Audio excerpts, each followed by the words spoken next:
Alrighty, we have returned. We are back. We've got zombies to kill today. Quite a few of those.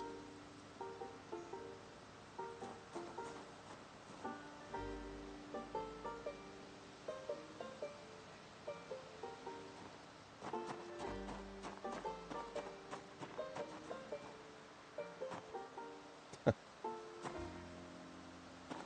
that's not good. The game stuttered for about 5 seconds there while it was loading the interior of the base.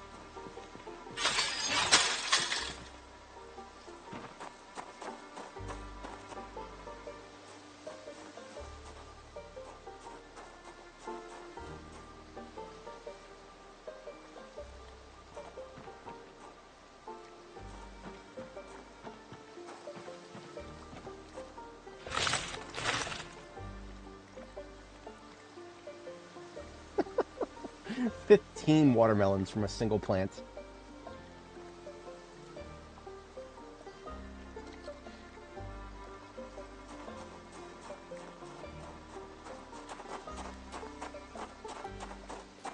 There's almost nothing we can do about these. I mean, in terms of preservation, we're just gonna have to find a way to eat them.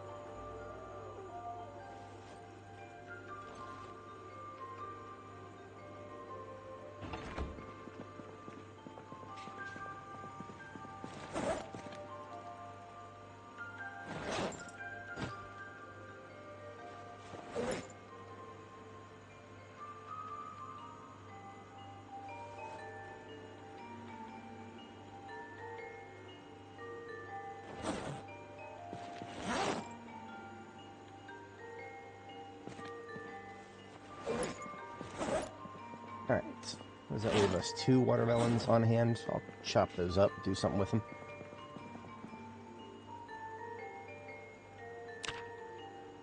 Now here's a fun fact about watermelons in the current build. If you slice one and smash another, you can, they count as 2 different ingredients for a recipe.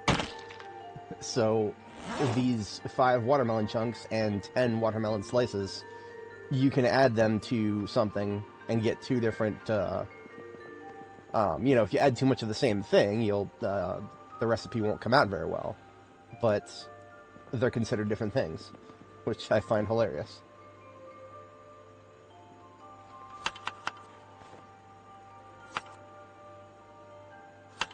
So I'm making some watermelon salads here, and I'm going to add 2 servings of watermelon chunks, and then 2 servings of watermelon slices to it.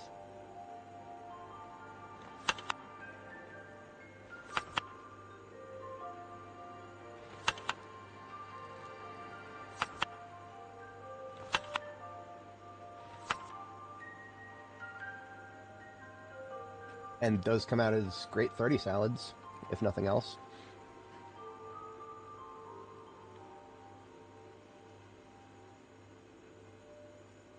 And not only do they come out as good 30 salads, but they also hydrate you.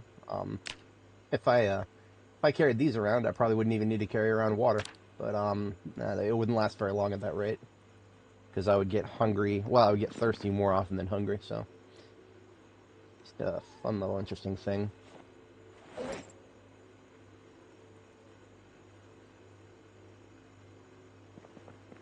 Now, these watermelon chunks, there is something very wrong with them. If you use them in cooking and you have high-level cooking, you actually leave leftovers that reduce your thirst instead of increasing it. How that works, yeah, I got nothing. I don't even have a headcanon for that one.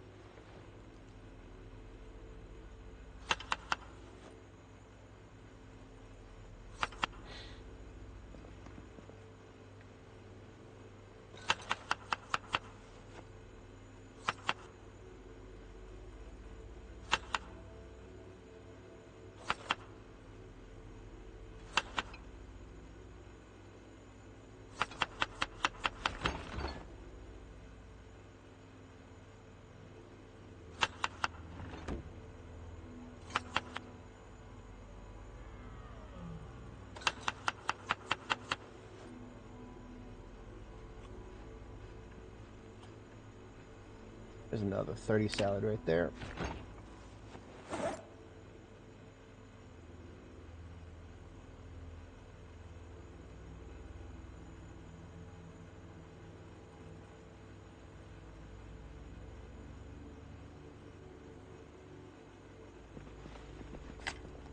Now, I'm honestly very tempted to do some very neat cooking here. I just wish I could do more with it. I'm currently in weight gain, and I need to be in weight gain for a little while longer. Let me go ahead and turn the lights on here at the base.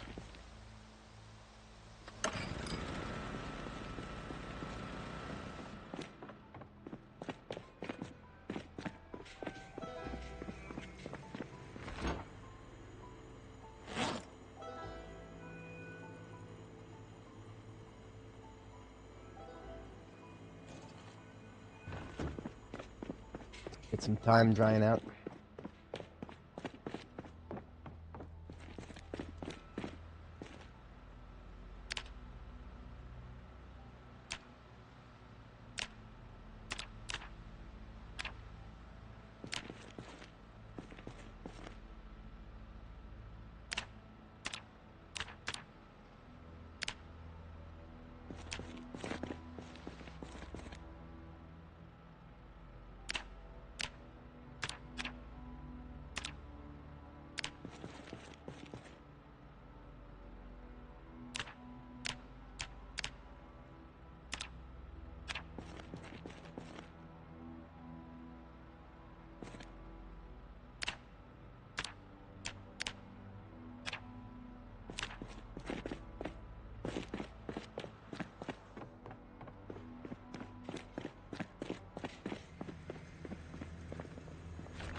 Suppose I could make some cakes.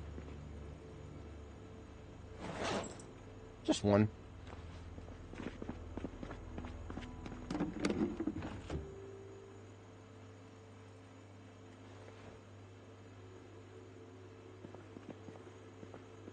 What else do I need? I need an egg.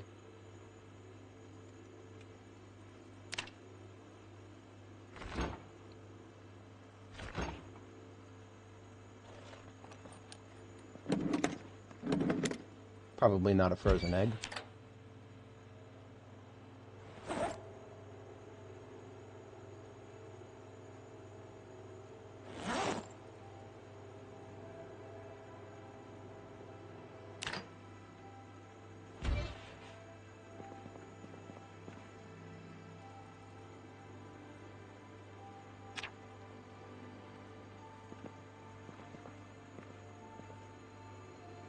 I need a crafting surface, and the counter doesn't count as a crafting surface. And if I get too far away from the counter, then I cannot access the stuff that's in here.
Alright, we're gonna make ourselves a very devilish fruitcake here. I actually don't think I can, I don't think you can put watermelon in a cake, but I'm gonna try.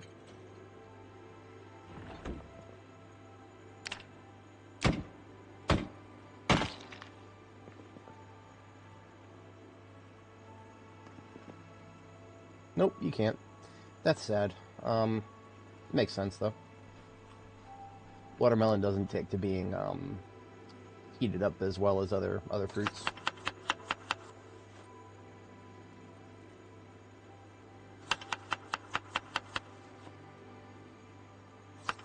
So we'll do strawberries and berries and chocolate.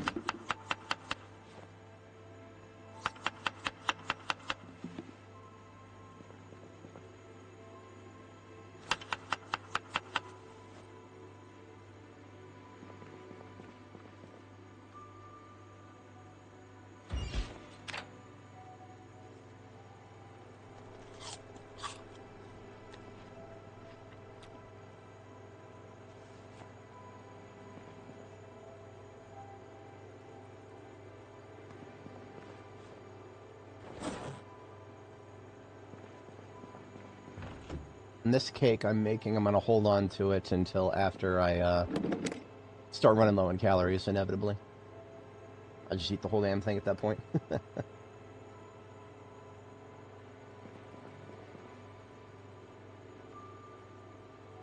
Let it never be said that we do not have calorie increasing food here to the nth degree.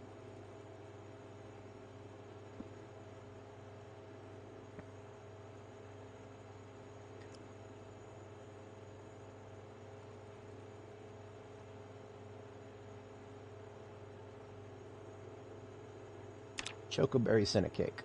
Yeah, that sounds good.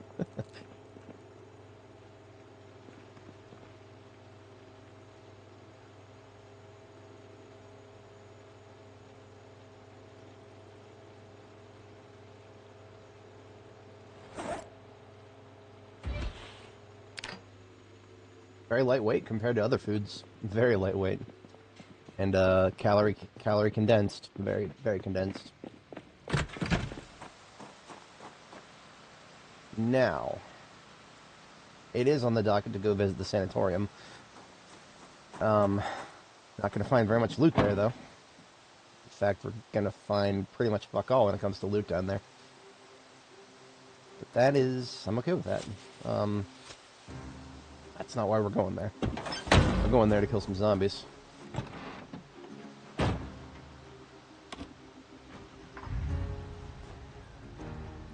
That sword needs to be replaced.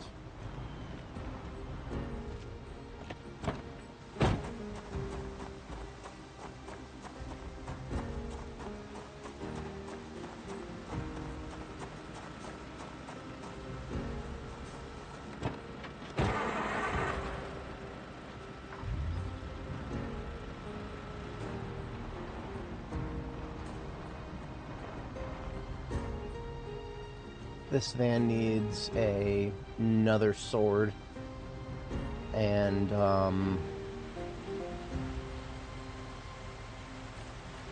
yeah, I'll just take the coat of plates, put it in here. It does need a new sword, though.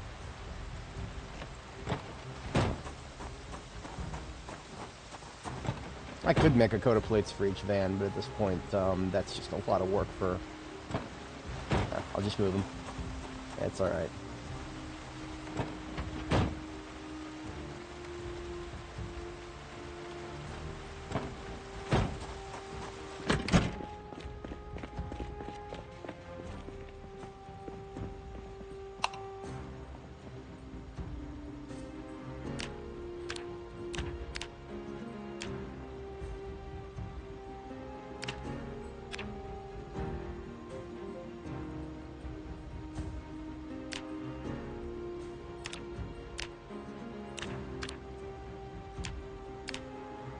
By my forge, you shall be reborn.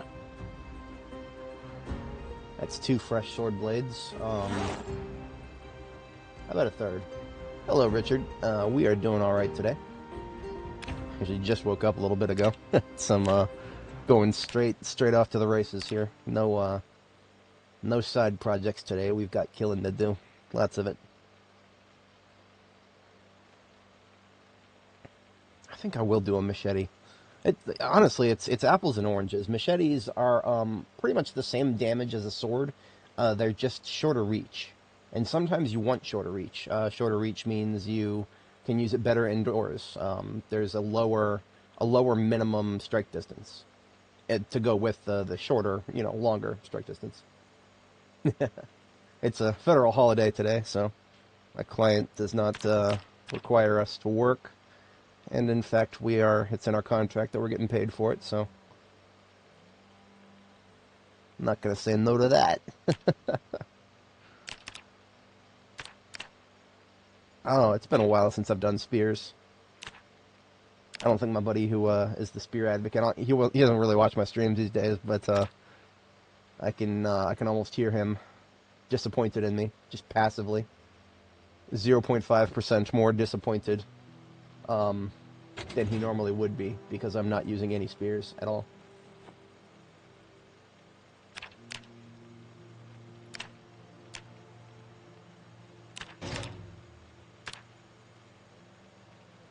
That is probably going to be a large amount of charcoal burned up right there, but worth it.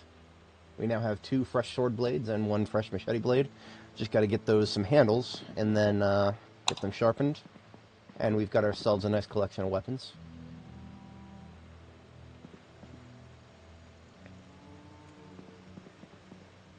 Ah, nice, very nice.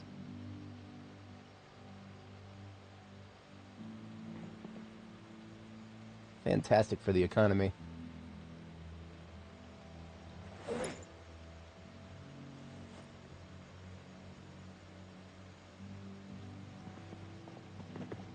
I recently used up all of my long sticks, so I will need to go get some more.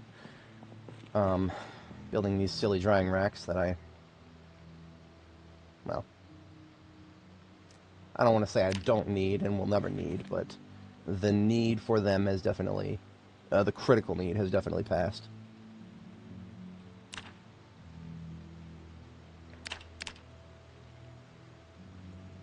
Right, swords, machetes assembled, and now we give them a sharpen.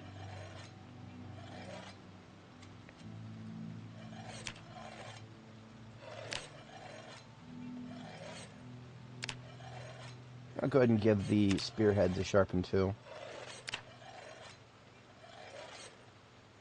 Now here's what I think I'm going to go ahead and do. What I'm going to do is,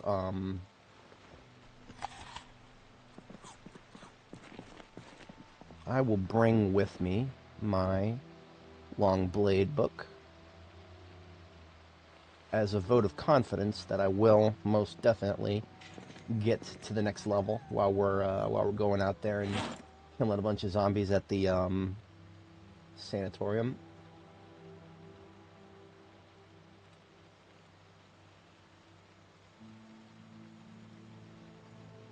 In fact, I am carrying around 2 long blades now, the sword on my back for outdoors combat, and the machete on my belt for close quarters. So we are going very hard on long blade.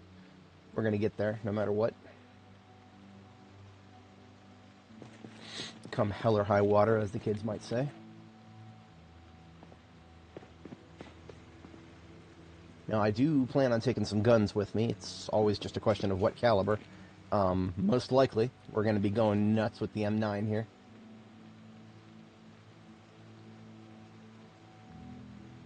Yeah, that's not a bad idea at all.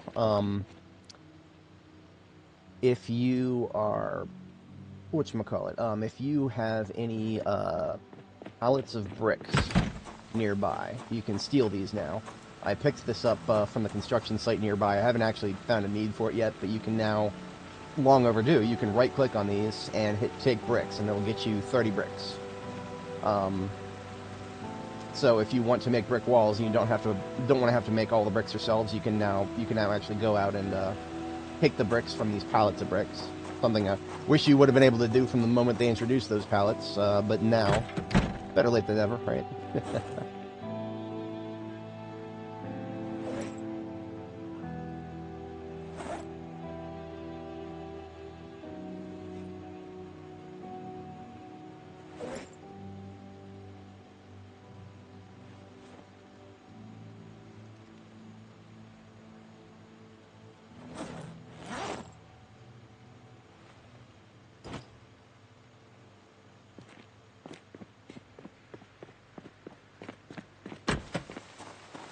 that is my good van. I would like to use it, but it's still full of loot. This is my alt van. I just need to drop off what's in it at the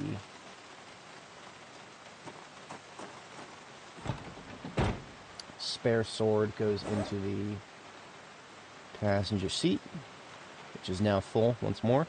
And then in the trunk, I shall also put my backup spearheads here. And a hatchet.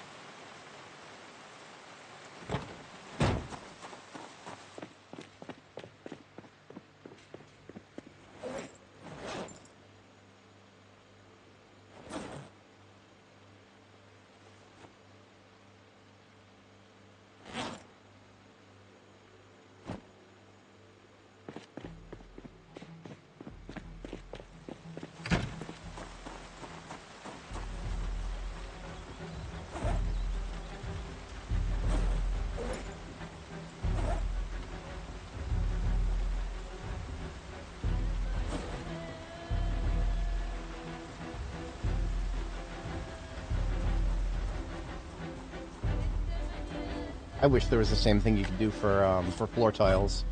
Pallet of tiles laying around somewhere. Oh man, would I love that. You see, if you want to go nuts with bricks, I did notice on my last character, or possibly previous. It's hard to remember exactly whether this was Anime's previous life in 42.7 or Barb the Builder in 42.8. But one of those two, I tried to do a lot of floor tiles with masonry, and I actually harvested so much clay from both directions from Riverside that it was starting to become very irritating to get more clay. So when you're planning long term on how much to use, that is definitely a factor you want to be aware of. Yeah.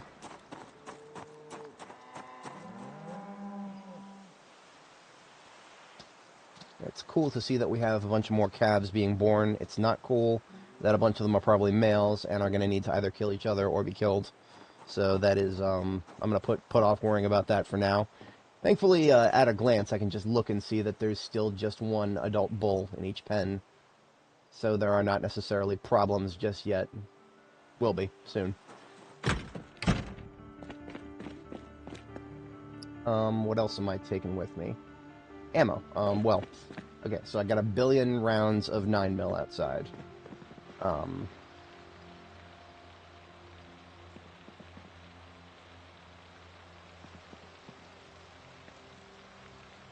I do not have, well, I have some 45 autos still. We'll get the big iron with us. That's, shouldn't even be a question.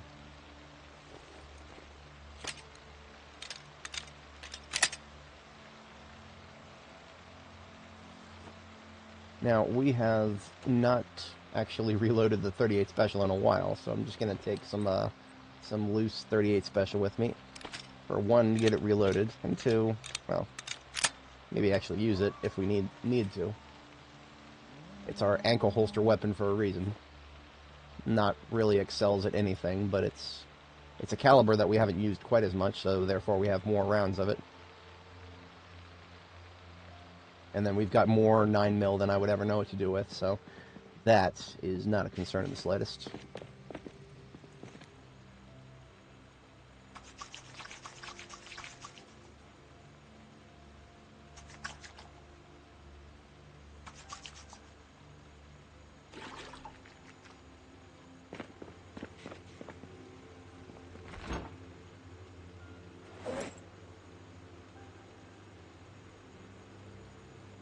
I'm still eating B series, I believe. So I'll chomp down on this roast.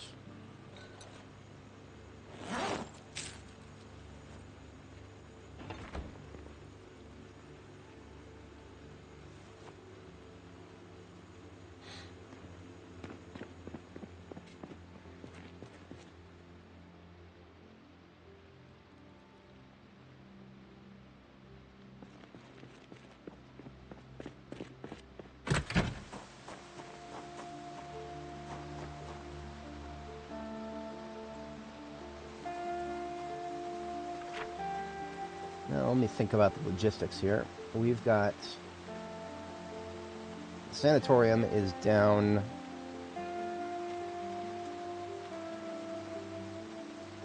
this road up here, I believe. Yeah.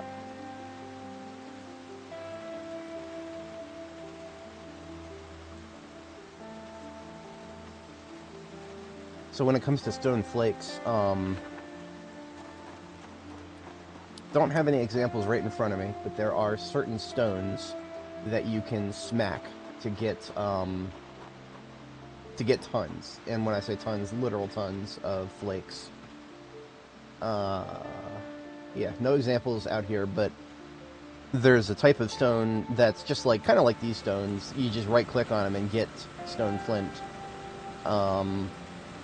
As well as like just flint pieces and then sharp flint flakes both. You just need a set of tools that can harvest it. I think a club hammer and or a there was some type of hammer can do it, but then the pickaxe. The pickaxe is the one I always go for.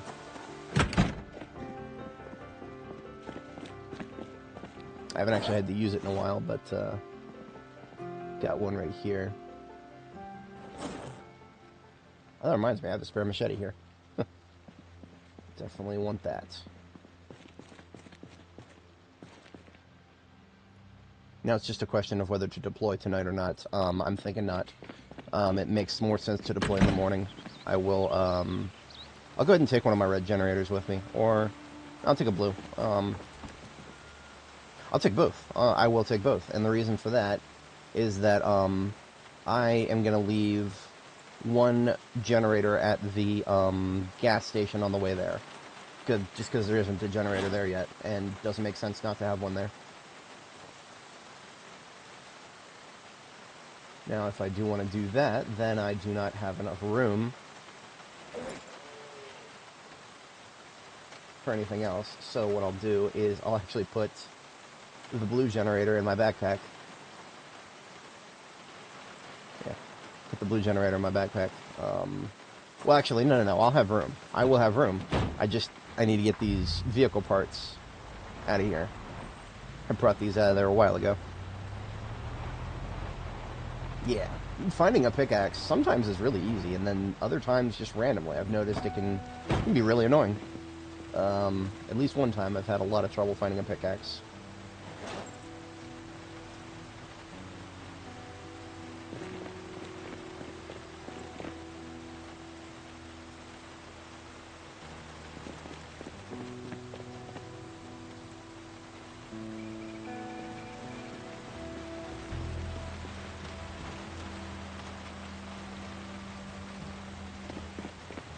Oh yeah, I should have plenty of room for a second generator now.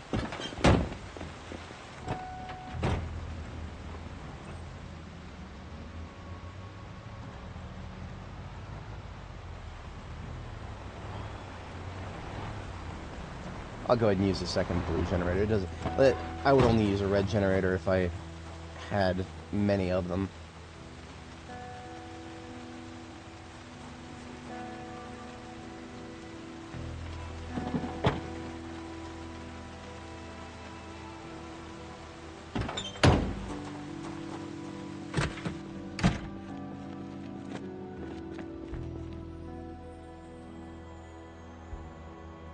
Yeah, okay.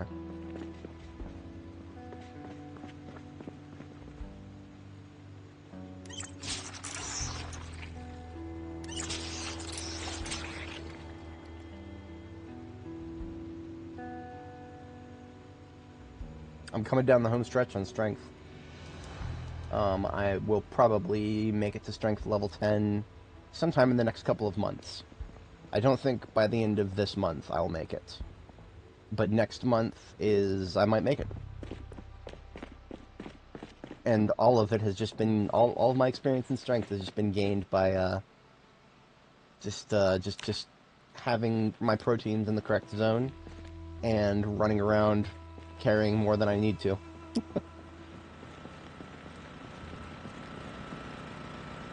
Unfortunately, I do not really have anything that I can do to burn the next couple of hours.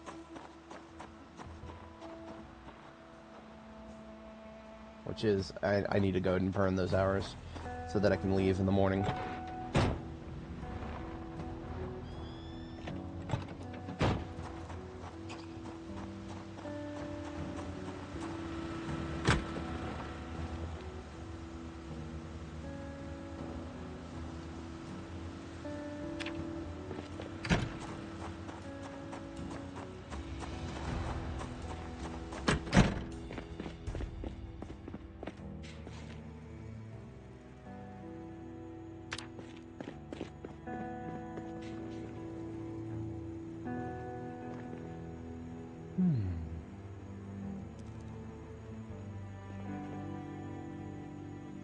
Well, I might as I was gonna go out, but I mean, if the game is gonna give me where I'm gonna run out of things to do, then I guess I will go ahead and get some of this stuff sorted.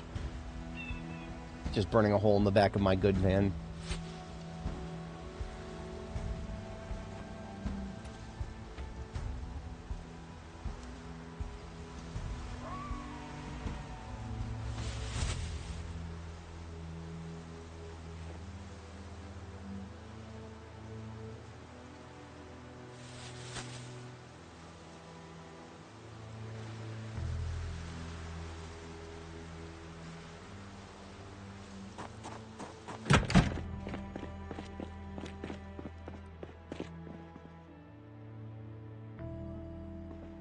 Got some blue dye here. Nice Royal Navy blues. Got some violets. Some more violets. Some more blues. Some green and yellow, and what the hell is this? I genuinely have no idea what color dye this is. It looks brownish. I'm just going to place it over here next to the other browns.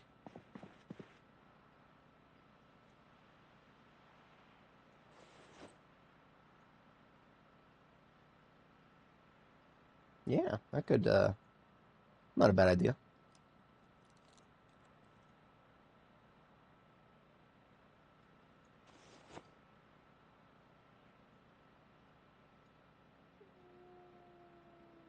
Some of the colors of this dye are very ambiguous. Very, very ambiguous, it seems. It's alright.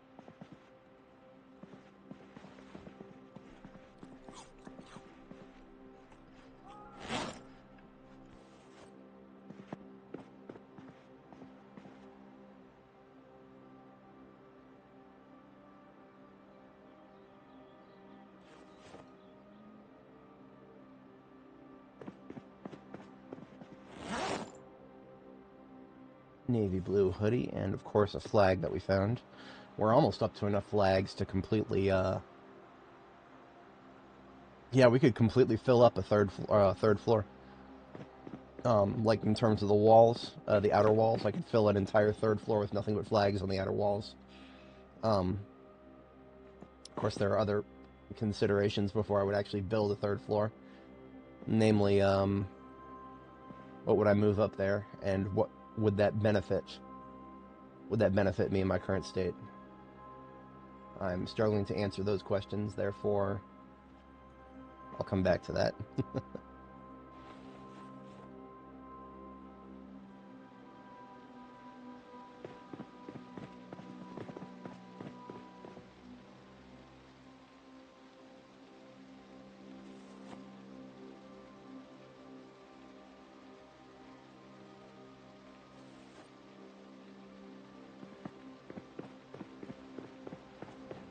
Ah, yes, yellow bulb. I think the only other place I've ever seen colored light bulbs like those spawn would be in a storage crate, like the what would you call it? The kind that you would find in a storage unit. Storage unit. People would store them like with other like Halloween colors, like orange lights and yellow lights. Also, you could find red and green lights in Christmas-themed decoration storage containers. There are Christmas decorations in this game, surprisingly enough.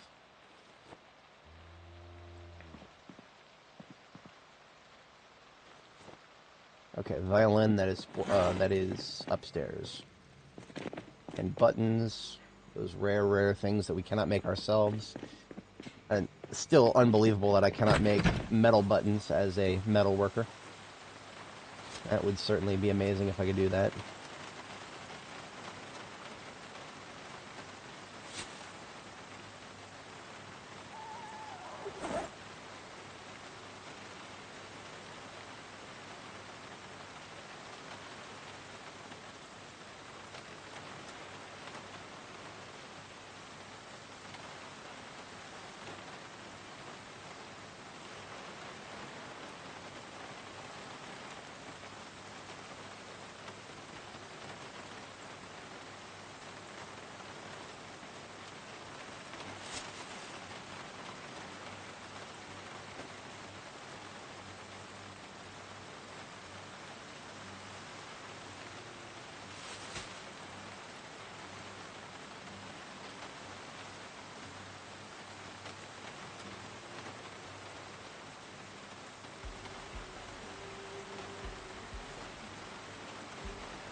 Okay, you know what? It's 22:30.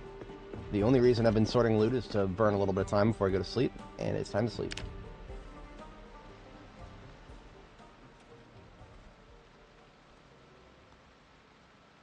Okay, bit of a slow start, but it's not going to be like last stream where we didn't really do anything super extremely interesting the whole time. This time we are definitively just preparing to go out and actually kill some zombies at the Sanatorium. I'm going to do that tomorrow morning. Reason being, I always like to depart for things in the morning so that I can top off my generators before I leave instead of after. Everything in my backpack goes downstairs. That whole garbage bag full of stuff. Some of it goes upstairs, some of it... I'm a doofus. I do try to keep a limit on how many things need to go upstairs as opposed to downstairs, because that just makes sorting loot all the more tedious. Boy, wouldn't it be amazing if there was a, just a sort of, when I played multiplayer, my buddy Ken had this concept called the DSAG, drop shit and go. I very much respect that idea, because then you could have other people going out and looting, and then the logistically minded people like myself can be back at base sorting the loot as it comes in. Or, possibly much more compelling than that, you could have NPCs do it for you. Boy, wouldn't that be amazing if we had, you know, some NPCs in this game, in this world, full of other people, allegedly. You know, the ones we keep hearing in the background, screaming and shooting and whatever the hell else. I digest. Everybody wants NPCs in this game. Well, most everybody. To be entirely honest, I can already see myself missing the game before NPCs were added. Like, I could actually unironically see myself, despite all the times I've, you know, on stream I've said, oh, I really want NPCs. I could see them being implemented in such a way where they become annoying after a while. And I don't know if that's... I don't know how I would respond to that. Well, I mean, of course I would complain. I always complain. That's not even a question. But what would be my proposed solution? You know, usually if I'm going to complain about something, I'll usually have some sort of idea to throw out there as an alternative. Usually. What if NPCs are put in the game in such a way that, like, you know, occasionally you'll get your base raided, and it's, you know, people with guns. I don't have words for how much more difficult that would make this game. That would make this game extremely difficult. I think about this a lot in context of 7 Days to Die. People are going around asking for bandits all the time. Now, of course, with 7 Days to Die, I know the Fun Pimps. I know them very well. I've been following that game probably twice as long as I have been following Zomboid. I know when the Fun Pimps add bandits, assuming they do someday. Assuming they do. They keep making the mouth noises saying that they will. When they do it, it's not going to be that... It's probably not going to take the form of something that I'm going to be extremely worried about. The Fun Pimps have literally never done anything in that game that has been something that I'm actually worried about, just something that has annoyed me. Well, maybe that's a bit of an exaggeration, but like the general principle applies. Like, you know, all the new stuff they've added to the 7 Days to Die game has been resoundingly an annoyance more so than a genuine threat. Now, how do you make NPCs in, you know, a survival game? How do you do that and make them feel like a threat instead of an annoyance?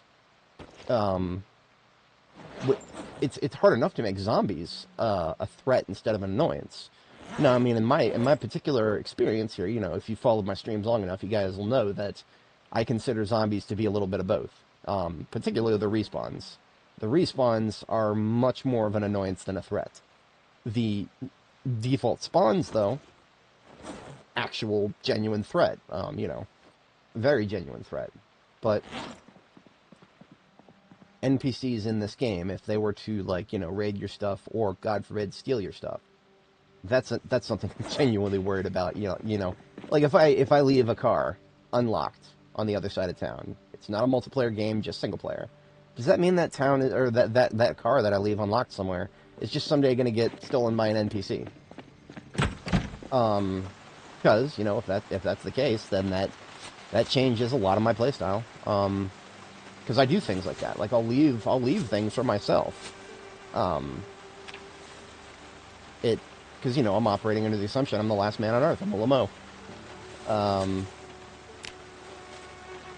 And so that adding NPCs to the game would change my calculus to such an extent that it would be a very different game that I'd be playing. And would it be a better game than this one, or would it be a little bit more annoying? That's a very difficult question to answer. It all comes down to how they implement it. Because, boy, I can always think of ways that NPCs being added to this game would be beneficial.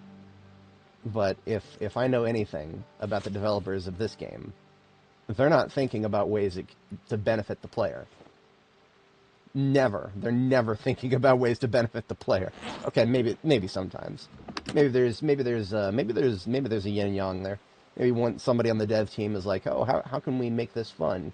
And the rest of them are like, how can we make the players miserable with this? I could absolutely see that. Just like, you know, a cabal of evil folks, and then just one guy over there is like, hey, can we make this more fun? That would play to my biases if that was the case. But anyway, yeah, the NPCs are going to very much be a mixed bag. I can say that much for absolute certainty.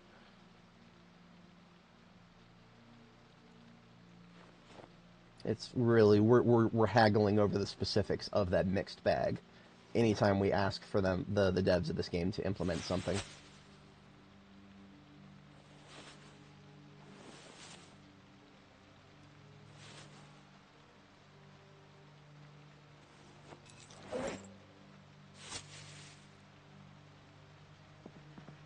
Now, another use for these golf bags, actually, is to help me further help me illustrate my colors of clothing containers here. See, thus far I've been putting duffel bags on the floor and other containers to help me keep track of where the colors are, right? So the black duffel bags on the floor here, that's because I got black clothing on this side, you know. The red ones are in front of the red clothing. I don't have very much for brown, but that's where the browns are. I do have a little yellow container on the ground there for the yellows here. And then, of course, the military in the middle here with the camo and the regular greens. The LEO dark blues. And I don't have anything for purple and light blue yet.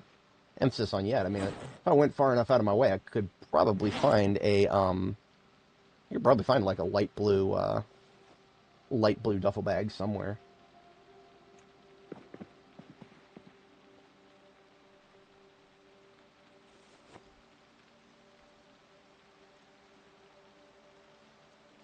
Now this happy face pillow definitely needs to go on my bed, like my actual main primary bed. My bed has always got the collection of my most comfy stuff. The other pillows that I know I'm missing are, there's a heart pillow somewhere out there. I think there's one other. I don't know all of the custom pillows, because they're all very rare. I've only ever seen the heart pillow a couple of times, and this is my first time seeing the happy face pillow. Whether it's a recent addition or it's just pure random numbers. I like it. I like it. Okay, we are putting away the magazines, and then this garbage bag is... I'm just going to leave it on the floor. Now, what did we accomplish here by doing all this sorting overnight is we got ourselves a fresh start in the morning, and then we freed up our main van, so we can actually take the main van instead of the alt van.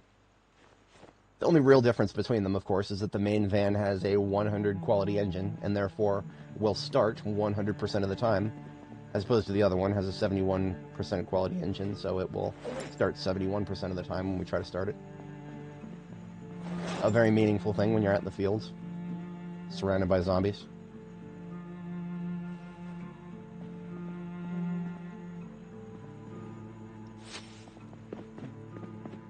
Okay, the rest of the stuff in this garbage bag will get sorted later.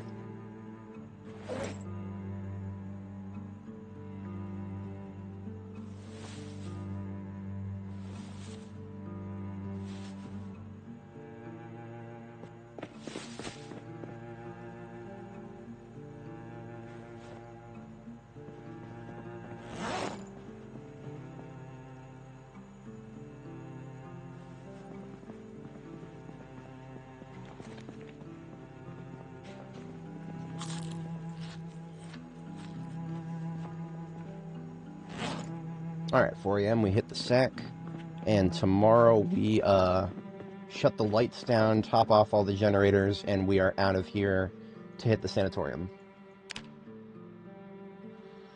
For anybody joining, welcome. As a quick recap, we've just been starting slow with a bit of maintenance and getting everything sorted up for a trip to the sanatorium, as advertised in the stream title. No false advertising today. We are definitely headed that direction. And now, I obviously I couldn't fit this in the stream title, but the sanatorium, spooky, scary skeletons, you know, we're going to get zombies. That's it. That's all we're going to get. The sanatorium, if it had loot in it, I would have hit it a long time ago. We're past the 1 year later mark at this point, you know, 391 days. We are, because of how close it is to my base, if there was actually something there to loot, I would have hit it a long time ago. There's nothing there to loot. There's just thousands of zombies, like 1,500 some odd zombies, and no loot. That has just never seemed to me like an attractive prospect. And it still really doesn't necessarily feel like an attractive prospect, but I do need some weapon skills leveled. And outside of really cheesy strategies, that is one of the best ways to level your weapons, is to just go out there and kill some Zeds.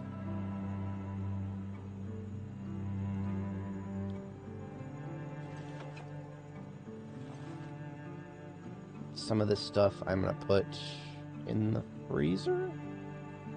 Ginseng doesn't seem to go bad. Maybe not. I will cycle out some thyme upstairs.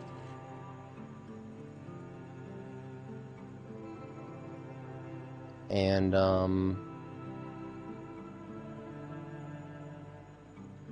yeah, no more room in the freezer. That's fine. Okay, put some time upstairs, shut the generator off, begin refueling operations, and set out.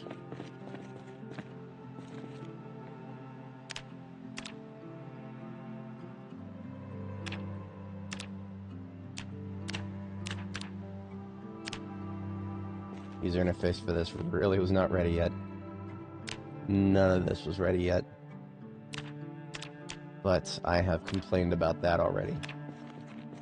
I haven't complained about it this stream yet, but I'm not morally obligated to complain about everything at least once per stream. That would be extra torture for those folks who catch my streams after they air.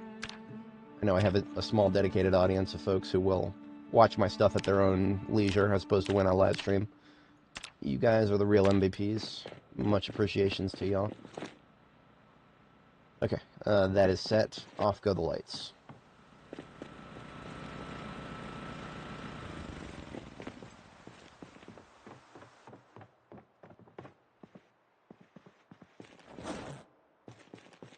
Alright, I'm gonna take some of these perishable foods. Oh, fuck it, I'll take all of them. Well, I'll take what I can fit with me.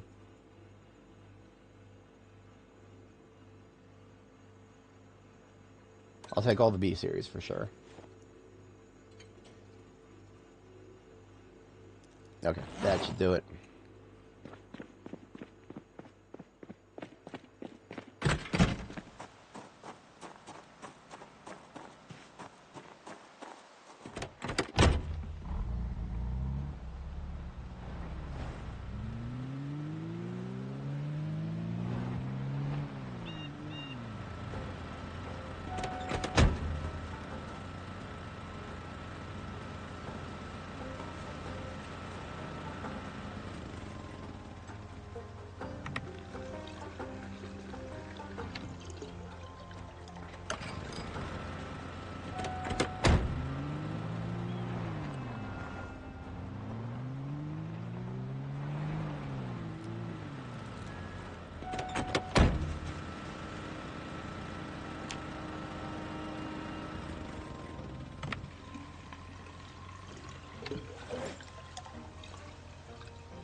This one needs a fresh tank in its backup.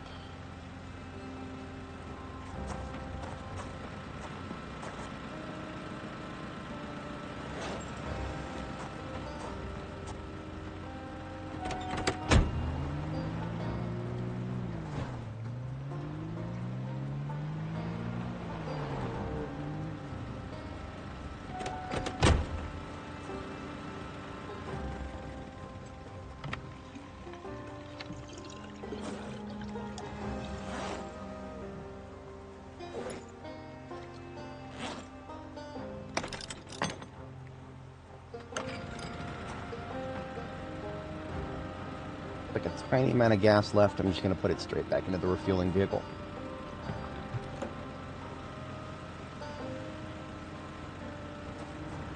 Alright.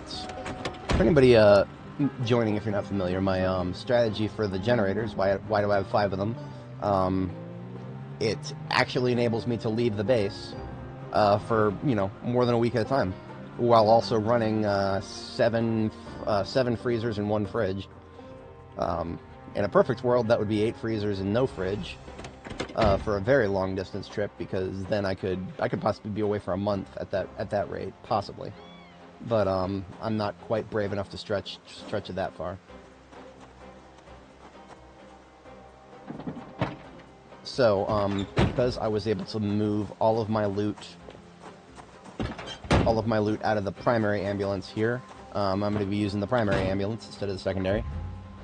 Was just going to settle for the secondary, but the primary, as always, is the best by far. So I'm just going to transfer the contents of the trunks between them.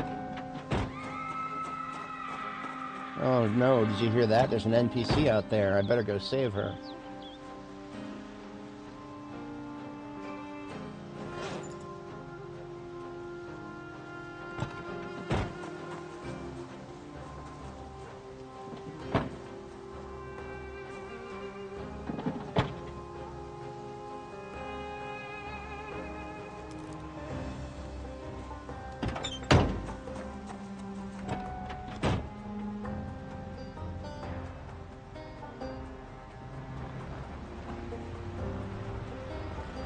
And I didn't actually leave any spare electrical parts over here yet.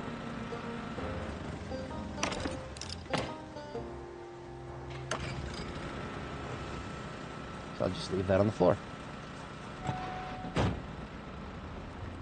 Alright, so some of those watermelons over there that I have not touched yet are actually ready to harvest now. I don't know if there's a blooming stage, and I just lost about 100 crops because I was waiting for them to have a blooming stage. It never came around.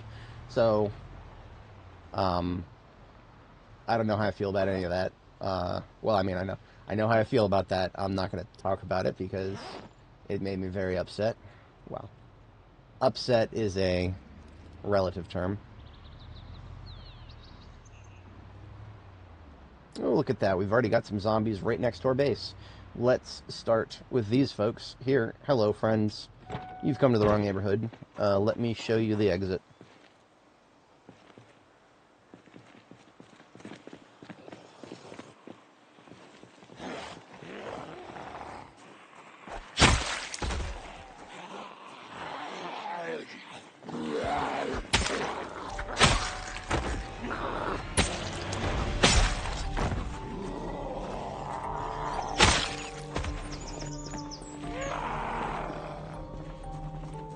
Step up and get flipped.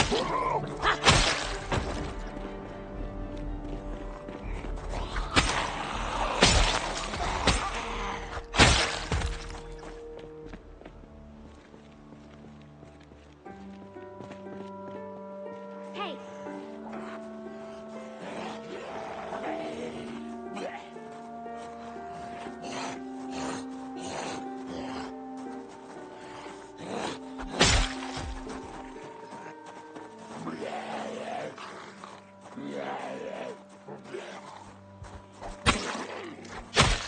Alrighty. It was a little bit slow to react to that guy. Okay. I'm a slow person to wake up. I do, you know, once I'm fully awake, man, am I awake, but man, the time it takes for me to wake up seems to be increasing. It's definitely past my prime in that regard.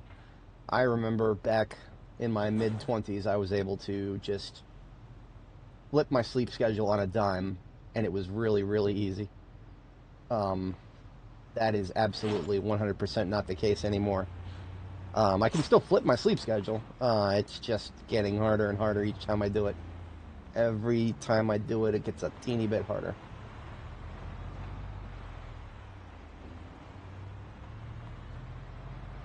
Okay, so we are deploying to...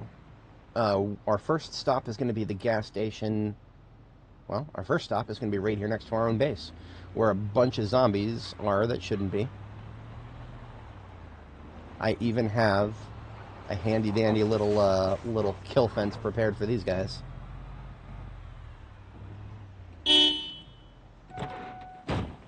Which means we are whipping out the big iron.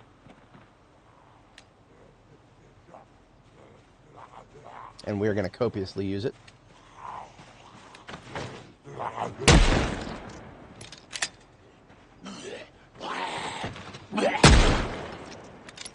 Now, if you're joining, if you're not familiar, we use fences here whenever we're using firearms, because for some reason in the current build, 42.11 and been this way for a few builds now. Ever since they started fucking with targeting for the ragdoll system. Zombies have been harder to hit than ever before once they fall down. And currently, it seems as though zombies are the easiest to hit with a firearm of any caliber after they fall over a fence. And believe me when I say, I have tried every other form of knocking down zombies known to man, and nothing compares to fences. Right now, that is the only way to get a guaranteed one-shot on most of them. Not even guaranteed to be one-shot, sometimes a two-shot. I should be long beyond this point needing to use fences to get a guaranteed one-shot. But I'm not. Aiming level 7, by the way. Aiming level 7. And I still cannot even remotely guarantee a one-shot on a zombie point blank. On the floor, on the ground in front of me. I'm standing on their chest and aiming at their face. And it will still sometimes take as many as 3 shots from the big iron in that context. But as you saw, we just let them fall over a fence. We never expended more than 2 rounds per zombie. When it comes to me with firearms, all of my calculations are based on preserving ammo. Because you don't make any more ammo in this game. Once you have looted your ammo, that's it. And when it comes to getting more ammo, it depends on the caliber. You'll find some zombies occasionally with some M9. Very, very rarely you'll find a zombie with a shotgun, maybe a few in the tube. That's it. Once you've looted all of the ammo on the map, that is it. You're not getting any more. There's no making any more. Remember, we play vanilla here. There's no... I'm sure there's a million mods to make ammo, but we play vanilla here because we want everybody to see exactly how bad it gets, because boy howdy does it get bad. Alright, I want to try to make use of this fence if I can. Problem is, they're very widespread here. I'm gonna focus on this side here.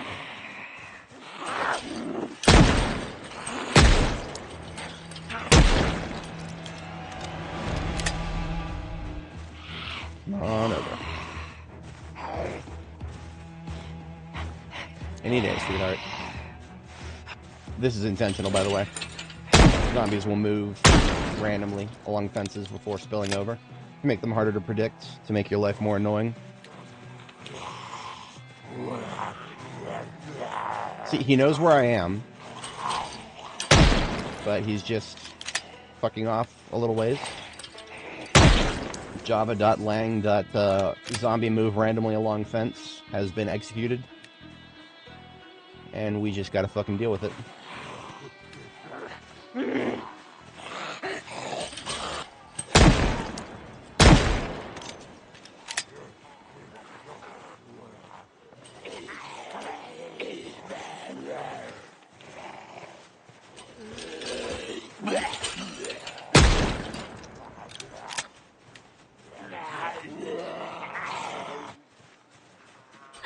This is very intentional, by the way. I have not gone in this direction in a while. Therefore, I will stop to kill anybody who's still in Riverside city limits. And maybe even some folks who are still outside of it, depending on how close they are. See, this is the scenario the devs want. They want me to not know when they're going to fall over the fence. And good job. You did the thing. Good job, guys. You successfully made my life more annoying for a short period of time. Congratulations, you did it. I'm very proud of you. How are you going to do it next? That's my interactions with the devs. See, yeah, there you go. You can at least, thankfully, you can very easily predict where they'll fall over if they're aggroed onto you. If they're aggroed onto you, they will make a beeline for you. That's exactly how they should operate all of the time, though.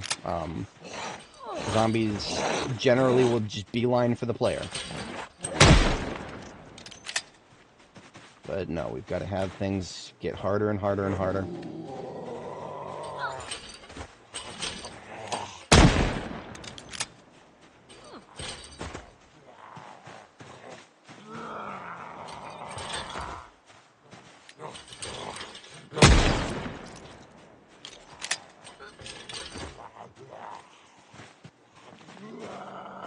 I really should change my my designated big iron meme thumbnail to a sprite of Annie aiming at the ground in front of a fence. That's really that's what firearms are in this game right now. It really is.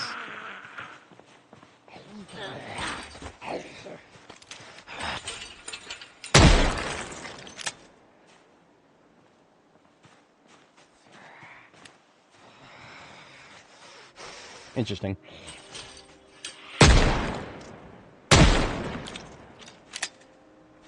And speaking of interesting, this is going to keep up for a while, because I know there are spawn zones to the far north, to the far south. Yeah, this is just going to keep... They're going to keep coming. Welcome to Riverside in the respawn era. It's as silly as it looks, but, yeah.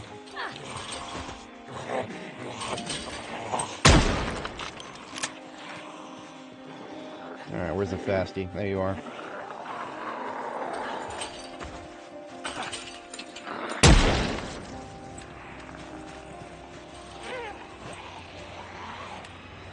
This is unacceptable from the north here.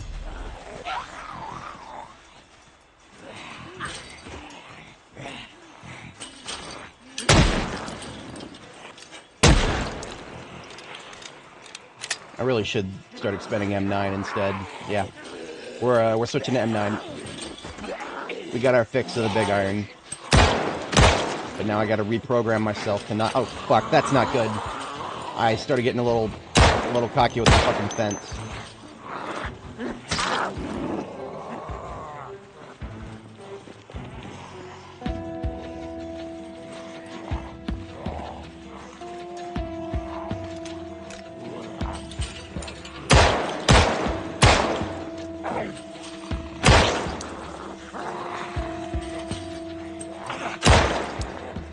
This is why I like corners.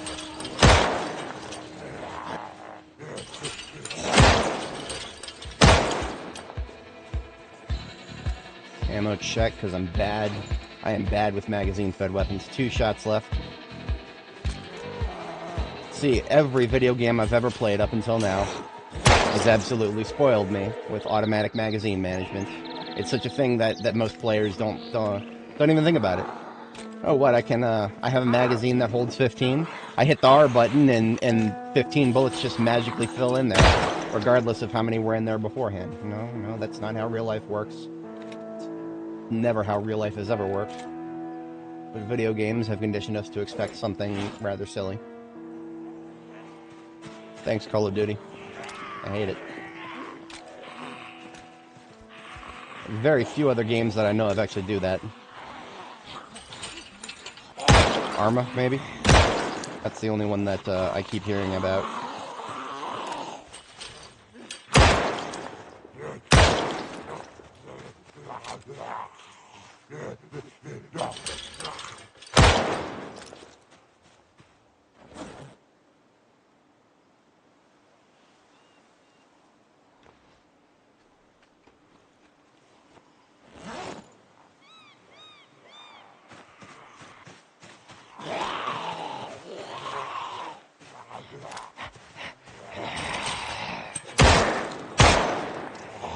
Wait for it. There it is. Why did she do that? I don't know. I'm starting to recognize it. If you shoot a zombie after a fence fall, and they don't instantly die after 2 shots, wait for the little what's causing that? I don't know. Has it ever happened before the ragdoll system was introduced? No. Does that mean that the ragdoll system has been an absolute detriment thus far? In my opinion, yes. Right now, all you've got are your haha funny meme moments of, oh, look at that, I ran over a zombie with the car. Oh, look at that, it went flying, isn't that funny? It was funny for approximately 5 seconds.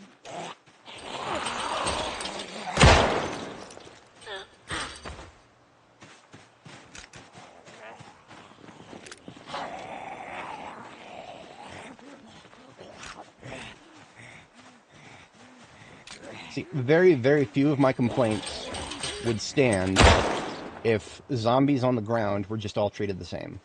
If it was ragdolled versus if I pushed them down versus if they fell over a fence. If that was all treated the same, I would have so much less to complain about. Because there are so many options to knock down zombies.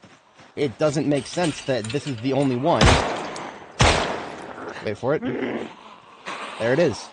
The convulsion, I'll just call that the convulsion. The zombies are just having a convulsion, and during that, they got iframes or some shit. Come on, let's go. I ain't coming over there, not like that. No. Oh, I'm out. I'm an idiot. I don't blame you in the slightest, Richard. That is,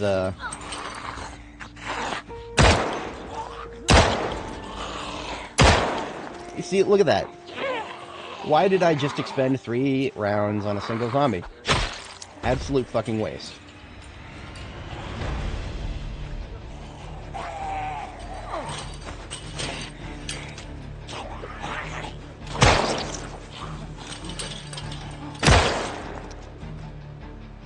It's been a long time since I've full cleared this area, so I'm not entirely surprised by this volume. I did kind of hope that this the respawn randomness that they introduced would make this area not as bad, but no, it's bad.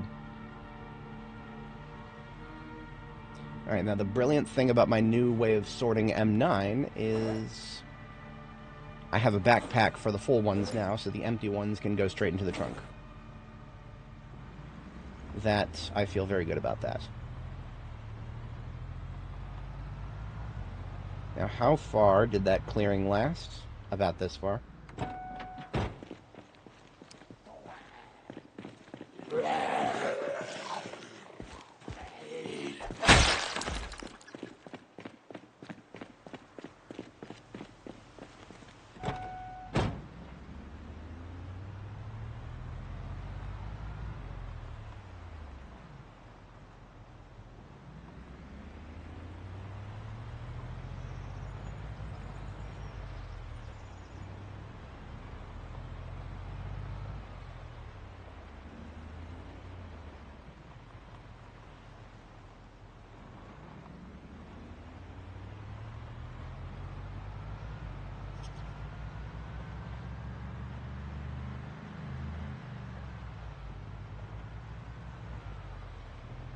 Now, I will not full clear this next area that I'm going to go to, because if I get out and start using the firearms up here next to this gas station, it's going to pull them from places that I didn't even know they existed. So I am going to kill them in the immediate vicinity and put the generator down, and that's about it.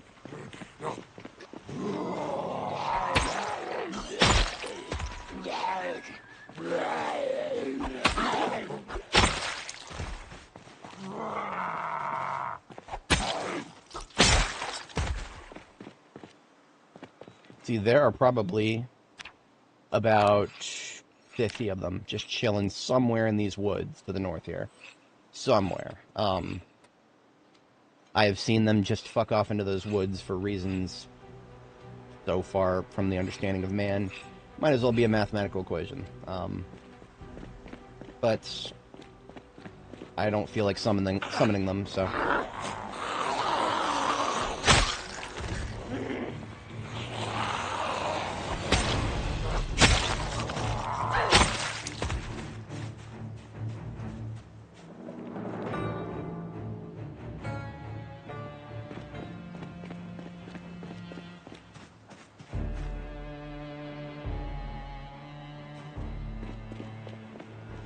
Now, there may be more beyond those trees, so I'm going to focus on pulling these guys back a little bit away from the trees.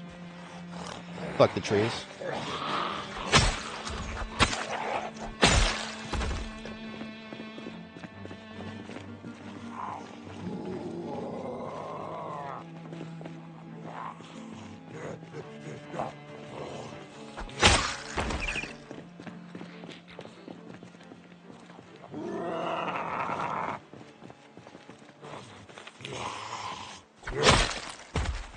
Okay, gonna move up and put the generator down and get it started and get it filled up all the way, top myself off, and maybe take some gas for the next one. So generators, when you first find them, almost never actually have gas in them. However, once you actually put gas in them, at least in the current build, their weight doesn't increase. So if you fill a generator before taking it with you, you're basically just carrying around free gas in terms of weight, the carry weight. Because whether the gas in the generators in my trunk is 0 or 100%, the weight of the generator stays the same right now.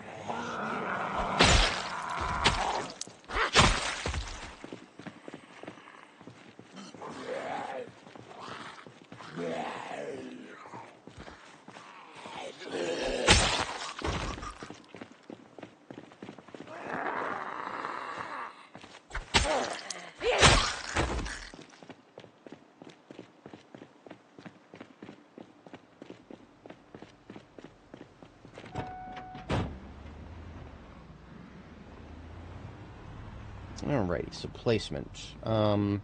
Definitely out in the lawn next to where that the little fire hydrant there is. That's definitely a place where it would most likely go. Do I need to eat anything? Not really. I have a feeling that salad's not going to be too much longer for the world.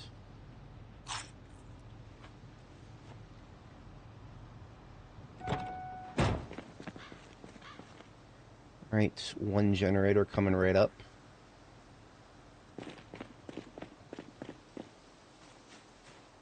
That feels like a good spot. So what I'll do is siphon a 2-liter out of the trunk of my van. Assuming I have a 2-liter, which I don't.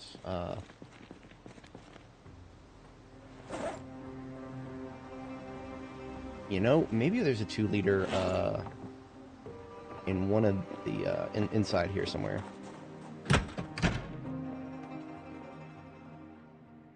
No.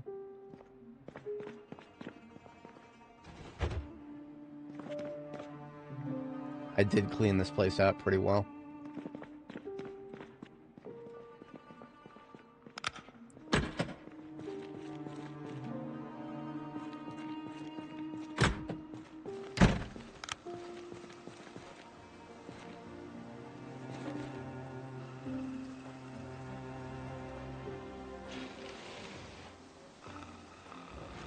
Somebody is downstairs doing maintenance.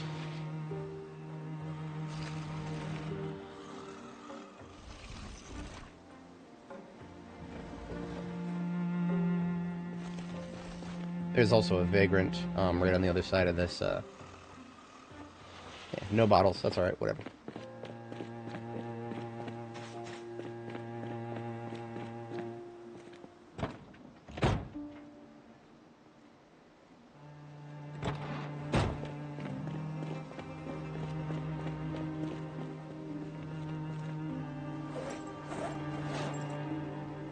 Okay, you know what? I'm gonna just steal one of these bleach containers. Because at this point, I am better off just emptying something. Empty bleach bottle it is.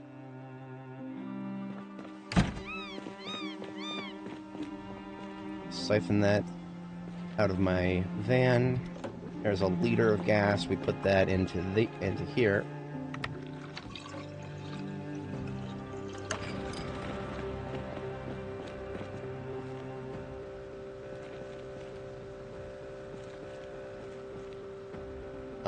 And I need to check if this is powering all 4 of them. No, it is only powering 3. And one of them is the useless one. The little sign there that says out of gas, it's only going to apply to the red pump of the 2 up there. So I need to move this up just a little bit so that it gets all the way to the edge.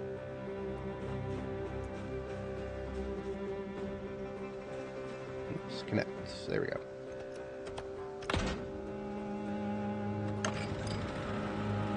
No, it still only says 6 pumps are being powered.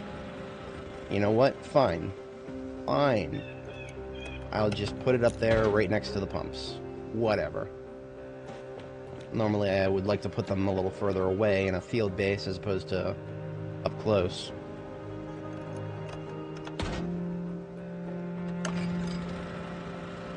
still only 6 gas pumps. Doofus moment. Absolute doofus. I am going to put it up here. Guess I'll put it next to the lamp. Now, if this doesn't reach all 8 of them, then I got nothing.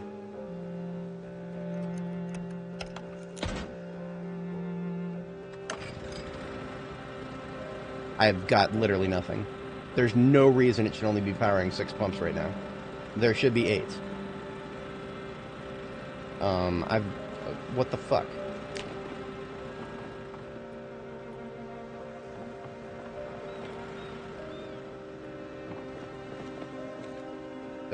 Okay, oh, maybe it's not, it's, okay, that explains it. So, there is, the red pump of this pump is empty, and the red pump of this pump is empty. So that's actually, there's 2 empty pumps that are not consuming power. That's actually kind of cool. I did not know that the game would automatically not consume power if you, whatchamacallit, if you brain fart.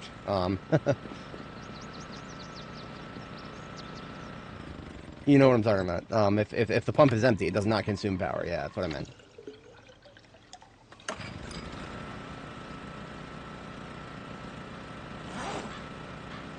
Alright, you know what? Fine, I'll empty my water bottle. And these other bleach bottles in here.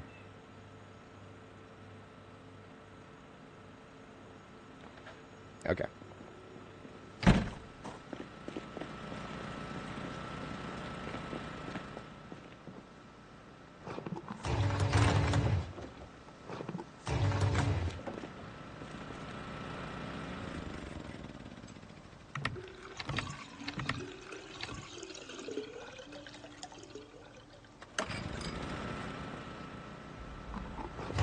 It would have been much smarter to just bring a gas can.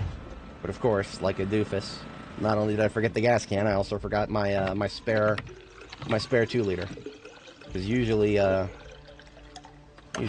is yeah, it's whatever. Problem has been solved more or less. Using my own water bottle as a fuel bottle is definitely a thing.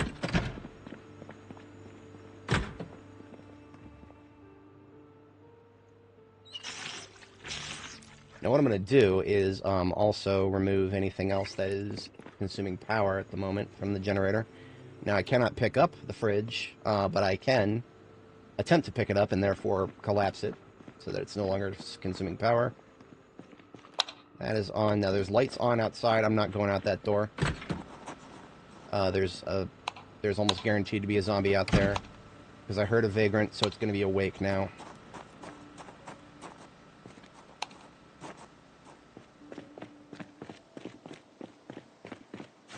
Yep, see? Look at that. She was not even hitting the door. She's just fucking standing there. Ginfidel, local zombie behavioral expert. It doesn't... I mean, even the shit that doesn't make sense. She should have been smacking that door, because she knew I was there. There's no way she couldn't hear me in there. But, she's being a little asshole. Cooled shelves. I didn't know that these actually could be powered by the generators. But let's get the crap out of here.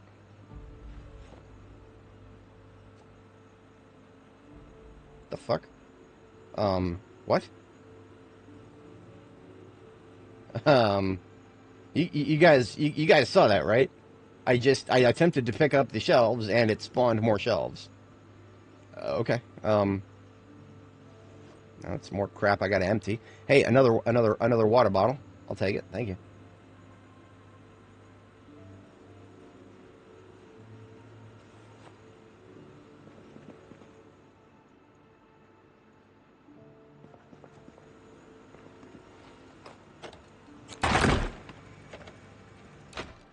Okay.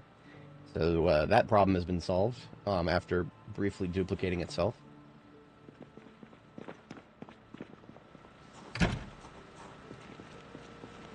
Now it should have 0 consumption aside from the gas pumps, which is exactly as God intended.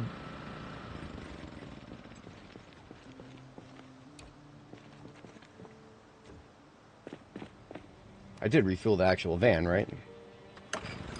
Let's actually do that too. While we're here. I mostly just did this because I want any gas station that I would ever possibly want to use near my base to just at least have a generator next to it. Like I've already done that for gas stations that I would use much less likely to be used than this one. So it just felt like a reasonable thing to do.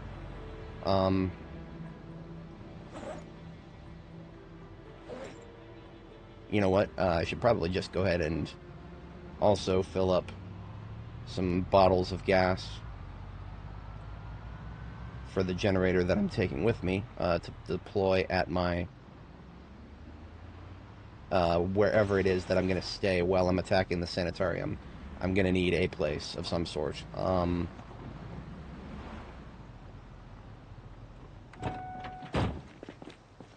here's a thought.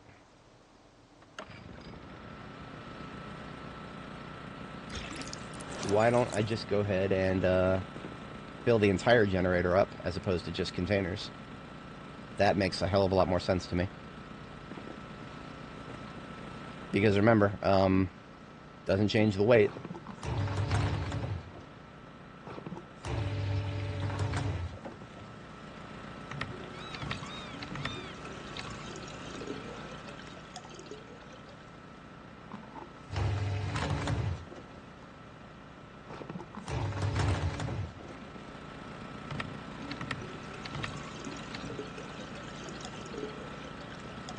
%, so it just needs it's 10% per liter, by the way, for all generators, I believe.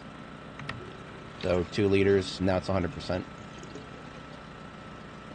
Oops. There we go.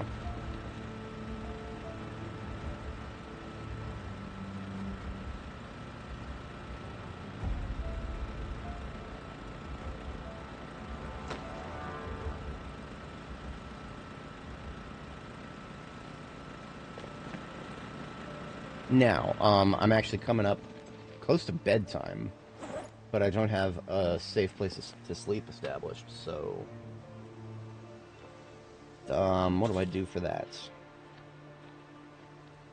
To the south is guaranteed to be safe. To the north, questionable. If we look at the map here, this is, our general destination is this way. Ito Road. To the right, more abandoned neighborhoods. To the left down this road, Sunderland Hills Road. Sunderland Hills, Sanatorium is our destination. So it's somewhere in this unexplored block.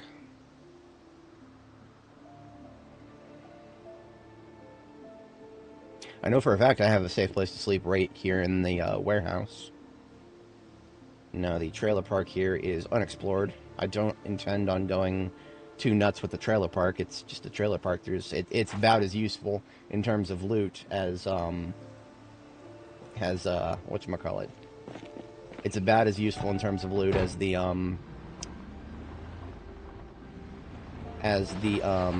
fuck. Brain fart. I'm still not quite awake yet. It's about as useful in terms of loot as the Sanatorium is going to be. Now, unfortunately, I drank about 32 ounces of water when I first woke up, and therefore I have to step away briefly. Transfer some liquids IRL, as it were. So I'm actually drive back a little bit and step away very briefly. This looks like a safe spot to step away in. In fact, I'm going to make it even safer.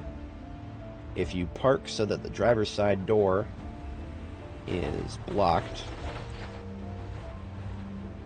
then zombies will probably not be able to come up and smack it.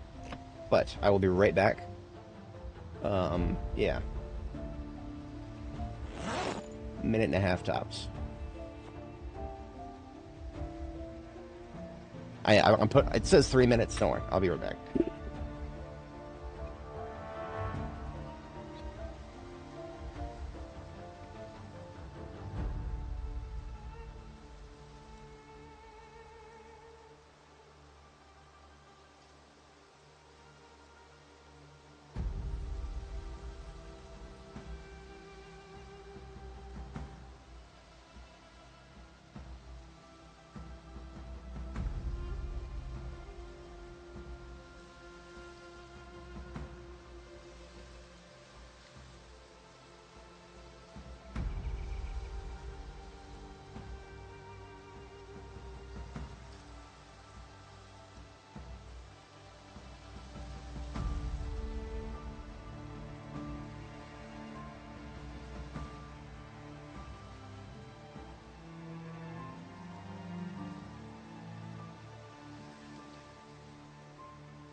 We are back.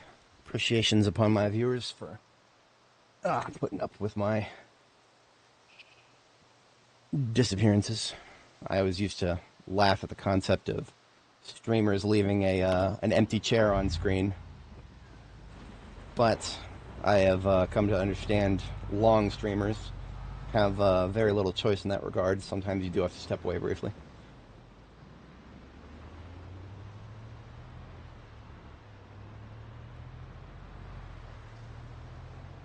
Alright, so definitely thinking about, yeah, we're going to go to the warehouse for tonight. And something I realized right as I stood up is I think I still have bags of loot that I left at the warehouse that I was supposed to transport north, and then got caught up doing other things and completely forgot about until now. Yeah, so we're going to do a perimeter check here. Always necessary in this area. Lots of respawns in this area. This will be the 5th time I've killed them.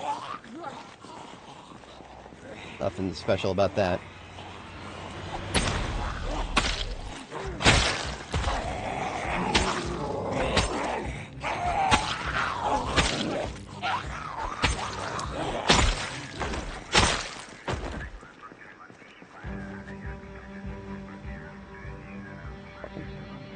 I'm a strange person.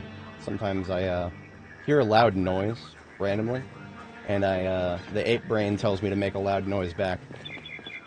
I can't explain it, but it kicks in really hard when I hear random loud noises thumping downstairs in the apartment directly below me. Yeah, I don't know.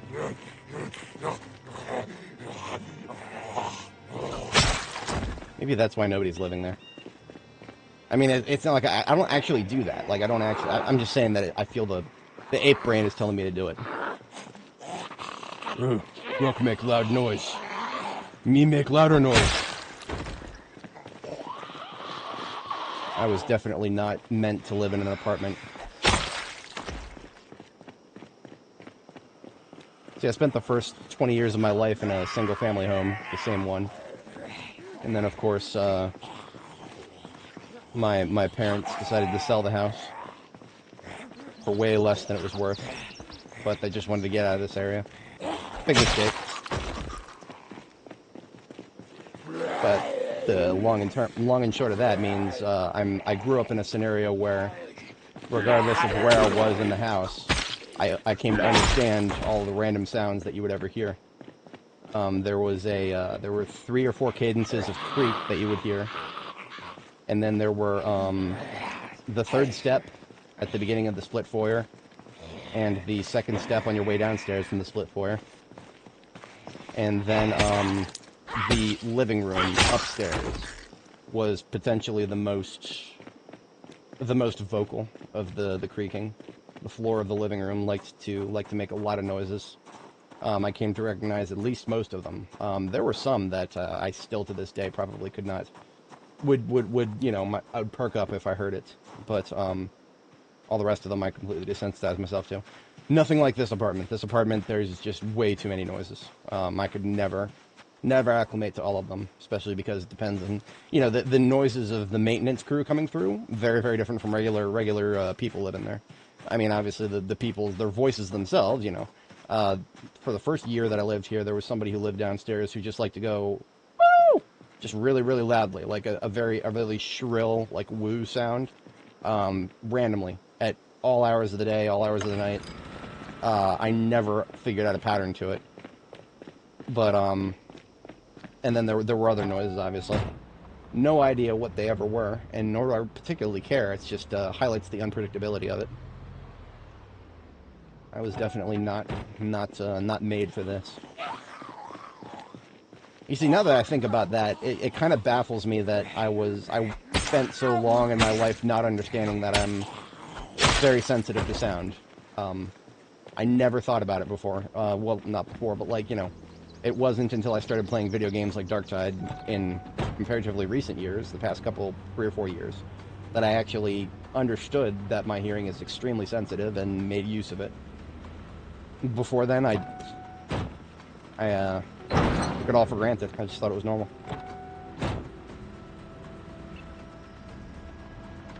Yep, look at that. 5 garbage bags of loot. I believe I pulled those out of the storage units.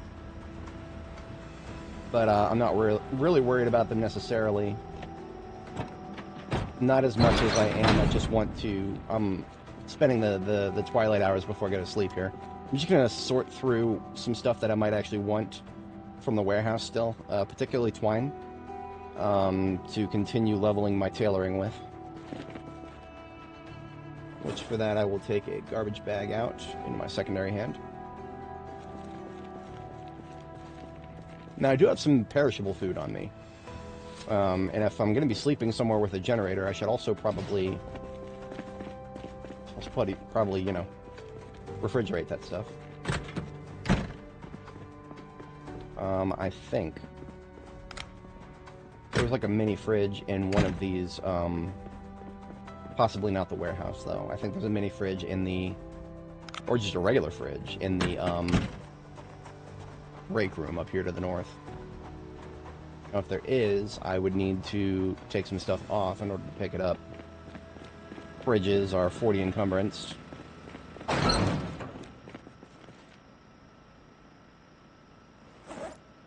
Yeah, we're gonna straight up put the entire backpack in the trunk here.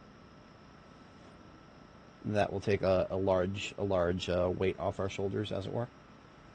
And then just the firearms. That should more than enough. Should. Okay, there we go. Because the reason I did that is I'm pretty sure it's not a mini fridge, it's a full fridge.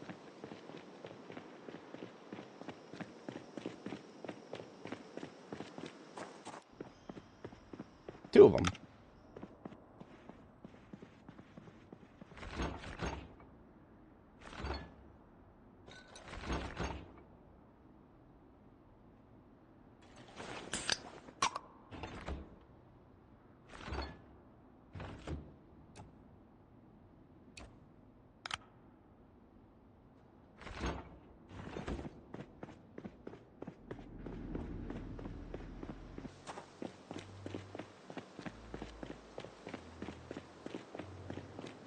Yeah, that's the good stuff right there.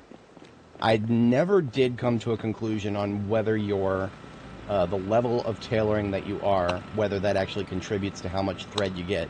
I'm inconclusive on that, because I think the integrity of it contributes more. So, you know, if it's got a bunch of holes in it, I think it will, you know, lower condition overall, so it will give less thread, which is logical. But I also wanted to, you know, find out if skill had anything to do with it. It doesn't seem to.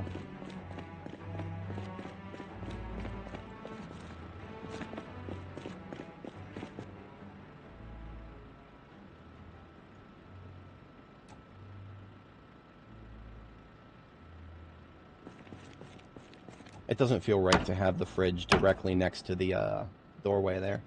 So I'm going to put it in the corner. Sleeping right next to a refrigerator, probably not the best idea. I had a mini fridge in my room back when I lived at the single family home, because I didn't like going all the way upstairs to get to the kitchen in the middle of the night when I had my cravings. So I would have a fridge in my room, just on the other side of the room from me, a mini fridge, and that I was sensitive enough, it seemed, for that to be a change that I noticed. But I digest. Now, everything that is needing to be preserved, I'm actually just going to toss it straight into the freezer. With the exception of one food item to eat tomorrow. See, this way, by tossing it in the freezer, it will freeze and be frozen for transport.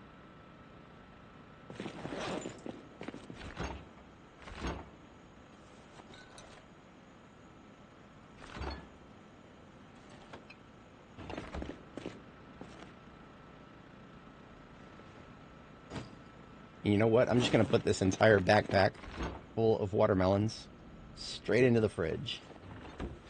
Because the fridge is big enough to take it. Okay, 22:50, we're actually a little bit past our bedtime. We hit the sack.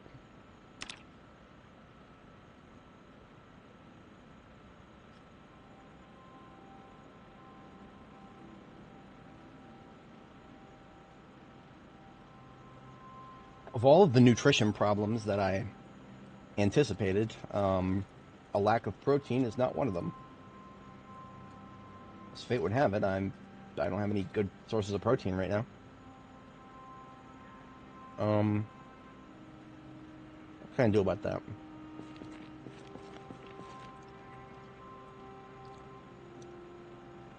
I suppose I could just try to overeat. That would help me with calories and protein, actually.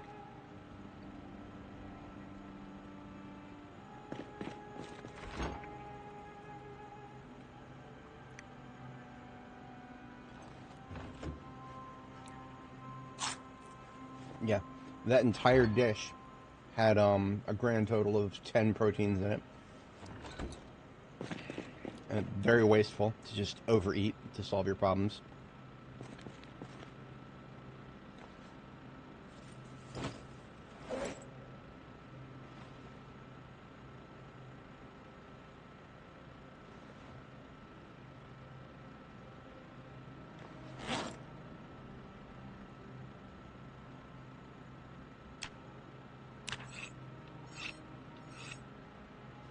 Alright, so we've got 2 hours to burn.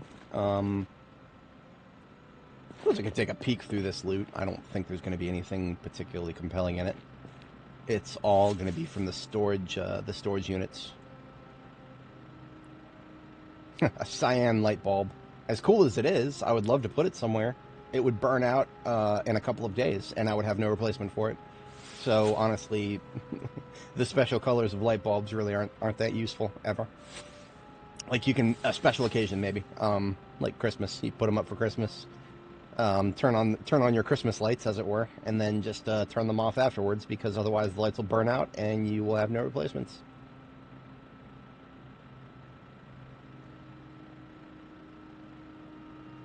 A couple of DE pistols without ammo.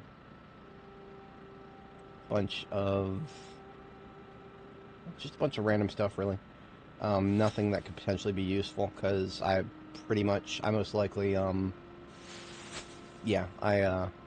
anything that could be useful immediately, I took it.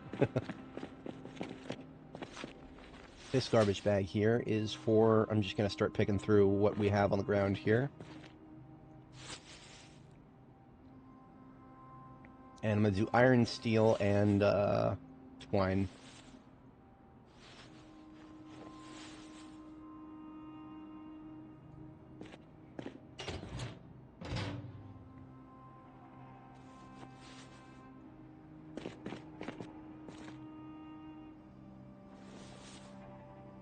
Ooh, a long stick. That's going actually into my backpack. A long stick. That's a spear handle right there. There's 2 more spear handles right there. So those spearheads that I brought with me, those can become spears now. I was just gonna, like, my plan for those spears were to just, cut down a tree and cut the saplings into long sticks, but now I don't have to do that. Easier. Much easier this way. If you're wondering why there are campfires on the floor, that was because for the longest time I never had a generator here. And I had to sort through this place long after the power shut off. Therefore, it was useful to have a large area source of light to navigate the place instead of just constantly eating my flashlight batteries.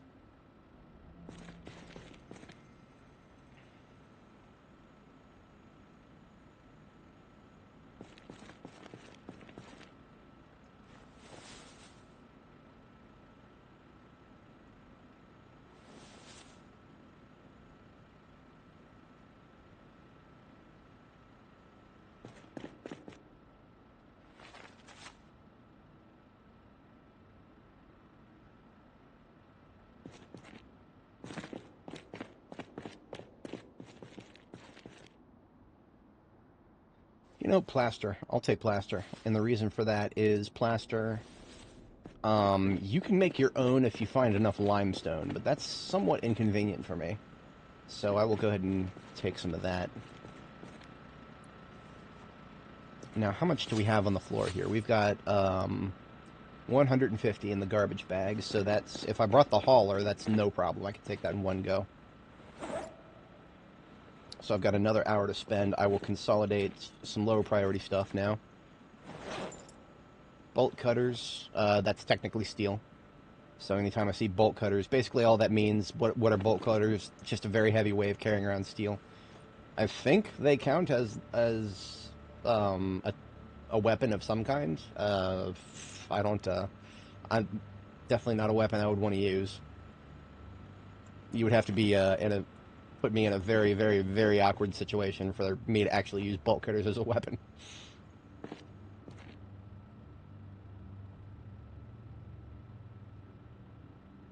That could have been my own stomach instead of a zombie. I thought I heard a zombie for a second, but it literally could have been my own stomach. I hate it when that happens.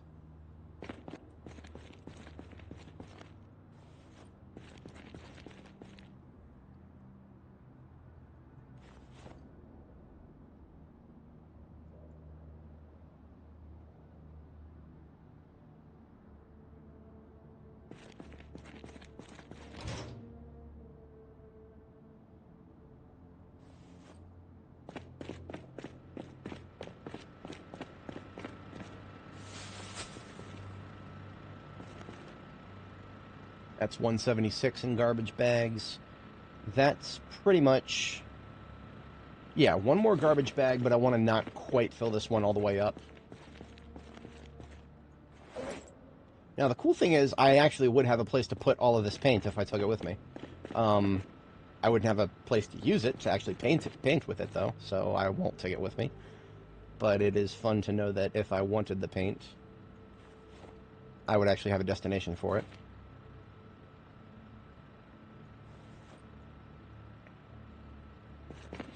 Looks like definitely concrete powder, or plaster powder, rather. Concrete powder, I haven't found a use for it yet, aside from obscure weapon construction.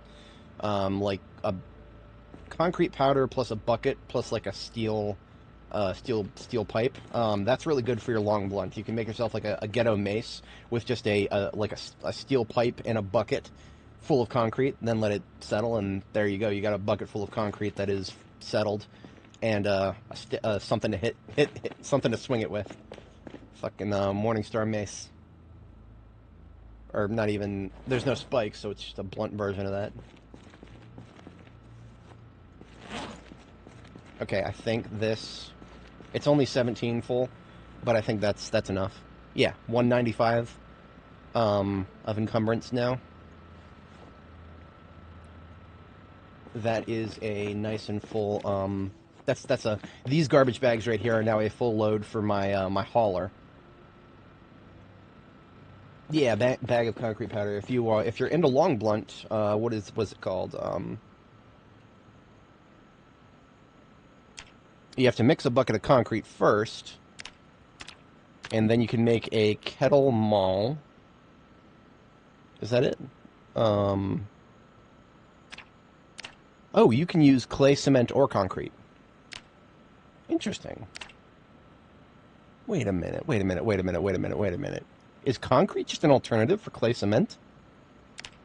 No. No, that's not that. Hang on a second. No. You still need clay cement specifically for most structures. But it looks like for a lot of crafting ingredients, you can use either or. Yeah, if you're a kettle maul. Kettle maul requirements, it's obviously there's a magazine requirement. Fuck if I know what magazine actually teaches it. But yeah, a kettle maul or a bucket maul. That's sort of like a mid-tier weapon as far as my understanding of the weapons in this game is that the best of the best is always going to come from metalworking now. But like the mid-tier stuff you can get with welding, maintenance, or carpentry. Possibly a couple of other skill types.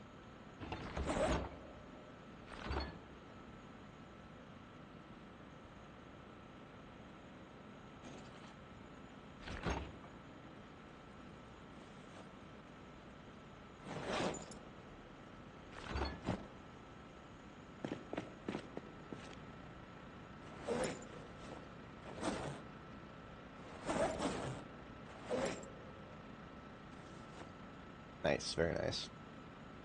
Yeah, it might be useful. I definitely loved my my stone mace. That was like a that was a non-metalworking.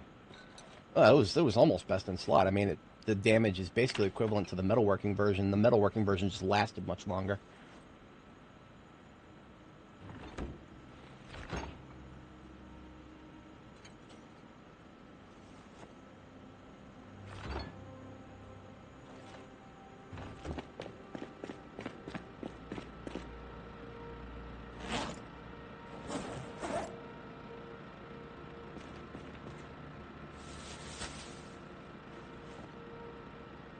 I will take the bowls with me.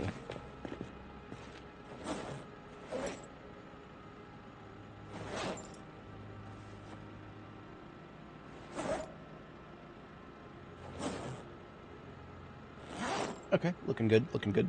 We are shutting off the generator. We're getting out of here.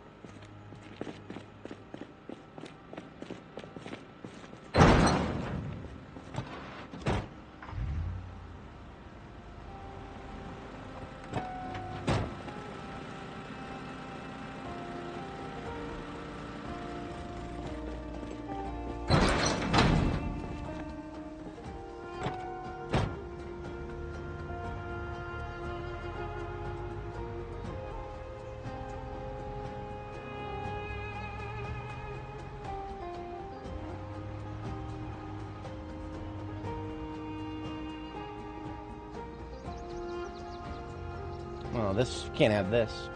Stand in the middle of my road. Get out of my road.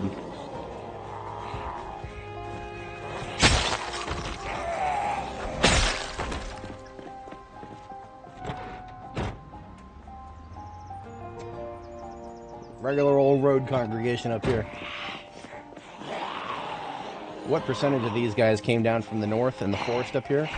And what percentage of them just heard my engine as I drove through last and wandered on up, maybe from the south? No idea. Next to the trees, I cannot tell.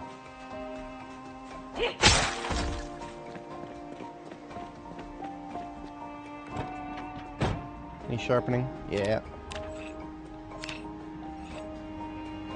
See, look, there's one that heard the van. She's going to be in the road when we come back. She's not going to be the only one, so I'm honestly not really worried about it at this point. At this point, I expect there to be zombies here. That is just a general, constant, ongoing expectation. Trying to pull them up is like pulling up weeds. You do it for places where you can manage, otherwise, good luck.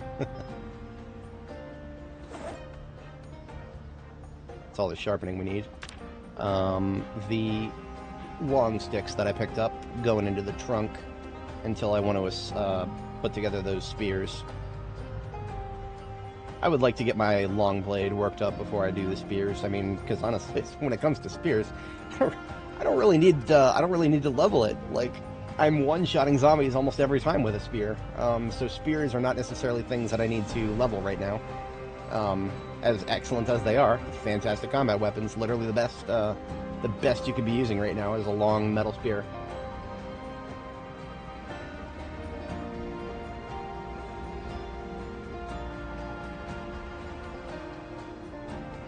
Just about to be hungry, but this stuff is not done unfreezing yet, so.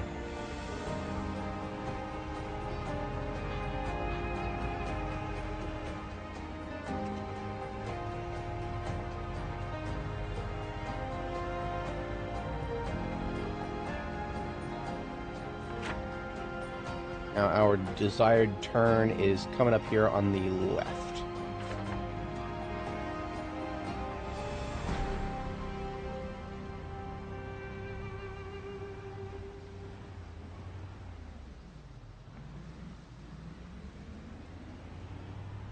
Excellent. Yeah, I've never used it before, so take it with a grain of salt.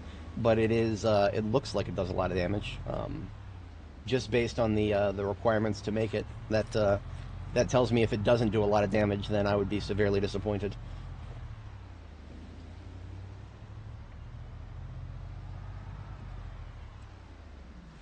What's further down this road? This is Otter Creek. So this would take me just basically in a circle around the little radio station out here, I think, in the middle of this nonsense, in the middle of all these trees. That road down there, Pigtail, would take us there, but I don't really care about that. Mostly just getting my bearings for local resources here. This is... Oh, there was a survivor zombie here. Yeah, there was a survivor zombie here. None of these books are going to be useful to me because I tossed them for a specific reason. It's a bucket of water. That's actually kind of funny. I remember, I do kind of vaguely remember leaving that there now. I don't think there was any water in it. It was just a bucket that I had carved. Really? Okay. Interesting. You know what? That is close enough to my base that... So just the fact that there's anything in there means that there's going to be more than the Sanatorium. Well, let me get I'm going to get a base established, and then I am going to take a look at that. Because if it has anything in it, it is close enough to my main base that I want to take a look at it, so that I can say that I've taken a look at it. But let's get ourselves an FOB established, and then we'll take a peek. Sanatorium ain't going nowhere. Okay, this is a abandoned, probably a gas station at one point, but nothing else in it. I think I've been in it before, but I've never evaluated its efficacy as a base. What I'm looking for is a fridge of any sort.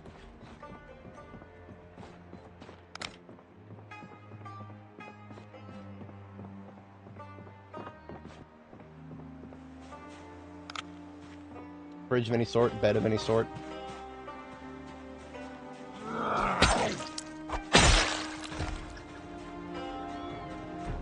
See, even these abandoned houses are going to have fridges or beds in them, most likely.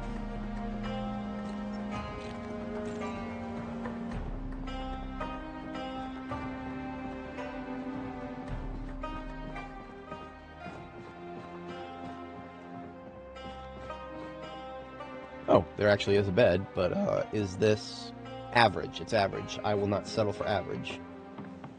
If I'm going to bother putting a bed somewhere to sleep, it's not going to be average, it's going to be good. If I wanted average, I would bring a fucking tent. I will settle for nothing less than a good quality sleep. I think literally everything we could possibly find in the Sanatorium would be average or below. I think. I'm not sure, actually. But, among the houses in this abandoned neighborhood, I do believe there is one that is not abandoned. I think actually it might be that green one that's marked there. No. That's a garage. We're just going to take a perusal really quick through this abandoned neighborhood, because I know there's one house that is not abandoned. And therefore, we'll probably have a fridge we can actually use, and a bed we can actually use. Not that I'll use it, I'll move it, but yeah.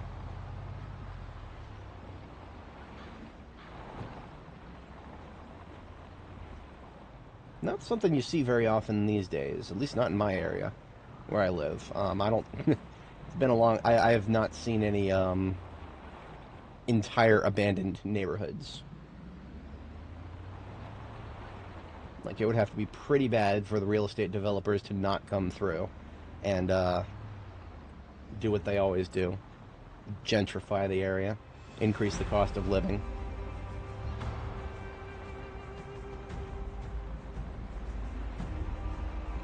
I can't believe the prices people pay for houses in this day and age. At least in the United States. All of our houses are made out of timber. Every single house that has been built in the past 20 years, and there's a lot of them, there's literally hundreds of thousands. Every single one of them is going to be gone in about 100 years. But nobody thinks about things like that. Nobody, I don't think a single person of my parents' generation cares about that kind of shit. They look at houses as a place for them to live in, maybe their current family, and that's it. And I don't know what's wrong with me. There's obviously something wrong with me. That's not how I think. I think long term. a little bit longer term, maybe even a little bit longer than my own lifespan. Obviously, you know, if I were to have a family and children, would they actually want to continue living in a house that I built? Maybe not. Because it sure as hell isn't playing out that way. Oops, wrong button. I don't talk very much about my ex-fiance. That's almost a decade ago, but her grandpa is actually a lot more interesting than she was, at least in hindsight. Her grandpa built his own house with his own goddamn hands, his own bare hands, and when I was with her just at the time, they were in the process of selling it. I found that to be so tragic. Like, just, it was such a sad thing. Like, he built that house with his own hands. It was a really, really nice house out in somewhere, Lovettsville, Virginia, I think it was. Just a very, it's off in the woods, you know, kind of not unlike what we're seeing on the screen here, just, you know, minus the dilapidated, busted houses. Had its own little footbridge going over a local creek. It was beautiful. It was aesthetically pleasing. And they were selling it. It was like the man, he hadn't even passed yet. Like, he was still around. One of my regulars back when I worked at the hardware store, which was a very, very long time ago. But still, it was baffling. I never really got to talk to him about his decision to sell it, but that made no sense to me. It just, like, you built this. Why the fuck? I'm sure he had his reasons. They probably had to do with the fact that, you know, didn't have anybody to pass it to. Was getting too much effort to maintain it himself. That, you know, that tracks. But that's just not. That wouldn't be a fate that I would want. If I had autonomy over the situation, I would want potentially to do something. You know, when you hear about other places in the world, like in the UK, there are certain houses that have been in the family for literally centuries. And yet here in America, it just seems like at the family level, we're incapable of thinking at that scale. I don't know. Maybe I'm just built different. Baffling. But we stole ourselves a bed there, and now we're going to steal ourselves a fridge. That's going to be difficult. I will have to drop my backpack. I will have to put my firearms into the backpack. And I will have to put my sword into the backpack. Now, my encumbrance is 9.93, which means I can pick up something that weighs 40, which is the fridge. So what I do is I pick up the fridge, and now my encumbrance is just below the limit of 50. I put the fridge in my secondary hand, and look at that. My encumbrance plummets back down to 21. So I have a fridge in my hand now. There's a fridge in my hand. I can put all this stuff back on now. As silly as that sounds, if that, you know, that is very, very silly. And yet, that's how this game works. We just gotta deal with it as it is.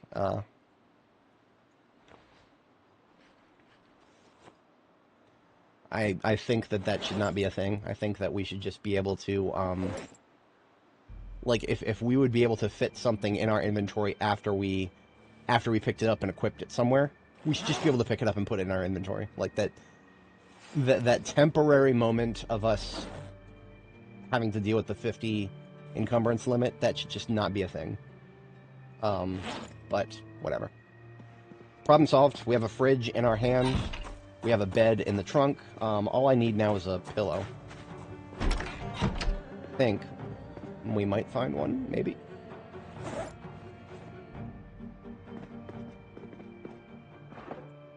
Nope. There is not a pillow in this house. Well. You know what? I will survive without a pillow. That's okay. I've survived much worse in this game. So now we have all the stuff we would ever want for a field base. Just a question of where to actually put it.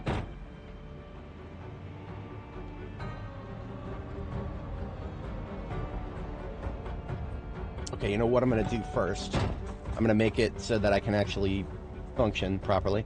I'm going to drop the bed parts so that I have 40 in the trunk, and then I'm going to put the fridge into the trunk. And I'm going to put one of these bed parts in my hand. And, you know what? I'm going to kill this zombie. Because, see, right now, you can't just drop the fridge. You got to place it. And that would cause me many, many problems. So it is much more convenient to have the fridge in the trunk as opposed to in my hands. Because if I hand carry the parts to the bed, I've got a key binding to just drop whatever's in my hands. So that's not a problem.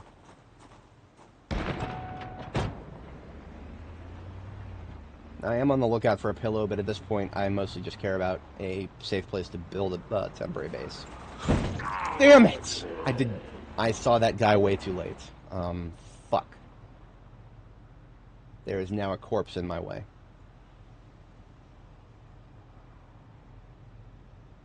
Oh, there's not. He's still alive. Cool for him. Alright, well, they're in my fucking way. So, drop the bed. Let's kill these assholes.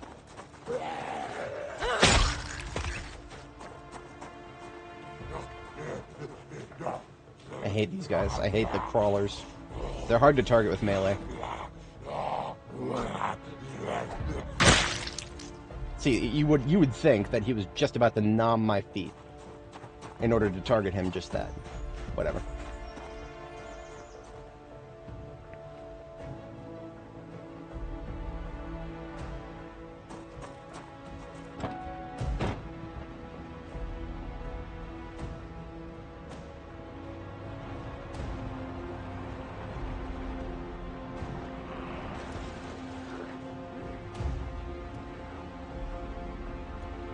That's a lot of zombies for this.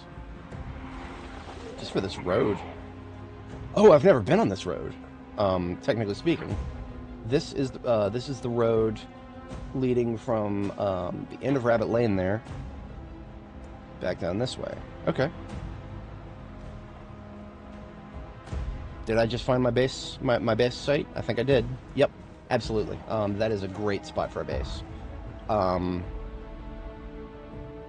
Actually, that is a very, very great spot for a base, and I'll explain why briefly here. I just need to actually fight my way into it.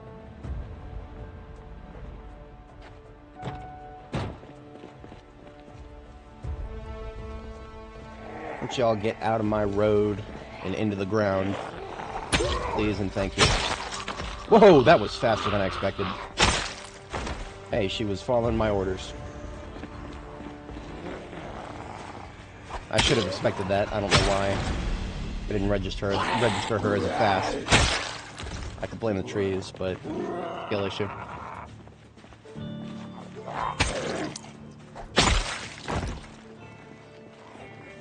So I actually might unironically go hunting. And when I say unironically, I might actually like use the tracking system and whatnot. Because right now my proteins are really low. And my only solution for that would be to go back to base and chug an entire 2 liter of milk, which would put me a little further into weight gain than I really want to be at 83 kilos.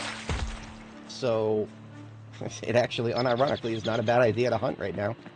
But first I want to establish a field base here. So what are we looking at here? This is a, I don't know actually what this is supposed to be. But I know what it actually is. What it actually is a, secret way into the sanatorium. And it sounds like there's at least one zombie inside of it. Damn it, they're gonna break that fucking window, and then they're gonna be smacking the goddamn, grate.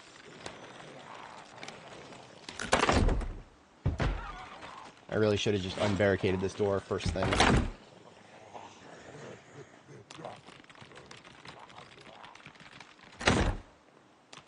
Oh, they stopped. Okay, that's good.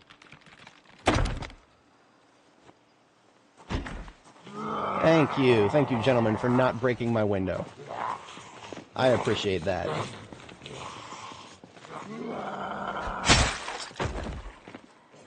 Get off of the... Dude. He missed me, so he's going for the fucking door. Come on, come on. Right this way. Come on, dude.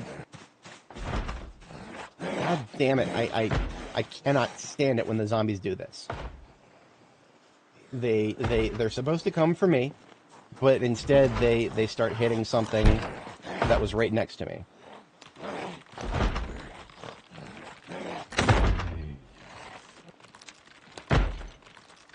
They're drawn to things that they can't hit, kind of like magnets sometimes. But whatever. I was going to pull these barricades off anyway.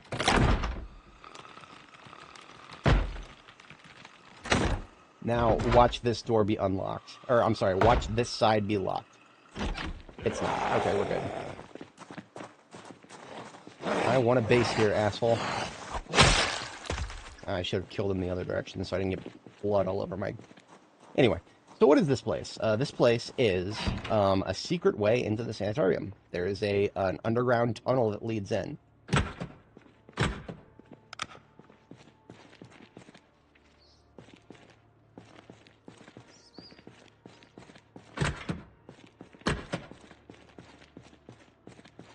And there it is. So this is actually a perfect place for a base. Because, well, I've never actually tried to fight my way into the Sanatorium from the secret tunnel here. I only noticed the secret tunnel on my way out last time. And that was interesting, to say the least. But we've got our order of operations now. Well, we're going to continue securing the place, because we can't call it secure when there's these assholes still here.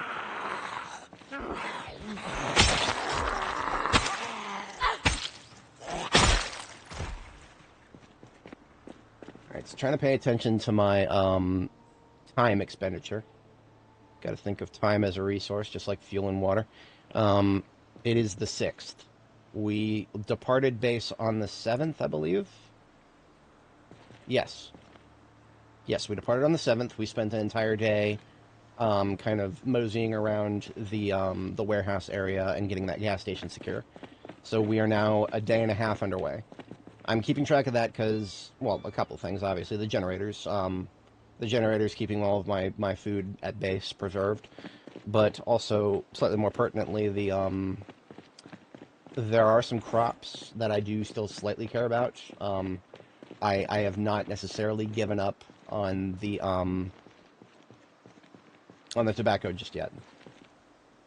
In fact, I have considered making a stop at Fallis Lake to go pick up some more fertilizer, which is something that I never even bothered with before, because, you know, fertilizer is really heavy, and you don't really get anything for it if you just grow most of your crops normally. Like, all fertilizer does is it makes them grow faster, which, I mean, I have no need for that. Like, my crops, they grow, that's fine. That's all I care about. They grow.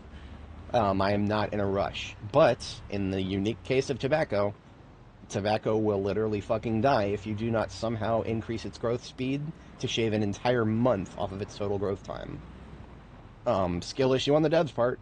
They have ignored my bug report. I've talked about this many times before. But, lately my challenge has just been, can I actually grow tobacco? Like, can I actually grow tobacco on default vanilla settings in this game? That'd be pretty cool if I could. But it would require a lot of fertilizer. What I've been doing is I've been composting and fertilizing it every single growth phase. And its next growth phase is coming up soon. But what I'm going to do is kill that rat, because if I don't, I'll run over it and it will damage my hood and my windshield and I'll hate it. Broke my brain just now thinking of that. Fucking animals. Let's clear some of these trees out of the way so that we can call this a proper base.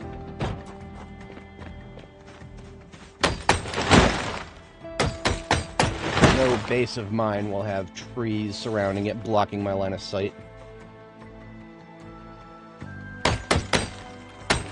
For reasons explicitly to do with shit like this. These fuckers up here.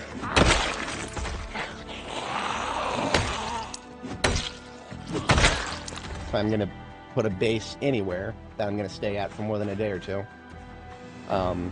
Yeah. A visible perimeter is non-negotiable. And also the sound of me cutting these trees, if there are already more assholes out in those trees, a little further in, they will hear me cutting these trees and come moseying on over, make themselves known, so that I don't have to go in there and find them.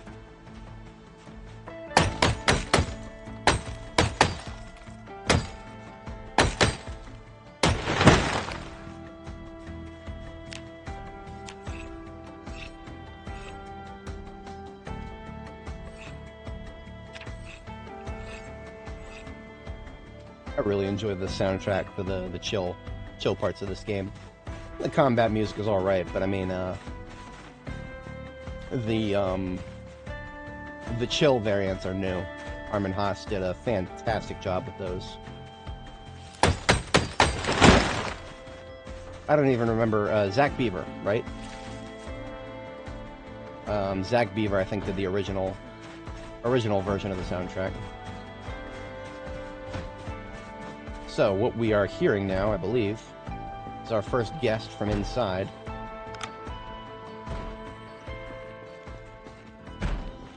Which side?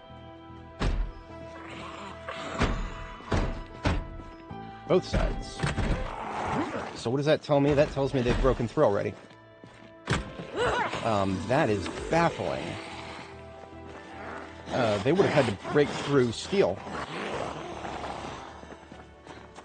How did that happen? Okay. I guess.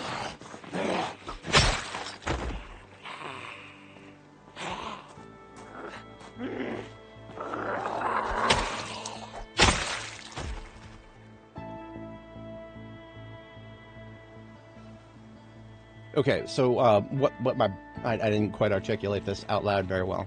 What I'm considering now that I hear those zombies is that they should not have been able to be there unless the door further down this hallway.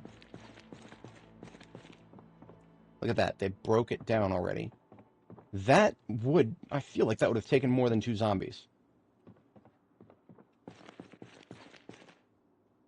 Okay. How far down this do I want to go right now? Give me a moment. I'm going to have a, well, I actually need some water. I actually do need quite a bit of water. There are no functioning sinks here. Interesting.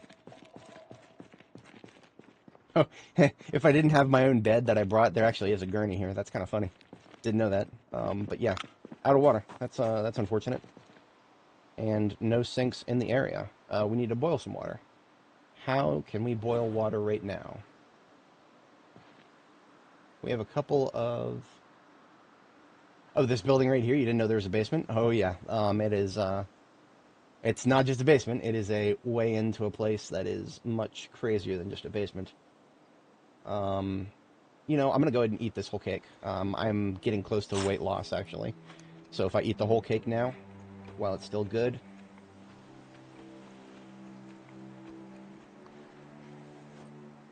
Yeah, I need to fix the water problem before I go down there and start fighting.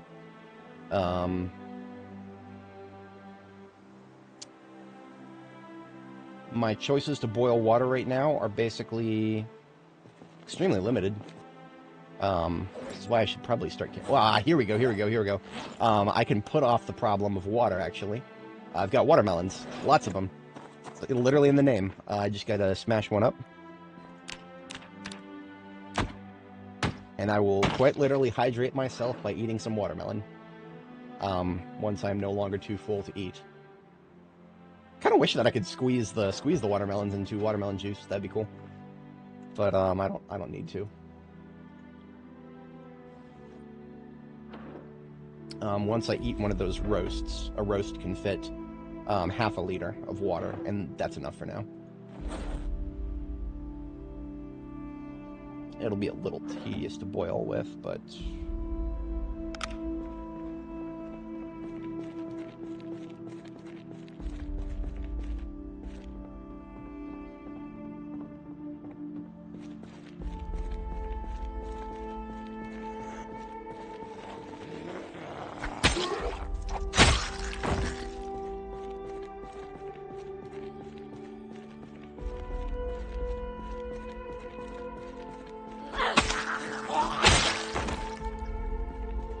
Spooky, scary skeletons. Okay. This guy, I want to say, is far enough that even if I were to put a generator upstairs, I wouldn't be hearing him for a while. But I don't know. I would like to... I'm not going to fully clear this tunnel, obviously. But I would like to kill anybody who's close enough to be an issue.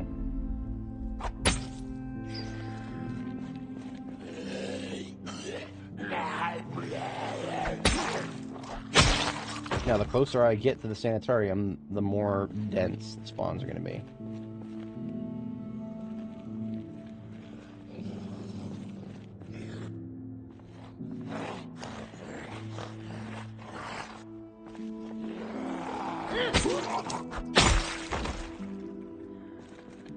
Okay, I'm going to leave that one alone. Now, the reason for that, the reason for my decision behind that, is I saw her wander in that direction once. And what does that mean? I think that was their group up mechanic, the tether. I think that means that she was going to group up with somebody in that direction. Doesn't necessarily mean anything for their long-term movements. They may still come in our direction long-term. But for the short-term, I want to say that we are okay-ish. I'm going to take the doorknob and door hinges because those are still intact. I could rebuild that door with wood if I wanted to. I'm not really worried about that right now, because having these double doors here is fine for now. They're steel doors. It'll take a little while to break. I will hear anybody who comes up throughout the night or anything like that. And now I am able to eat some watermelon. This will fix my thirst problem.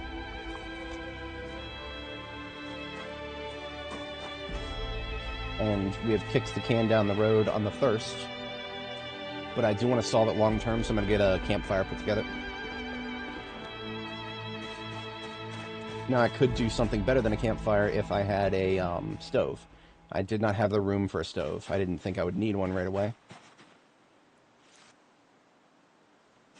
So it's fine. I don't mind doing the whole campfire thing. Not at all. I am a Eagle Scout, IRL. I will happily fire up a campfire, just for the sake of having one. I find it aesthetically beautiful.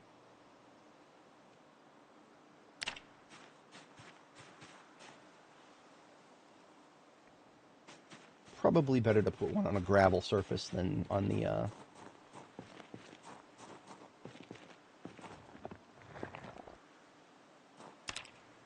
Would you look at that? We've already got a few logs kicking around the place.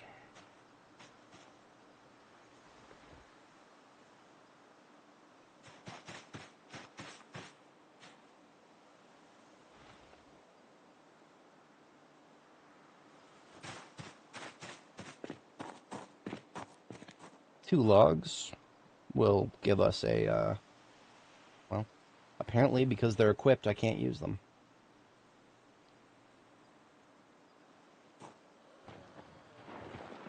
Did you hear that? One of them followed us home.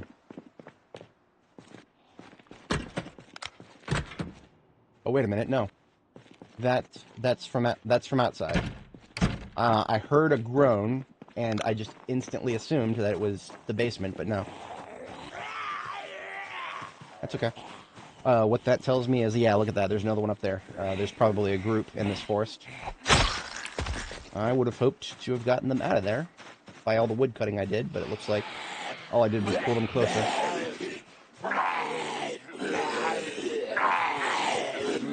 Now, a single discharge of the firearm would pull them out of the forest. But I don't know. I actually have no idea what that would do for the ones under the tunnel. Would they hear a gunshot on the street above them? I'm gonna experiment with that. I'm gonna use my M36, the quietest firearm I got, and we're gonna see if that attracts the attention of anybody downstairs. Theoretically, they should have been outside the range of my M36, like, even if they could hear it through floors. Theoretically, I don't use the M36 quite often enough to know with any confidence, but that should have pulled anybody out of these trees. Should have. It also should have pulled people from across the goddamn street.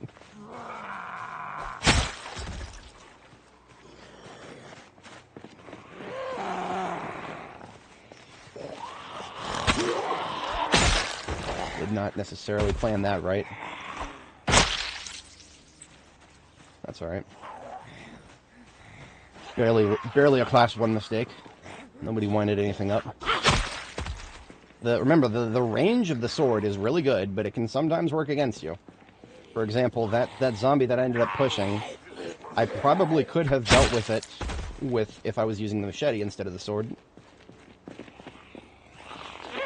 But then I would lose out on hits like that, which are just, you know, even safer. Like, you know, that's twice as far as the machete could swing.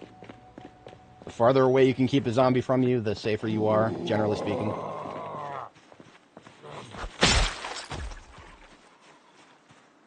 Okay, looking good, looking good. We are...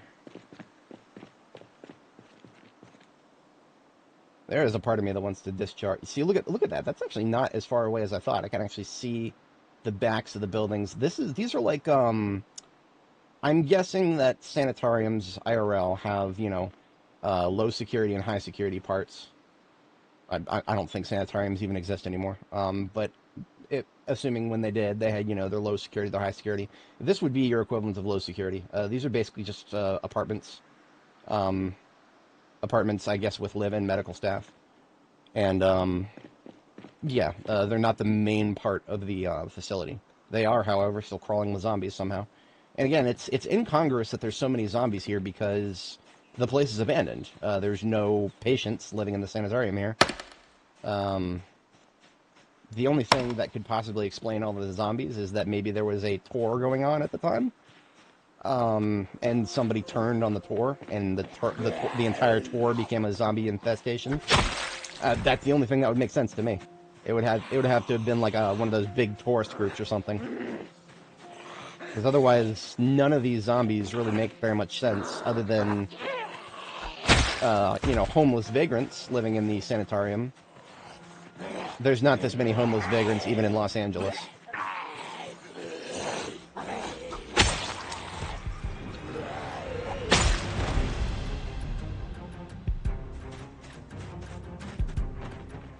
I have mixed feelings about this song right here. They recently, as of 42.11, made it a combat song as well. But then, of course, like the rest of the combat music, it goes away instantly. Okay, I think I can go back to what I was doing, I think.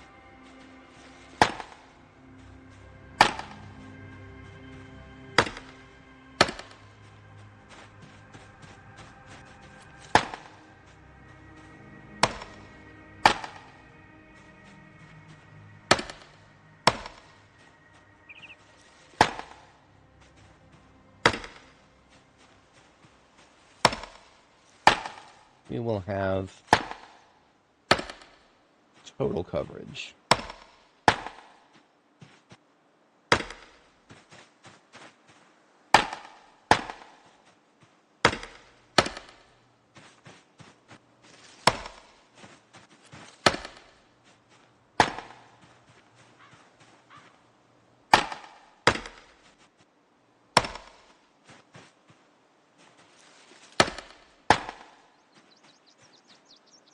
Okay, nothing left but us trees.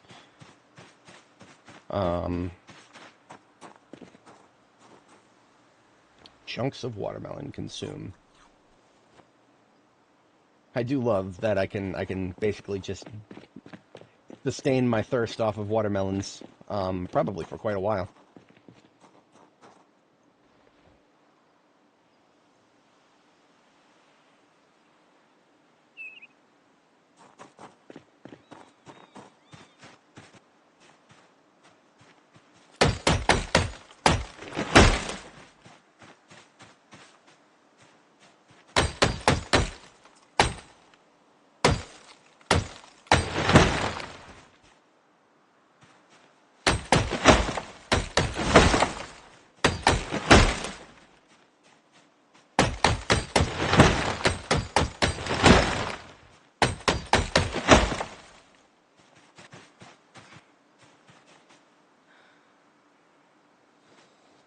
Well, no sharpening capabilities, huh? Now the head has taken quite a bit of a hit. This is definitely no longer worthy of being in a field kit. I'll have to swap it out when I get back to base. But that's problems for future me.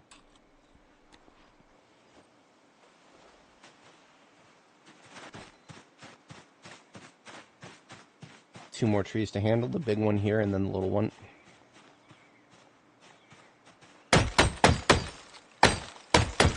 Well, both of the little ones, as you can see. There's one here, and then one directly behind it that I cannot see from this perspective.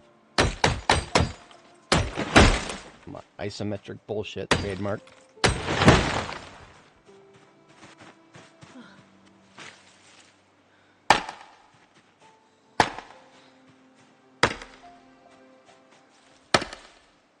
Remember, it's not a field base of mine unless I can drive all the way around it, even though I don't think I'll need to with this one. No thanks. I don't do custom maps, but I'm sure it's cool. I play this game entirely unmodded. Map mods are probably one of the least stable things for Build 42.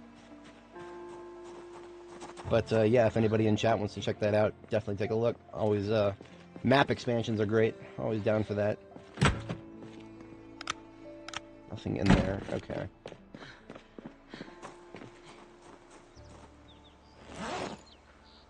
Yeah, this firefighter axe is pretty much done. I'm just going to toss it straight into the trunk. Let's get the campfire started here.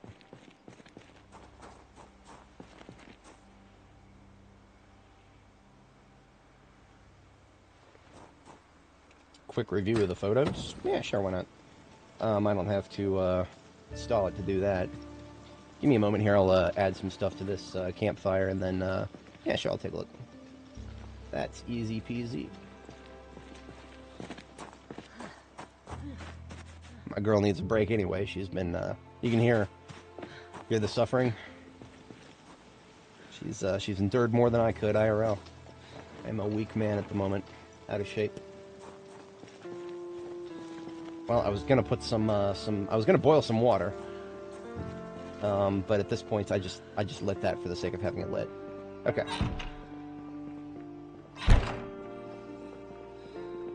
We're gonna have a quick sit down here. She's gonna recover her stamina.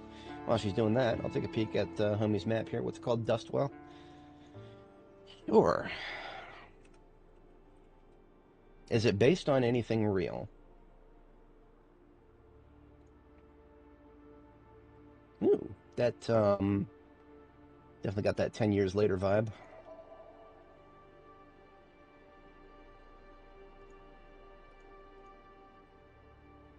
Not bad looking. Definitely looks like some homeless people have been living in it for a while. Now that's pretty cool. That gives me 7 Days to Die vibes of the radio tower that they had as a POI there. Don't want to fall off that. Definitely don't want to fall off that. That's pretty. That's actually really pretty. I don't know if you would see very many trailer park homes with a custom attachment like that, but it's... I mean, if I owned a trailer park home, I'd absolutely staple something like that onto it. So is this the way the map is, the way it's added? I'm assuming yes. In which case, it seems definitely like a place a player would go to after the start of the game. Like a long time after the start of the game. Like I said, first vibes I got were 10 years later vibes. Yeah, not bad at all. It's pretty small, looks like. Where is that? That is that's actually not far from where I'm at right now, if I'm understanding the map right. No. That's the bend of the Ohio River.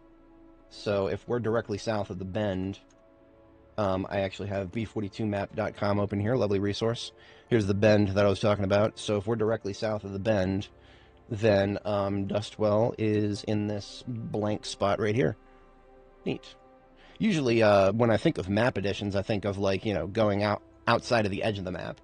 But if this is like smack dab right in the middle of it, adding some more interesting stuff to it, yeah, sure. Yeah, it's not bad. If the game was stable, I would probably consider it. If the game was stable and, you know, map mods didn't threaten the stability of the game. I remember in B41, I really enjoyed the West Point expanded mod. which adds some more stuff to West Point in this spot, where the American Tire is. It kind of like, expands it in that direction, adds a hospital and some other cool stuff. Yeah. No, I mean, if the game was stable right now, I would consider it. Definitely not bad. Made by how to pronounce that? Powitriz? Is that Polish? In which case the Z would have a very different enunciation. Ah, okay, yeah, yeah. So it is not too dissimilar from what we're looking at here in this general vicinity with the Sanatorium. It is got an abandoned neighborhood next to it. Similar vibes.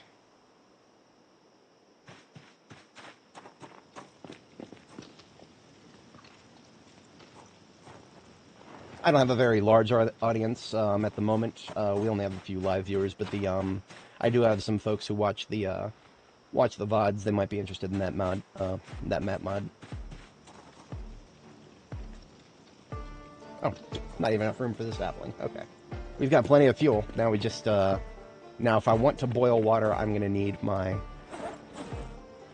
of my pans, which means I'm just gonna straight up eat the 50 roast here.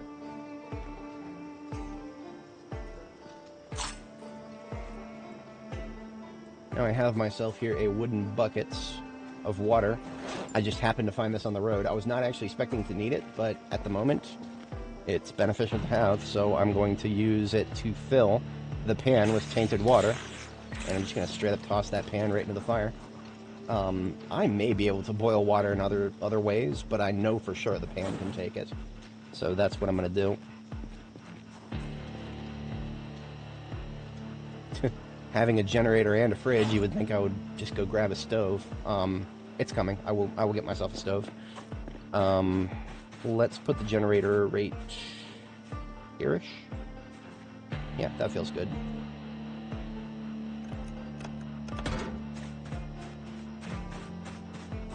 Cycle the water.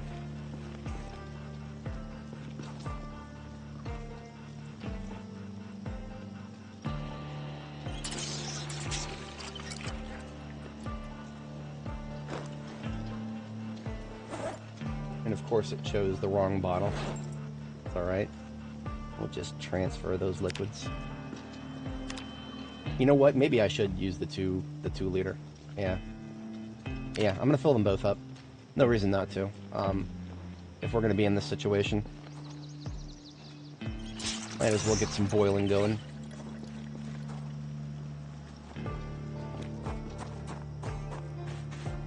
While that's boiling, I will test the generator. And we've got 2 lights on right now. Figure out where those are. This is a terrible light. Not worth the consumption. This is... Oh, we do have water here. Okay, cool. So that is a, we got a sink and a toilet. You will never, ever catch me drinking toilet water. Not even in this situation. Like, I would sooner boil water than drink toilet water. Ah, I couldn't, okay. It's a little, exterior light right there. Got it. Now that I did learn something interesting, though. I don't actually have access to the lights on the stairwell. I would like to go ahead and have access to those. So I think I will put the generator... You know what? I'll just put it right in front of the base. It's alright. It's fine. Normally I would like to put it a little further away. In this case, I'll deal with it. So even there, it is not powering any lights.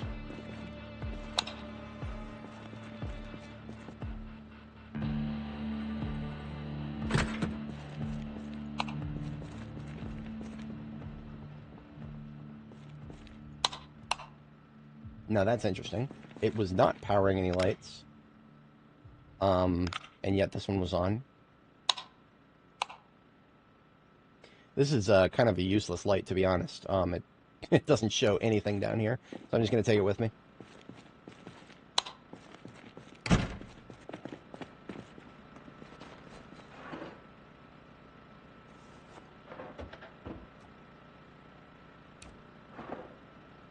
Could do worse than to find a trash can somewhere for all this trash.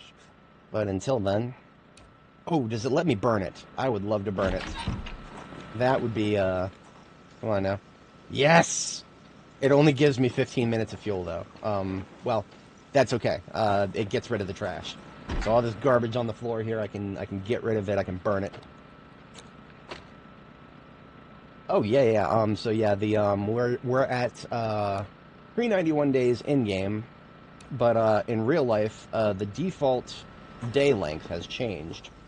So by being just over a year, what we're actually at over 300 hours of gameplay here.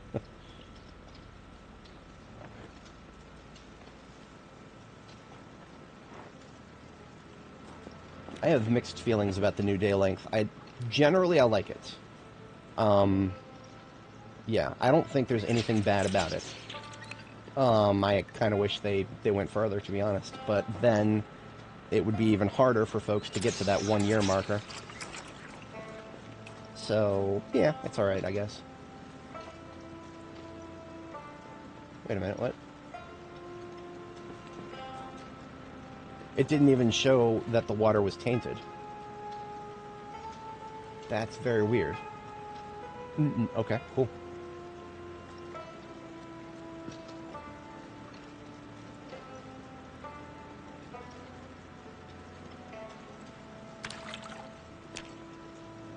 Oh yeah, thank you. We've gotten, I think my record prior to this is actually pretty close to our current time. The only difference being, of course, that was on, shit, I actually forgot which character it was. If we look at my footage folder here, and I go to Project Zomboid, you can see I've got footage from all the betas from the very beginning. I've only started live streaming since 42.8. 42.7, I think, was my most prolific save thus far. If I do a search for star.mp4,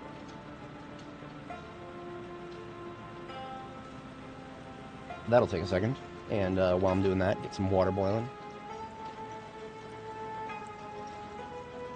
This is a Seagate Exos, so it actually does take a while for files to pull up when they're this massive. It's a hard drive, not a solid state. Price per gigabyte of storage is much better for your hard drives these days.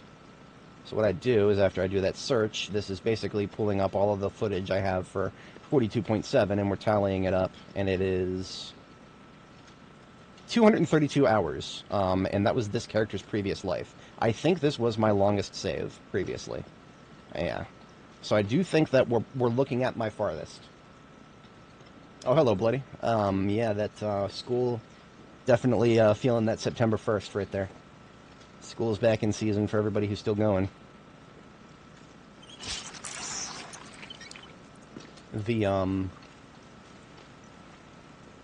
Depending on what you're going to school for, that could be a very useful thing, or it could be a very unfortunate thing. I went to George Mason University for film and video studies, and I learned things. That's about that. I learned things. Yes, I in fact learned things and stuff too. But I need to get some sleep on this character. So what I'm going to do is put away my backpack and my firearms and my sword, so that I can carry fridge and then toss it on down.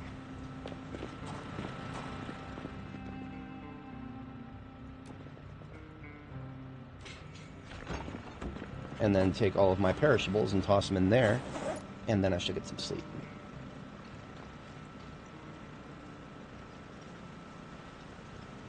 Oh, wow. That's a bit of a double whammy. That is absolutely a double whammy. Hopefully that worked out all right.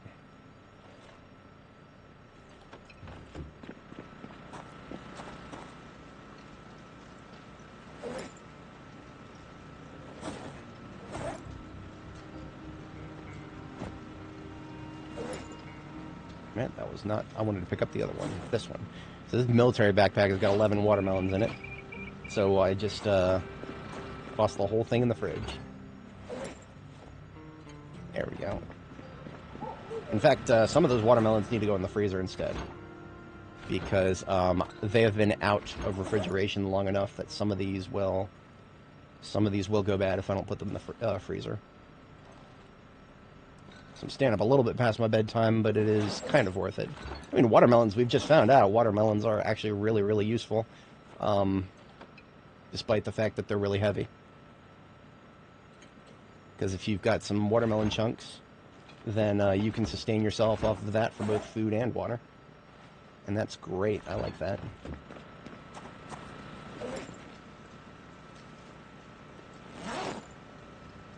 Backpack goes back on the back.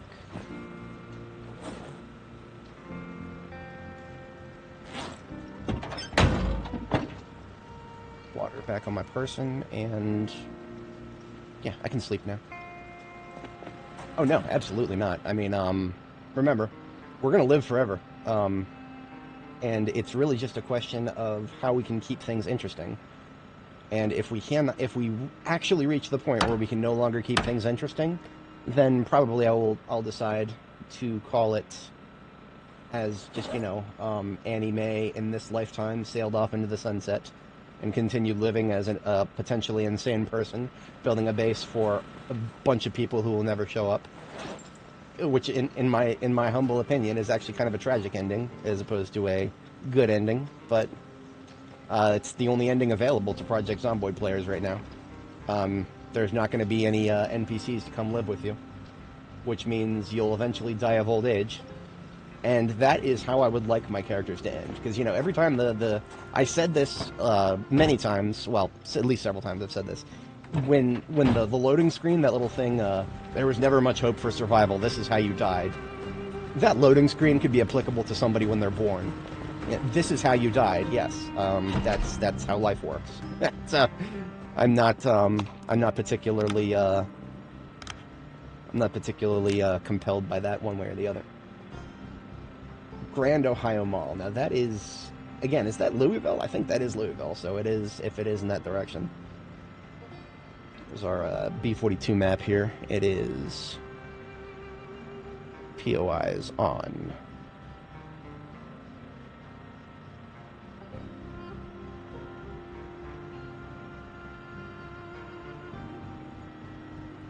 Police station, prison, distillery, fossil oil.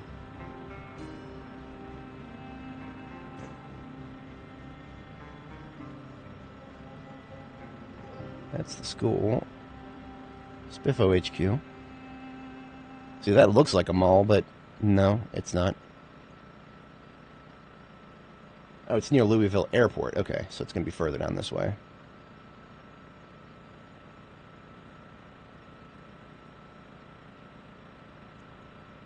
Aha, yes. Okay, yes. I see it now. Yeah, I mean, that's... Well, I mean, when we fight our way into LSU, it'll take an effort to get there. But, yeah, we're doing it. It's on the long-term docket. Because a trip to Louisville to get to LSU means we're going to have to fight through the bulk of the place anyway. Yeah, Grand Ohio Mall is happening at some point. It's only just a question of when. Is it right now, we're a little bit tethered to Riverside. Once I start getting post-agriculture, like, you know, done with agriculture, set the animals so that they can literally survive a year without us, that's when I start seriously considering going to Louisville, because I'll take a couple of cows with me, and that'll be it. Like, we will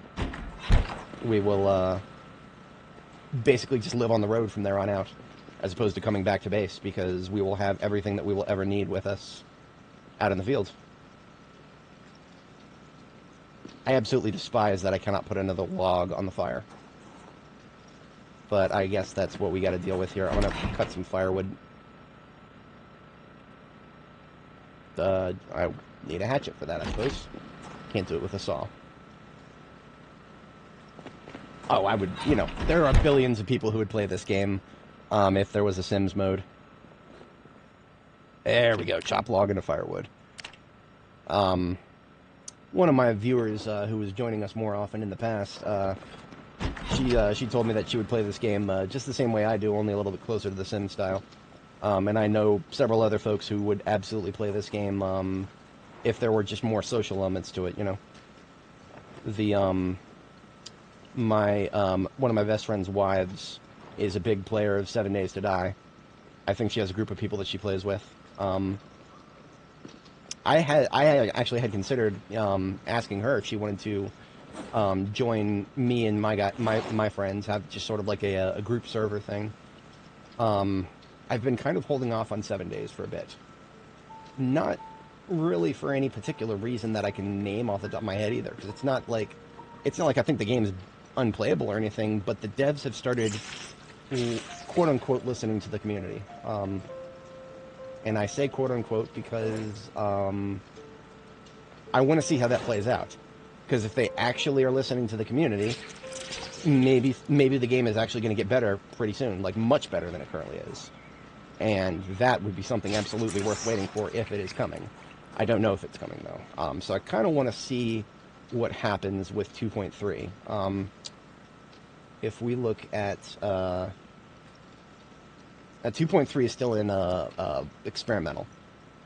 I don't think they're doing anything that would particularly, you know, nothing game breaking here. But I kind of want to, like, you know, at some point I'll start a new stream of it myself, and that will be one of the things about that stream will be kind of just me assessing the value of the game for a group play, to see if it would be fun to play with a mixed group of friendos. Because I know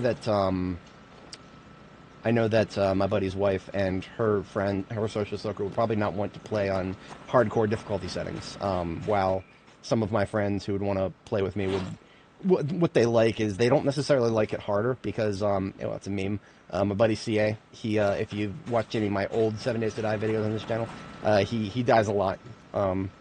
But what he likes is a higher difficulty, but also greater like what am I thinking of? More loot and stuff like that. He's all about the bargaining when it comes to game difficulty. He's like, well, this is stupid, so let's take this out, but then make this harder, if that makes sense. Like, he would not want to just, you know, remove something because it seems like it's too hard. He seems to be the kind of guy who would prefer to negotiate out of that, which makes sense, I guess.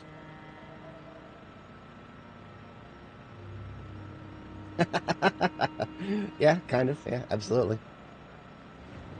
Oh shit. I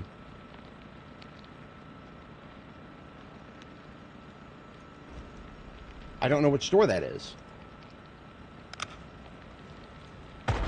Okay. Now I do.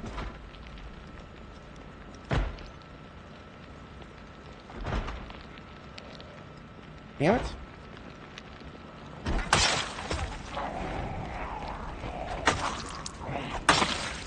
The stupid fucking things. Fuck. God damn it. God fucking damn it. I have no way out of this place.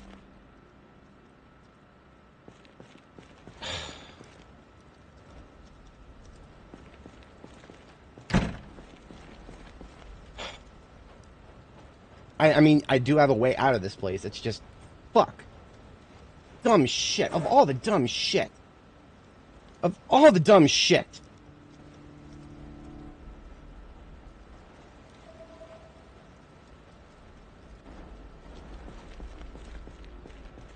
No, I cannot.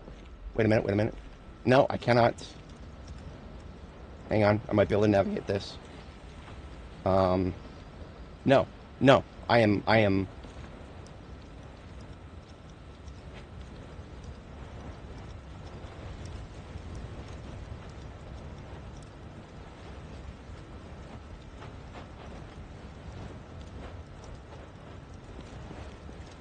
Okay, we've just lost everything. Everything. All of our food, our place to sleep, maybe I don't know, maybe the generator? Hang on.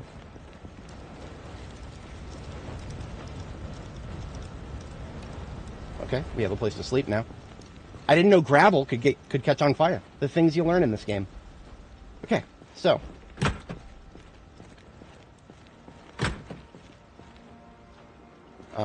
Yeah, fuck everything. This is our only way out now. Organic storytelling at its finest. We have a place to sleep. We're extremely hungry. We have no way out of there. We literally barred ourselves out. I don't even have my weapons. I took the weapons out of my inventory, specifically so that I could,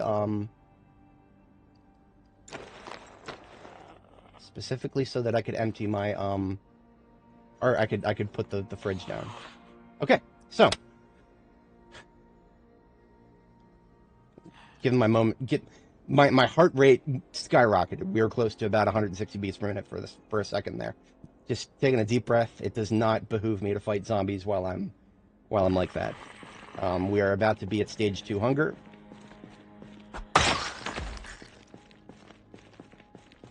Yeah, no, that was yeah, CDDA start right there. I don't play nice with starts like that. Which is why I don't know if I would ever do it. Or if I ever did it, I would very shamelessly start over again until I got a good start. I don't do the whole you got a bad start in the first 30 seconds or the first 30 minutes of the game, so now you got to be stuck with it. No, I don't do that shit. If I have something go horrifically wrong in the first 30 minutes of a game, I'm just gonna fucking start over. I don't. It is at this point where when the dumb shit happens, I just gotta keep going. What the fuck was that? Oh shit, okay, that's upstairs. Nothing I can do about that.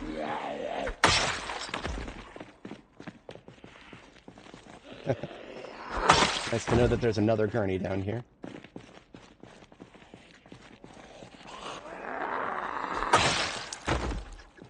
Now, at the very least, we have ourselves a straight line. Lesson learned, never leave campfires running, ever. Well, I mean, if there's a single chance of a zombie coming up... Because see, what happened there, if it wasn't immediately clear, I left the campfire on. The campfire attracted a couple of zombies from somewhere nearby that I had not cleared. The zombies caught fire. They came up, started beating my door down. In so doing, they caught the doors on fire, and then everything else caught on fire. So my base, my forward operating base, with a fridge full of food in it, and a generator. The generator is probably going to blow up too.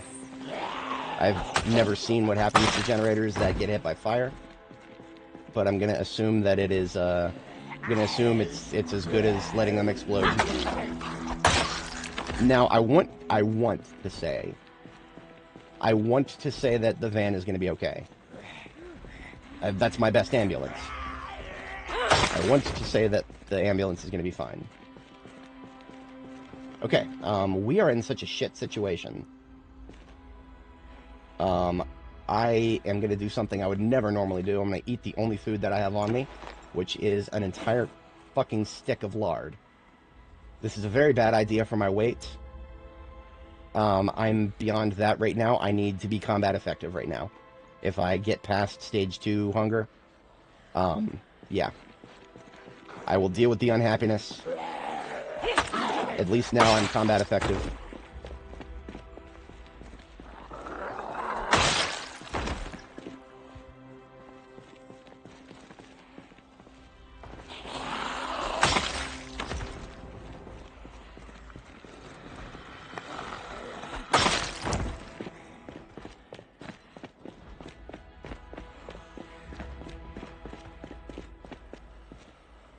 Alright, so everything we're hearing in this direction is the sound of zombies, hitting stuff on the floor above me.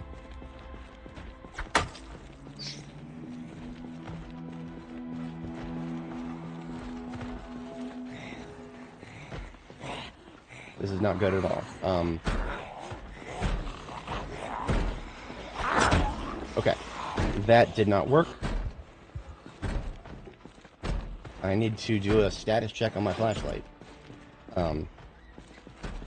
Not in the best of conditions.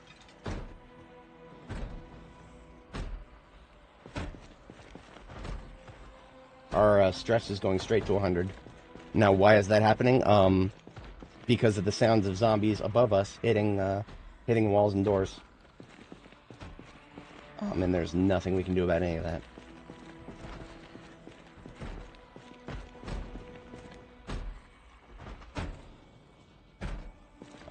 I've just got to wait for them to break that. There's nothing I can do. So actually, I'm going to do something a little risky.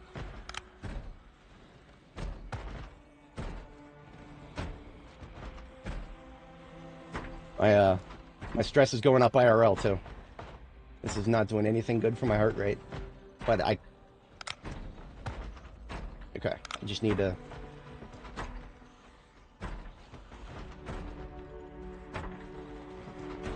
Yeah, bloody, that sounds accurate. I have committed some things that not even the Japanese did at Nanking to some of my Sims.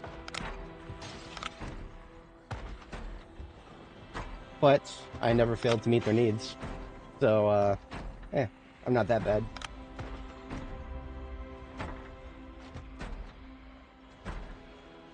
It's not good. If I leave the flashlight on...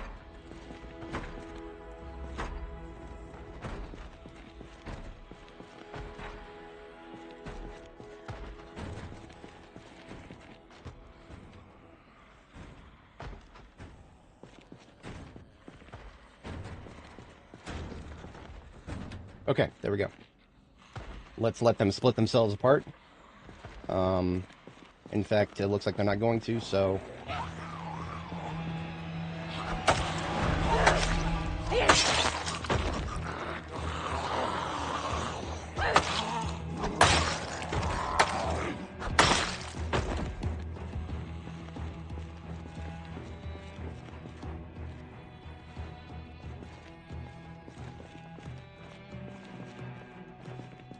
For anybody joining, welcome. We're in a very bad situation right now. Possibly the worst situation my character has ever been in. Because normally, I am much better prepared than this, but we just had one of those certified bra moments. And as you can see, we're in a bit of a tunnel without much light at the end of it. There is a light on the other end of the tunnel, but it's not the light we want to see right now. It's the light of everything behind me being on fire. So, quite literally, the game has backed me into a corner that is deeper than I've been in for ever on this character. I've never been this cornered. And I'm not even like, my life is not instantly in danger, but this is not good. Okay, here's what I'm going to do. I don't expect that I'm going to lose my machete anytime soon. But I'm going to stage a replacement anyway. Of all the things that I had in my backpack, I have a replacement machete.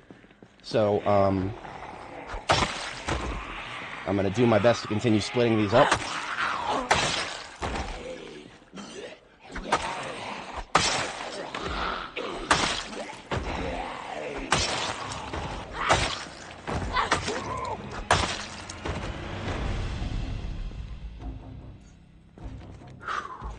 Okay.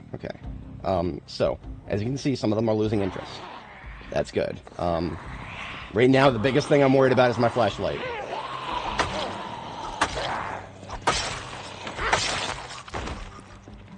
Battery checks. Stand by. Okay. Still got about a fifth left. That's a couple of hours. I don't know if we're making it out this direction. At this point, I think it would be more prudent to literally just wait for the entirety of the building behind me to burn up. I don't think the fire will spread down the stairs. At least I've never seen that happen before. I've also never fucked with fire enough to know. But this is not good. This is not good in the slightest. It's not that I don't think I can kill these zombies, but I'm gonna do what I can do.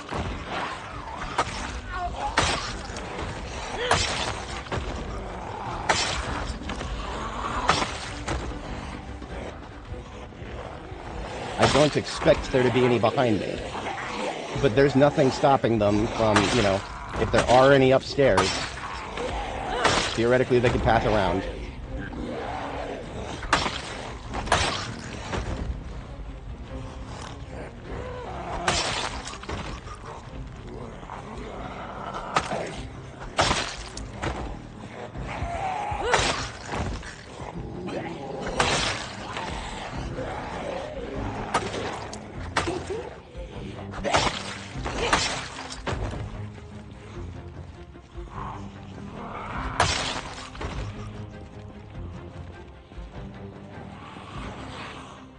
Okay, most of what is left in the tunnel, I believe, are going to be mediums and slows, which means we have more control over their movement.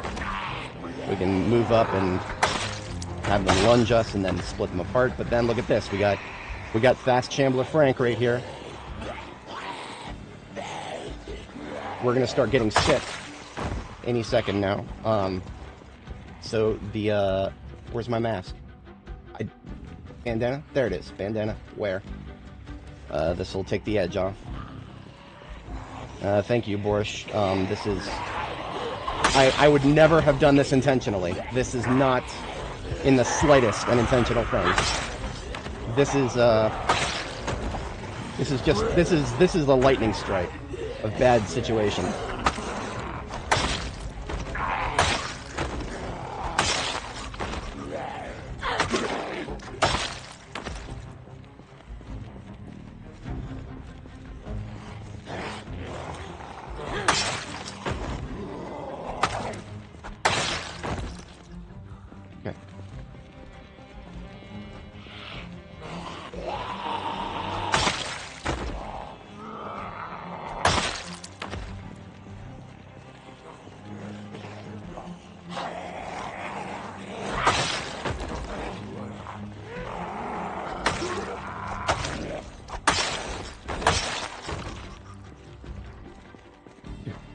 Okay, definitely is no longer looking like it is not manageable.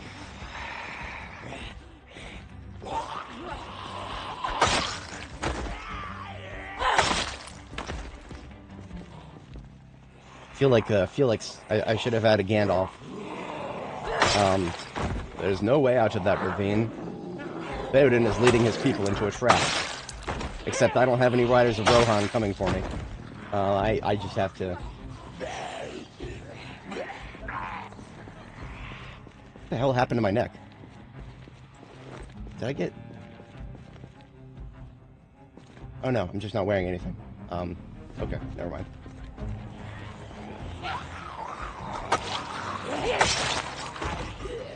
Yeah,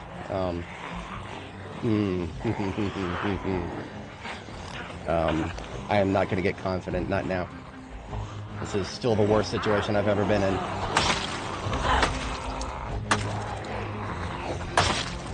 This machete is past its prime already.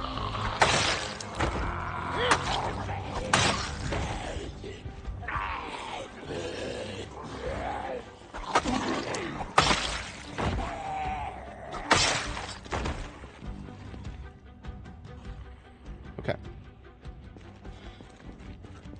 I don't know how many zombies we've killed already, but it's been a lot. Possibly in the ordinal of 100 or so. This is not how I wanted to kill them, or if I, you know... I was under no delusion that there would be a lot of them down here. Because not just the ones that we would run into on the way, but the ones that would hear us from the floors above. I thought I would be dealing with these guys in manageable chunks. Not all at once. And there's the hunger.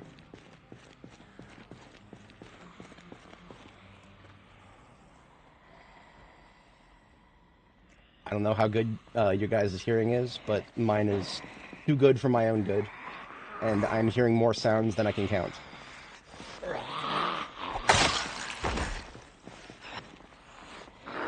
My flashlight is also not good.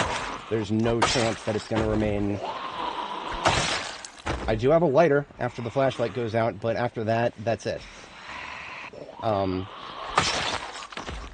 If I have to resort to the lighter, it's because I'm going to be getting out of here.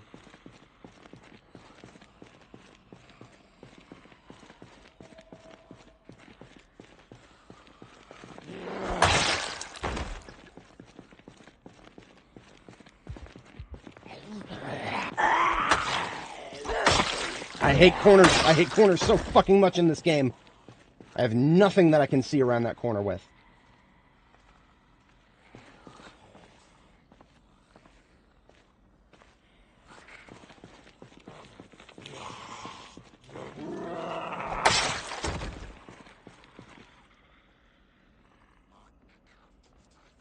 Still a lot of them. Flashlight check, standby. This is okay.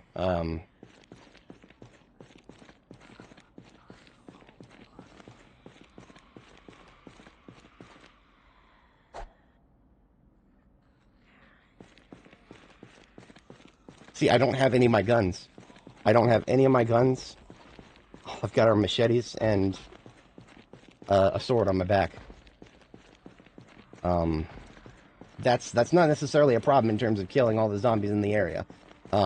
It's the other supplies that I'm going to run out of. Medical supplies, no problem. So I have a lighter in my Alice kit. I have another lighter in my backpack that I picked up recently. I am going to check the status of the fire. Because, who knows, maybe the entire place is burned down. Maybe it's just still raging. Hello, Layla. You join us at a very interesting time. Very, very interesting time. Very not good time. You see, remember, I'm burning flashlight battery by going in this direction for this long. But I do need to see what we're dealing with on the other side of this tunnel. The impetus for the situation, for anybody joining if you're not familiar, we pincered ourselves horrifically.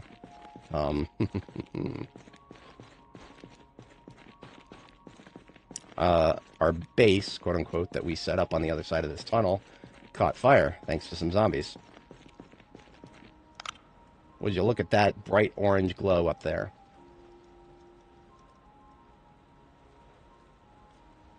Okay. Yeah, thank you. So, this is not going to be very compelling content. I'm going to chill here for a minute. I'm going to chill here for a minute, and I'm going to keep an eye on that fire, and just wait for it to continue burn itself out. So, what happened... I don't think I hear any zombie sounds. Now, if there were any zombies to see, they would show up at the top of this stairwell. Now, like I said, I don't think the fire is going to come down the stairs.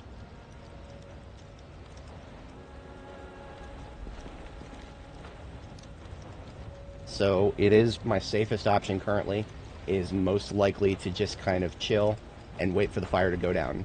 If the fire goes down, we can come back up, survey what's left of the place. There's not going to be much. That's fine. I don't really... anything that I would have lost up there, as long as my van is fine. If my van is... I don't think vehicles can catch on fire.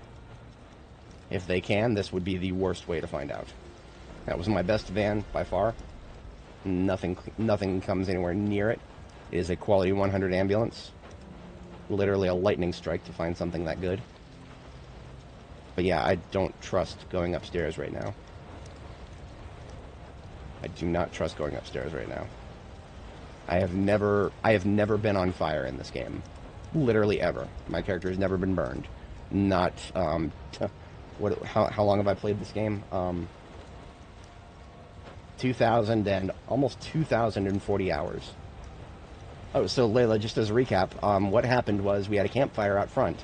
The campfire, I deliberately placed it on gravel to make sure that it wouldn't catch fire on anything else. Some zombies wandered up. Zombies wandered up, walked over the campfire, came up and started bashing the front door. The front door caught fire. The entire building is now on fire. And okay, so this building in particular... You've got to be fucking kidding me.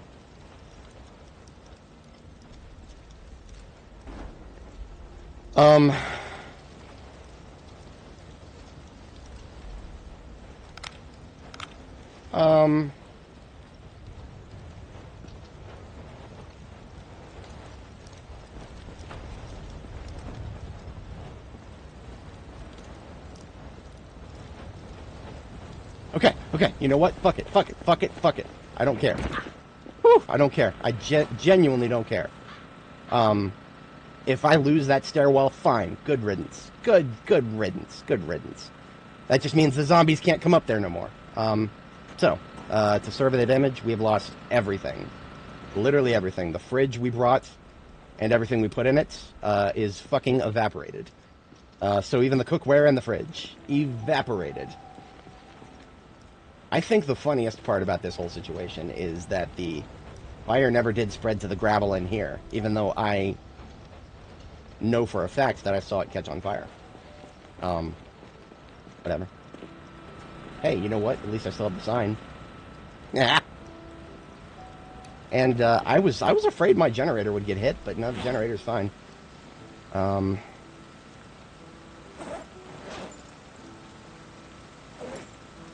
I did not lose a military backpack because I took the watermelons out of the military backpack.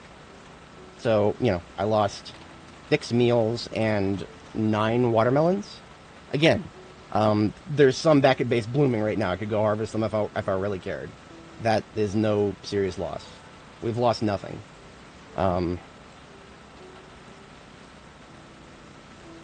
Nothing but my pride. My pride has been very severely wounded by this situation. But I am glad that we made it out of it. Still plenty of zombies to kill here, but I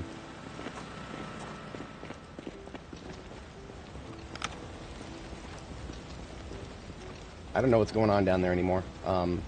Because if one of those stairs could catch fire, then I'm going to have to assume that both of them can. So this is no longer a viable place for anything, really. I can't even consider this a viable outpost anymore. So we're just going to disconnect the generator and take it with us.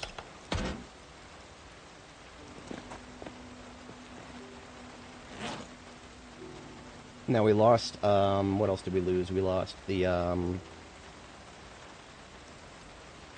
bed. I mean, you know, if, beds are dime a dozen in this game. You can find more.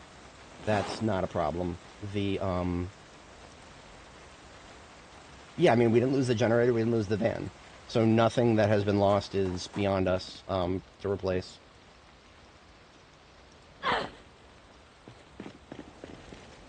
There's nothing left in here. Nothing to salvage. Yeah, well, I mean, you know, good thing. I have 6 more of the blue generators scattered across the map. That's even the generator I would not have cared about. It's the van that I care about the most. I'm going to go ahead and eat some chips, because I am both hungry and sad, and the chips will remove a little bit of both of that. Okay. Didn't really remove that much, though. So we're out of here. That was such a significant setback that I'm just going to go back to base. I'm going to go back to base. I'm going to fix my sadness up, because we were halfway to depression just there. Just from the sheer number of zombies that were above us at that point. But that's okay. The only injury we actually took was to our pride. I'm okay with that. I am very okay with that, because my ego has been bruised so much that it is it might as well be masochistic. It can take much worse of a beating than that.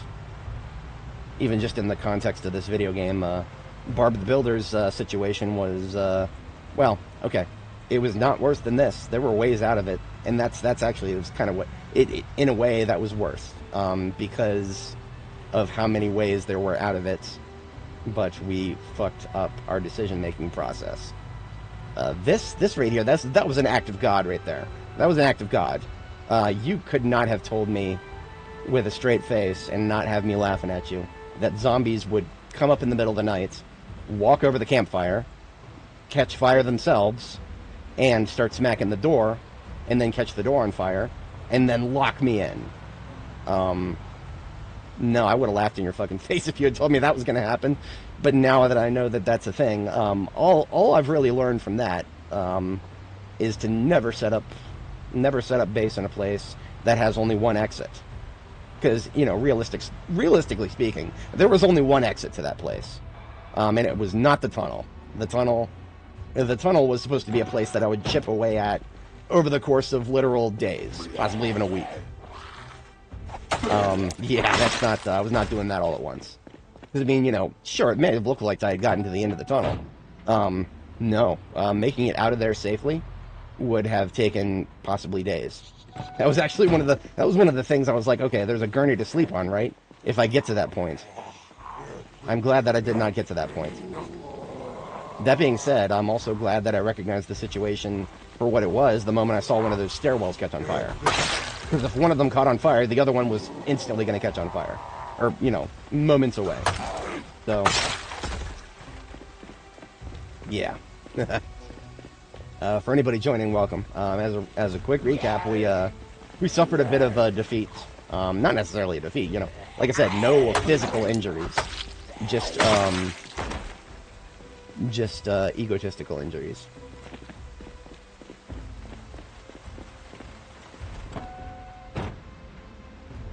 The zombies we are currently killing are just ones that, because we're close enough to Riverside, which is my primary base, I'd like to have this road clear.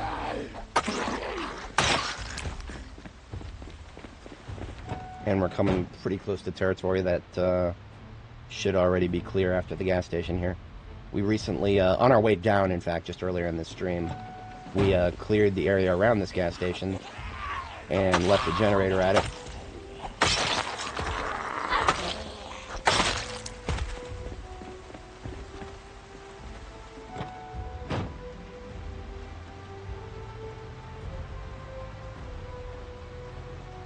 But yeah, we are making a beeline to head back to base. Because, I mean, there are multiple reasons we need to get back to base right now. If for no other reason than the fact that we're out of proteins. Being out of proteins means that our strength experience gain gets cut by a double-digit percentage. And I can't have that. I'm getting very, very, very close to strength level 10. My character was 9 when we started. So, over the course of the past 300 hours and the 14 months now. No, 13 and a half months or something like that. Oh, no. I'm sorry. We just hit 13 months. I'm not good with mental math. We could check the 1 year, 1 month, 5 days. Yeah, so 13 months. This is off by a few days. Your character sheet right here, your character sheet on your info tab, it doesn't count months with 31 days. This number is technically inaccurate in terms of, you know, year-long milestones. This just assumes that all months have 30 days, which is not very helpful in my opinion. Yes, they do. Layla, so that's one of the reasons if you see me habitually killing zombies outside of my roads, very, very, very intentional, to such an extent that I don't even think about it anymore. Like if I'm killing zombies, I'm fighting them in the road, I just will...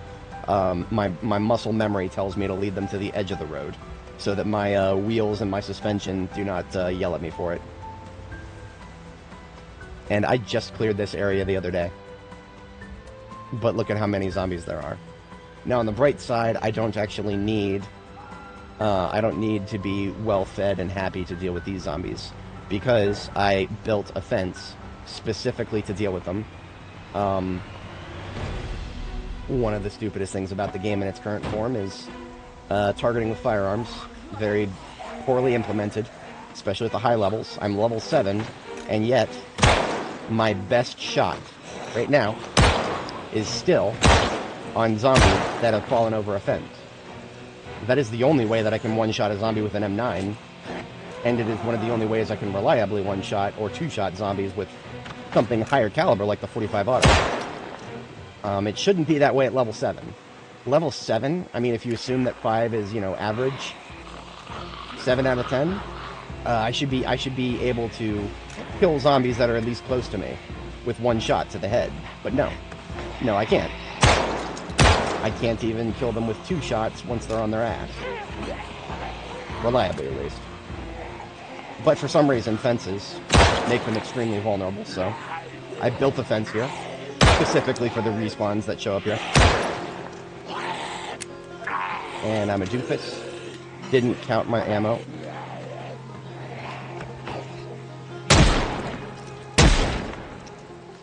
That is the big iron that I'm using right there. The 45 auto. Now, canonically, If we're going by Robbie Martin standards, the big iron is probably supposed to be 44 Magnum. Probably, most likely. But I don't have a lot of ammo for that, and the ammo is a lot harder to collect. The 44 auto, or I'm sorry, the 44 Magnum comes in boxes of 20, and the 45 auto comes in boxes of 50. There's no math there.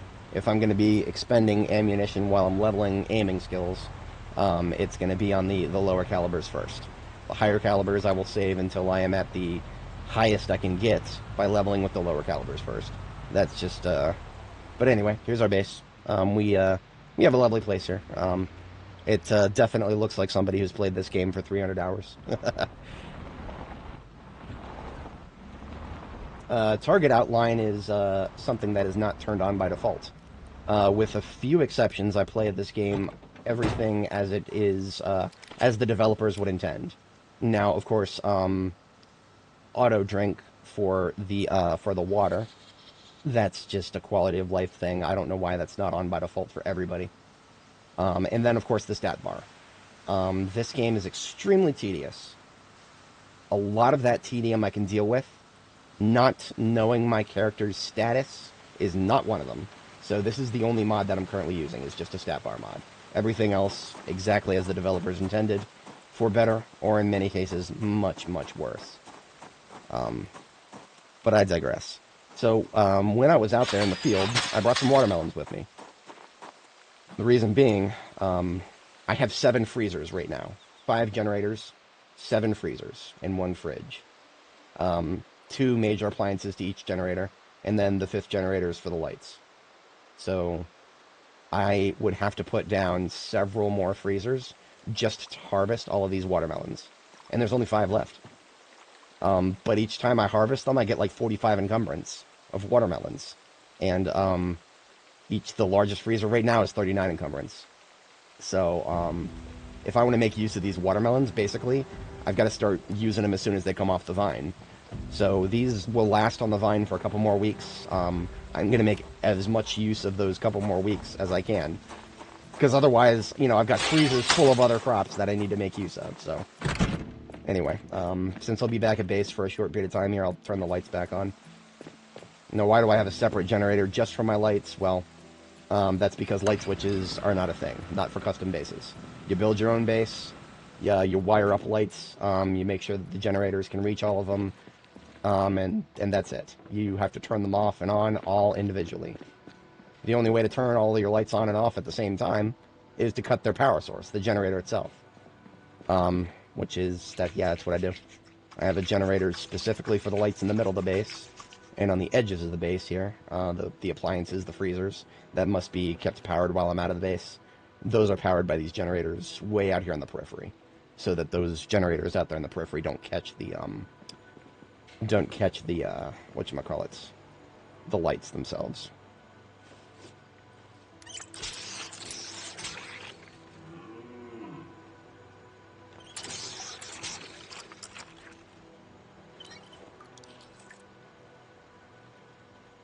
Okay, there's our water problem solved for now.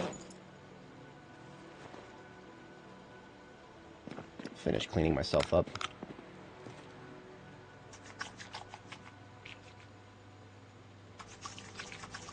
See, all those zombies that we killed down there, hardly a problem. Yep. Okay, so the target outline, if you're talking about for ranged weapons, as of the latest Build 42 versions, well, actually, no, I think this has been around for most of Build 42. Build 42 has introduced a new aiming system for ranged weapons. The target outline was the Build 41 system and basically all of Zomboid up until 42. But as you can see, now we have a crosshair. What does the crosshair mean? The inner circle turns red when you are targeting something that can be shot. In this case, there's nothing in the area that can be shot. And what the little circles in the outer, what that means is that's your chance to miss, basically. The further, the wider the little white outlines are, the higher your chances to miss. Now, logically speaking, you would assume that if the crosshairs had collapsed all the way down to the inner circle, that it would be basically a guaranteed hit. No, it's not. Now, if we walk out, if we use my cows for an example, I'm not going to shoot them. Don't worry. I'm not going to shoot the cows. But as you can see, the crosshair tightens as I aim a little better. See how tight it is right there? Now, even if I were to shoot the cow, which I'm not, but if I were going to, this would still not be like a one-shot kill, despite the fact that the crosshair has collapsed all the way down. You would think that that means that there's no chance to miss. But no. Aiming level 7, and shots like this, I still miss all the goddamn time. The new system is horrific. A lot of gaping holes in its design. I don't like it. It's not as skill-based as it looks. I never shoot at zombies while they're upright. Unless, okay, so the one thing you can reliably do with a firearm is not kill a zombie, but ragdoll it. If you just want to slow down zombies, sure, you can pull out a firearm, you can unload. You'll knock them on their ass, maybe you'll just stagger them. But yeah, like if you got a crowd of zombies in front of you, and you just want to unload and knock them all down, you can do that. But if you want to unload and kill them all, good luck. That's all I can say. Aiming level 10, good luck. I don't even know if aiming level 10 could just, pull out a gun and unload and just kill everybody. No. It's like the devs are trying very hard to make this an anti-first-person shooter. I mean, but if they were, then why the fuck give us something like this, right? Because this tells me you're trying to get it closer to a first-person shooter. Whatever. I digest. All these guns right here, these are all different calibers. 308, 223, shotgun, of course. Shotgun, it seems like shotgun is the only gun that is possibly functioning as intended. Shotguns, I could take a shotgun right now and kill a zombie that was like, this far away, instantly, without any questions. The shotgun will kill a single zombie like that. Now, if you come from Build 41, when shotguns would hit multiple zombies, no more. There's no more hitting multiple targets with a single shotgun blast. I don't know if that's ever coming back. I just know that it's not a thing right now, and if it ever will be a thing in the future, they haven't added it back yet. So the fact that they have gone this many builds without adding it back, that tells me that it's gone. I am operating as if multi-hit is just a fever dream of people who like unrealistic melee combat. I don't know. But, yeah. Oh, I'm East Coast United States. I ramble a lot. So if you enjoy the yap, 300 hours and counting of it. But, now, if I could have a sensible live stream schedule, that would be a nice time to advertise it right there. But I don't have a sensible schedule. It's basically whenever I can manage, every couple of days. If I'm doing something particularly compelling in game, it would be back to back. Like if something strongly draws me back into the game, then no questions. I will be doing it every day while that's the case. Right now, we're in the late stage Zomboid. That's not to say that I don't have interest in it. I very much still do. But it is a little bit like there's other creative projects that come along for me sometimes that I will just, I'll blink and 9 hours are gone. There's no better example than one of the most recent videos on my channel here, where I did some character art for the character right in front of you right here. And I blinked and 9 hours were gone because I spent all 9 of those hours in Dad's studio just rebuilding my base in 3D and then doing a little 3D render of it for some character art. I think it came out great, and the better part about this is Daz is a custom scene creator. You can, now that I have the character in 3D, I can position her all over the place and make some nicer thumbnails when I feel like putting the effort into it. So if you are interested in that, that is, oops, ignore the little slash at the end of that link.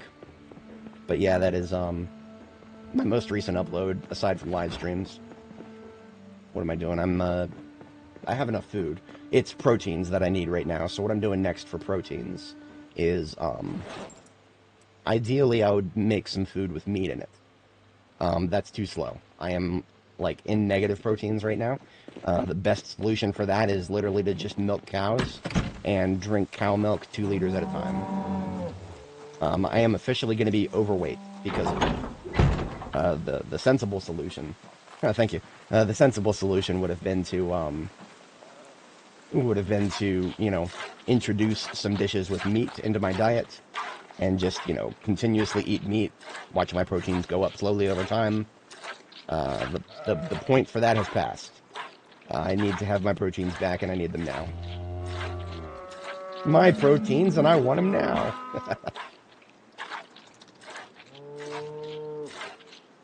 But yeah, Holstein cows, the black and white ones, they produce the best amount of milk. So if you are finding cows in this game, and you're given the decision to choose between what color of cow, I would take the Holsteins in a heartbeat, instantly. It would never be a decision for me. These girls right here, fantastic creatures. I would pet her, but the game's not letting me. I guess she's glitched. Maybe I'll pet one of the other ones. And yes, you can pet the cows, and it gets rid of your unhappiness. It's great. I love it. There's a cooldown to that, obviously, but, you know, you just do that a couple times a day, and you'll be much happier for it. I do have a chicken coop with a bunch of eggs. I have no room to put any of the eggs in the fridge, so some of them are just going to land on the ground and decompose. That's fine. That'll get turned into fertilizer, or compost, rather. Okay, so next order of business. It's close to the evening. I do want to check the status of my tobacco. Because days. It is days away from the next growth phase. At the next growth phase, I can compost it. And at that point, I will experiment with fertilizing it more than once per phase. See, I have a bag of fertilizer on the ground right here, but that's only going to last for 8 crops. You know what? Before I resume the sanatorium operation, I'm going to...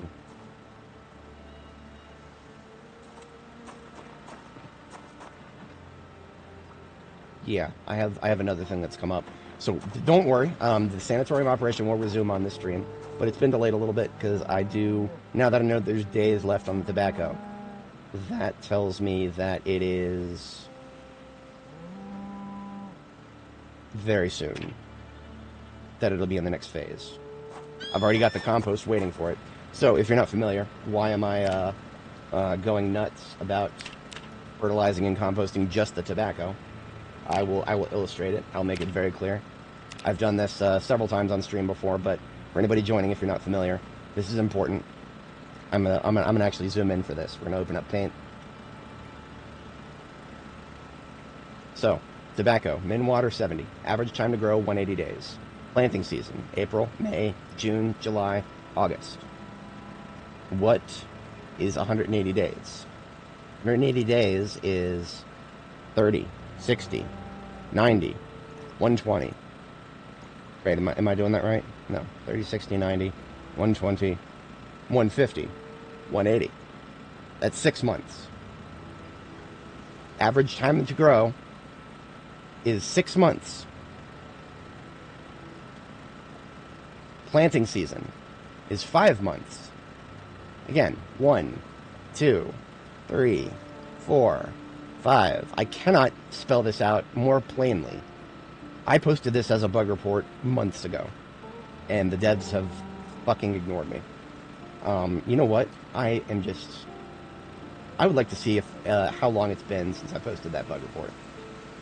Let me go to my post history on Steam here.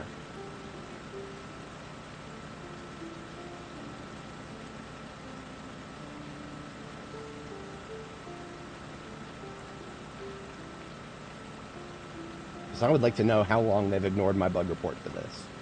Just so that I have, you know...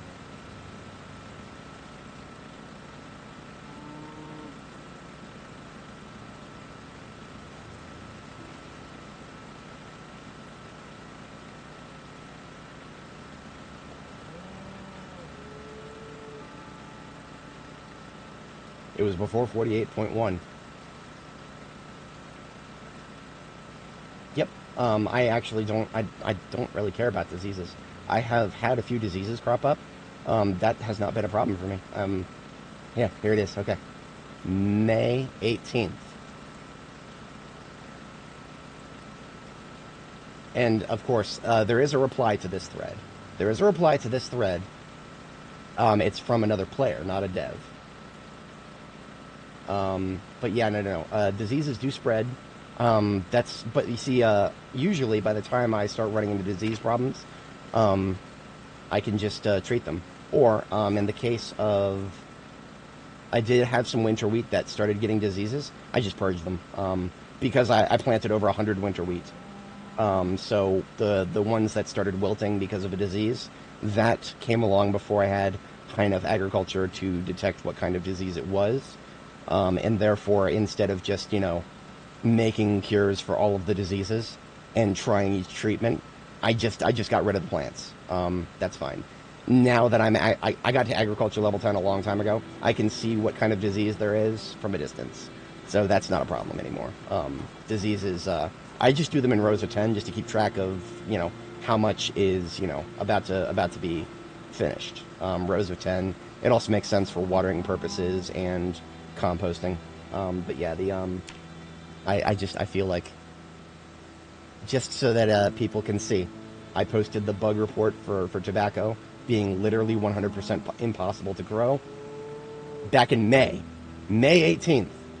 They have ignored me for, where the hell's my calendar? 5 months, or no, 4 months and 4.5 months. So 4.5 months. Almost the amount of time, we're coming up on the amount of time it takes tobacco to grow that they have ignored me for. I don't know. Is it because I did not give them enough information in the bug report? Is it because I didn't follow the full template? Because, I did the steps to reproduce. Steps to reproduce. Plant tobacco in April, a.k.a. the best month for tobacco. Keep it watered, cleared of diseases for all of April, May, June, July, August. Watch it literally fucking die as soon as September 1st rolls around. I guess they're not playing the game that long. That's the only thing that I can make of that. Is that nobody, none of the devs are playing the game long enough to see this happen. Or maybe it was just because I was a little, okay, yeah. I used a naughty gamer word. I'm sorry. Shouldn't have done that. Mea culpa. Does that mean that the bug report is incomplete? They could have just ignored that.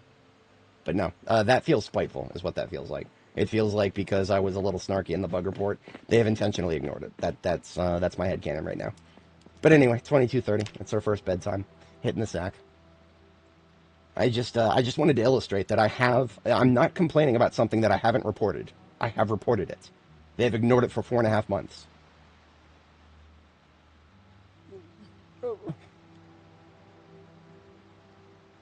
I don't know where growing seasons are established in the game files. Otherwise, I would, just to make the point,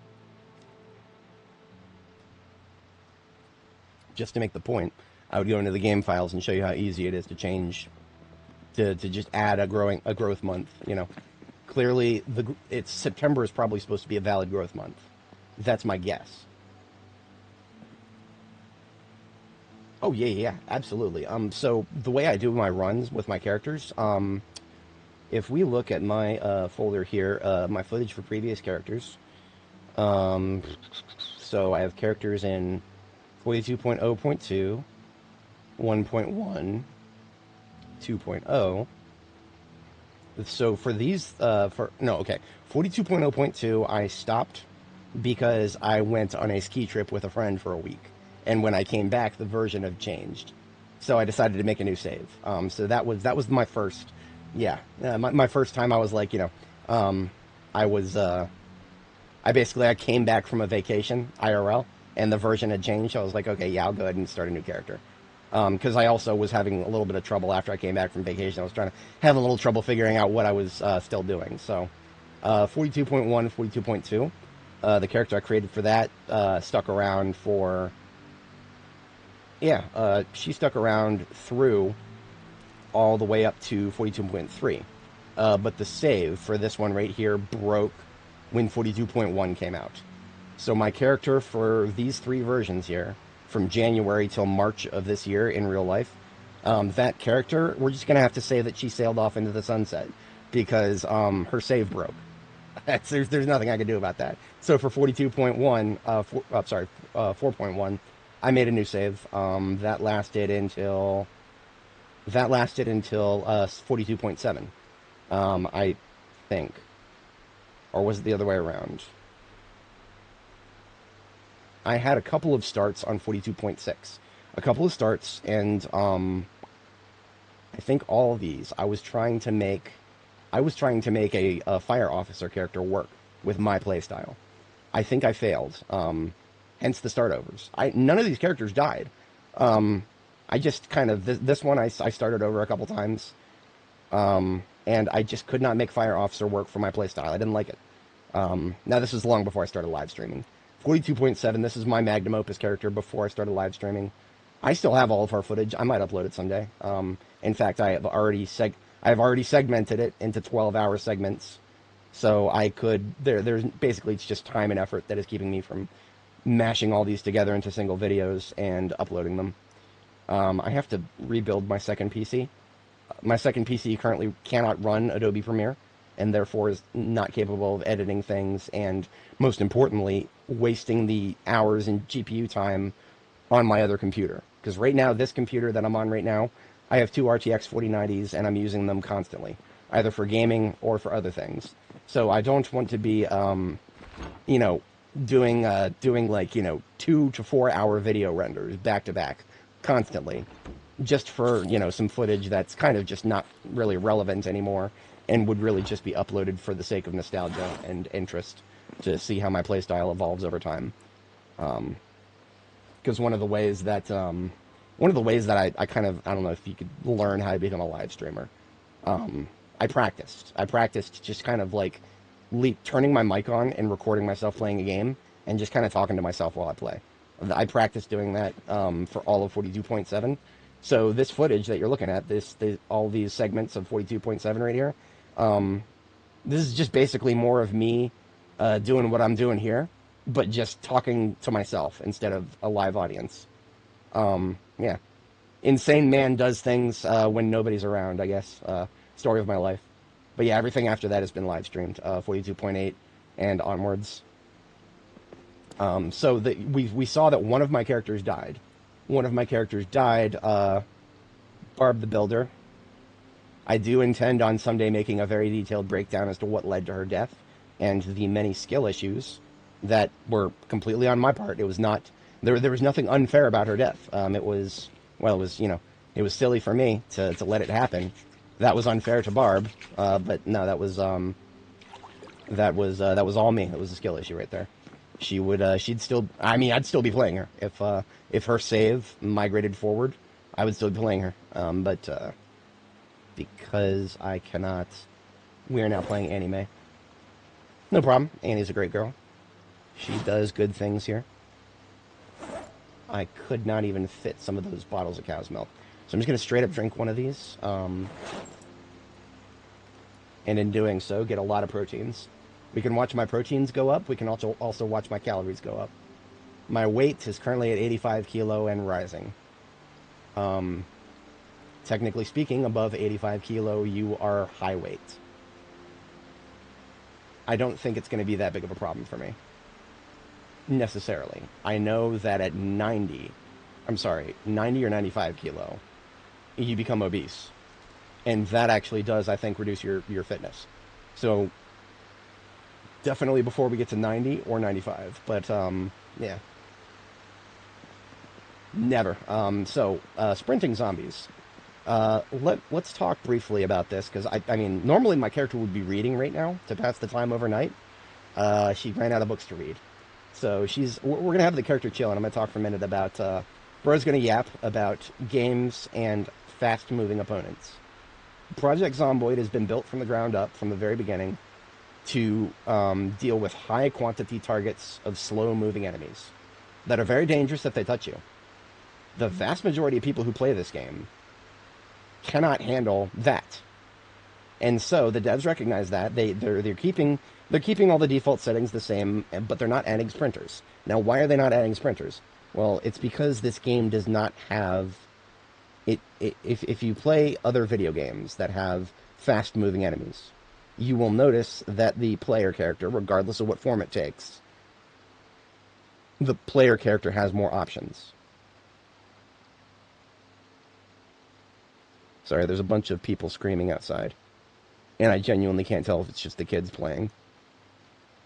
Yeah, no, it's just the kids playing. But anyway, I talk about this in Darktide a lot. In Darktide, you have a lot of enemies that sprint right at you. In Darktide, you can sidestep, you can dodge. You can dodge, you can block, you can parry, proactively. But in this game, where's my dodge button? Where's my block button? Where's my anything but turn 360 degrees and walk away button? I mean, sure, I can sprint, but look at this. To change directions, that's almost a full second of downtime to change directions while sprinting. So I cannot stress how unacceptable that is in a video game with fast-moving targets. Especially in a game like this where if a single zombie grabs you and bites you, you are fucking dead. This game does not have the most fundamental movement mechanics for sprinters. And to their credit, I think the devs understand that. That's why sprinters do not exist in the base game, which is what we play. We play the base game here.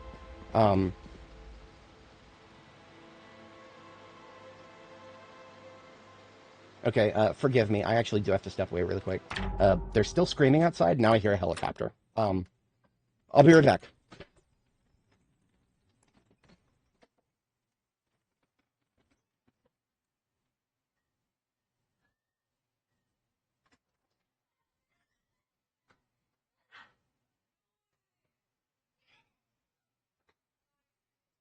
Just making sure nobody's dying.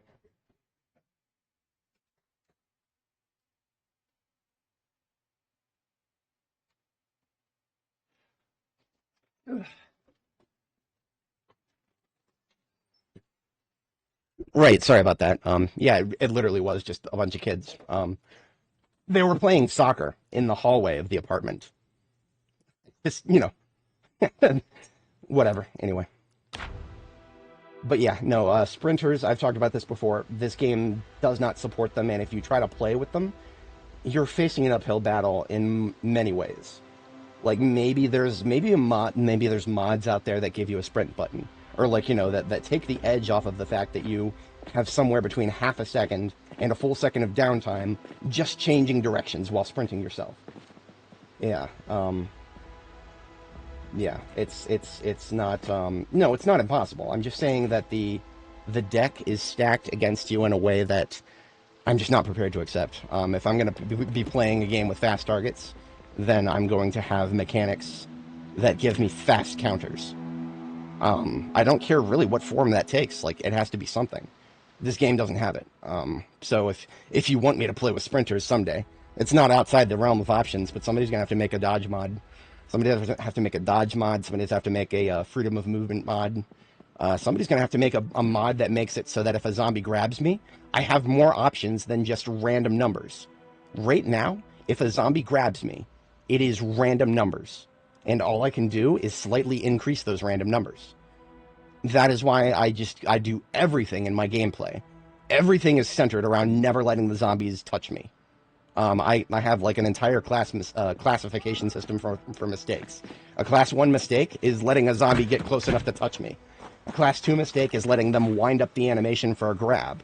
A class 3 mistake is a zombie actually grabbing me but not doing damage, because maybe I push them back or the grab doesn't complete, but I notice my character, lose their ability to move freely for a moment, if for no other reason. That's a class 3 mistake. Class 4 mistake is actually taking damage.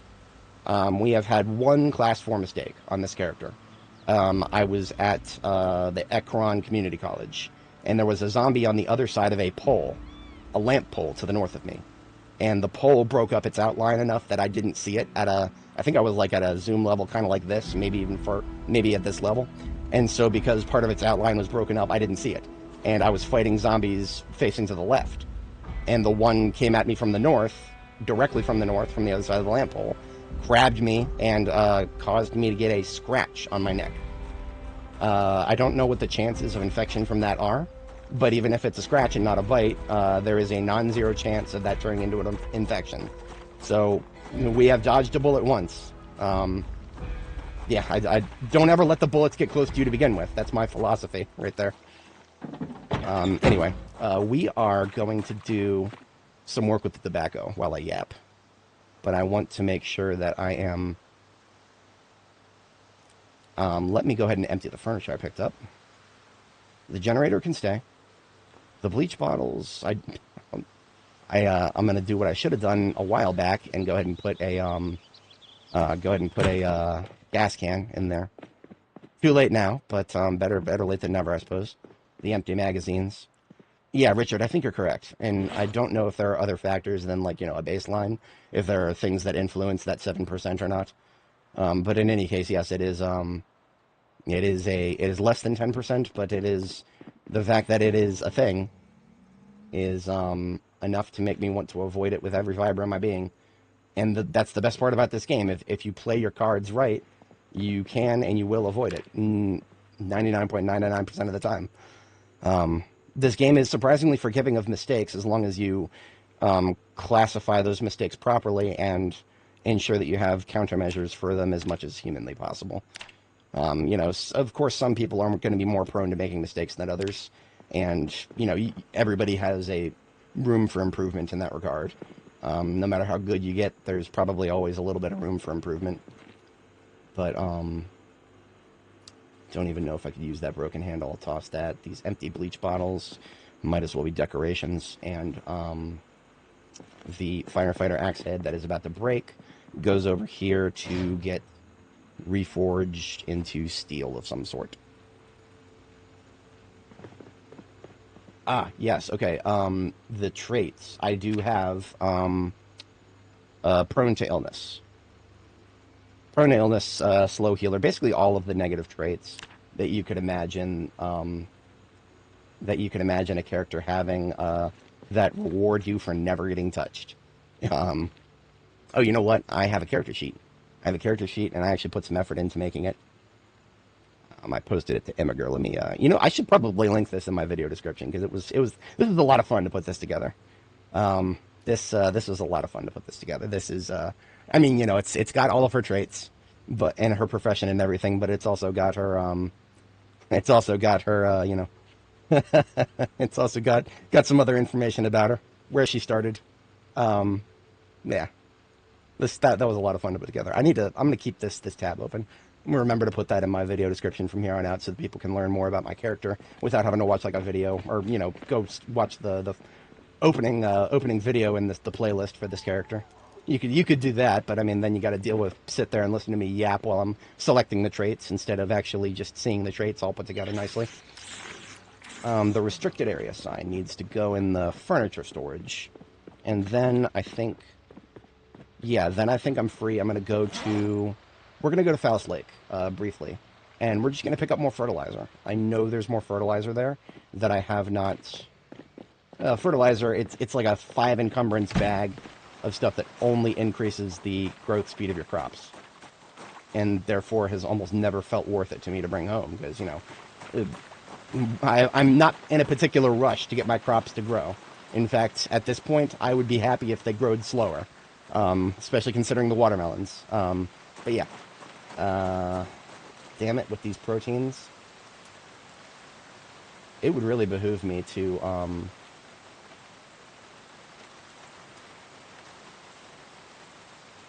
I have a base right here on the river.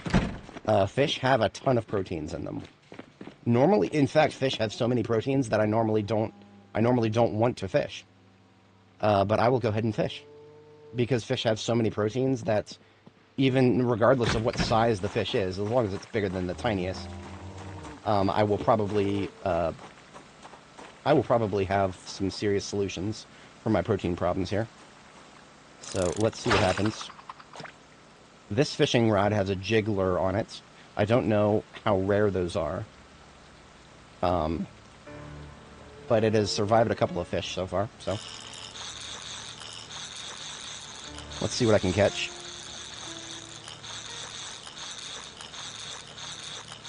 The new fishing system is not bad, but you do have to be very wary of pulling too hard. If you pull too hard, you will break your line. And breaking the line is no good. Fishing line is premium fishing line is a very limited item. You cannot make any more of it. But you can always use improvised stuff. I would just prefer to have extend the shelf life of the premium stuff as long as I can. Now this feels a little bit more like a fish. I could be wrong. but there's a little bit more tug to it. Basically, it's a little hard to see the UI, but if it gets in the yellow, keep it out of the yellow, keep it out of the red, and I don't think you'll ever lose a, I don't think you'll ever lose a, this is too small to slice. I probably could use it as bait.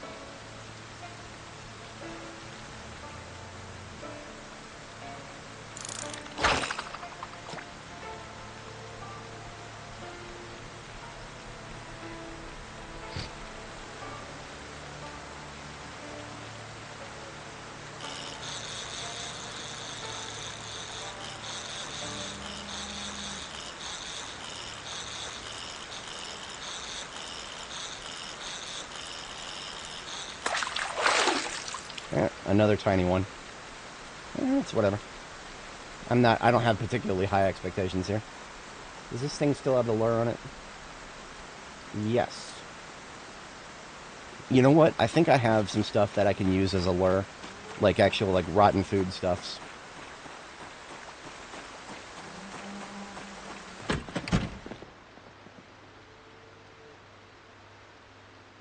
So I'm going to put away the fishing rod with a jiggler.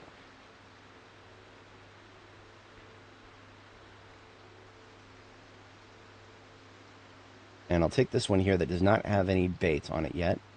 And I'm going to see what I can actually put on it. I have so much rotten stuff here.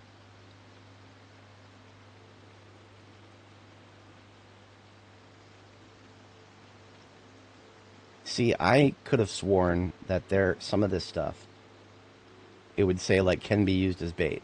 For example, this cut of mutton right here. But no. The game is not letting me use the mutton as bait.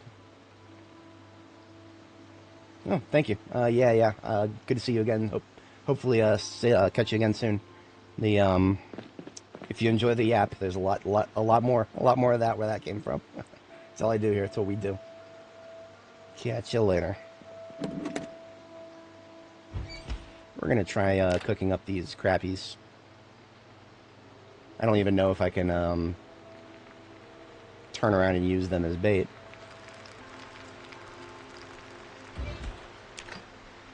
But I'm going to try. Nope. How do you make chum in this game? I think you need a bag of sand, right? Yeah. I've never done, anything more than sticking something onto the fishing rod and tossing it out there. But it seems like the number of things you can stick on the fishing rod has gone down.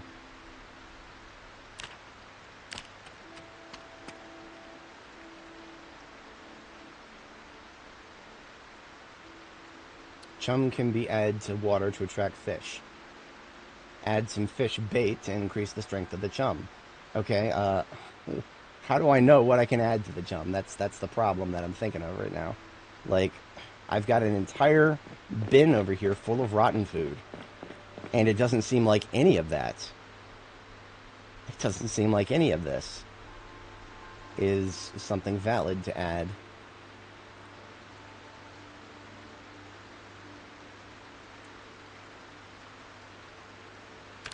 Yeah, see, the only thing the crafting menu lets me do is make the base, which I assume that means that it's a right-click menu. I'll take a little bit of each of the meats and just see what it lets me put on here. Literally nothing. Literally nothing. I mean, do I have to put it on the ground and do something with it? No. That doesn't. I'm a little bit floored. I really am. I'm a little bit floored. This is yet another reason I haven't engaged with fishing very much. I'm pretty sure that if you wanted to use like a piece of lamb meat as fish bait, I'm pretty sure that would be valid in real life. But this is Zomboid. You can only do what the devs tell you can do. Unfortunately.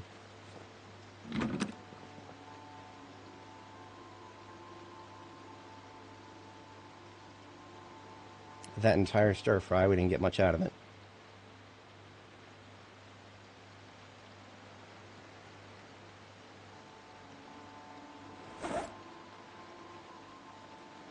Well, I suppose I will,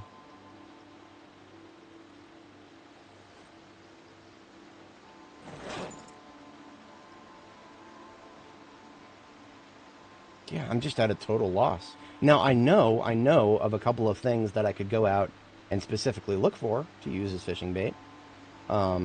Namely, it used to be that you could easily find worms. That used to not be a problem. You used to have worms show up in your inventory every time you picked up dirt. Now they don't show up in your inventory. They show up like on the ground nearby, and it seems to happen less often. I'm not fully versed on how that works now. All I know is it's not quite as easy as it used to be, or at least it doesn't appear to be. Maybe I'm just missing something obvious about that. In any case, I'm going to cycle the herbs here. I would like to finish this protein problem soon. And again, the only choices I have to do that are to continuously chug milk, or, I mean, you know, I have some beef jerky, I have some dehydrated meat sticks here. That stuff is not going to last very long at all. It should not be a go-to solution to my protein problem. Because the proteins burn all the time. They burn and they don't come back, so...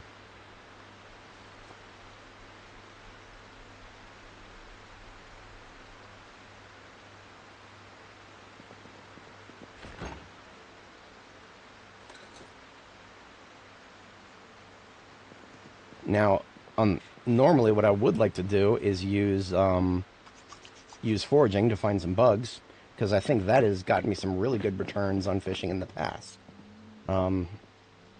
Foraging in the middle of the rain is a very, very bad idea, generally speaking. You're not going to find very much, but my only other option is to seek out an animal that has a lot of protein in its flesh, like rabbits. I specifically went out of my way to not raise rabbits on this character, because last time I raised rabbits, well, it didn't end very well. I'm gonna show you guys a single screenshot about raising rabbits and how it worked out for me. Notice the little +1 long blade. Killing animals gives you the same amount of weapon experience as killing zombies. Rabbits breed very, very, very, very, very fast, to the point where if you keep a single pen and you don't try to separate the males from the females, which is a lot of work, they will grow out of control to the point where the game starts lagging. And therefore, I had no choice. I had to get rid of those rabbits somehow. And then I found out that killing them gives weapon experience. And, well, that particular version of Annie Mae, that was 42.7, she went full Anakin. Not just the bucks, but the does, and the bunnies, too. She killed them all. She ate them! I've been meaning to make a meme out of that. Just one of many silly ideas I've had. Here we go. Search mode for insects. The rain is reducing our radius by about 30%, but look at that. We still found a cockroach. We still found a centipede. That means, hopefully, can I just straight up add those to chum? I can, okay. So I'm going to put the cockroach into the chum, and I'm going to put the centipede onto the fishing rod. And then on my way back to the river, I'll see if I can find anything else. Always keep in mind that when you try to add bait to something, it is not an instant thing. I have tried to do it while moving before, and wondered why the bait never got put on there. Yeah, don't try to do that while moving. Stand still, let it happen. There's another cockroach. I think you can add, like, multiple things to the chum. Yeah, like a cooking item.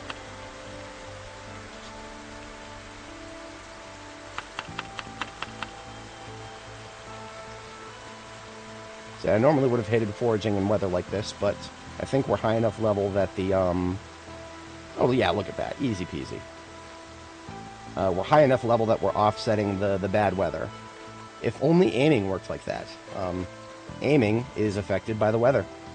The crosshair is made much less tight by,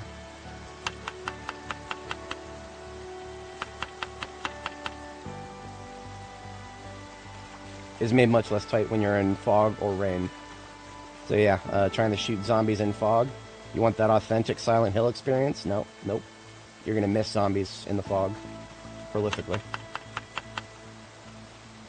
Now, it looks like you can add like more than 6 food items. That makes chum the single biggest food item you can add things to. Everything else, you can no longer add stuff after you put 6 into it. Many other things can only have 4.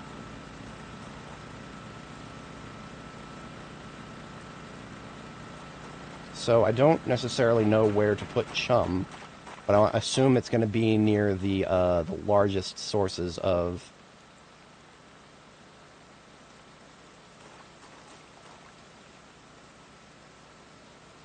There we go. I'm going to do it where I see all the little ripples. So I've chummed the water over here. And we have a centipede on our fishing rod already, so see what we get.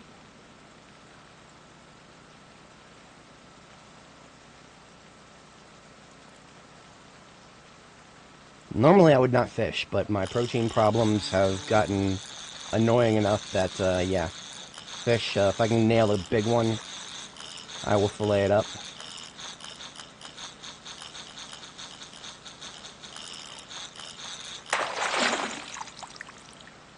Definitely not a big one.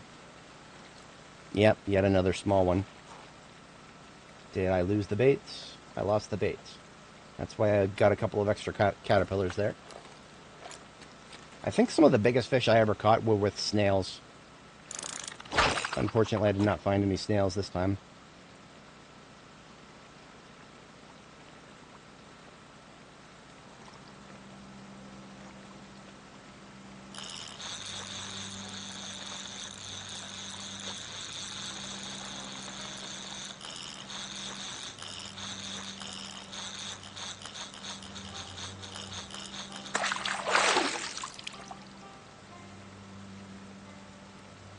Little bait fish. Well, at least I can literally use this as a bait fish. Turn around and use what I just caught to catch something better. I don't know how close to the chum you have to be to get the effect, but I'm going to assume that it's close range.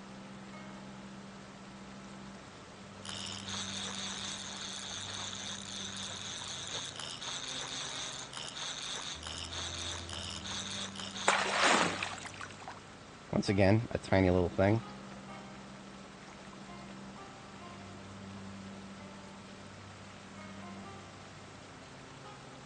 This is my last caterpillar at the moment.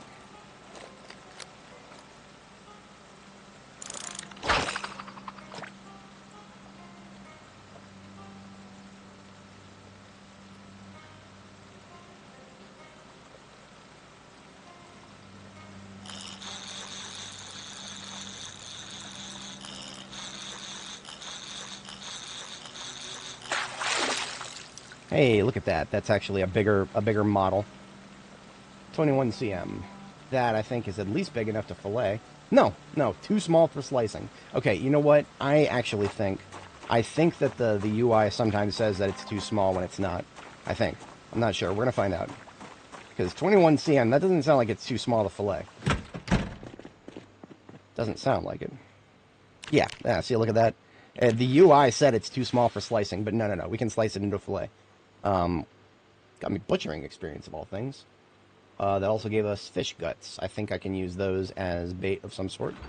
But in any case, I'm putting the small fishes and the guts in the fridge, and then I'm taking out some... Well, all this stuff that I have laying around, and I don't have any... I didn't notice this. I do have some rabbit meat in the freezer. I completely forgot about this. That's okay-ish. What that means is that I do have a source of protein, a very powerful source of protein. For some reason, I was not programmed to seek that out. I'm gonna add chicken to the fish. We're gonna have fish, chicken, and yeah, I'll take this unit of steak too. Yeah, that feels good.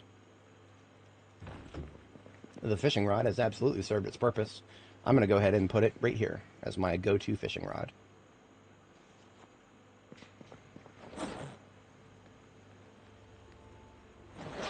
And that's going to take a minute to thaw. While that is thawing, I will go ahead and get started on the... These fish fillets are small, so they're probably not going to have much in the way of protein, really. But, let's go ahead and do a roast. Yeah, I'll do a roast.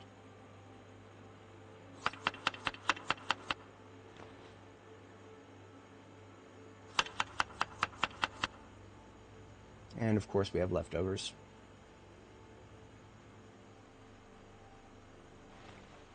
I want to make sure to use all this, so I'm gonna even use the leftovers.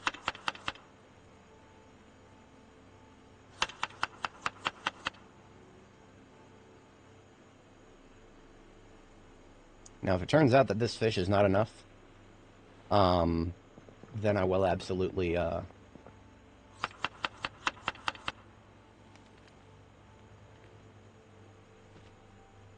in that case, I will absolutely sorry. Trailing off for a second there while I process things. I like to focus on using the herbs that are fresh or stale.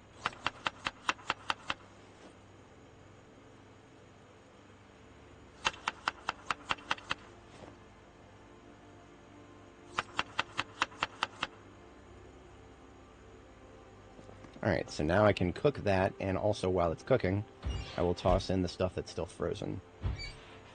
You know what? Just for good measure, I'm gonna operate on the assumption that this fish is not gonna be enough. I'm gonna go ahead and thaw this rabbit meat. It's fine. I'll thaw the rabbit meat too. This is a prime cut of rabbit meat, so this will take.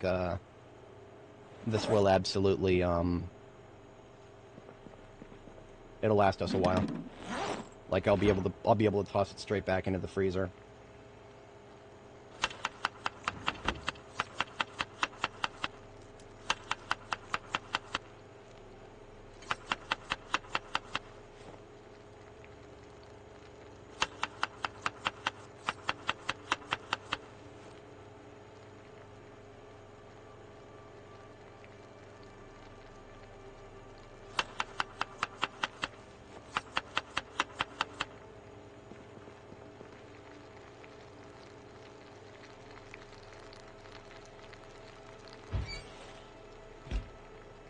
Okay, now the chicken I want to chop up into parts.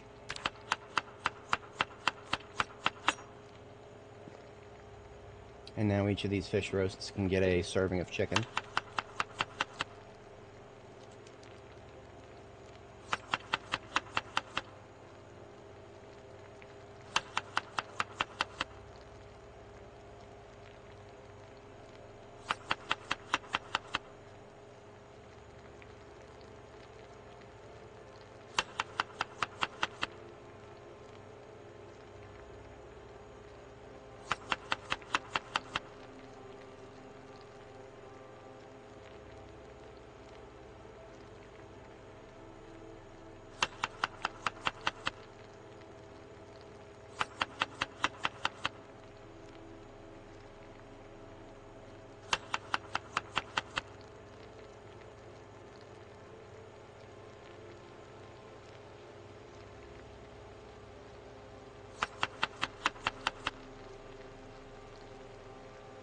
Okay, those two roasts are all set to go in.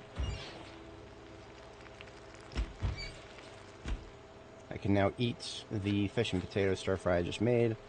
The only fish that was in that were leftovers, so as expected, hardly any protein out of that. Now the rabbit meat, 2 helpings is probably enough for a while. So I'm actually going to toss that right back into the freezer.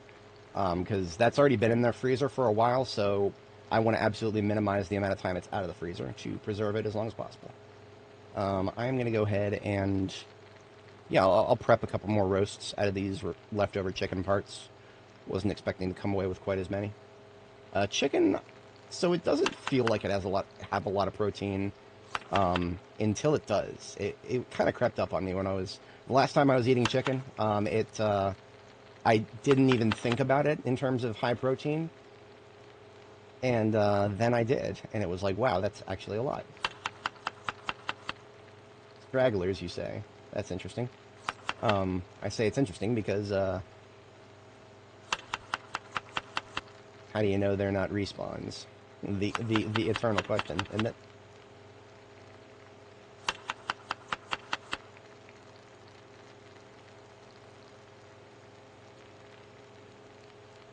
These friggin' leftovers, man. That close to just tossing them into the trash. But that's okay.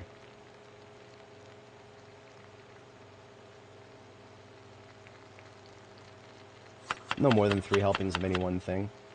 So that's good. The other roasts are about to come out. The tiny bit of leftover chicken, I'm just tossing it for now. There's nothing significant left. And then,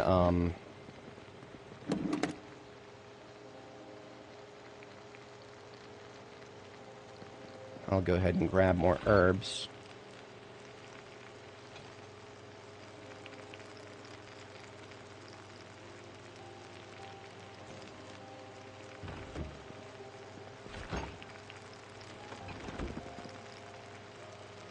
These both came out to be 100 roasts, so these are extremely chunky.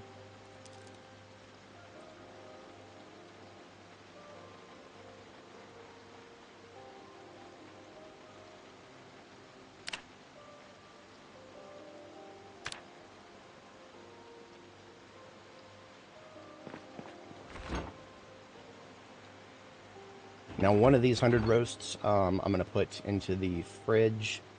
Actually, if I can fit it, I cannot fit it in the freezer. Never mind.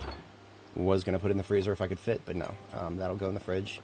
The other one will stay with us, and that will be our consumption. Now I top these off with some herb.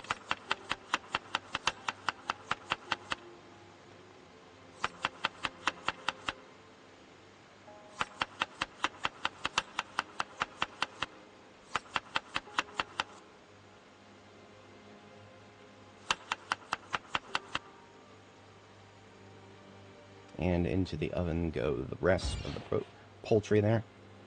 And that constitutes 1 whole chicken. 4 roasts. Chicken was a portion in each, but not really all of it. Now, once again, I should not need this cow's milk anymore, but I'm out of room in the bottle in the bin where I would put it, so shit. There's stuff in this bin that needs to come out. These bull skulls can go somewhere else. I was using them as decorations, but then I had to move the thing that they were on top of. Just put them on the trash can. That's fine. It will watch over me. Those are some of the progenitors of my current herd. I killed them, and their male offspring are now the current bulls. Let's see. We got a lighter that can go. Put that away. This pouch I randomly found that can go in the memento bin. The door handles and knob that I picked up, the door hinges and knob, those stay with me. I build a field base with the ambulance in case I needed them out there. That's fine. So that's about to the halfway point. Surprised I didn't get very much fishing experience from that. We're still eking our way through level 3. What that tells me is that fishing experience gains, that feels like they've gone down. Don't know for sure, but that definitely feels like they've gone down.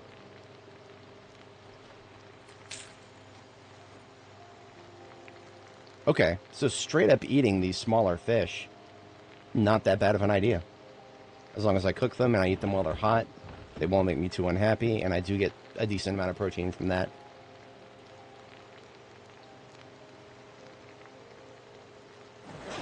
Roast chicken. Oh, Sam. Alright, these should both come out to 80 roasts. Yeah, we got 2 80 roasts out of that.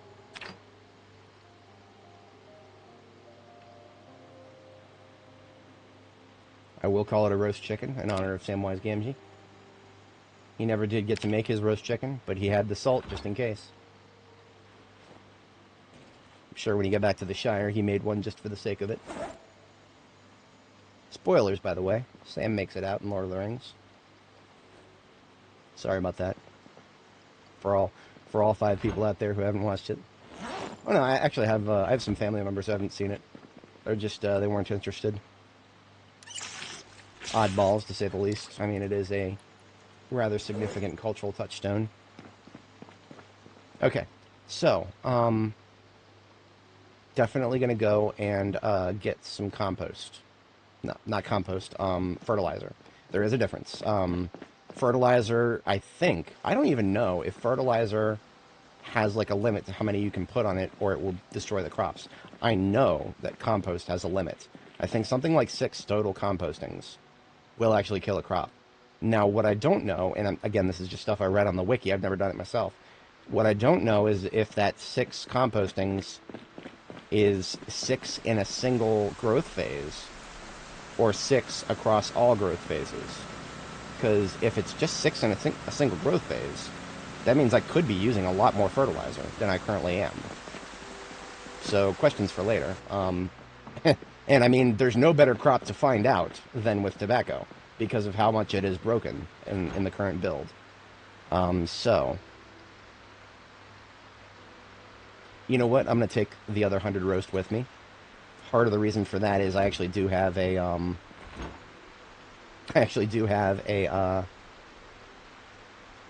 I have a place with a fridge in, brain fart, in Phallus Lake, where I'm going. There is a place with a fridge there.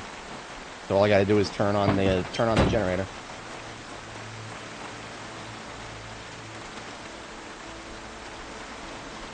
Just a question of what to bring with me. Okay, I will bring... I'm gonna split this collection of M9 magazines in half.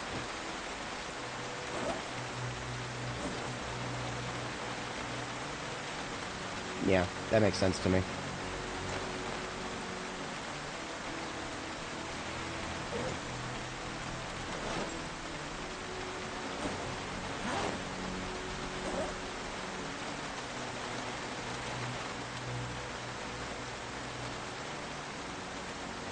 We'll just call this one of my combat backpacks.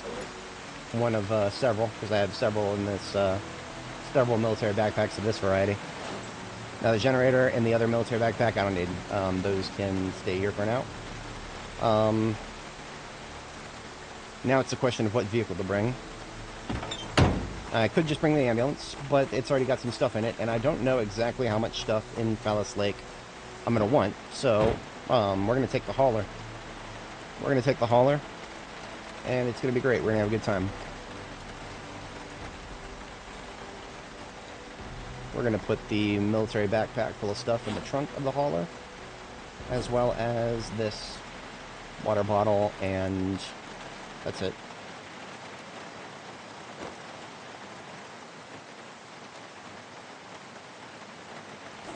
It's been a while since I've used the hauler, to be honest. But I'm going to take the trailer, and the reason being is I know there's other stuff in Phallus Lake that I have not brought back with me. I don't think any of it is important. I think there's like a few trash bags of furniture, and I only remember that because very specifically there was some pink furniture, like some pink chairs, that I had like a very fleeting interest in. But because it is, I packed it up. I packed it up into garbage bags, and it's sitting there waiting for me to come pick it up. So it was really just a question of if and when I would come back for it. And now I see an opportunity, because I'm going to be fighting my way back into Phallus Lake. When I say fighting, yeah, there's going to be a notable expenditure of ammunition. In fact, you know what I'm going to do next before I head out? We are going to harvest. We're going to do a harvest of watermelons. And some of them are going to come with us.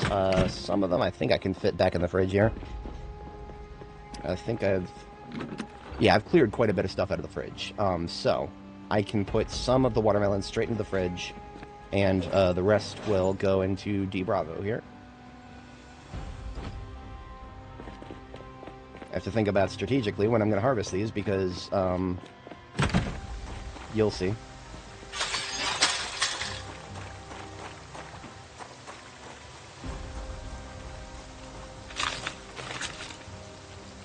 We are currently at 72 encumbrance because we picked up 18 watermelons. That's 54 encumbrance. We would normally not even be able to carry 18 watermelons at all, ever. But we exceeded our limit because of the fact that they were in this. They were being harvested all at once. That's the power of high-level agriculture right there. You harvest so many watermelons at once that you are temporarily breaking your limit as a human being and carrying more than you should ever be able to. At least according to this game's rules. It's a little silly, but it is what it is. So all of the ones that did not fit into that military backpack in my offhand, just going to go in this fridge. I think I got room for them. Yeah, now that I've cleared out a lot of those food items. These can go in the fridge, and the rest of the base is in good order. I have not checked the generators. You know what? I'll do that. Give that a cursory check before I go. This generator over here next to the corn is the most taxed out of all of my generators because it has one freezer and one fridge, while everything else is just 2 freezers. And I recently did the math. A fridge is worth 1.6 freezers in terms of its gas consumption. Therefore, yeah, we have only used 7% of our fuel source. So, like I predicted, I could probably leave my base in its current state as long as I shut the lights generator off. I could probably leave my base in its current state for almost a whole month. Yeah, I think that's my limit. So, no, that's fine. I'll just put this in here.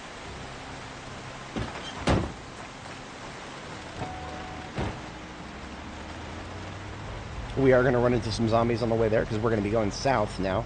South is a direction I have not cleared in a while, so we'll have some killing to do along the way. That's okay. I am always down for killing zombies that are in my territory. And if you think about it, my territory is the whole goddamn map. But, more specifically, I care more about this territory than the rest of it. I have lost track completely of how many times I have killed the zombies in this area. Now, a slight problem. This van is my princely van. This van does not get touched by zombies, ever. You know, I had a tap on the hood from my ambulance. A tap on the hood is fine, because it's the hood. And even a tap on the side, whatever, I would survive. This van will take no taps. This van is going to be as intact as I can humanly keep it. Idiots, I'm this way. Hey!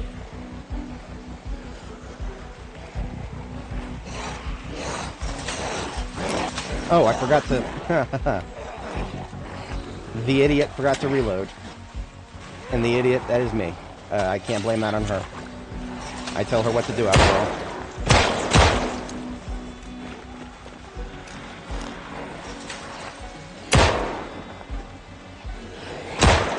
Ooh, okay.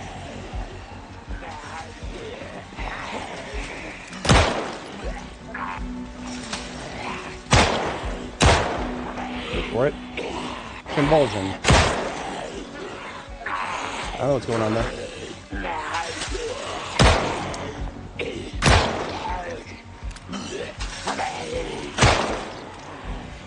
I have not been keeping track of my ammo. Therefore, 2 rounds left in this one. Now, if it sounds like the music is a little wonky, you would be 100% correct. 1, 0, reload.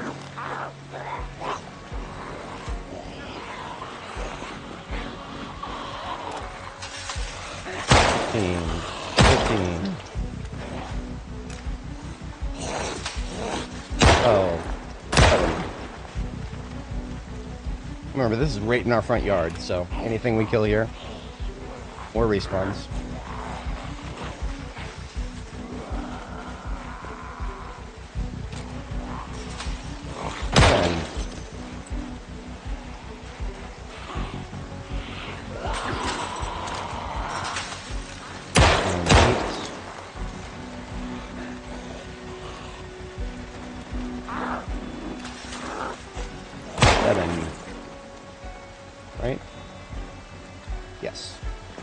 I can count, I promise.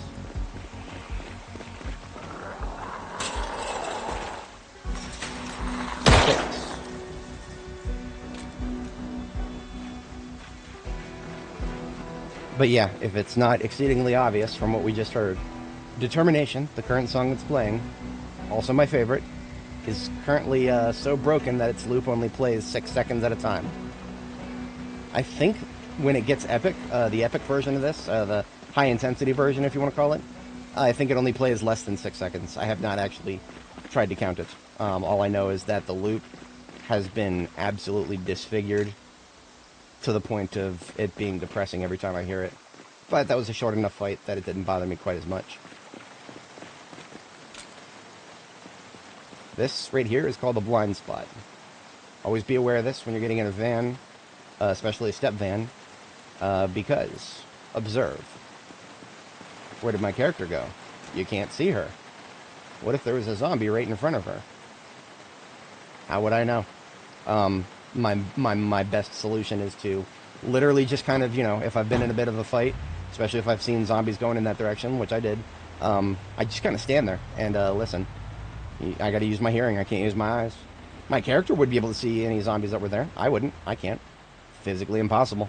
The van occludes 100% of anything behind it. Just another lovely quirk of vehicles being added to this game and never finish. And they never will be. Just, you know, I don't know that for sure, but I do know that the devs have gone for so long without finishing vehicles that, and then most importantly, not you know, doing anything more with vehicles since they added them, but also not even mentioning anything. That is the most telling, because if the devs stop talking about something, you can almost be 100% sure that they're satisfied with it as it currently is. Maybe that doesn't mean they're satisfied with it forever. But how long until they are ready to, you know, actually do something with it? How do we know that they're not going to lose interest in developing the game itself before that time comes along? I feel like it is a very likely possibility that someday they will lose interest in developing the game before they finish vehicles. And because of that, I am not at all incorrect in my assumption that vehicles may never be finished. Convulse. Still have no idea what causes that. What was that? That was 5 shots? 6. So one more. Come on over. And reload. There is most likely some behind me.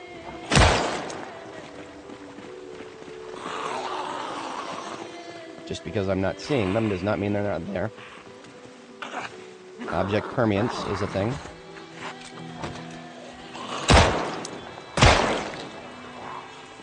Alright, you know what?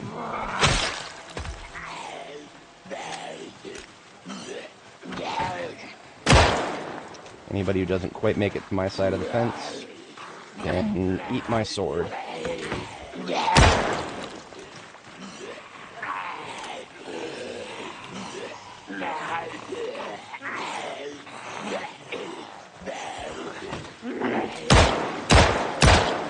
Convulse. Why? I don't know. All I know is, for some reason, while I was waiting for her to convulse, she didn't feel like taking damage. I would put in a bug report, but, will it even be worth the time to type it? And that's the funny thing. I have wasted time typing far less important stuff.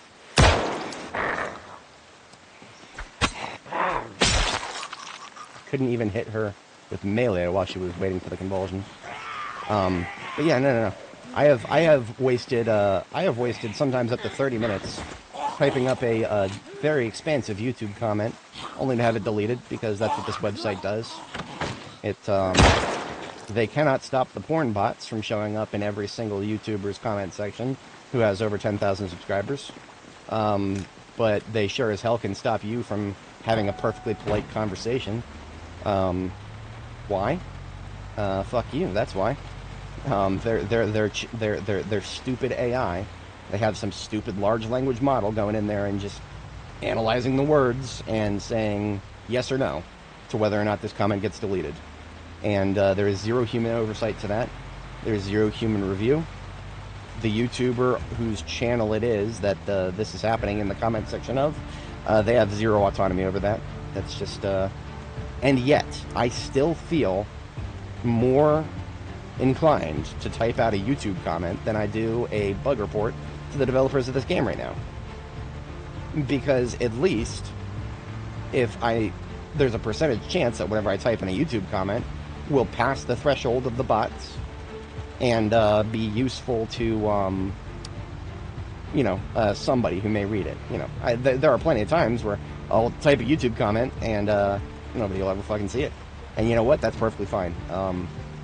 You just can't win them all. Sometimes you can't win any of them. It is what it is. Everybody's opinions are hit or miss. You know that saying, opinions are like assholes. Everybody's got one and they all stink. No. Opinions are like faces. Everyone has one, and some of them are ugly. Some of them are actually quite agreeable. And that's my take on opinions. I'm a little biased in that regard because, I have opinions, and I think mine are okay, sometimes. Sometimes I'm just not sure of my opinion, and therefore I have a preliminary opinion, and am open to hearing alternatives and changing my mind. I'm not one of those kind of people who's like, oh no, I have an opinion, and I know whether I like something or not. I do very much know what I like, but I also know what I dislike, and then I am open to hearing things about things that I don't have data on. That's what I try to do. Don't always succeed.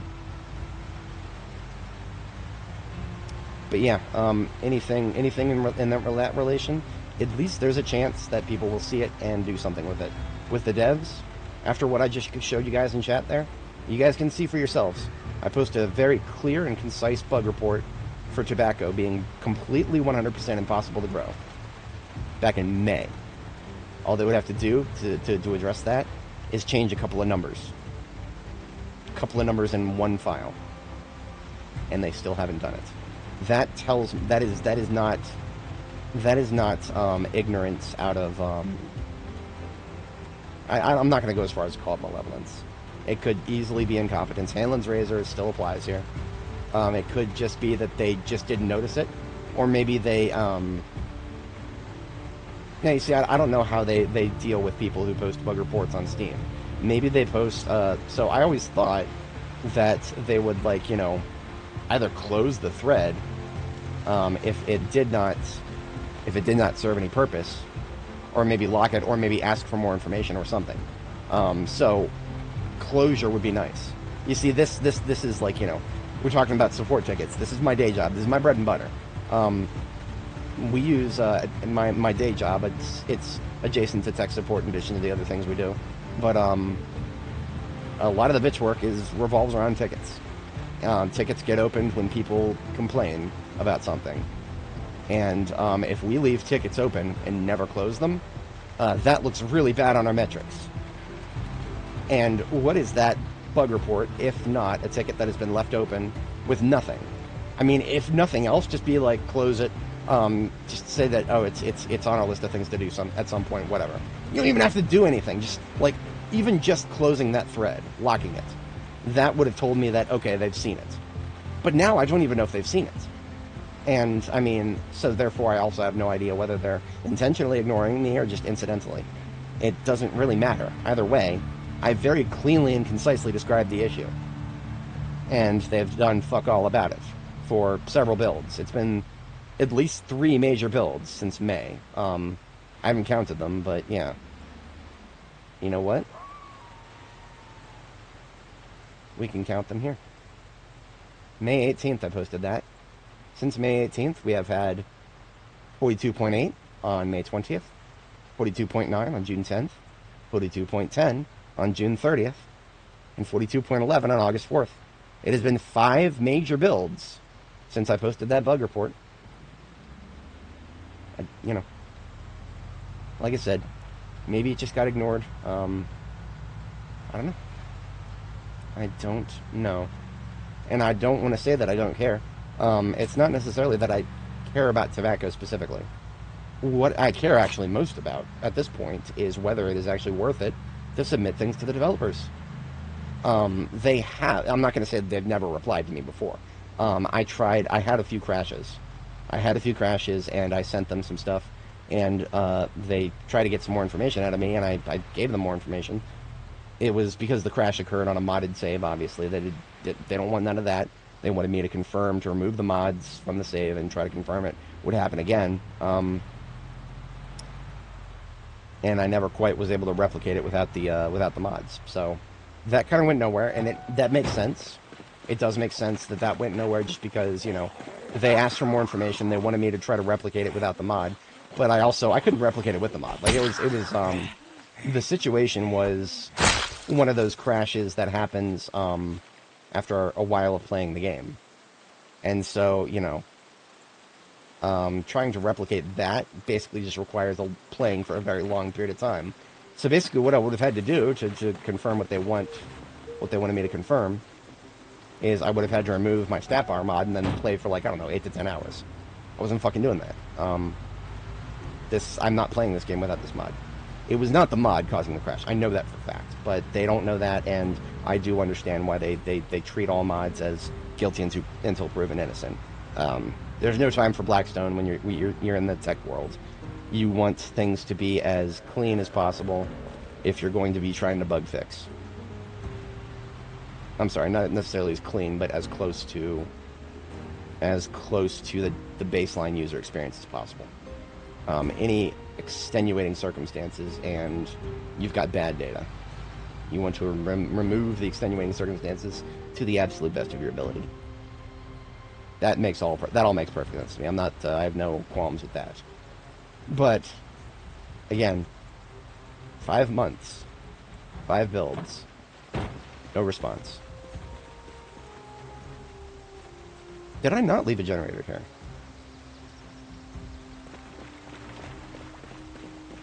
Okay. I could have swore I left a generator here. That's okay. I mean, it's not like I actually needed one. Necessarily. Huh. I don't know why I had convinced myself that I had a generator here.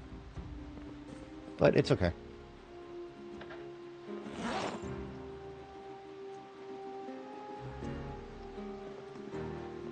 It's pretty much our bedtime right now.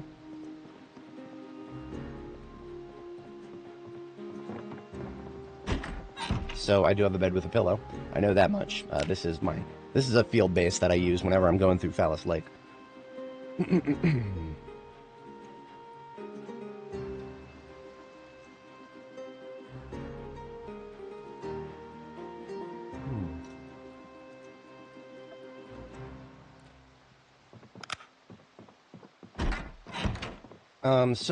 As a midnight activity, I would like to secure a backup battery for my flashlight. And I think, yeah, look at that. There's a radio right there. Decent chance of getting a battery out of it when I disassemble it. Now, what direction do I have to be looks like it's left today. This is another thing. I would love to submit a bug report for this. It's probably been reported. This is one of those things that would be hard to play the game without noticing. You don't have to be playing the game for a long period of time to notice that particular problem, which is that for some reason, your crafting menu doesn't think that there is light unless you change direction sometimes. Okay, you saw that? Watch my crafting menu very carefully. Watch as I change directions. For a second there, I get more options. And that's because the crafting menu, there's something wrong with the crafting menu being able to tell that there is light available while you are using a flashlight that is on your person. So the angle-headed flashlight, the most useful one of the most useful things in the game, is actually not very useful for crafting at the moment, unless you kind of move around in circles and get lucky. Like I was showing you there, if you change direction, there seems to be a bit of a dice roll as to whether it will actually let you use it for crafting. Yeah, I got nothing on that. I would not even really be able to describe any of the specifics about how it resolves itself, other than the fact that it doesn't always work right.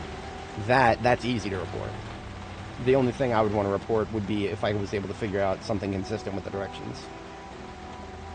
But I got nothing on that. So our goal here is actually, well, the first thing I'm going to do is detach the trailer, because we are most likely going to run into zombies in there, and I don't want my freedom of movement in the van to be affected. So I will go ahead and remove the thing that will affect my freedom of movement here, and then I'm going to punch a little ways into the place and see how bad the respawns look. I have never been to Phallus Lake after a very long period of time after clearing it for the first time, so I don't know what the respawn volume is going to look like, but just, you know, seeing what I see in Riverside, I'm going to generally assume that there's going to be clusters somewhere here, and I just haven't seen them yet.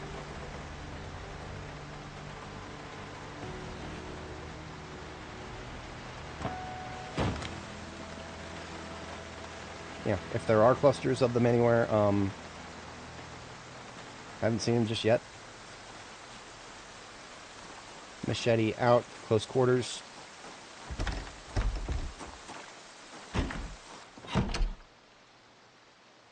Now, I think I only actually partially looted this place initially.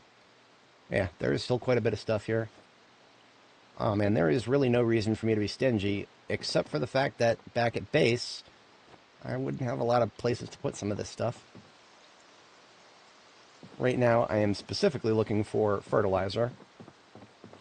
I would like to secure some of that first, and then maybe I will come back and sort through the rest of this. For now, I'm going to leave it all on the floor, because then it's easier to pick through what is there. So there's my first 2 bits of fertilizer. As you can see, it's 5 encumbrance per bag. So that is like the lowest of low in terms of priority to take back with me, even when I'm here for the first time. As of the moment, it ain't going nowhere. Now, sacks of building materials. Usually I would want to take those back with me, but I was dealing with some very small inventories when I first came through here. The contents of the gun store are completely emptied. I made sure of that.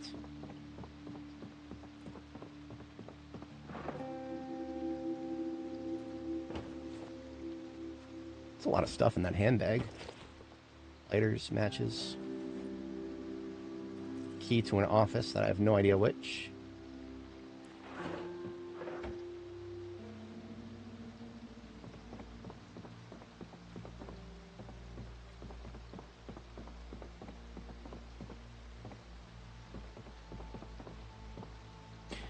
You know, I was 100% sure that I cleaned it out, but, you know, now I'm 110% sure that I've cleaned it out. Forging 5. I know I already have a copy of that. That's not the problem. Is there a trash can around here? Because if there is, I want to delete that gnome. I hate gnomes in games. It's a World of Warcraft thing. I was a Horde player, so gnomes are nah. Goblins are the superior shortened peoples who are good at tinkering at things. Call me a goblin supremacist if you must, but I will pick goblins over gnomes any day now. Look at this. We've got a Knox News for July 6th that happens to be right in front of us. Do we need it? Can I even find out if I need it? Briefly. And that is a negative, Ghost Rider. We already have Knox News up to July 7th. And yet, for some reason, July 7th, 8th, 9th, 10th, 11th, 12th, 13th, 14th, 15th, 16th. Okay, that feels like not a coincidence. Maybe Knox News really did just go out of print after the 6th. That's possible. In which case, maybe the Kentucky Herald... No, that wouldn't make any sense, because the Kentucky Herald would... Well, at least with the Kentucky Herald, it has issues going all the way up to July 16th. Therefore, I would expect that the Kentucky Herald would have issues prior to that, and yet I have not found any. I've found 4th, 5th, 7th. Okay, so Kentucky Herald for the 6th, I found that. Maybe they're not daily print. That would screw me up significantly, because then I would be looking for things that don't actually exist. You know, I could actually try looking at the newspaper itself. I've never even done that. You know what? You know what? Yeah, let's take a look at the newspaper itself and see if it even says. Maybe maybe the newspaper actually specifically mentions whether it's a daily print or not.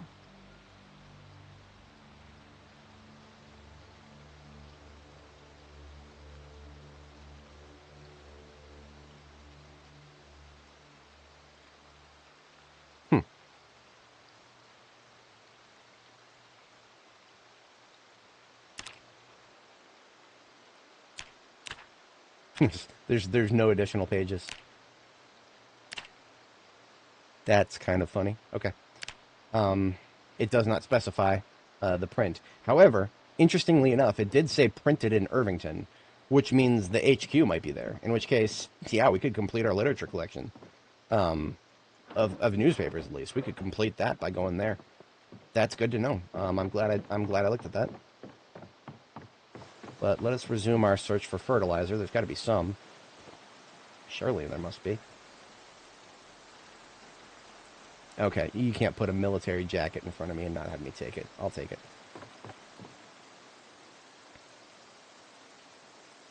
Do I need it? Not really, but I'll take it. Okay, you know another thing, do I need it, but I'll take it, is a salt lick. That is a structure. 20 encumbrance structure. I don't know what it does in this game, but I think in real life, a salt lick, you put it somewhere and wild animals will show up and just lick it, as the name implies. Because they are programmed to do that to get some sodium chloride in their diets. Okay, there's the rest of our fertilizer. Or at least one bag of it. Do I want a flamingo? Not really. I can't just put it down, so I'll put it in there for a moment. Let's get some stuff in our vehicle.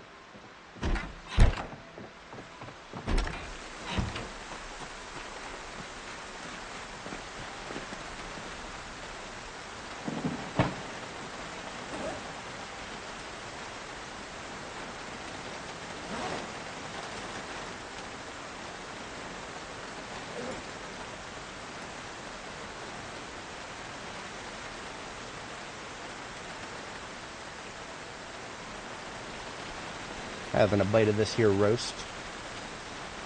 Okay, so we got about 60 proteins for eating a quarter of that. That's good to know.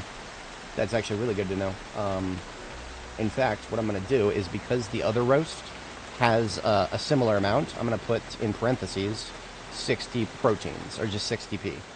So these roasts are now 100 roast, 60p in parentheses. Because each of them have the same amount of fish in them. So therefore, if I eat a quarter, regardless of either of them, the other ingredients are a little different, but the fish is where all the protein's coming from. So I now know for certain that I'm getting 60 proteins per bite. That's good, yeah. So some of this stuff I will go ahead and take, the seed packets, I got room for that.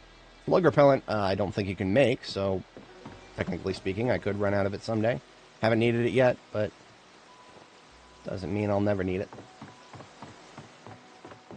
And now this garbage bag shall be used for sand, because there are quite a bit of sand here.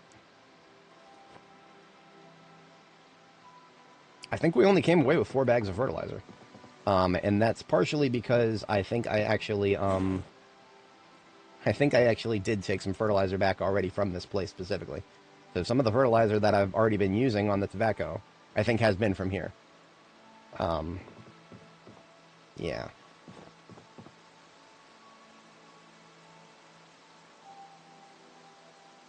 I don't think I'm going to need a second salt lick, so I'll hold off on that.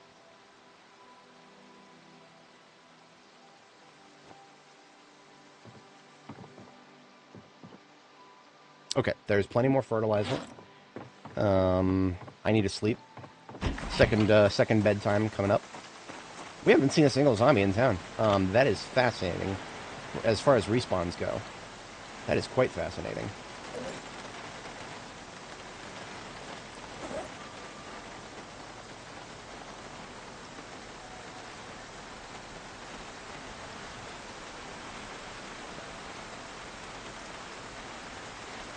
So yeah, I'm going to go ahead and hop back up the street, go to sleep, and come back tomorrow. I guess I'll take the trailer. I mean, I was thinking I was going to be running into large groups. I was expecting to be spending all night fighting. I'm okay with not having to fight all night. Yeah, very okay with that. I've, you know, other things on my agenda to do.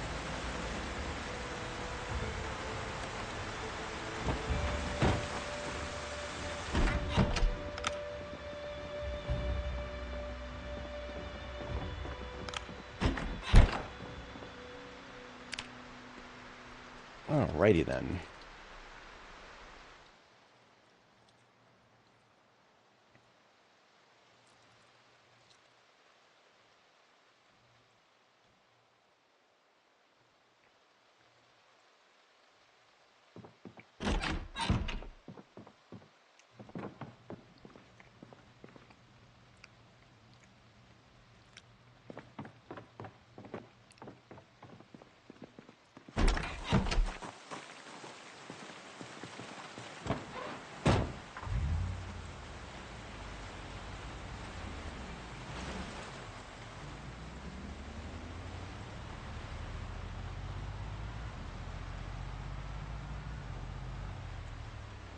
I said I was going to take the trailer, and then I completely forgot to.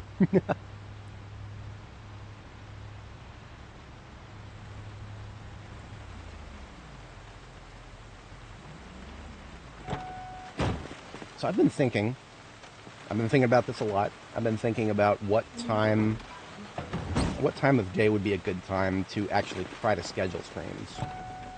And that, I think, is kind of an open question. I don't know exactly how to answer that. Aside from, I could. In fact, this is probably the best way to go about it.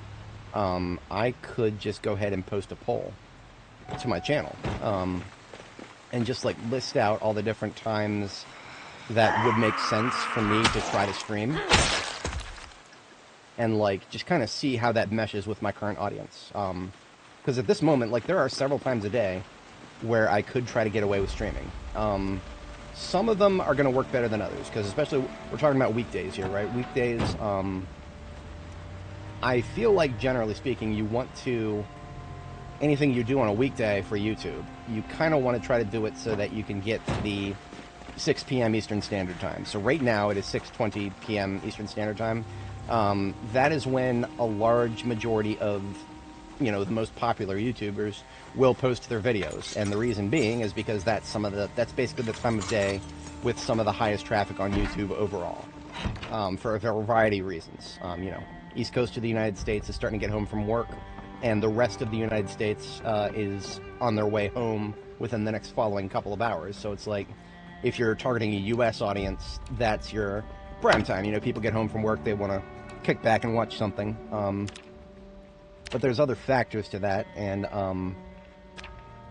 a little harder to predict based on logical things, because, you know, you're also, if you're in the early evening for the United States, you're in the late evening for the Europe and UK areas.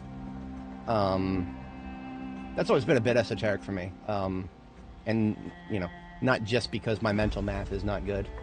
There's other reasons. It's like, I used to play, you know, video games with some Brits, a whole group of Brits, and somehow I never quite was able to get my own circadian rhythm to make sense with theirs, and that kind of baffled me a little bit when I realized that wasn't working. Possibly because those were the kind of folks who would stay up late themselves. So it would kind of, like, you know, I can't say that this is oh yeah, my Brit friends are on right now, so that means that it's prime time. No, they're probably just staying up late. So that wasn't really good data to work with from the beginning.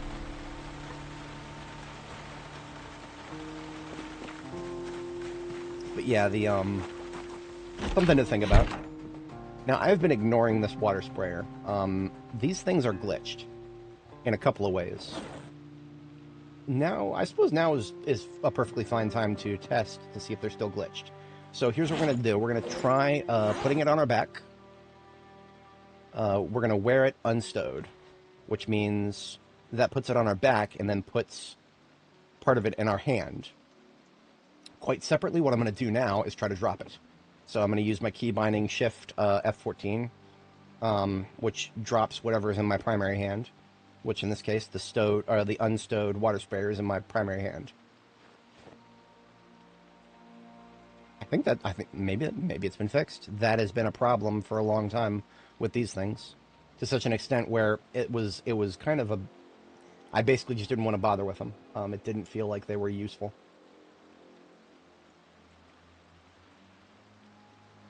But I think now,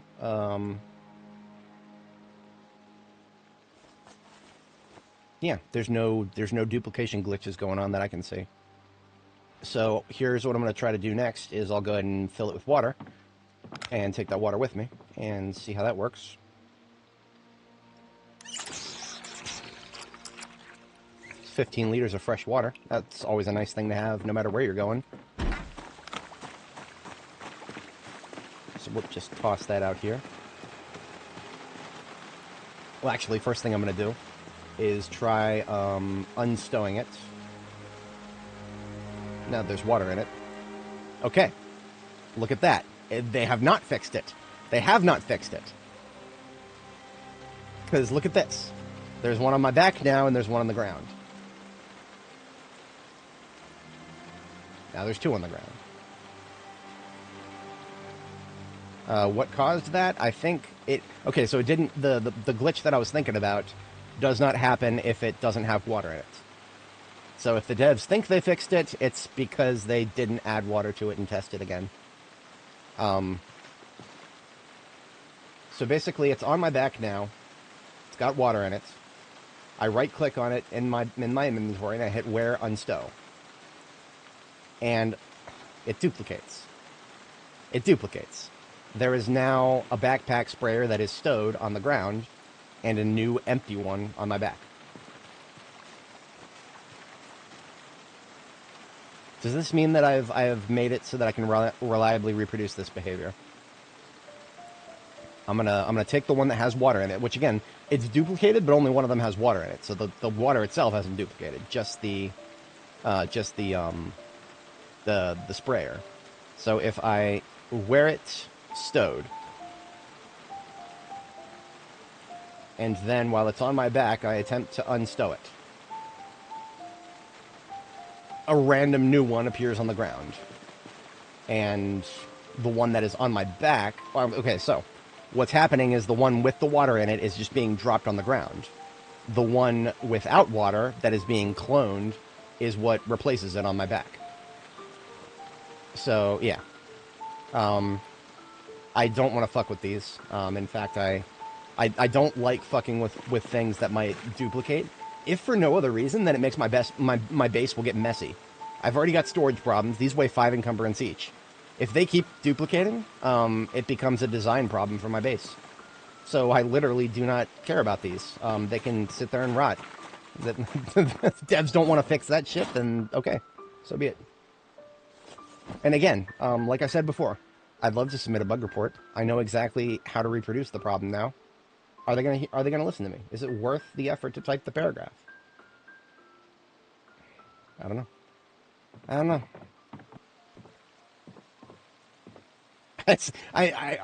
almost want to be a bit of an asshole about it. I almost want to, like, you know, not necessarily... I wouldn't do this in the bug reports. I would go on Steam discussions and just be like, hey, did the devs actually pay attention to bug reports? Did I do something wrong with this one? Or, you know, maybe they just overlook it and it's still useful to post bug reports? I don't want to necessarily do that because I know the devs still pay attention to some bug reports. I'm kind of just trying to find out if maybe I've been blacklisted or something. I don't know. It would make perfect sense if I was, because I was a little bit snarky with them that one time, and maybe they're just that allergic to the slightest hint of negativity, and therefore they just put people on blacklists and just don't fuck with them anymore. If that's the case, well, then so be it. I would like to know if that's the case so that I know that it's not just me, and that maybe I could just post this footage somewhere. Like I could clip that little segment and be like, hey, somebody else want to submit this if the devs aren't going to listen to me. But in any case, I want to know if it's even worth the effort, and I don't know of a way of going about finding out if it's worth the effort without being a little bit of an asshole about it. I don't like being an asshole very much. You know, maybe it doesn't always sound like it, but I really don't. It kind of it rubs me the wrong way because it's not how I want to be. But at the same time, I have also learned the hard way that not being an asshole 100% of the time that you can manage doing so doesn't get results a lot of the time. Sometimes people only listen to assholes. That's not a good thing because you're not incentivizing people not to be assholes, and that's the case. But no, I don't know. Maybe I'll just give them another shot. I'll just do another bug report at some point and see if they respond to it. Maybe it was just a complete fluke that they ignored my other one. Maybe it was just a complete fluke. In any case, that's all the fertilizer from in here. In fact, I will go ahead and leave the door open to remind myself that I've already hit this place. There is, around the corner here, another of the little bit of agricultural stuff in here. Sometimes a generator can spawn in here. Always good to know that. Animal feed bags. What are these? These are sacks once they're emptied. There is no way to empty these, so until an animal eats all of the feed... Well, okay. Or you can do this. If one is almost empty and another is close, you can combine them, and I believe this will get me... That gets me an empty sack. So you don't necessarily have to feed all of it to animals, but you have to, the general principle is the same. There's no crafting menu way to empty these animal feed bags. If you need more sacks, which I'm always down for more sacks, you want to actually have the animals eat them. So that's what I'm going to do. I will actually take them back with me, because now, I'm bringing the truck with the trailer. I brought it all the way down here. I might as well bring stuff back with me, as long as it's stuff I have room for. And I have plenty of room for more animal feed. But since that is a bit of a low priority thing, I'll go ahead and put it in the low priority bin here in the trailer, so I know that I can dump it if I find something more useful.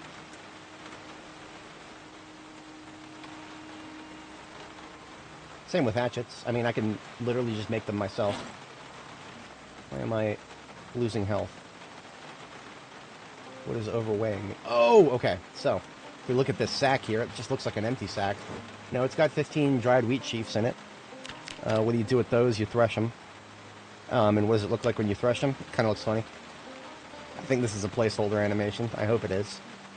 Otherwise, it would look pretty funny to imagine my character just out here beating wheat against the ground in the middle of the rain. I don't think that would work out for you very well IRL, but okay. This basically just makes it, it turns the encumbrance total for the sheaf of wheat from 5 down to 0.02. Yeah. Logistically speaking, there's no math there. Absolutely, I'm going to do that every time I'm incentivized to do so. And we're doing great for our proteins. That fish solved our problem. Well, actually, you know what? There's a helping of fish. Oh, no, there's no rabbit in these, is there? No. No. This is, the roast I've been eating has been... Okay, the roast I'm eating might be chunkier in proteins than the other one. Okay. Well, maybe my math is off on that, but that's okay. Almost nothing else in here I care about. Electric shears. Can't make any more of those. Once again, electrical profession has been shortchanged a little bit. That would be something amazing for the electrical people to make. But 3 more fertilizer. Yes, please. Because really what I want to do with fertilizer is just like, if I get to the point where it looks like the tobacco is just, days away from dying. Because remember, September 2nd, it dies. It is August 9th now. If it gets to the point where it looks like it's about to die, I'll just start dumping fertilizer on it until I kill it. Because it's going to die either way. I look forward to doing that.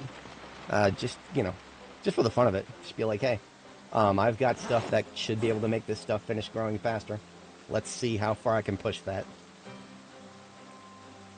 Okay, so we still got room in the trunk, but we don't want to be overloading on unnecessary crap, so let's empty the higher priority stuff into the garbage bag here.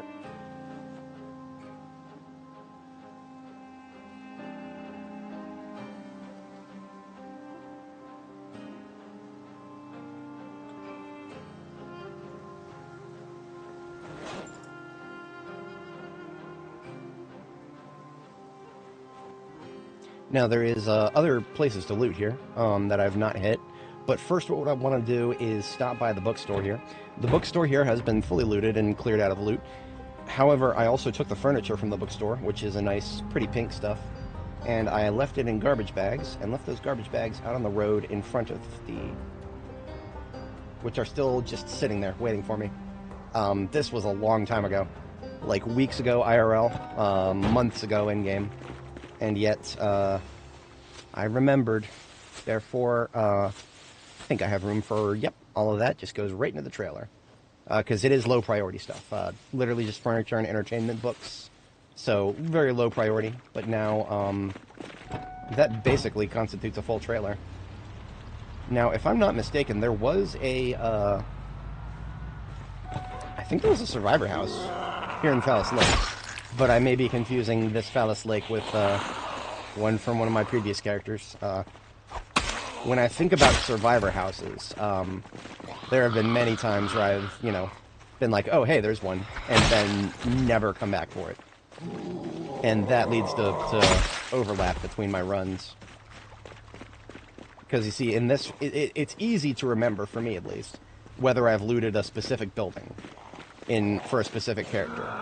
And something about specific buildings are very easy to remember for me in this game. But for houses that are going to be different every time as to whether they're a survivor house or not, no, I cannot remember that. That is beyond my remit.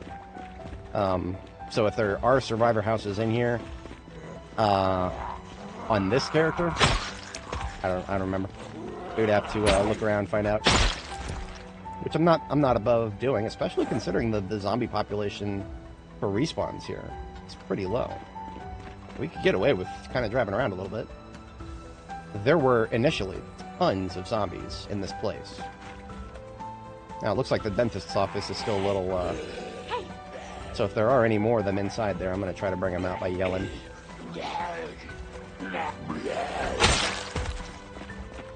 I've already taken the, took the little sign on the door.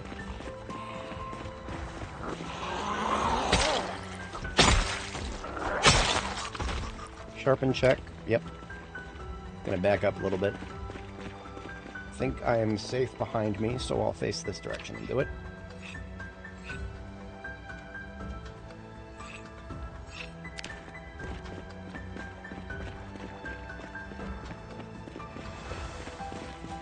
Sounds like the zombies in here were hitting something, but there's no doors left to hit.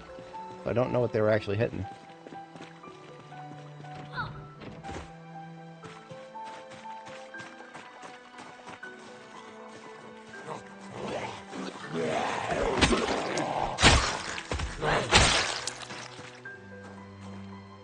Attack of opportunity there. Generally speaking, I don't like doing that. There's still one outside somewhere. Yep, there he is. I'm not going to go into close quarters if I don't have to. I will never choose close quarters over a nice wide open terrain like this. Nah, miss me with that. Anything to increase my chances of accurately measuring distances. I'll go very far out of my way to do that, because that is directly proportional to my survival chances. Anyway, not a lot of live viewers right now, but for anybody joining, if you're new, as a quick recap, we are visiting Phallus Lake. We've already been here for the major stuff, but we have, one, we left behind some low priority stuff and came back for it just now, but then we are also getting some fertilizer for our crops that I did not know if I would need, and was so heavy duty that there was no point in taking it initially. Also, while we're here, it doesn't hurt to take a peek around for survivor houses, because anytime there's a survivor house, there is a chance for high-level books, of which we are still missing several. And that is right, folks. 300 hours on this character. Probably closer to like 310 now.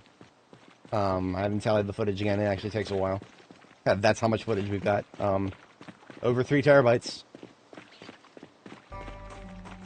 But yeah, we're missing. What are we missing? Literature. Aiming, glass-making, pottery, welding, level 5s. And then napping, 1 and 4, and long blade, 1, 3, and 5. In addition to some newspapers that I actually recently had the revelation of, I don't even know if newspapers in this game are all daily prints. Nor do I know if some of them even went out of print earlier than others. Generally speaking, I would assume that they went out of print around the same time, you know, before the end of the world. But, I don't know. It would be even funnier if it was random. Just, you know, there was just like with the power and the water shut off, maybe the newspaper shut off is also random. That would be really funny. Because then it would mean that some worlds will have more newspapers than others. But I have been on a roll with my proteins here, so I'm going to have another bite of this. This should put me up to about 230 something. 243. So that finished off that. The empty pan can go away now.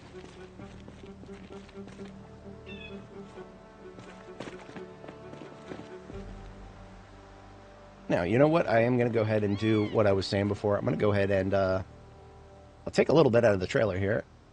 And till I have room for...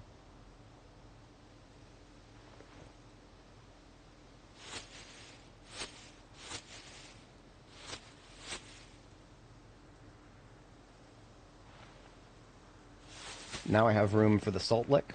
So the salt lick is going to come out of the trunk of the van and go into the trailer. That means the trailer is now full, and it's nothing but really low priority stuff. And I'm going to drop the trailer back off up the street. And we're actually we're gonna explore a little bit further into Fallis Lake. I think there might even be some residential here that I've technically never uncovered. Yeah. Wait a minute. That's West Maple. Here is... Hello, MB Habun, or however you pronounce that.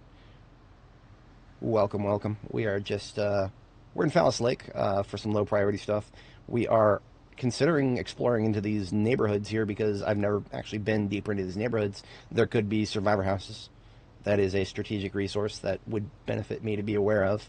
And I could also turn right up there on Fallis Way and maybe do a loop around. I think there's some residential over there, but I'm not 100% certain. In any case, I want to leave the trailer behind at my temporary base in the area at the gas station. Once I leave that behind, the van becomes more maneuverable, and we can, when it's easier to maneuver, I feel a lot more comfortable exploring unexplored territory. So I will go ahead and leave the trailer facing the general that-a-way direction. Make it nice and easy to hook back up for once we're ready to depart. And that leaves us with plenty of room in the trunk itself to load up with other things. We've got what we wanted, which is the, whatchamacallit, fertilizer bags. 55 encumbrance worth of those. If that isn't enough to kick the tobacco into overdrive, then nothing will. So we got a little bit of time now. Let's explore, as my buddy would say. I think I've cleared out this convenience store. If not, this would be a tertiary target. Yeah, I have not cleaned it out. Therefore, I don't know. I've done a pass, like an initial pass. I can tell because I left some stuff on the floor there. So I've done an initial pass. That means I've gotten what I needed at the time out of it. That's what I needed at the time versus what I need now. There's a lot less stuff that I need now. But there's still some stuff that I could probably use that I didn't need back then. So it is worth another pass over at some point. But that's not what I'm here for. At the moment, I am looking for some books. Books are my highest priority thing of anything I'm ever doing. And if there's an opportunity to find more, I'll take it. Unexplored territory of a residential flavor is very much a book opportunity. Because not only do we have a chance at survivor houses, chance of survivor zombies themselves. Now that is looted and trashed, so there's nothing there. Damn it. I was starting to vibe to that soundtrack. But no, we had to get combat music kick in for 5 seconds. Now the music gets to be unenjoyable for approximately 30 seconds. And then it cuts out entirely. But I've articulated my problems with the music system. I just find that the combat music is a little quick to kick in, and a little quick to fade into nothingness. Like if there are a lot of zombies in an area, you should not necessarily need to have them all aggroed onto you for the epic music to kick in and stay kicked in. The fade. See, that's the epic sound right there. That you can hear it from the extra percussion kicks in. Sometimes you get some brass. Sometimes it's really cool, but it will very quickly fade once I've lost the attention of some of these zombies. Even if I get out and start fighting them. Like I'll fight them just to prove a point here. There's the, okay, extra strings, extra percussion. There it is. That's what I'm here for. Give me the fucking high notes. Let's go. And there it goes. And now it's back. It's just too quick to change. That's all it is. It's just too quick to change. If there are enough zombies aggroed onto me for the high intensity music to come on, it should stay on for like at least 30 seconds. Because, you know, even think of it this way. If you are in a heart-pounding situation, your heart's going to keep pounding for more than 30 seconds afterwards. That's kind of how the game should represent that, in my opinion. I think that's a good way for music to work. Is that if you know, circadian beats are a thing. That is absolutely a thing. And I think that should be represented in games and other media. No, you know, there's still a lot of zombies in this area, but because we no longer have them aggroed, we've got the hungry German woman singing about Essen. Essen and Essen and Essen. All she can think about is eating. And now we've got nothing. Nothing but dead silence for however long it takes for another track to play. I have complaints about that, but I don't have a very good solution for it, so you guys will hear me complain about the music. The only, you know, complaint about the music that I have a strong solution to is determination. They have absolutely butchered the loop for that particular soundtrack. I could do that better myself. Okay, there's a survivor house right there, but as you can very clearly see, not only have I been there before, I actually left some stuff that I found in it outside, because I didn't have room to carry it around and carry it home with me. But I'm going to give it another look. I'll give it another look-see. It does look like I did check the basement, so I don't think I left any stones unturned for this particular house. I have very much learned my lesson on bases of any sort with only one entrance and exit. Never again, ever. For a very, very important reason. Not because of zombies. Not because of zombies. But if anybody is watching right now, if you were watching earlier, you'll know exactly what I'm talking about.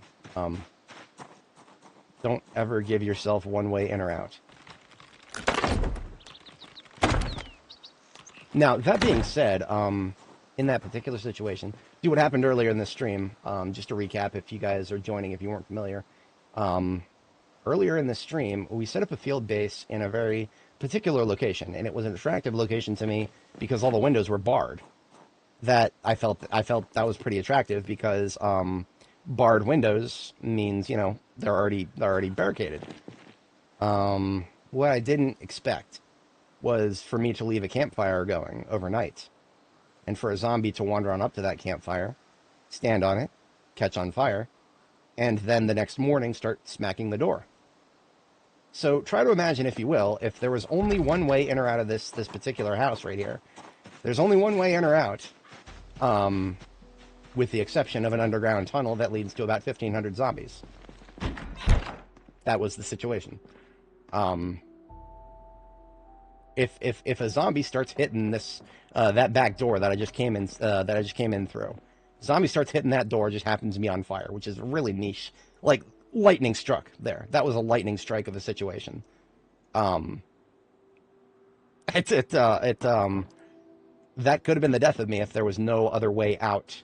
Like, I had a way, quote unquote, a way out, but really what it did is like the place I had set a base in was the tunnel, the exit to the tunnel to the sanatorium. I set a base there. All the windows are barred. there's only one front door. The front door was what they started hitting while they were on fire. That was wacky. But we made it out of that. So what my alternative probably would have been to like try to break my way through the bars on the windows. And I've never tried to do that before. I've never tried to use any of the weapons that I currently have to break down iron barred windows. I don't know how long that would have taken.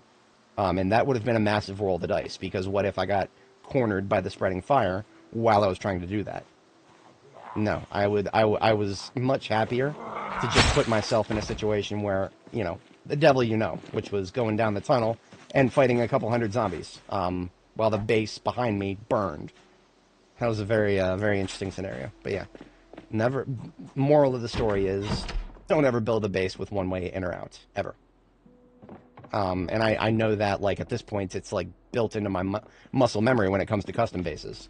Whenever I'm doing a custom base, custom bases have no less than 4 entrances and exits. Every single one of the ones that I've built for a very long time.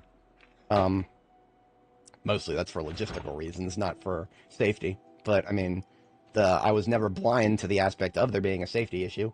I just never expected it to actually be necessary. There was a scenario where, for a field base at least, it was necessary. Very much so. You know what? Those nails that I didn't have room for before? Yeah, I'll take them. Now, I don't necessarily have a lot of room for them, but the good thing about nails is if I need to use them, I can find a way to use them.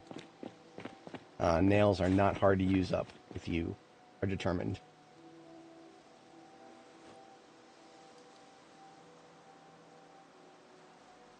I'm kind of violating a lot of my storage standards here. Normally, I'd like to put small stuff into bags of some sort. In this case, what I'm going to do is put, like, electronics in this duffel here. Try to keep the really small form stuff on my person, if I can manage.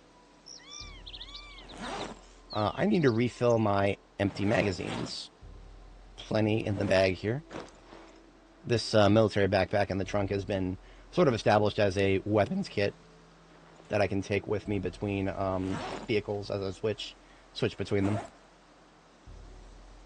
In this case, it's got a spare machete, 3 spearheads, and a long stick to make a spear, and then, of course, the book for Longblade 4 if I actually get to that point while I'm out here. I don't think I will, but if I'm prepared if I do. Because, you see, I'm raw dogging it through level 3 of the volume 3, rather, which encompasses levels, what is it, 5 and 6? Longblade. We are currently level 5. We are almost to level 6. Yes, okay. So when we complete level 6, we will be able to read the volume 4 book. That's why I try to think of books as volumes and, you know, the skill levels as levels. Trying to separate them that way makes more sense to me. We can actually do that now. Is that the best idea? Not really. Like, on the flip side, I have actually read the book for firearms, so I have no qualms whatsoever actually using them. Right now, it's one of the only weapon skills that I have that I've actually read the book for. It is the only weapon skill that I've read the book for. There is no other weapon skill that I have the book for. Reloading, of course, I got really close, but I reloaded almost 100 magazines of 9mm, and that still didn't quite get me there. So reloading at higher levels without a bonus is yeah, you might have to waste some time. And by wasting time, what I mean is, like, you know, unloading and reloading magazines might be the only way. After a certain point, depending on how much ammo you loot. There are some gun store POIs that I could have hit that I kind of just passed over. As a consequence of the moment. Now this is interesting. This POI has just been loaded up, because I've never been here before. And it is looted and trashed, which is expected. 50-50 chance of that happening. Is that the first time the music is played since I bitched about it? That was like almost, what, 6 minutes ago? 6 minutes of dead air. That's painful. But anyway, what I was talking about the animals is, we can butcher these and get actual food. I'm more interested in the butchering experience than the chicken itself. I don't even need... I hardly need anything right now, in terms of what I would get from the chicken. But, I mean, if you got... I got dead fresh chickens right in front of me, because this POI was just loaded and it's looted and trashed. Again, I don't know why it does that when it's been looted and trashed. Why you get fresh animal corpses. I saw one of those trees shake, so I'm listening very carefully here.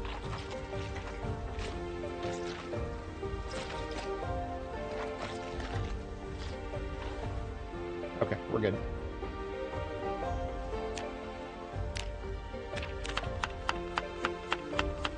I do particularly like the fact that, well, I don't really like it. We don't get a single bone from chickens. Chicken bones are just not useful for anything, apparently. Not even, like, bone fragments. You would think at least as bone fragments they would be useful, but no. Bone fragments are... I'm on the lookout for them because doing so... Getting bone fragments means I'm getting, tailoring resources.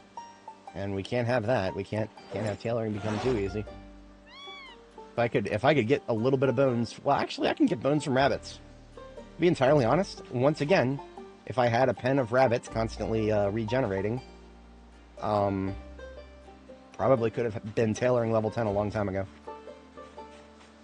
But, water under the bridge in that regard. We've got some chickens harvested here. Checking this shed. Chance of a generator, actually.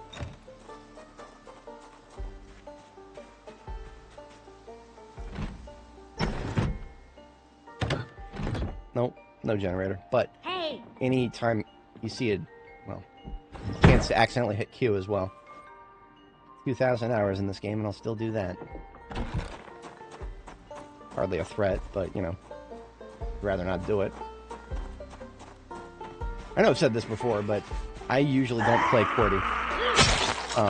WAS, that's what I meant to say. I usually don't play WAS. If you look in the bottom right-hand corner of the screen, you can see my input overlay. That's the only thing that I don't actually see on my own screen, right? Everything else that you guys see is what I'm seeing. Up to and including my ugly face up here. I do that specifically because I want to make sure that I know that the usual live streamer shit is not blocking something that people might want to actually see in the game's user interface.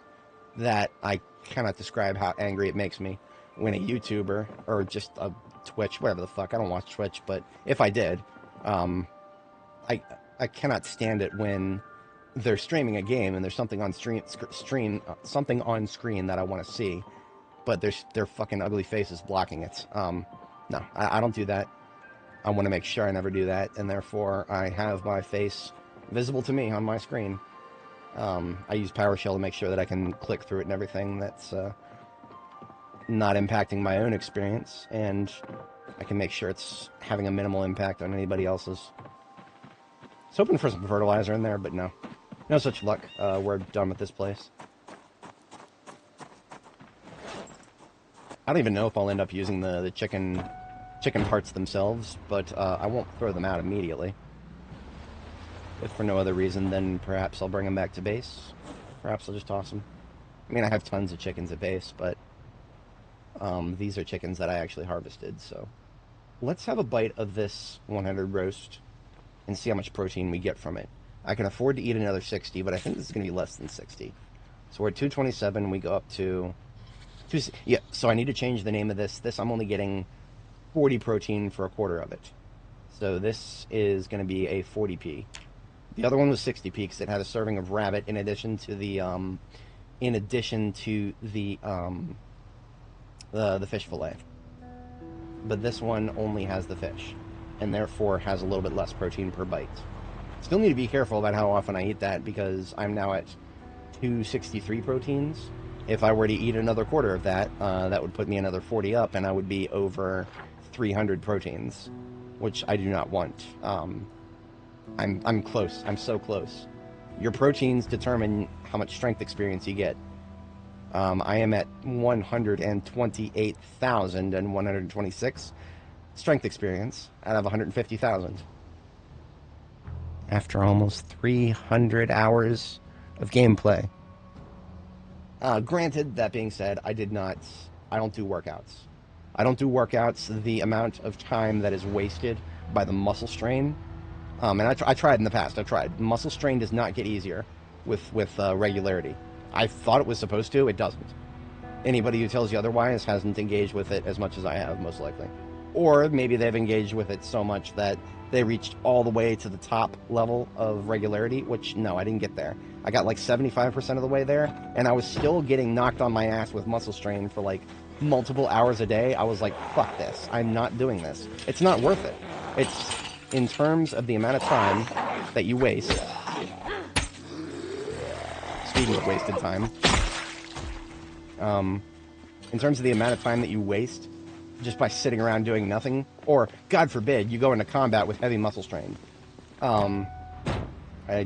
Good luck surviving if you do that. I don't ever recommend doing that.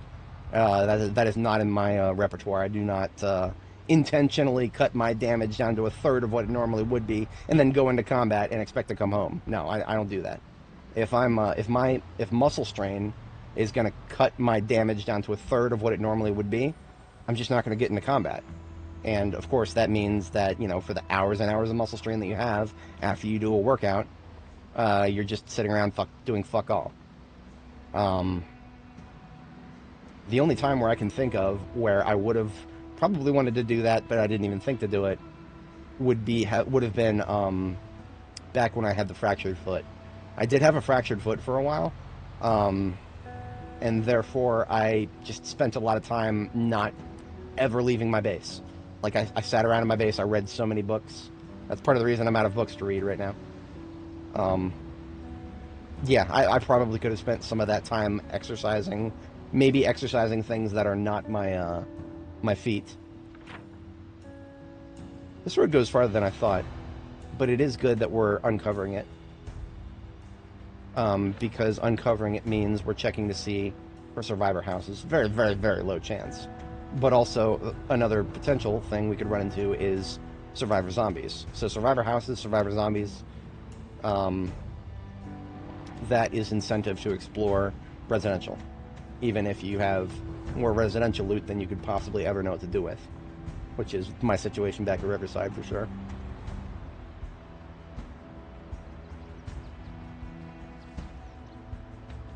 Thankfully, survivor houses and survivor zombies are very obvious at a glance.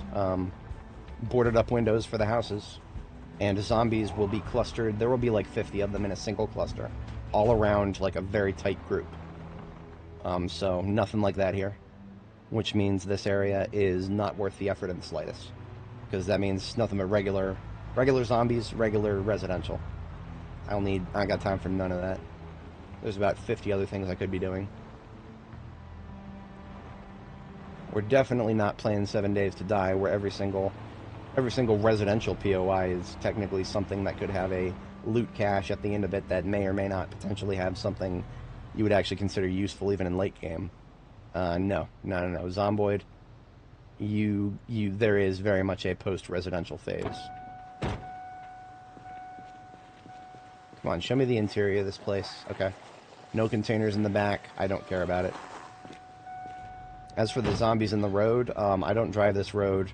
Seeing as I've never driven it before, I may never drive it again now that I've explored it. Nothing is... Ooh. Hang on a second.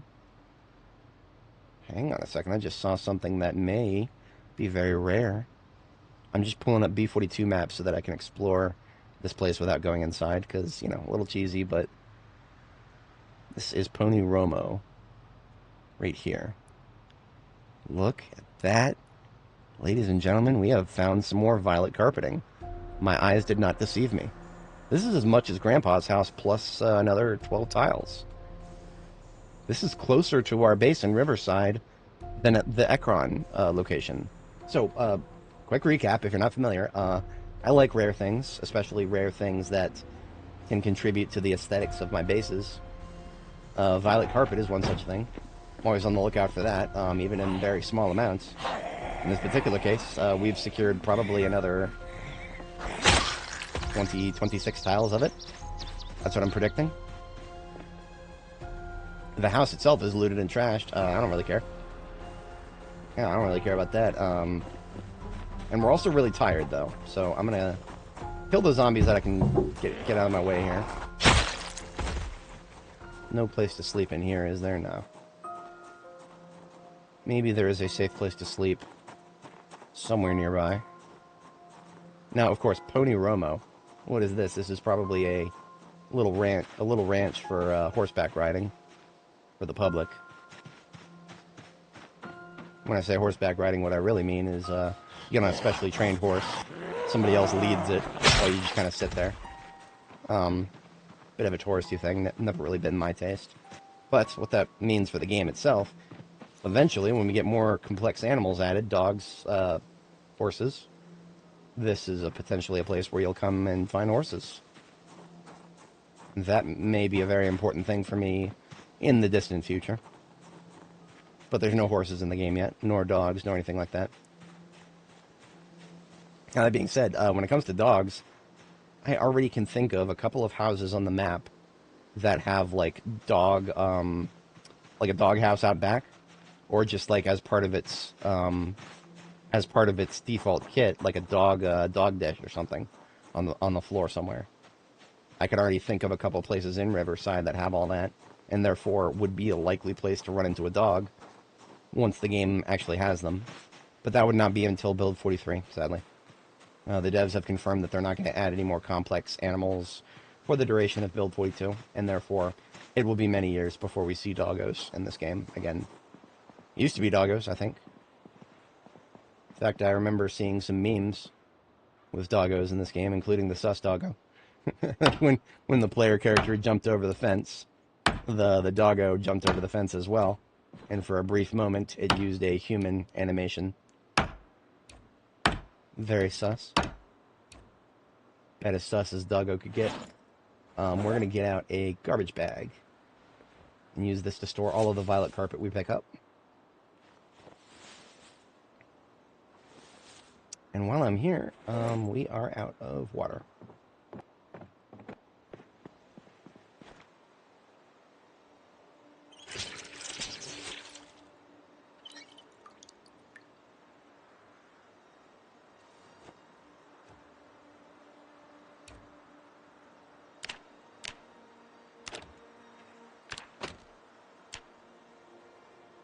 TV remote is on the floor. Okay.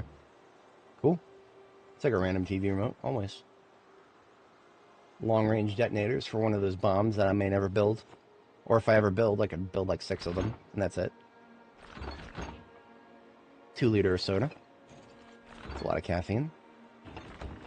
Now in this house, all we have is a bed. Large bed. 4-tile bed. So I don't think I'm going to sleep out here. I think I'm going to take the rest of the carpeting, and I'm going to go back to my safe house in the area. I think I have just enough time for that, without screwing up my sleep schedule.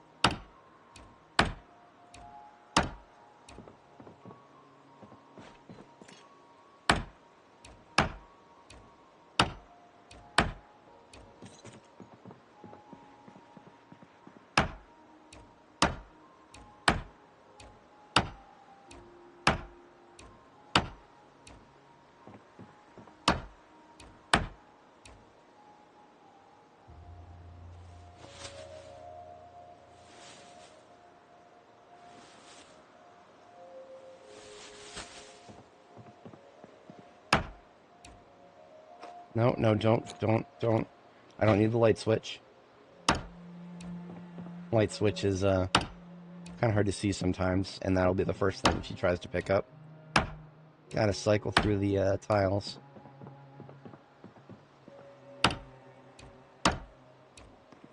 Okay, so we came away with 26 plus 8, 34. 34 tiles in this house. That means exactly 26 in Grandpa's house back in Riverside, because Grandpa's house has the same layout as this, with the exception of this bedroom area has red carpeting instead of violet. So Grandpa's has 26, this place has 34.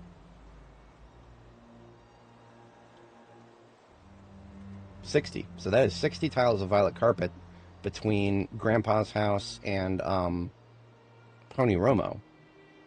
That's good to know. That is very good to know for me personally. I enjoy my violet carpet, very much so.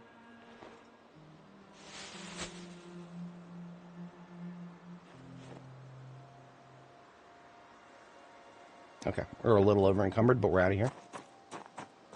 No generator in here, would there? No.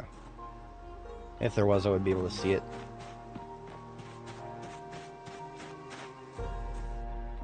I think any shed like that, there is technically a chance. I think some places have better chances than others. Now, those counters right there, in a different world, I would be interested in them, but those are the ones I like to use in my kitchens. All I'm going to check while I'm still here is the trunk of this truck here. Single wrench that I don't have room for, but I'll take. Okay. Oh, look at that. Got asshole Andy here camping my van. This is why I have key bindings to drop what's in my hands. They're not set by default, but there are use cases, absolutely. I just make sure that they, the key binding is very far away from anything else.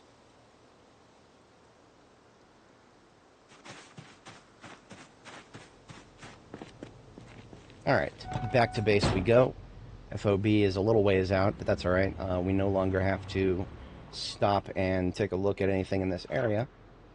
We have determined that anything around here is non-essential. I've not explored that neighborhood, but I don't care. That's fine. We're done with this area for now. The only reason I got out was because of that violet carpeting. Otherwise, I just would have driven right past this place. I kind of just took the violet carpeting on principle. I don't actually need it at the moment. But now if I do a third floor on my base, if I do a third floor, I now have more aesthetic options for it.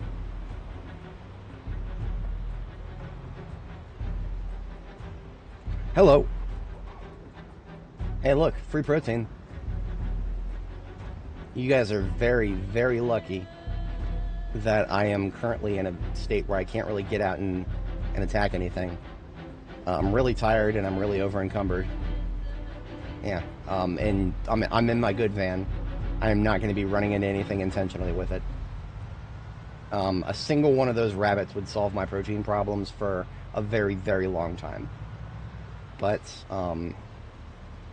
if I picked up a breeding pair, that would solve my protein problems permanently. But I'm not that greedy right now because I don't have a way to carry more than one animal at the moment. You can, if you don't have an animal trailer, you can hand carry a single animal while you are driving a vehicle. Yeah, good luck with that, and having it be anything relatively useful. Maybe for one-offs, but for anything substantial, no.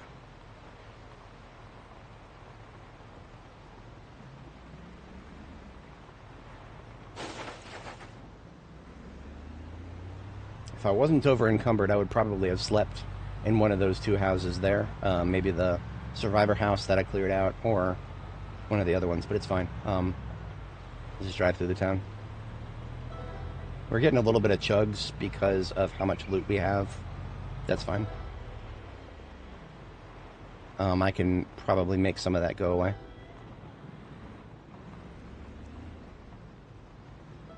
Now, we're not quite full, but we're going to go ahead and head home after this. I can't think of anything else in here.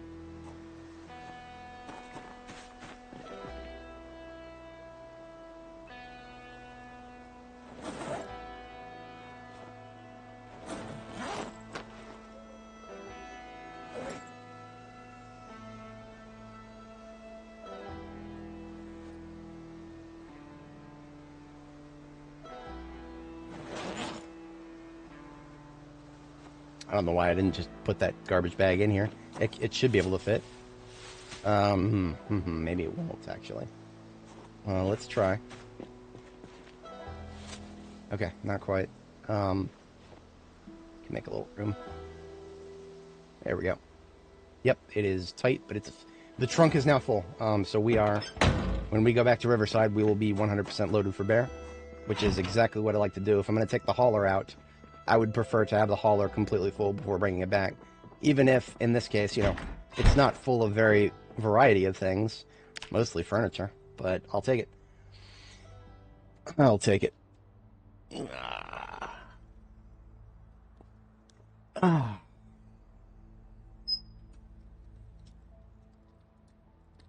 Jeez Louise, already 7 p.m. I think I started around midday. Yeah, we're about 6 hours into the stream here. Now, generally speaking, it would be an anomaly for me to go over between 6 to 8 hours on a weekday. That being said, I do have some more goals in mind that I would like to finish just this session. So, yeah. I think I can make it back to Riverside in 2 hours. Yeah. I got 2 hours to burn before I go back to sleep. I'll make it back to Riverside in 2 hours. Not that far.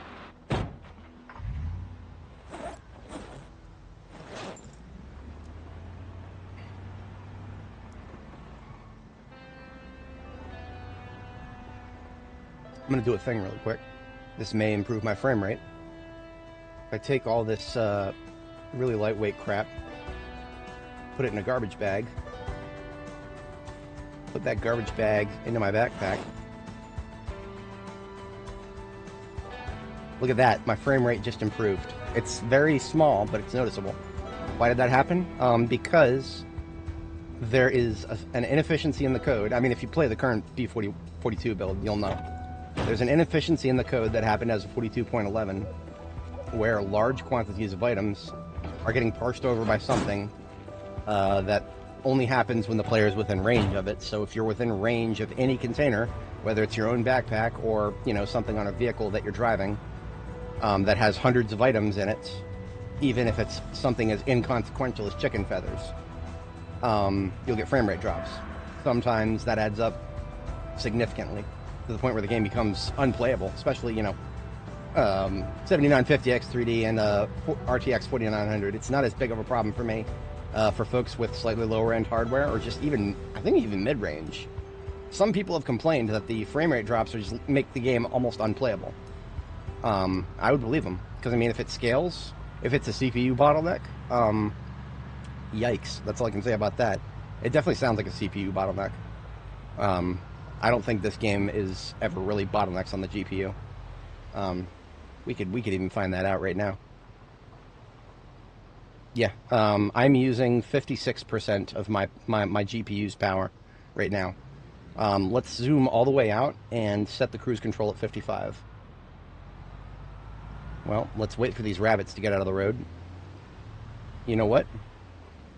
Sorry guys, I need proteins, and you are my proteins now.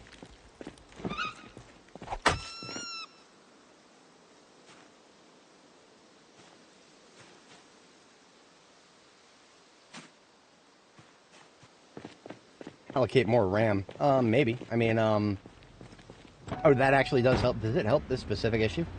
Whatchamacallit? I don't think I've had a RAM overflow for a long time. I think that happened a long time ago with the soup tooltip glitch that crashed my game. Yeah, that was a memory leak of some kind. Because that was actually what I was talking about earlier with there was one bug report I put in where one of the devs actually came back to me and was like, hey, can you do this and this and this? And I couldn't, unfortunately. Trying to replicate the crash without mods basically just means I need to play the game without any mods for dozens of hours on end to get it to happen again. And now the reason I chose not to do that is because even when it happens again, I'm not going to be able to give him any more information than I already have. All I'll be able to do is just be like, yeah, okay, I've had the crash again, and now no more mod. But that particular problem that crashed the game for me that time, it's gone now. So whatever it was that was causing it, either what I sent them or much more likely some other people sent them, they've figured that particular bug out. Base amount is only 3 gigabytes, huh? I would believe that. I would think it's even less. But yeah, I will take a look at that at some point. Possibly, yeah, I'll take a look at that. If I'm forced to restart the game for some reason this stream, or if I made it to the end of the stream and I don't run into anything, I'll take a look at it before next stream. see if I can increase that. So I mean, you know, to be entirely honest, I don't understand why. Are there stability implications for increasing the RAM allocation beyond, like, you know, is there any reason that they don't already set it higher than whatever it is? Because you see, usually I would assume that the devs, I can already tell you that the devs are assuming people who play the game have better hardware than they need, and that's just going by the fact that I'm using 60% GPU utilization on an RTX 4090. That tells me that the devs are not shy about having the game use up as much resources as they can chomp. So why then is it not default for the game to be using more RAM? I'm curious about that. I mean, I don't think it's just a skill issue. The devs know their engine very well. Credit where it's due, they do understand Java for the most part, and how to make Java do things, and how to get an okay amount out of Java. I mean, you know, honestly, for Java, this game's not bad. Java is not a good coding system. I would never pick it out of anything else that are options. But the fact that these devs have done what they have with it tells me that they generally have an idea of how to do Java things. Now, I have opinions about their class structuring. I have serious opinions about their class structuring. For example, this is just a very high-level example. Classes, Java is object-oriented. Everything's an object. That's nothing special about that. Plenty of objects are, or plenty of languages are. And video games, generally speaking, you want to have an object-oriented language to work with at some level. You know, Unity uses C# for a lot of its stuff. There's plenty of object systems in there. You know, Entity being like one of the most baseline. Most games go up from there. But anyway, here we are back at Riverside, just kind of yapping while I drive. What was I thinking of? Oh, right, so the animal class in this game. Animals, a class of objects. Should make sense, generally speaking, to anybody with a general understanding of programming, but classes extend other classes. So zombies are an extension of the player class. Or like, so there's, the way the game does it, I think you've got ISO character. ISO character encompasses both NPCs and the player. The player, ISO player, is an extension of ISO character. That makes perfect sense to me. The player character is supposed to have all the same things an NPC does, only more, because, you know, being controlled by the human and whatnot. But zombies, also an extension of ISO character, I believe. I'm not 100% on that. That makes sense, and I think that's the case. I haven't looked at the zombie class, so that's just, I'm extrapolating there. But look at that, exactly 2 hours to get back to Riverside. And I was kind of going careful there. I could have probably gotten back faster. I'm glad I clocked that all right. But yeah, anyway, the animal class. The animal class is an extension of the player class. Like, you know what? I just want to make sure I'm not talking shit here. If we go to Zomboid, decompile, 42.0.2 is when I did most of my decompilations. I don't think they would have changed anything quite that fundamental. But I want to make sure that I'm not talking shit here. Let's open isoanimal.java. Package, zombie.characters.animals. Public class, isoanimal. I'm going to zoom in and make sure you guys see this. Public class isoanimal extends isoplayer. If that sounds wrong, yes, it is. Just on a fundamental basis. Just thinking about it, not even in programming terms, but in just reality. What are we? We're humans. We're mammals. We're animals. We're special animals, obviously. You know, we do things that other animals don't, so therefore it makes sense. It makes sense that we are downstream from a class of animals. And yet, for some reason, the devs saw fit to make it so that animals are an extension of the player class. So every animal in this game, technically has all of the stats, all of the things, all the stuff, all the defaults that you would expect an NPC, a human NPC, and even a player character to have. So, you know, inventory size limits, inventories themselves, you know, stats. Now, of course, whether the stats are established, I think that does have an impact on something. I'm not 100% sure on that particular aspect of it. Because, like, you know, stats, for example, stats will sometimes not be established by an extension class and therefore not go unused, right? So maybe animals do have a happiness stat, but it's never being instantiated, and therefore it doesn't actually matter. I don't know. I'm not here to do code analysis, but that just strikes me as wrong on so many fundamental levels that it's hard to articulate exactly. I pick up a heavy-duty car battery. Wacky. Okay. So what I wanted to do was put these watermelons into the fridge. I never got a chance to use them. What I was going to do was switch between those and something else, but I ended up eating just the protein roasts. That's fine. So I will put those watermelons into my fridge, and my fridge is now full. Therefore, the remaining watermelons, just going to have to deal with it. Do I have enough light to smash a watermelon? Yes, I do. So now I know I need to use that watermelon next. Now, there's a slight problem with my base design. I don't know if you guys are noticing this. One of my lights is still on. That means I've placed it a little too far away from the lights generator, and it is being powered by one of the appliance generators. That needs to not happen. But yeah, that was just a little side tangent on the way the devs have coded this game. I don't want to say that they're not good at what they do. They've built an entire goddamn game engine. That, in and of itself, I cannot stress.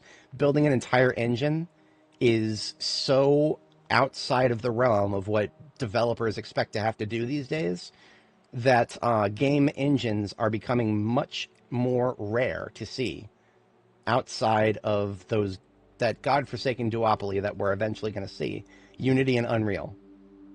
My skin crawls at the thought of those being the only two platforms for games in the future.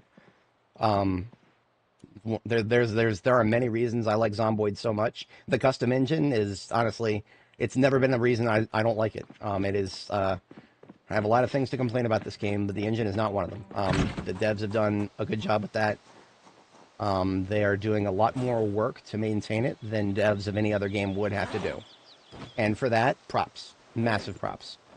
Not a lot of folks are going to recognize that, but it is a very important factor, especially when it comes to this game. Because this game, if you just judge the work that they do based on the high-level stuff, you're going to miss the fact that they're constantly doing low-level stuff. Much deeper below the engine here that other developers would never have to go anywhere near. Most Unreal Engine developers know so little about the engine that they're working with that they cannot even optimize it in ways that players can. Like, if you go for any Unreal slop game, I like to use the word Unreal slop, any Unreal Engine 5 game, almost all of them are slop. Slop is it's more likely to be slop than not. But if you look at them, go look at just any game, you don't even have to own it. Look at the guides for any game running Unreal Engine 5. And see if you can find a guide that says, increase your frame rate by changing this one little file. What is that actually representative of? That's a representative of the developers not understanding the engine enough to actually change engine defaults to something that would be more reasonable for a shipping release. What that is, an absolute skill issue. It sounds like a skill. Yes, it is absolutely a skill issue. Most Unreal Engine devs don't understand the engine they're working with enough to even ship defaults that are above, what the engine, puts out there to start with. Most of them don't give players an option to turn off. I off the top of my head, I don't even know what most of the options are called because they don't affect me anywhere near as much. But what is it? Nanite, the shader system. It does a lot of things that older cards can't handle very well. Devs don't give a fuck about that. They never have. They never will. Devs just care whether it works on their testing machines. and the game works on the testing machine, voila, we don't have to go any further than that. Players submit bug reports, we'll get around to them someday. But that's the attitude, and, you know, I'm not going to say that the Project Zomboid devs don't have similar attitudes occasionally, but it is, it's coming from a different place, you know. The fact that they're working with their own engine here is props, that's all I can say, props, absolute. I respect it. Now, you know what? I do have some chicken. These chickens here that, I'll take the chunkiest one. Chunkiest one can go in the freezer. The ones that are not as chunky,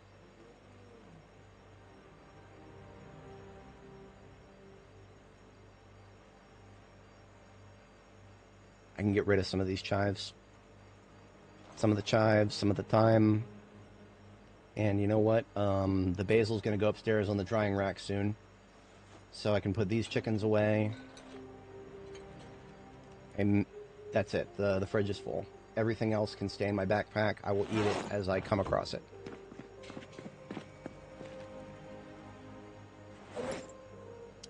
This stale herb crap goes right into the garbage bin here. I have some fire source items, some cookware.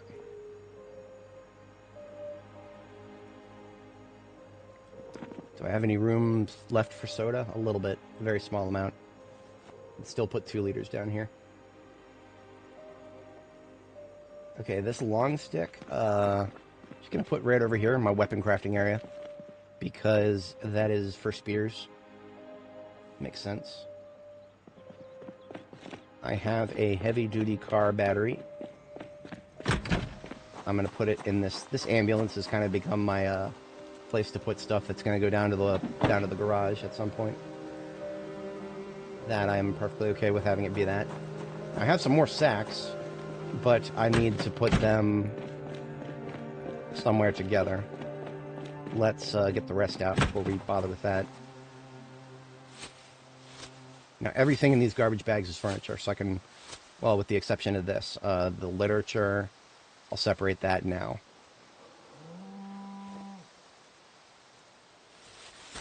The animal feed bags don't even need to come inside. I can put them out in the animal feeding troughs.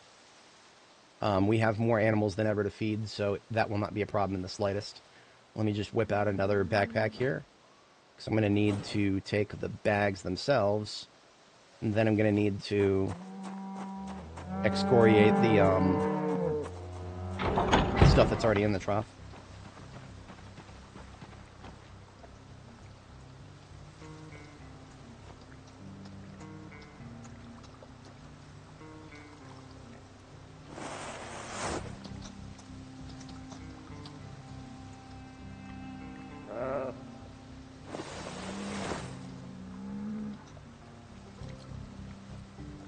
Okay. I don't even know if they're eating this lemongrass, to be honest. I don't actually think they are. But you know what? I can put it in the troughs. Therefore, I'm going to.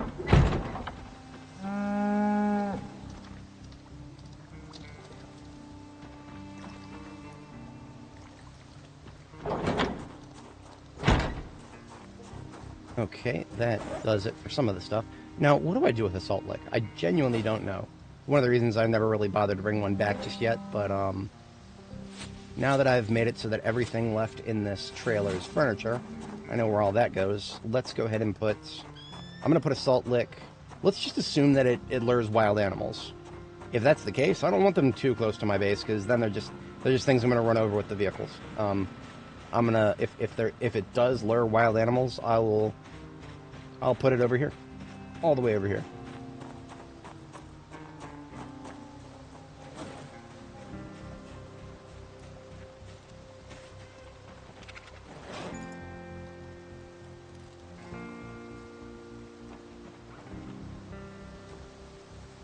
So now maybe I'll come back here a couple days later, or maybe just, you know, I'll wait a while and just kind of mosey over there some day later, see if that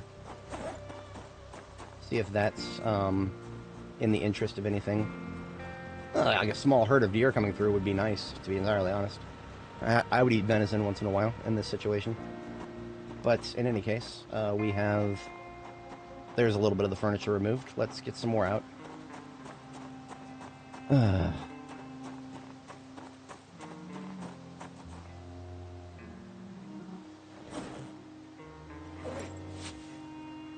Actually, a whole lot of what we have right now is just all furniture.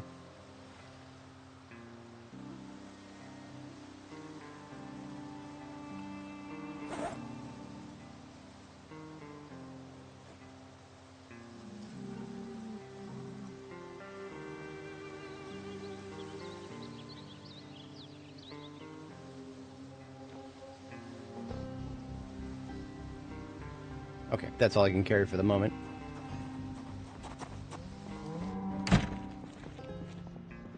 Military jacket. I no longer have room for those on my shelves for the green camo stuff. However, I do have these little camo containers on the floor here. That's where I'm putting my military jackets these days.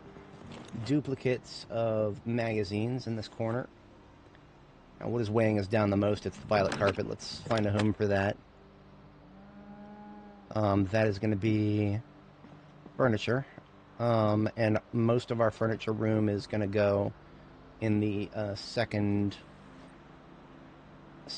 crate in this stack. This stack is a variety of stuff.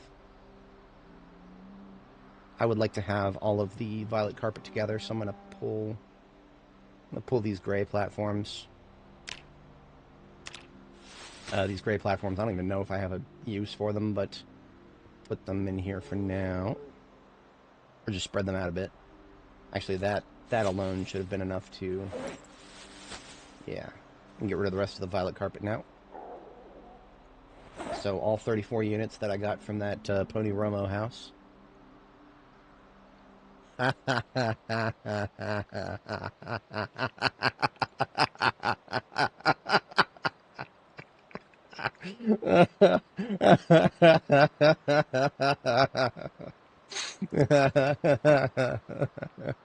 I'm way too easily amused. I am way too easy. My buddies know that. That's why they post some of the most terrible memes ever. And I'll sit there and chuckle at them because... Alright, magazines, regular ones. I have not found some of those for a while because, as you can see, look at that. I am full on a lot of stuff. All of this is going straight into the duplicate bin. Because even if it's not a duplicate, well, I don't have room for it anymore.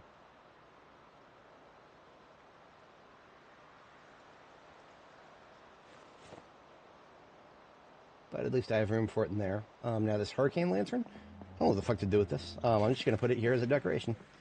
I just picked it up because it looks cool. I can make these. I just haven't really gone out of my way to do so because, well, I don't really have a purpose at the moment for them.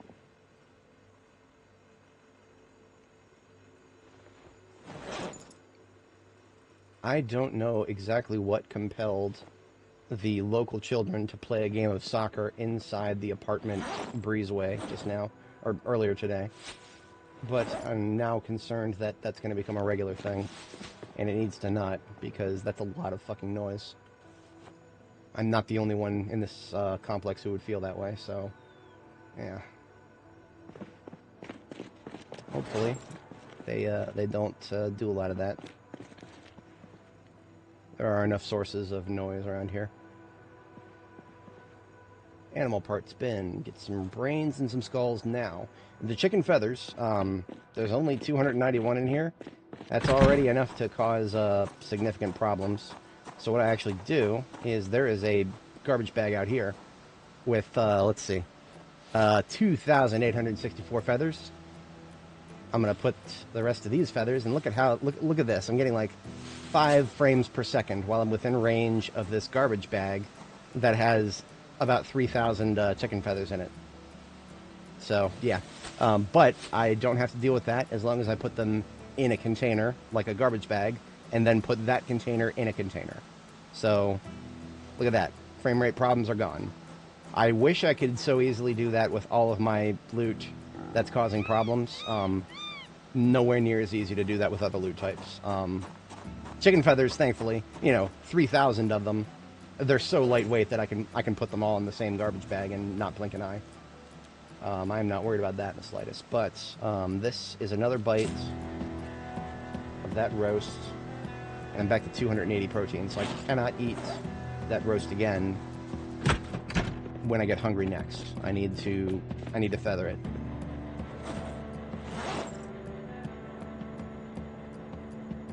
That's 2 garbage bags of loot have been emptied. Now, these hatchets, I picked these up a while ago. I'm just kind of collecting hatchets over here for now. When I get to the point where I'm no longer obsessively leveling Longblade, yeah, I can have a hatchet on my belt as my number 3 item. For now, I am going to have a Longblade of some kind in my number 3. This hatchet is just going to come... Hatchets are basically just going to come with me as tools if and when I need them. And right now, fire axes are better. So one of these fire axes on this table, for example, yeah, this one right here, is going to go into the ambulance because I broke one of the other ones, so done with that. 51 sacks in this crate. That's getting full, but that's okay. And then this alcohol bottle goes in first aid.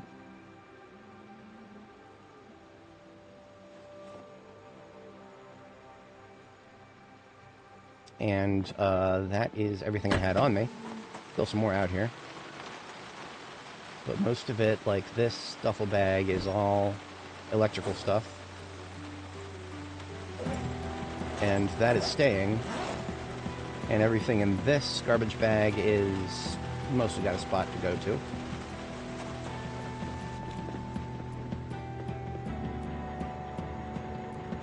And once again, lots of high quantities of lightweight things. High quantities of lightweight things. Very difficult to get around the fact that that's going to be the majority of my seed bin here.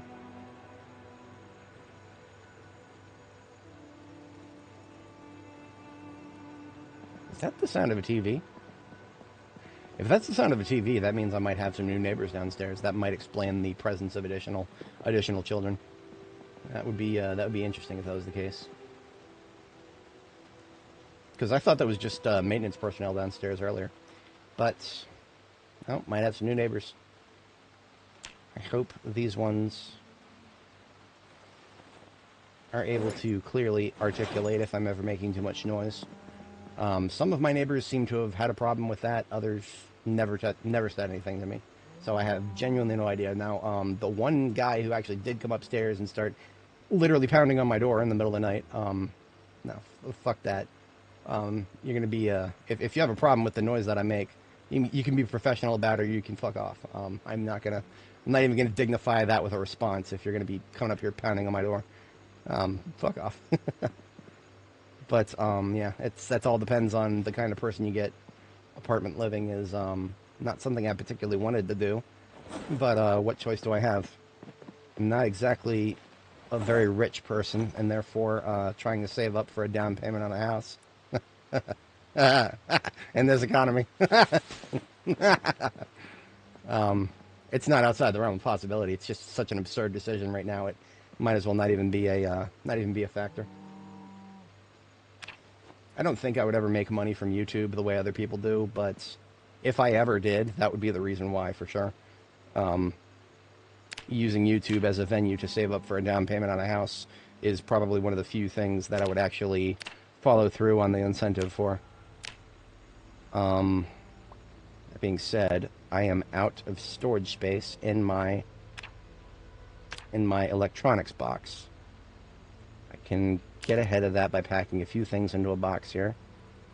There we go. We got some light bulbs, we got some batteries, and some duct tape, actually. So we have a box of duct tape now. Box of light bulbs, box of batteries, so there we go. And now we can fit the rest of the electronics we brought back with us back in here. See, this is why I did not even bother bringing back electronics that I found in the gated community. It's too much. too much. This is a black duffel bag, so it can go right here. What else do we have? In addition to the flags, which are coming out now, got some nails, saw hinges. The backpack stays. So aside from the fertilizer and the furniture, that's everything. Once we get this sorted, it's just the furniture, and then the fertilizer. I know exactly where all that's going. Because I mean, you know, even whatever I don't use on the tobacco will eventually get used up by the well, if I ever use any of it, it would be out there. So that's where it goes. I started putting saw blades somewhere, and I don't even remember where.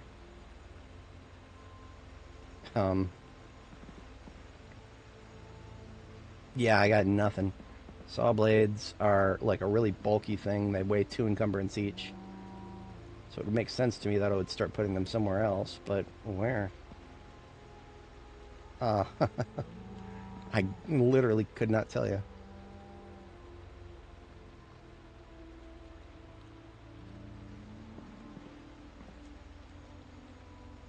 Yeah, I'm just going to put them up here in these, with these oxygen tanks for now.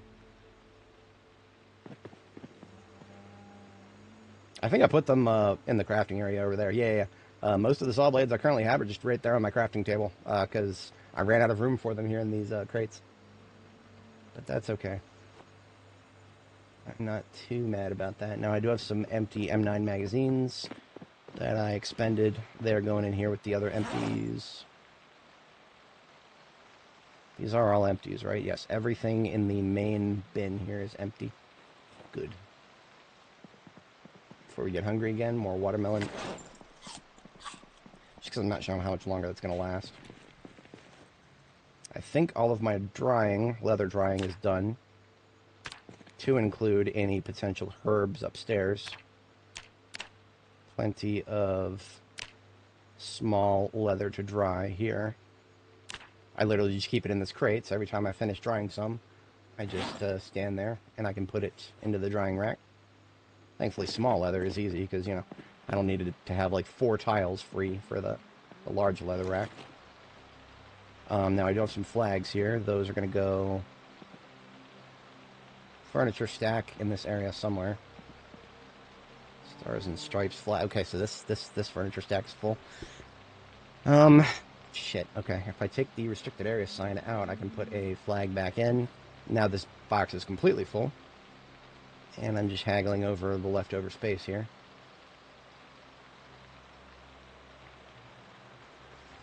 I'll do a little bit of trading around here.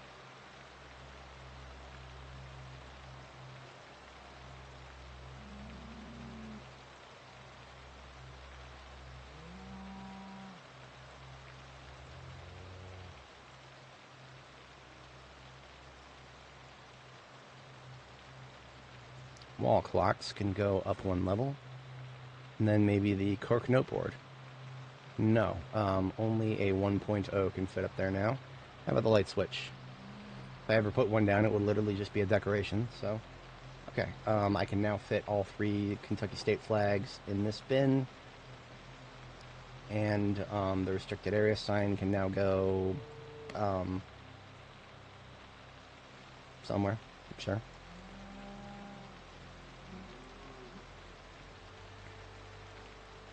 This will work. Okay. Now, you can see why I was not particularly enthused about getting more furniture. That being said, I do have more room for furniture on this side. Yeah. These very far off to this side crates. These are like backup copies of all of the unique electronics items that I might someday accidentally dismantle them. So I actually keep them far separated from the other electronic stuff. And then there's shotgun overflow in the top corner, but those last 2 crates there are now prime real estate for more furniture.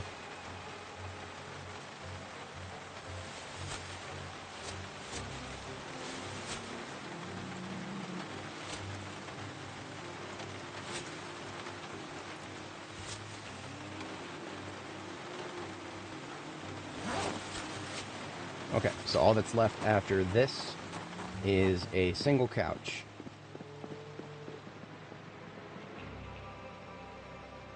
I would like to try to keep all of the fancy pink stuff in the same area. That would make sense to me. So that stuff there, and this stuff here.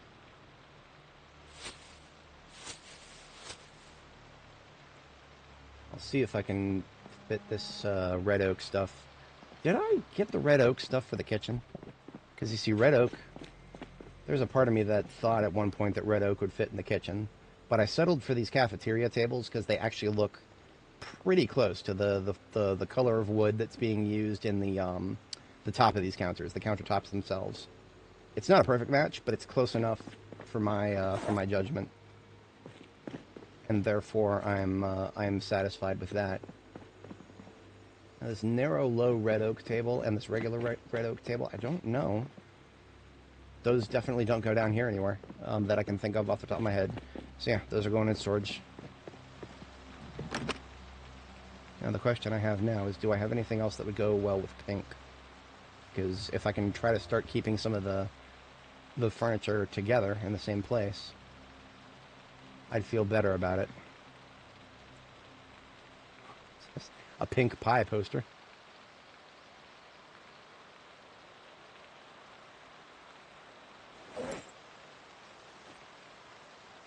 Let's start by putting these red oaks in here.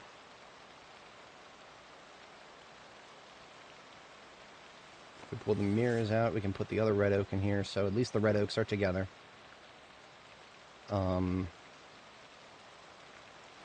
suppose I could put the mirrors together too, for whatever that may end up being worth.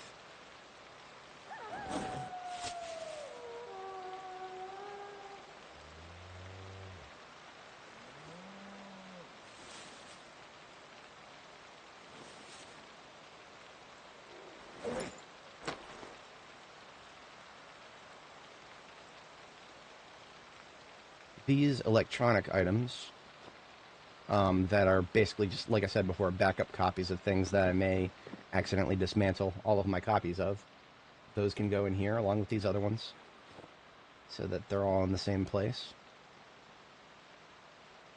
See, at some point, maybe I'll want to get to the next level of electrical and just dismantle a whole bunch of crap. By keeping these over here, this ensures that I will never accidentally dismantle every copy of everything. So I will put the mirrors and the gray platforms in the second one in this stack. That makes sense to me. Because the platforms are for, like, mannequins and vanity, and wooden mirrors are also for, or just mirrors in general, also for vanity. That scutching board is, I would not be able to use that until sometime early next year. Scutching board is for flax. All of my flax died because flax has to be harvested in January now. Yeah, that's right. A crop must be harvested in January. Yeah, I'm just going to leave that there. I'm just going to leave that right there.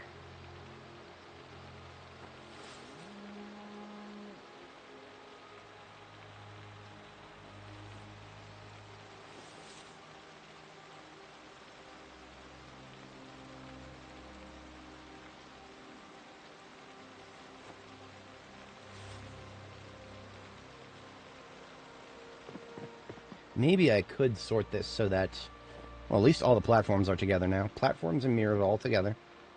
You know what? I'll put the wall clocks in with the electronics. These wall clocks are something I could dismantle for electrical. So it would be better to not have that get caught up.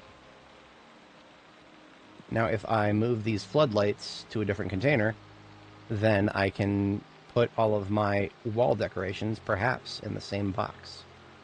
That would be cool if I could pull that off. Big if.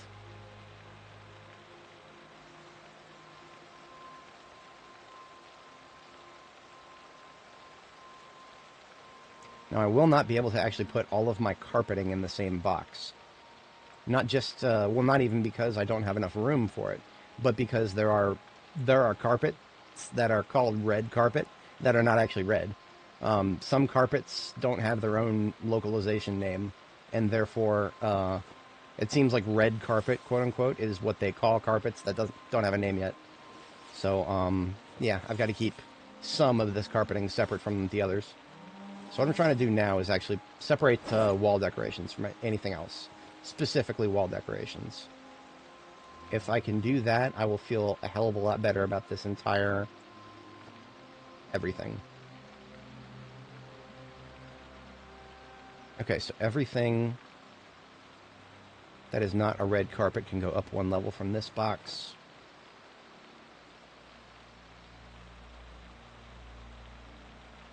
And I have freed up a significant amount of room at the bottom there. Then all this yap. And I have not even considered the fact that I can probably find a new home for those flags.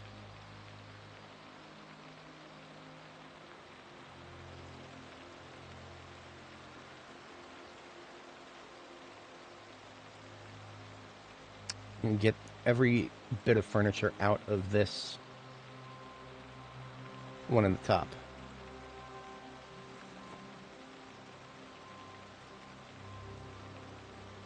These black low tables can go upstairs. I have a home for those now. Well, a home. I have a place to put them. Let me put it that way.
Just gonna call this garbage bag wall deco.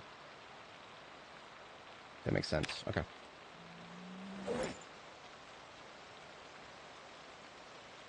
Yep, I definitely have some new neighbors, either downstairs or maybe the ones a little further down are actually just getting louder. Either is possible at the moment.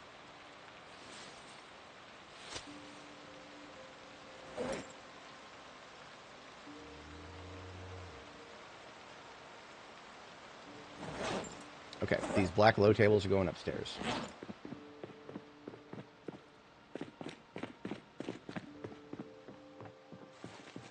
As you can see, I have a place to put them. I'm also kind of running out of places to put them. But for now, these are valid places to put them. Now, what will go on top of these tables? Don't ask me such stupid questions. I don't fucking know. I took them. I only started picking them up because they were something that I needed a lot of at one point and then didn't find any, and now I have way too many. It's the story of a lot of things I do in this game. At one point, I had trouble finding something, and now I have way too much of it.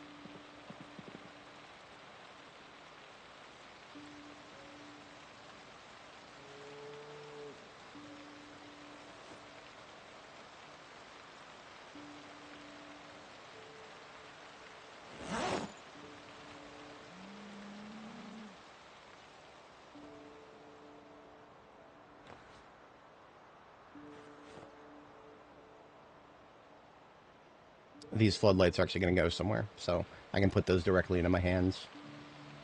You know, while I'm carrying around the floodlights, I can move the rest of the stuff.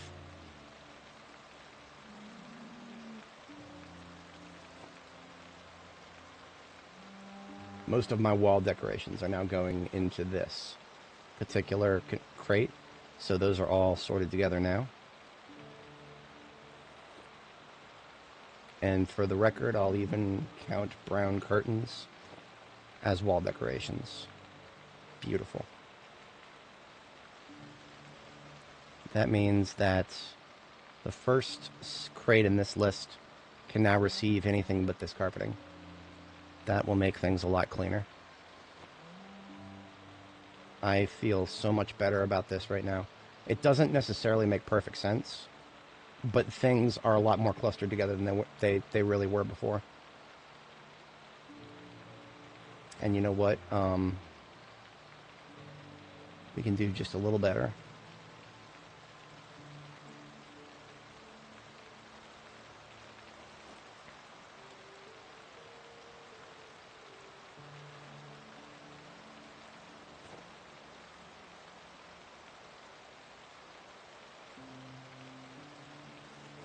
Nope, wrong side. Yes, that will fit there. So all of our wooden furniture, mahogany and red oak, has all been collected together. I feel very good about that.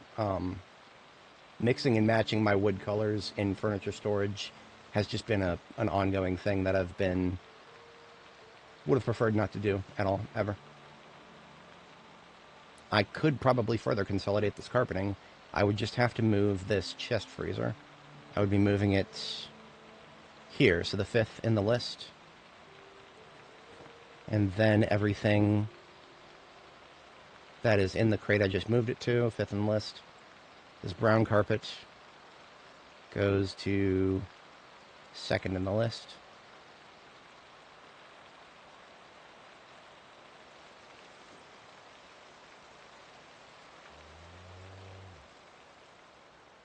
Okay, I can't quite go any further than that. That particular carpeting thing is full.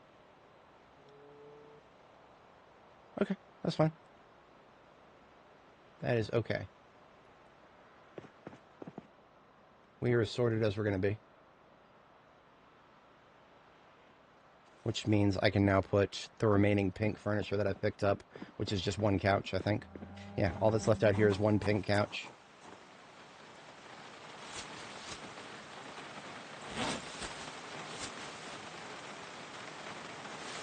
And then the 2 empty garbage bags into the backpack.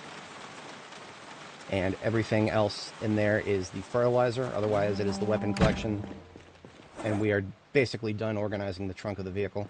Let's get those fancy pink couches out of here and into here for now, until I find a home for them, potentially on the 3rd floor. I don't know. We'll see. TBA on that. All I know is it's centralized now. It's a random pillow I picked up. I don't even know particularly what I was going to do with that, but I'll put it on my actual bed for the moment. Girl is hungry. She eats watermelon chunks because the rest of her nutrition is already squared away for now.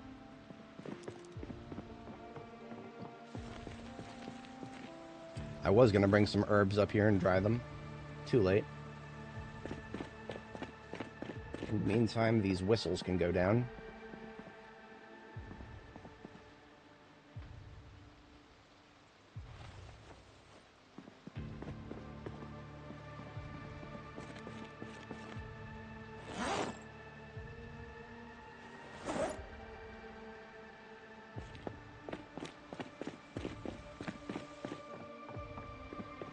Right. I am still carrying around construction lights. They can go on the roof. Because if I do build a 3rd floor, then the lights that I would use to illuminate it would operate by the same general quadrant rules. Meaning I would want to have one in each of the 3 quadrants up here. So that one can go there. This is just approximation. I don't know if this is an exact science. So I don't yet know how I would do the walls on a 3rd floor yet.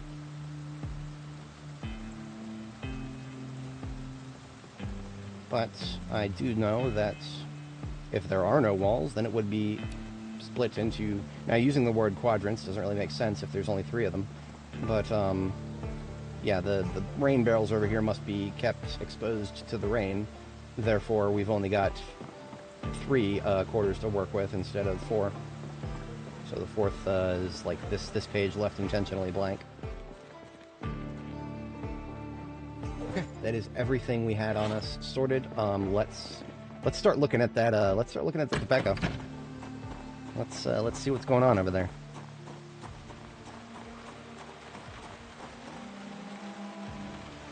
There's been blood on this vehicle for a while now.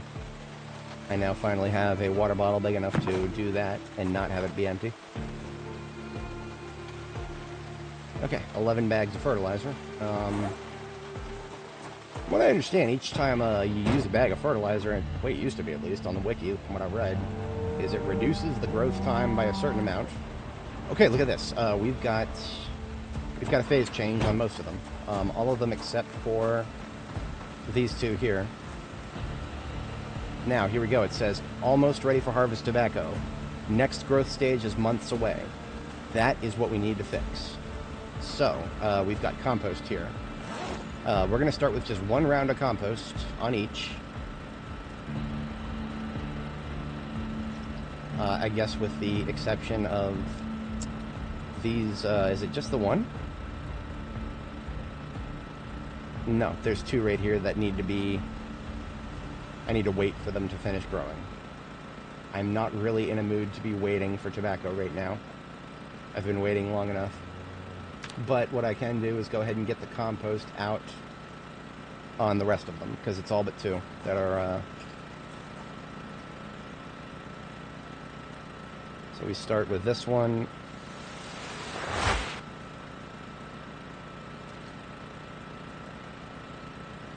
Proceed to this one. Because each time it changes growth phase, it goes from compost no to compost yes. So basically you can compost them once a growth phase according to the UI. And if you overcompost them, from what I understand in previous builds, that would straight up kill them. But at this rate, they're going to die anyway. So as we get closer to the line, as we get closer to the point of no return on tobacco, we will overcompost and over-fertilize them strategically. Okay. Oops. So that is all of the compost, with the exception of this bag right here has 2 charges left for the two that have not changed growth phase yet. Now this fertilizer bag right here has 8 charges, so we can actually use it all up. So we're going to use up this one.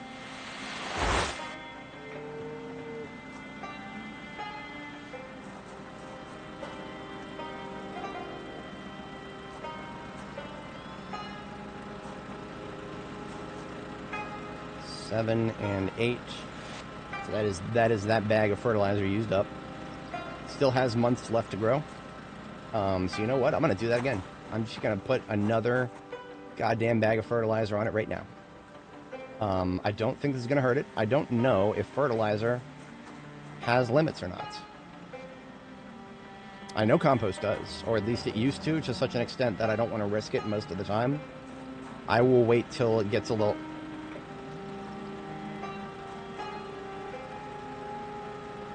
Did you guys see the color change just now? I guess too much fertilizer at once is not to be done lightly.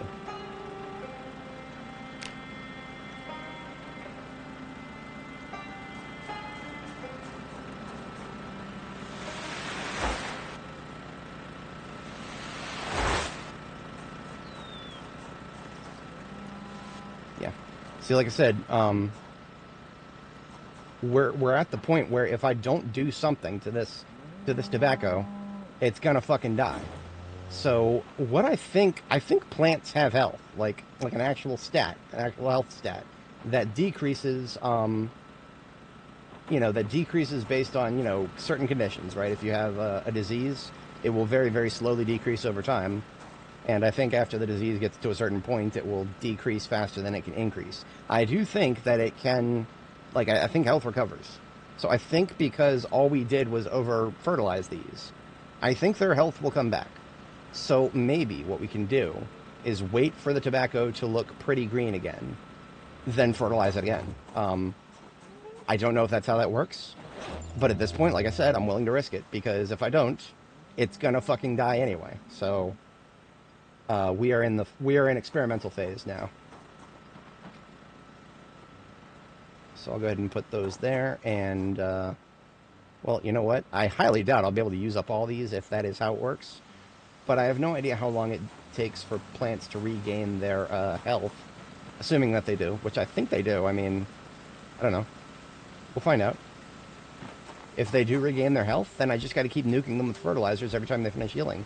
And we'll see if that reduces their growth time to such an extent that I can actually shave an entire month off of them.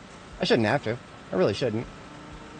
I mean, there is part of me that wants to just go into the game files and edit the growth time to what it's supposed to be.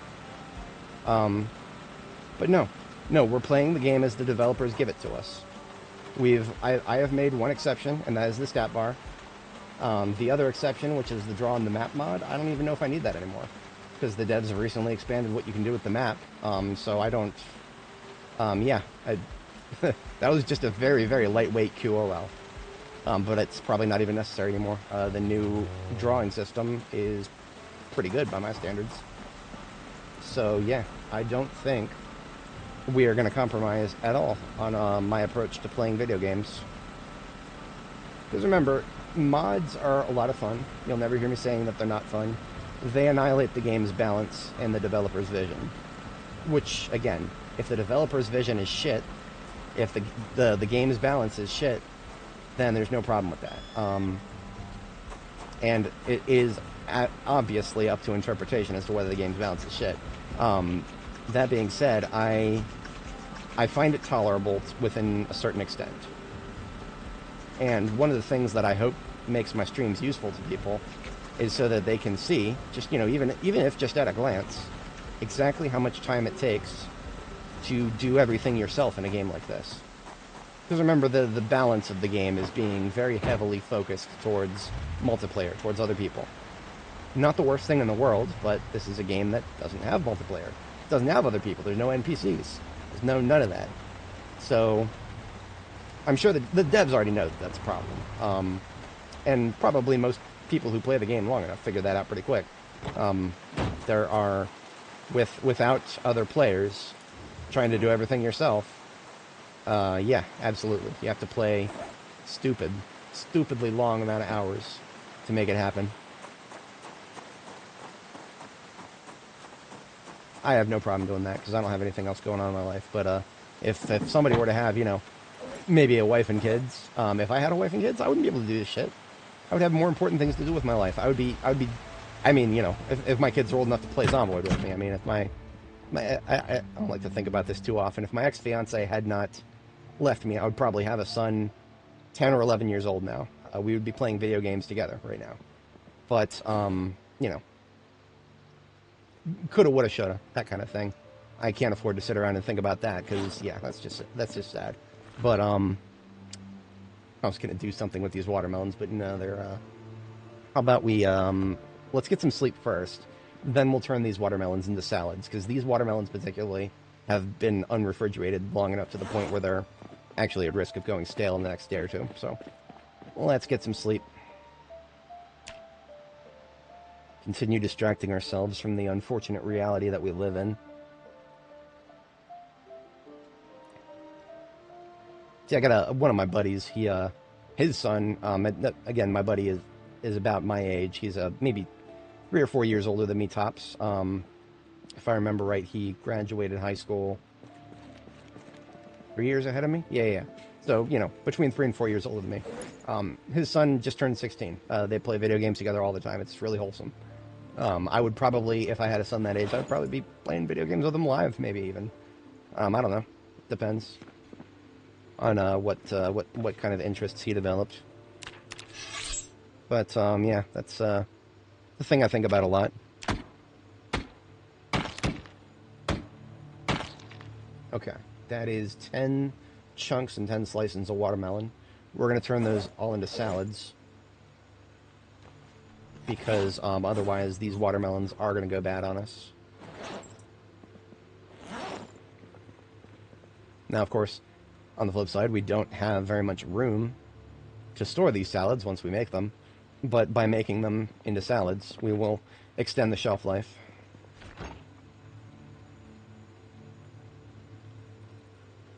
So I'm going to put 2 of each, so that makes 5 salads.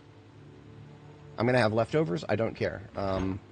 I have so many friggin' leftovers that I don't care. I don't care. Minifrego. You cannot put thyme into salads. Therefore, basil it is. And I'll use these thistles and violets up. I don't have enough for all of them, though. Wait a minute. Can you put chives in a salad? We're going to find out now. Let's create a salad from watermelon chunks first.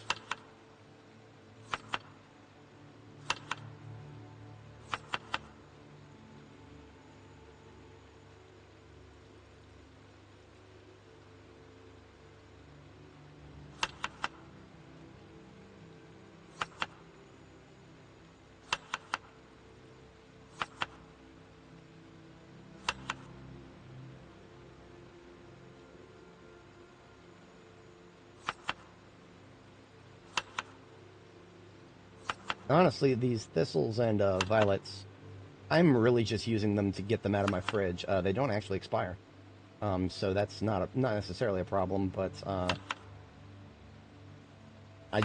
you know, if they're non-perishable, they need to get out of my fridge. I never should have had them in there to begin with, so we got that problem underway here. Now we're going to add another serving of watermelon chunks to each of these. Just making sure we select the ones that give 11 instead of 3. Because 3 are the leftovers. I don't care about the leftovers. So that means everything left of watermelon here, in chunks rather, that's garbage. Into the garbage it goes. Now, slices. I think the slices, we do not have to worry about leftovers. Okay. Brilliant.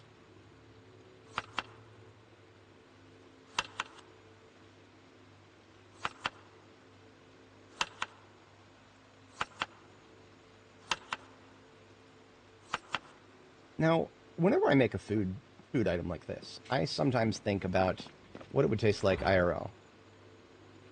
What would it taste like if you had a watermelon salad? Oh, and you can add chives. Excellent. 4 or 5 chives coming right up.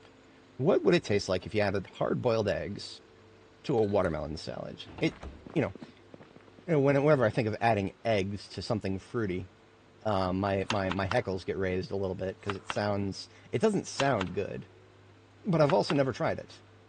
And I mean, you know, I feel like there's some possible potential there.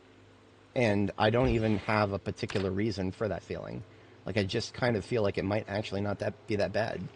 And that's just because I've seen some wild things done with hard-boiled eggs before. Hard-boiled eggs, you know, just like eggs themselves, just regular eggs. Hard-boiled eggs are a pretty interesting platform to work with.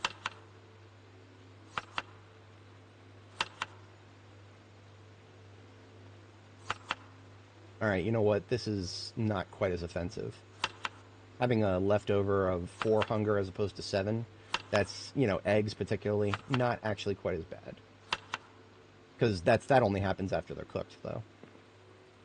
And that came out with 45 salad each. So we're going to call this a 45 salad.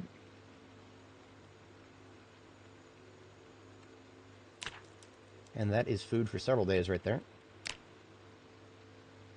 And we got that was pretty much an optimal usage of a bunch of watermelons right there. We still have many more watermelons where that came from, so yeah. We did crunch up the watermelons in terms of size, because each one of these salads has a... Well, maybe not. No. We didn't really make away with a size reduction in totality. Because each one of these salads constitutes, like, I don't know, a third of a watermelon, maybe. Maybe. Because we get 10 slices and 5 chunks. Okay, you know what? Maybe just a little bit more than a third, but not quite a half. And therefore, okay. I'm not too fussed about it. If it sounds like I am, I promise I'm not. I'm going to very strategically eat the last of this roast. It's actually going to put my proteins briefly over 300. Oh, no. 295. Perfect. I was not expecting it to be that perfect. I was prepared for it to go over 300, but in any case, even if it did, I would cook off a fair amount just by sleeping right now. So I would not have to worry about being over for a short period of time. because it is about to be 4 a.m., so we sleep.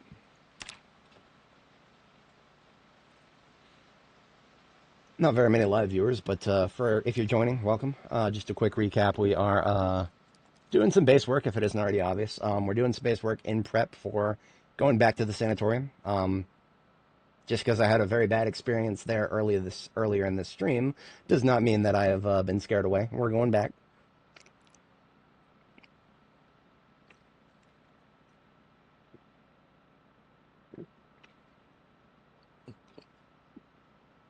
So the kids who were playing outside of my doorway out there, in the breezeway, they moved down one level, as if that is not equally disruptive to the folks who live downstairs. I really hope that those kids' parents actually live in this area and can maybe even tell them to not do that very much. I'm not going to do it. They're not my kids.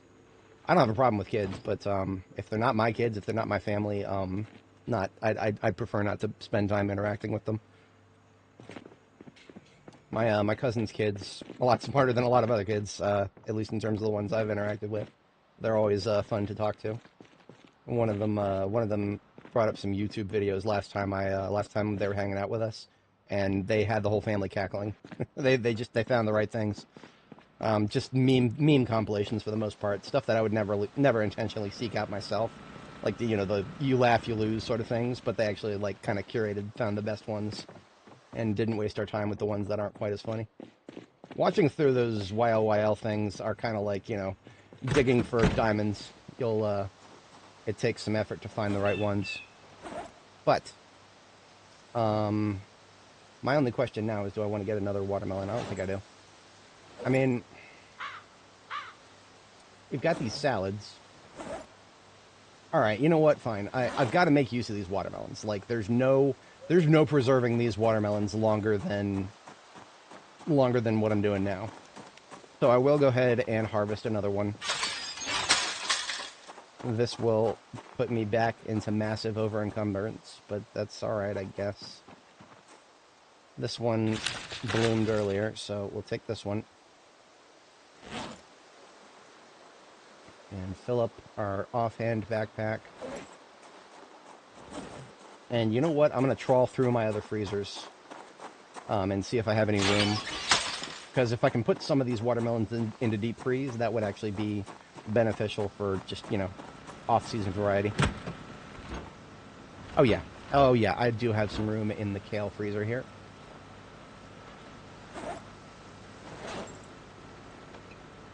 Not very much room, but some room. Now, that being said, these watermelons do not go in there. The watermelons in my main backpack are the ones that I need to use up first. I need to keep them separate. So the ones in my actual inventory are the ones I just harvested, and therefore it makes perfect sense to toss them straight into the freezer. Because if you pull them straight off the vine, put them straight into the freezer, I think this is true in real life too. The faster you freeze them once they're off the vine, the more, technically once you pull it off the vine, the fruit is dead. So that's when you need to start thinking about either using it or preserving it. So yeah, even in real life, if you want fresh fruit, you're usually better off either getting it straight off the vine, or just from a farmer's market where it came straight off the vine just a couple of hours ago, or just get frozen fruit, because otherwise, if you're thinking about it in terms of freshness, it is rotting progressively at a logarithmic rate the moment it comes off of that vine. Just because most people find it acceptable, to leave fruit to off of the vine for a few days and still call it fresh. That's not quite as scientifically accurate. And I'm all about those technicalities. All about that. Okay. Now, another reason we're doing this is because we'll set up another field base. This one will not, will not catch on fire on us. In fact, you know what? We're gonna make sure of that. We're absolutely gonna make sure of that. We are going to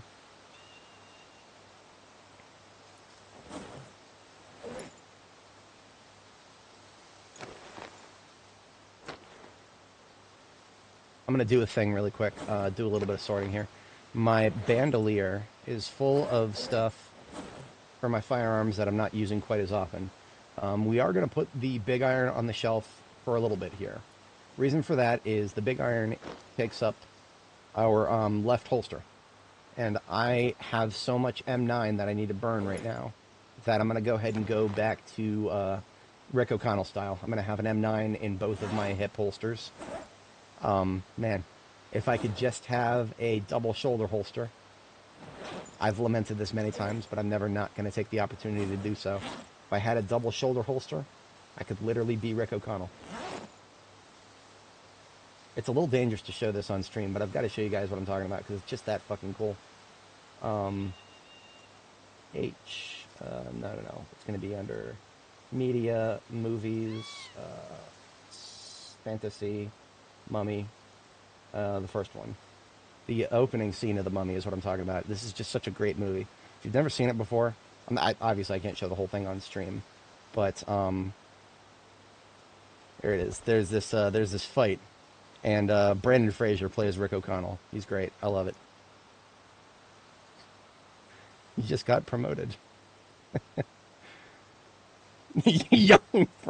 So the guy starts with a rifle. He's facing a cavalry charge from mobile infantry with hand rifles of their own, and everybody fires. He's got his rifle. He's got his bandolier. He's constantly shooting, constantly reloading his rifle. But as the cavalry gets closer, he switches to he's still using his rifle for a minute, but here it is. Yeah, he's using his rifle as far as he can. This is exactly what you would do in a zombie apocalypse, by the way. Farther distance you use your long gun. Shorter distance you would oop, and then boom, boom, boom, boom. He pulls out the fucking revolvers, and that's from his double shoulder holster. And then he switched. So it's not. These are 1911s, by the way. He does not use 9mm. He uses 1911s. God bless the man. That's the same caliber as the big iron I'm using right now. So he's just basically using a handgun form of the same caliber that I would be using for my big iron. But I digress. If you guys ever hear me referring to the double shoulder holster and lamenting the lack of it, yeah, Rick O'Connell has demonstrated the efficacy very well. Sometimes you just need to unload, and the weapons you have on you, switch to your sidearm. It's faster than reloading. It is literally the meme. The Call of Duty meme right there. But yeah, we're done with all of that nonsense. We're deploying, right? Yeah. So one of the things I was going to do, actually, before I go out, is steal another bed. Just because beds are actually kind of hard to find out there. We had to go, I don't know if you guys were watching earlier, we had to go all the way into that abandoned neighborhood to a specific house to find a single bed. And then we had to steal its fridge, too. So yeah, in addition to killing these zombies for the sake of getting them out of the way, we are going to... Oh, I was going to get another M9. That's what I was going to do. And maybe even reload this one that was almost empty that I completely forgot about. Again, I'm bad with... There's a reason I like the big iron, and it's not just for the Robbie Martin memes. I have a reload fetish. I hit reload as often as possible. And in this game, if you have that issue, you're much better off using revolvers, because then you just take the bullets out of your bandolier and put it straight in.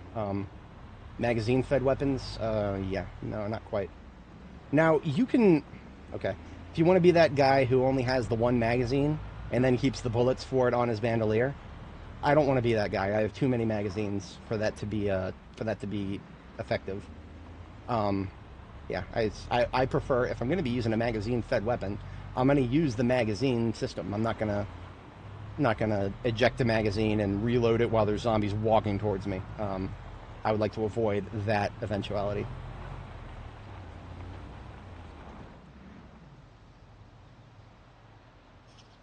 Thought I heard a sound for a second, but I don't know what I just heard, so I'm going to ignore it.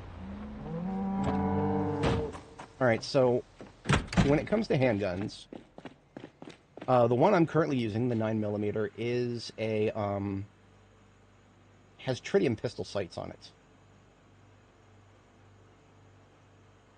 I think I did find another pair of tritium pistol sights, and I think I put it on the 1911. The 1911 is something, I don't know if I'll ever use it. I don't see a reason to. Oh, no, I never put it on the 1911. So this is just a 1911 sitting here, loaded, pretty much to look pretty. What did I do with the other set of tritium sights? Or am I misremembering? Do I now have many tritium sights? Oh yeah, I have plenty. I have plenty. You can only put them on an M9, 1911, or DE pistol. But that's fine. We're going to take another one of these lovely, lovely M9s. Close to perfect condition, not perfect. I'm going to hold off on the perfect condition ones until I am...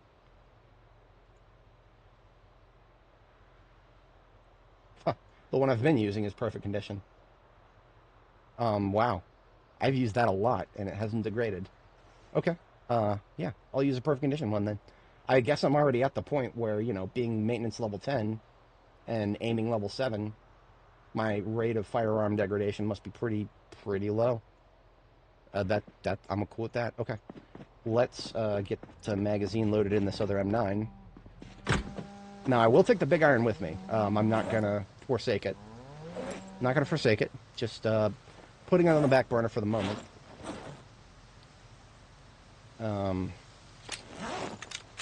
The backup handgun. Now, again, apparently this game would have you believe that the only concealed carry caliber, or the only concealed carry scale weapon in existence is an M36 revolver.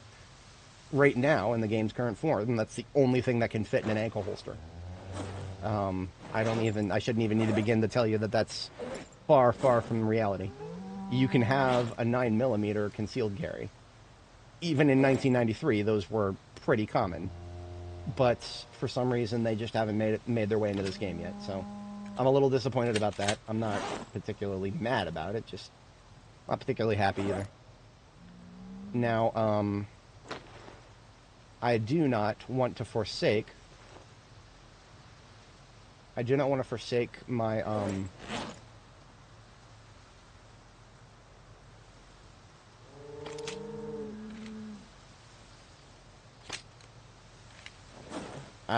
I lost my train of thought there completely.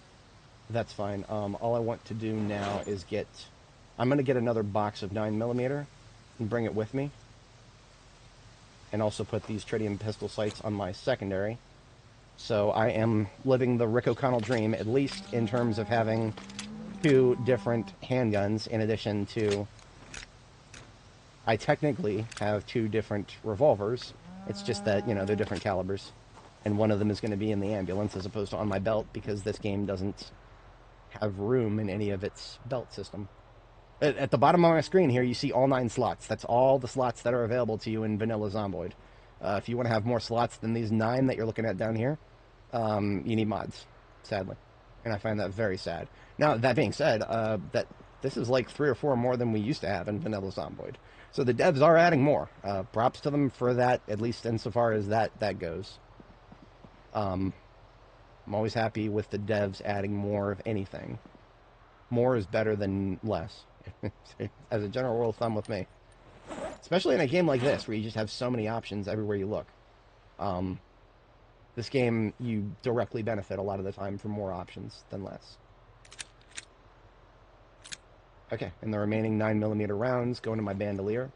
So that's what I was thinking of before. I do not have to forsake the bandolier now. Now, something else I was thinking about that I'm glad I remembered now, backup batteries, because my, my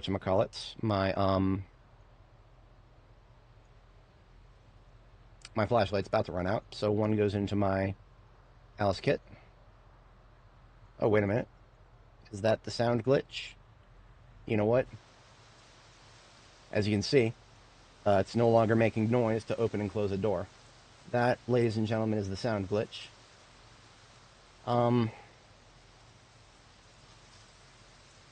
Well, what that means is I need to close and reopen the game. I'm going to go ahead and do that. I'll close and reopen the game. I'm not quite done with this stream yet. But I am coming down the home stretch, so I will go ahead and... remember, I said this last time, and I'm going to say it again for the record. I'm not going to let the audio glitch tell me when to start and stop the stream. I have maybe used it as a convenient excuse to end where I was at the time, but I'm not going to let it tell me what to do. When the audio buffer flow happens, which is what just happened, just close and reopen the game. It's fine. Maybe for other folks that takes a little longer. That's unfortunate. For me, it doesn't quite take that long, so I don't have to worry about dead air, just waiting for the game to reload. And I know I was talking earlier. I don't know if Richard's still watching, but if you were, yeah, next time I will fiddle around with the JSON that tells us how much RAM to allocate for the Java libraries here. I'll fiddle with that next time. I just don't want to. I don't want to have too much dead air. Not just dead air, but I mean, like, I have a list of things I wanted to do this stream. I would prefer to actually manage it, even if some of them are more droll than others. All right, so there's our sound back. We can hear things. Yeah, but yeah, no, I didn't really feel like going in there and digging around finding it. I'm sure it's just right there in the game file somewhere, but yeah, we're gonna... Ooh, before we head out, let us compost and then fertilize these last two.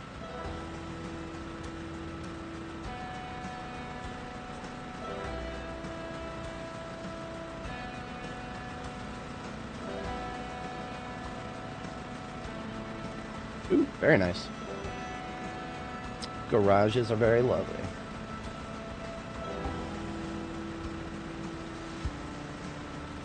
Okay, there we go. As you can see, they've turned brown, but I have a suspicion, and I don't know this for sure. I think all they did was lose some health, and I think that health will actually come back. I want to say that the tobacco, when we come back, it will be bright green again. I've memorized the appearance, so I'll know when we get back. And at that point, I will hit them with the fertilizer again. And if they survive, then they might actually get harvested.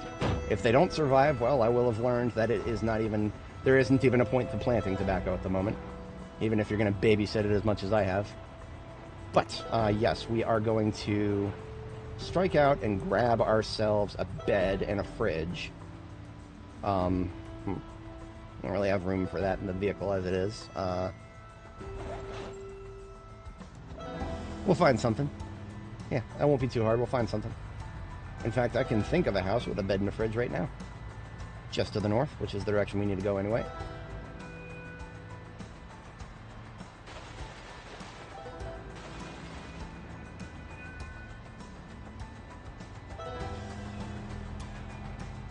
Grandpa's house. This is where I get some of my my first reign of violet carpeting. As you can see, we've already taken everything from it, but Grandpa's bed's right here. And I call it Grandpa's house because only Grandpa wouldn't have a TV, right? That's how that works.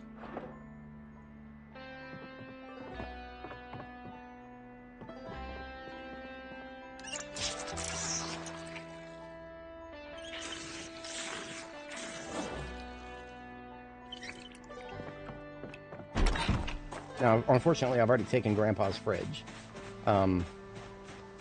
So, I actually need to, I need to put the fridge directly into the trunk, because the same issues we were having before apply. In fact, I will have to take one thing out of the trunk.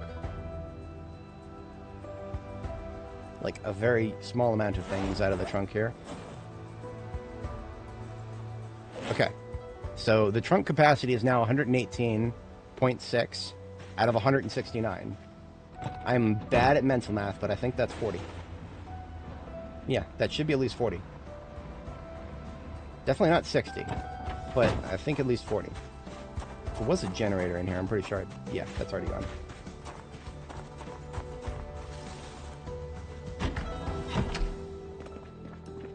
So it looks like we're going to be using a green fridge in whatever custom base we end up building. How do I move this? Well, take off the backpack. And we're going to have to take off our guns that we just went through all that effort of loading and setting up. Now the cool thing is there's actually no functional difference between the M9s now. Aside from the fact that I haven't put a magazine in them. That's a bit stupid. I'm a doofus. Actual literal doofus. But in terms of their capabilities, none of them are higher condition than the other, and both of them have the exact same stats. So that is 40 encumbrance removed from my person. That is a green fridge in my hand, and now into the trunk of the van.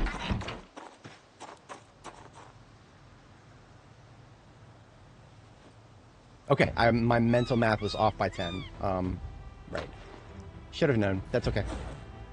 All that means is that there's now 10... There's 10 space left over in the trunk. I can't do anything with that. Right? Right. Yeah, there's nothing... that's like that's literally 3 watermelons. What can I do with 3 watermelons? I'm not Cave Johnson. I can't burn your house down with fruit. I would if I could, believe me.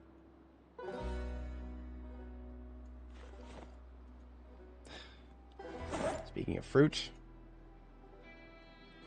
take a little bit out of the backpack so that I actually pick it up and put it on my back. Hey. To be entirely honest, if I had lost the, if I were to just lose the silly,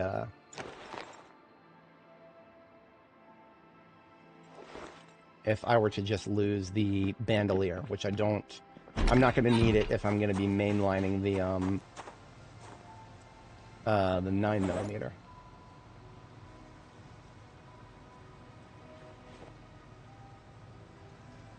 But whatever.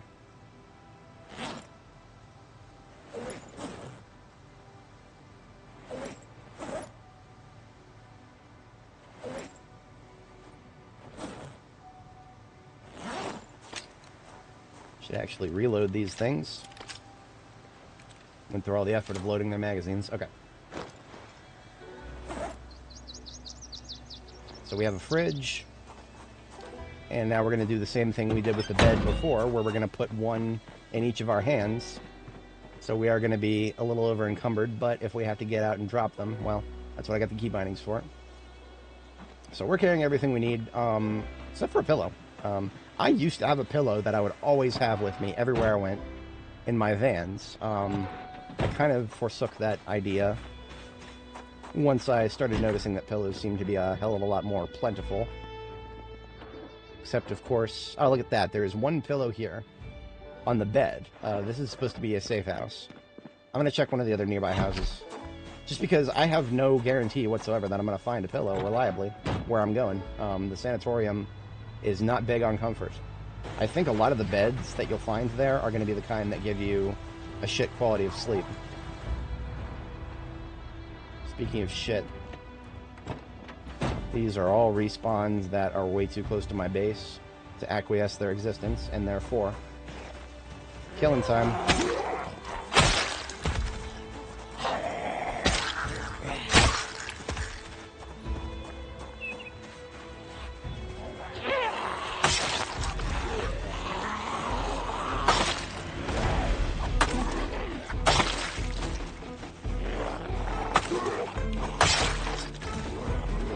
I'm going to be a little bit less cavalier with the sword, because I only have one spare sword. I have multiple spare machetes. Treat every tree as if there is potentially a zombie behind it, until confirmed otherwise.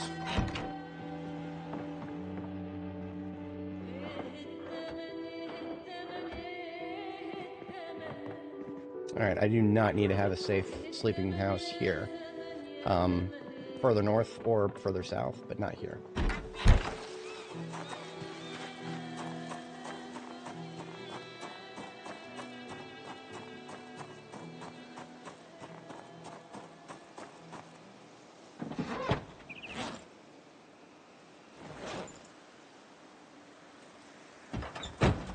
For reasons I couldn't even begin to explain, sometimes my ambulance key doesn't make it back into my key ring. It will randomly not go into the key ring and just be in my inventory. Haven't found any pattern to that, just that it happens every once in a while, which is odd, to say the least.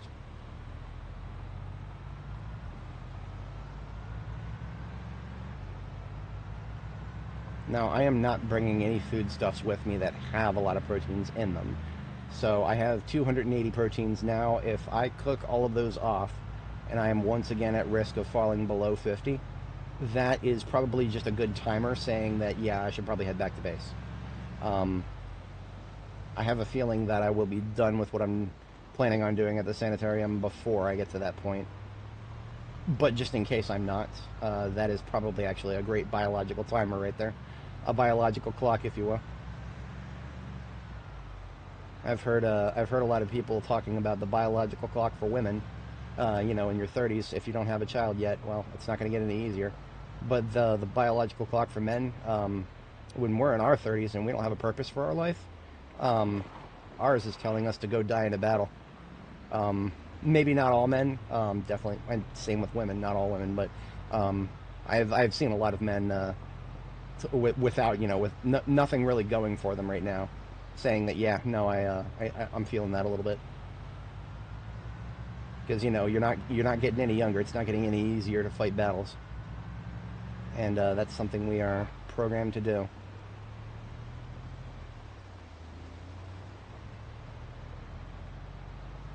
Definitely been feeling that myself. Funny thing is, I've never been the confrontational type. So for me to feel a little bit, I don't know, I wouldn't go as far as to call myself aggressive. I'm definitely not aggressive. But I have been feeling a lot less of an urge to just turn the other cheek, if that makes sense. The amount of shit that I put up with when I was younger is I don't know if I would go quite as far as to call it embarrassing, but yeah, certain aspects of it, absolutely. There are certain things that I put up with that I never should have put up with. So having a lower patience for things as you get older, I guess that makes sense. That makes sense. Old geezers like us get less and less patient. I missed my turn already, didn't I?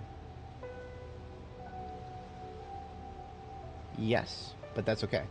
If I take a left here, I'm used to having to drive further to get to wherever I'm going that's not directly in Riverside. Even going to Fallis Lake is a farther drive than this, but that's okay.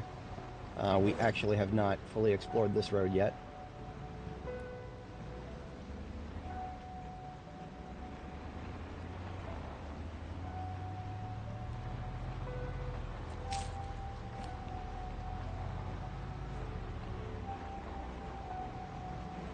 Now, once again, something I did not bring with me that would probably benefit me would be a stove. But I've learned my lesson with fire.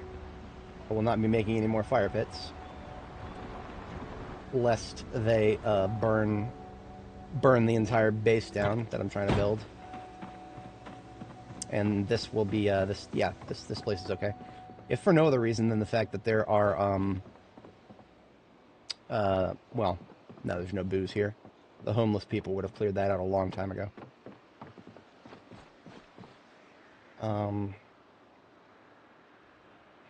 What would I put here?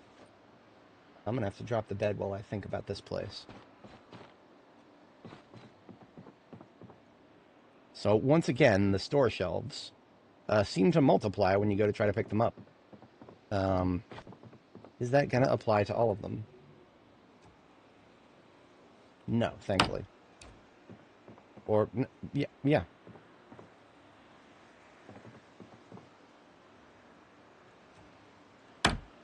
I think the funniest part is that when I first try to do it, it would say that there's some stuff in it, and then there isn't. Yeah, there's still a few places. Look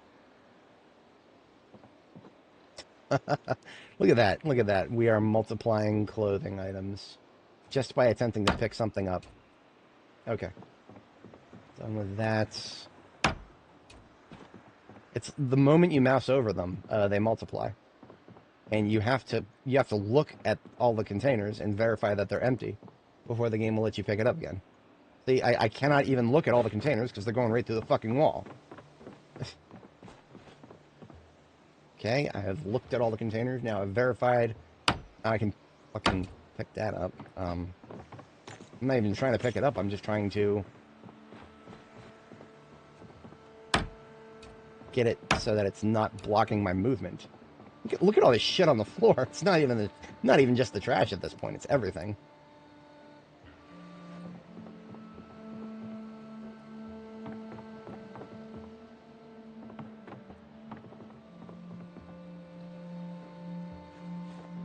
These wooden crates are actually objectively useful. Will I store anything in them? Most likely not. Last time I came to a place like this, actually, last time I came to this particular area, I didn't because there was nothing to be found. No loot. However, there's all these stupid long shelves. Now I can get rid of them all just by putting them in crates. Hold on a second. Y'all heard that, right?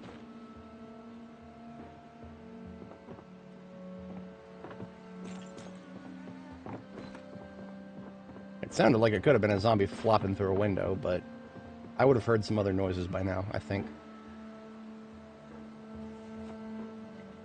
Okay, so both of these are literally full now. I really should have disassembled them instead of trying to pick them up.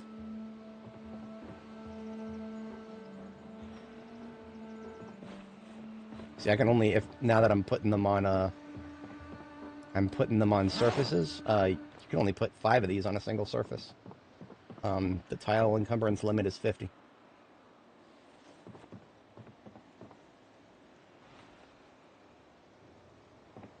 Kinda wacky.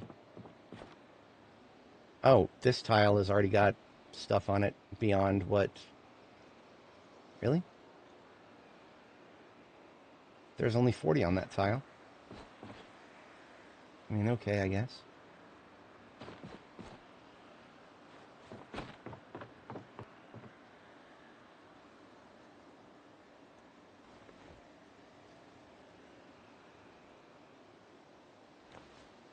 Just fighting against the game itself here. Funny thing is, I could probably burn these. I could probably put the actual furniture item itself into a campfire. But I'm not doing that anymore. No more campfires in places where there could be zombies just wandering up randomly. I guess I'm using the cabinets now.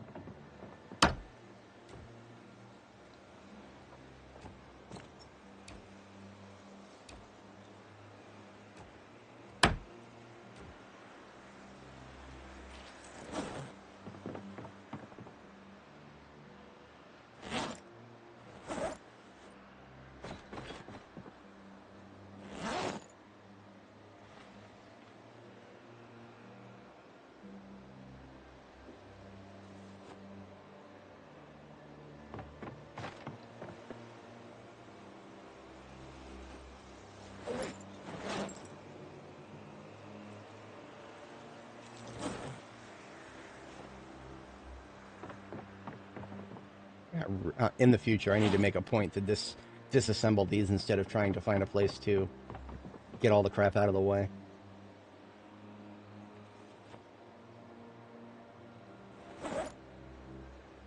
It's even sheet metal scrap. I can't really do anything with that either because its internal name is literally unusable metal.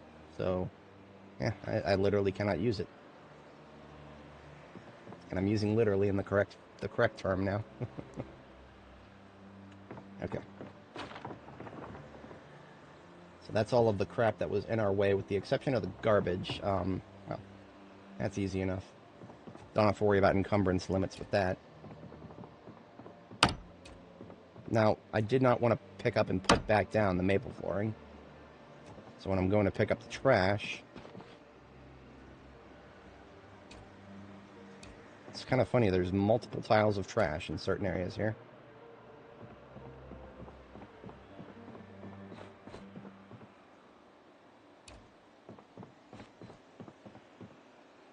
This is like a really small saloon here.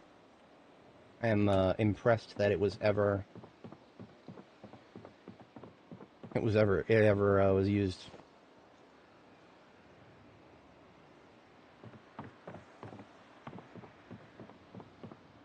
Oh, look at that! There is a bathroom, functioning bathroom. The homeless people did not destroy it.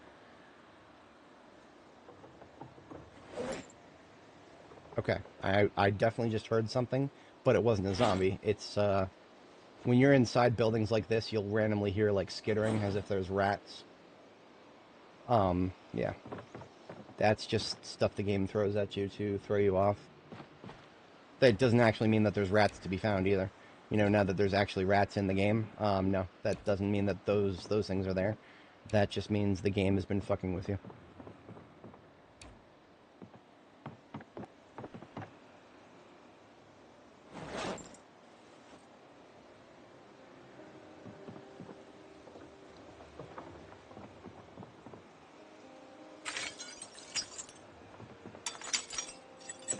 Yeah, I would have loved to avoid some of this. You know, I'm not living in a pigsty. I'm not doing none of that. We are. If I'm gonna be spending a few nights somewhere, it's gonna look nice. I don't need to break out the mop and bucket. Well, mostly because I don't have one to break out. But yeah, I do absolutely want to get the trash up off the floor, if nothing else.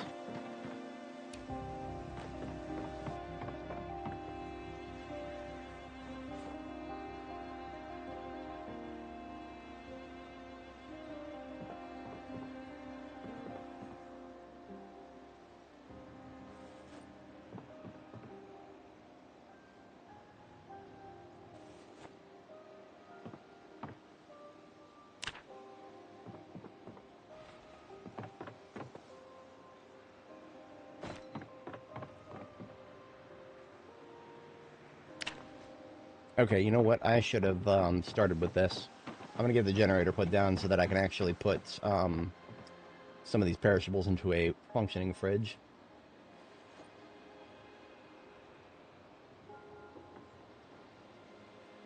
This adhesive tape is actually useful. Beer is potentially useful too. Drink a can of beer and you'll get a little bit of happies back. I'm always down for that.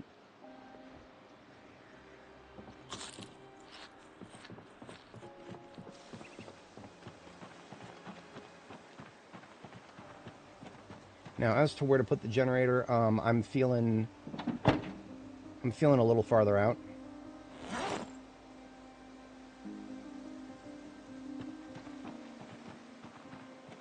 This is probably fine right here, just on this little platform. Let's turn it on and see what it powers. 2 lights. We got to seek and destroy those.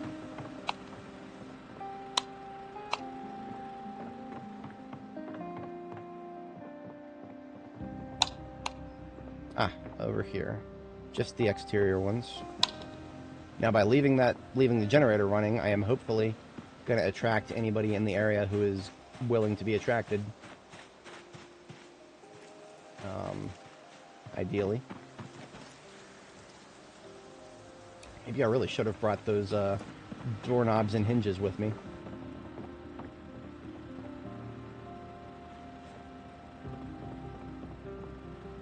Okay, now I can think about where to put the bed, and I still don't have a super definitive answer.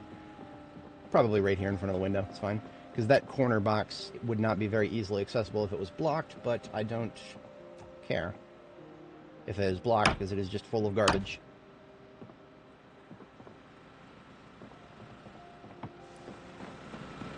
And because both tiles of the bed are in front of a window, technically the bed is not blocking anything. Because look at this. If furniture is in front of a window tile, you can just no-clip right through it. The game has nothing to, no other way to do being able to reach windows. So that's cool. Silly, but cool. Now, fridge. Let's get that deployed. In order to do that, off comes the backpack. And the backpack finally has some room in it, so it gets our handguns and our sword. There we go. We can now pick up the fridge.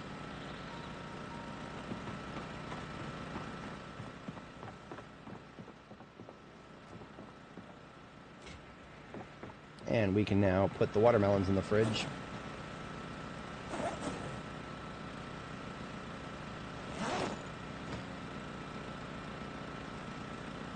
So the watermelons in this backpack have just been harvested, and therefore can go straight into the fridge, or sorry, right into the freezer, until the freezer is full, and everything else can go in the main fridge.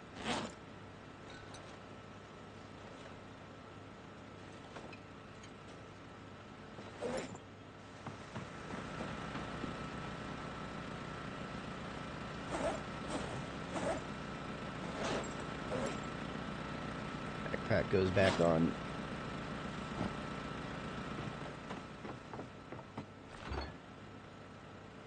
Rest of the watermelons. Okay, so the backpack...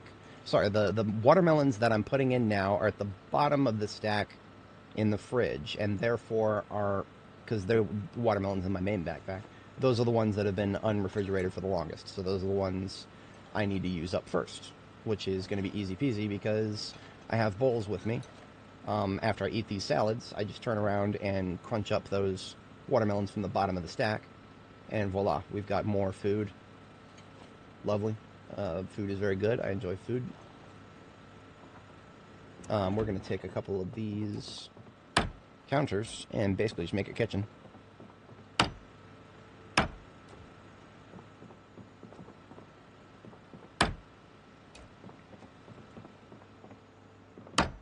I'll leave that mirror exactly where it is, and that is where I will put my stove, because there will be a stove.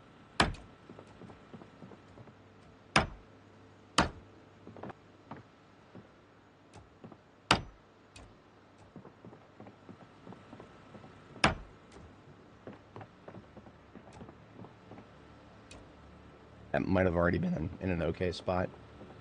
Yeah.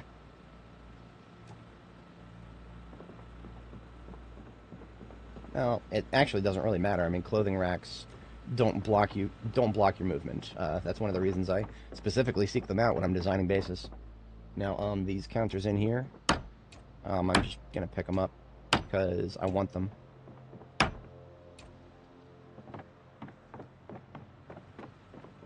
Like I said, I don't expect to be finding very much loot here. But if I do, now I have a place to store some of it.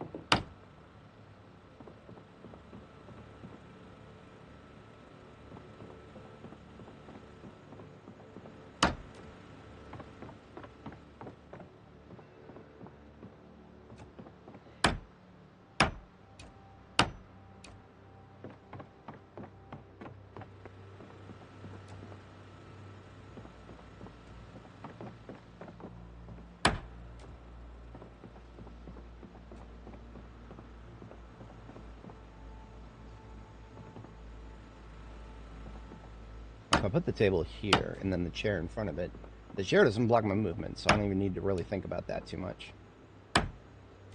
Yeah, okay, that's fine. For a temporary base, it's perfectly fine. Now, of course, I don't care about the rest of the furniture in here. I'm not gonna steal all of it. I just a couple decorations. It's whatever. If it isn't already obvious, the main part is going to be the former store on this side. I'm going to collect doorknobs and hinges for 3 doors. No, just 2. Yeah. Oh, well, okay, 3 would be best. Because if anybody comes from this direction, which is very, very possible, if anybody comes from this direction, this is the door that will catch them. I would prefer this door to catch them than this inner door right here. So the 3 doors, here, here, and here. That means I need 6 hinges and 3 knobs.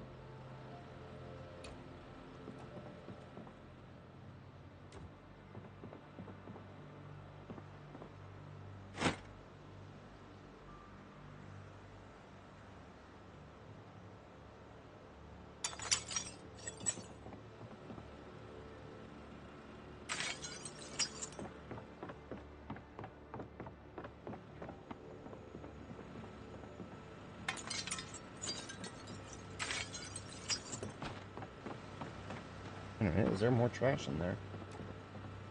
No. Heard a sound that sounded like trash. Don't know what it was that I heard, but it wasn't that. Okay. So we are looking for some... We just need hinges. We got knobs. We are unhinged right now. We need 6 hinges. Until then, we are officially unhinged. Let's arm ourselves back up. Yeah, see, like I said before, the sword, I need to not be using it quite as often because it is on its last leg. And when it breaks, I'm going to need to use the one in my field kit, and that is going to be it for swords. So I need to be using the machete more often. Because once I'm out of sword, I don't have anything else particularly compelling to go on my back. I got the backup sword here. I'm going to leave the firefighter axe in here for the moment. Yeah, I don't need anything else out of the vehicle right now. So the rest of our evening is going to be spent searching for hinges, because right now we are unhinged. And we should fix that. Construction lights. I don't necessarily need them, but, I mean, you're not going to put them right in front of me and have me not take them. I'll leave them at the base. Why not?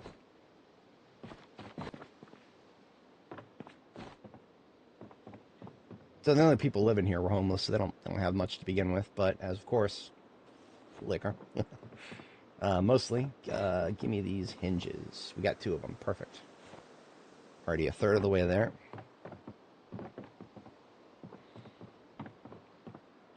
A whole ass bathtub. Oh, you know what? There never was plumbing here to begin with. The devs recently made it so that places like this, where, you know, the plumbing wouldn't have even been turned on at the start of the game, places like this, no plumbing at all, ever. So even though we actually do have a bathroom, nothing in it.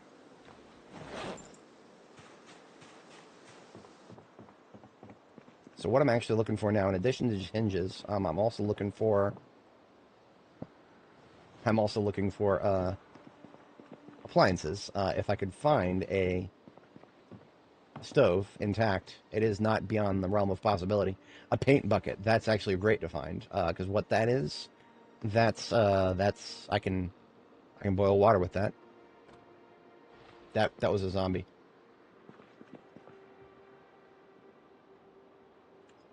Or at least it sounded like one.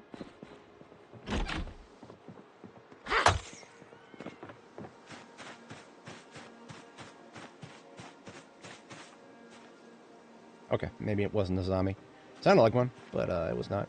I am honestly impressed. I was not expecting to find an intact window anywhere in here.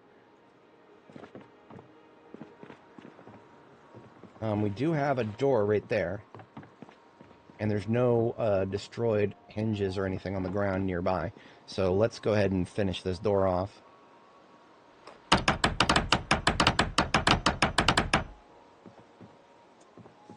This door was unhinged to begin with. But we got a plank, I guess. I'll take it.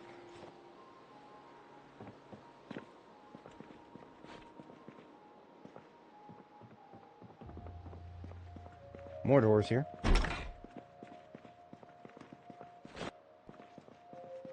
Nasco wrote his name on the wall.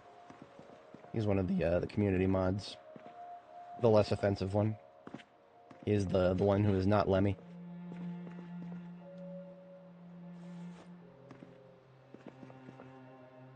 NASK, and then like there's like an O coming off of the... Actually, it got cut off.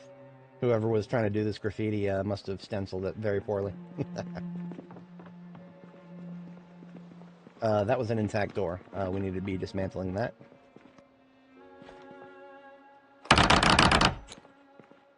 One hinge, so we're halfway there. We're already halfway there.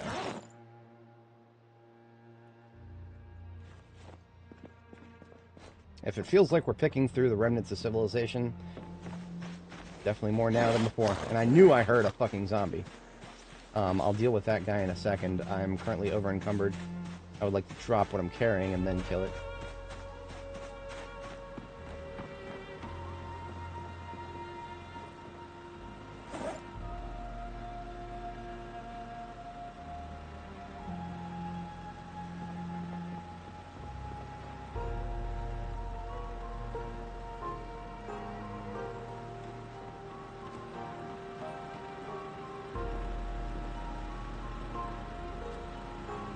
Okay.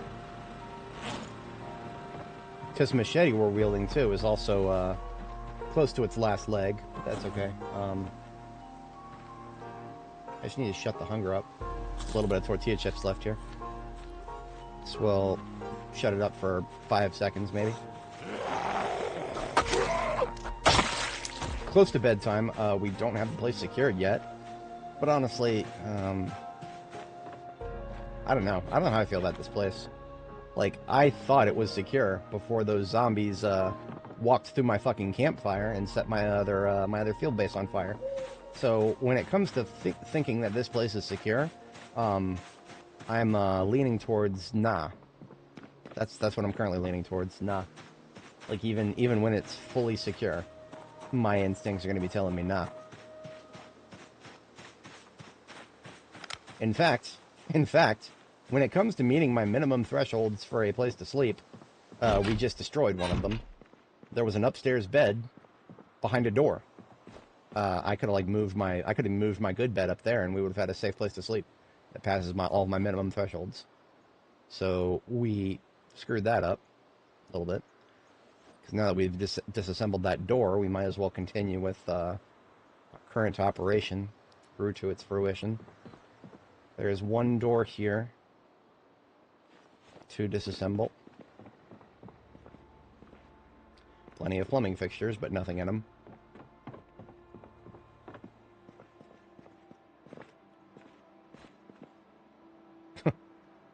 Somebody was collecting some stuff to build stuff here. Didn't get very far, it seems.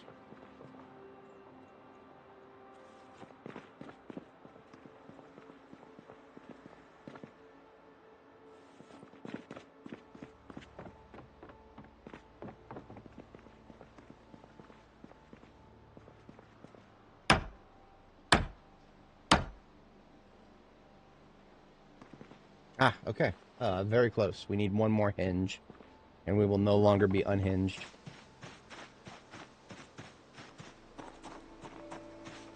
If we get lucky enough, we might even see one on the floor up here. Knob right there. There's a piano right there. I'm getting a little PTSD looking at that thing. Not really, but man, that's... Pianos are fun in the current build. Fun in a very droll way. Okay, this entire area is unhinged. Moving on to the next.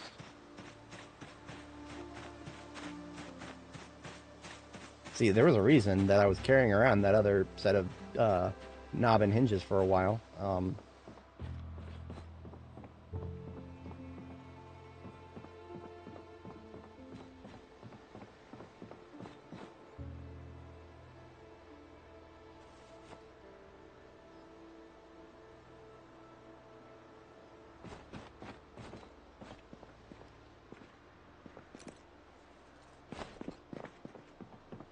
Now, this area is not secure in the slightest, so...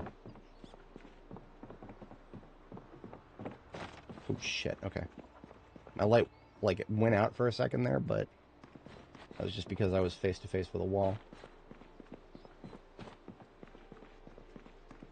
Now, I do have a fallback strategy. That's just put furniture in the way. If you don't have doors, but you have, crates and counters and whatnot, and you can pick them up without breaking them, Yeah, just use furniture. That is a valid strategy, because zombies will. There goes my flashlight. That's why I brought that spare battery. Okay, yeah, we're just going to steal this guy's crate. Look at that, whole bunch of steel sheets too. Oh, you know what? Those steel sheets will actually make it very easy for us to board up our windows. I have a welding torch with me. I always do, and my field vehicles. I just don't usually carry materials to use it with. But now, randomly found a bunch of steel sheets. Sure, brought me a good time. Most of our windows are taken care of now. Now, I don't want to do sheets on all the windows, because then I will, then I won't have any ability to see out of any of them. No natural light. Natural light isn't as much of a problem as I do want to be able to see out the windows.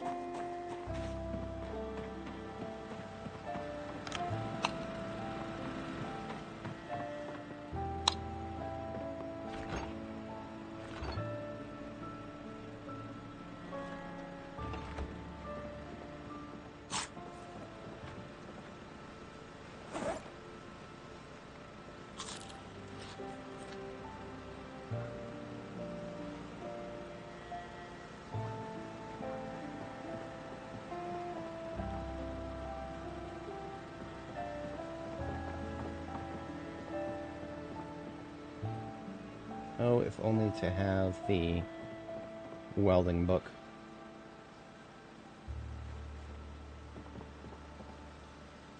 Okay, that just leaves me with one spare steel sheet.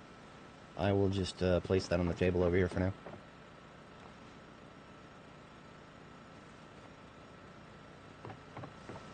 Now I need some planks.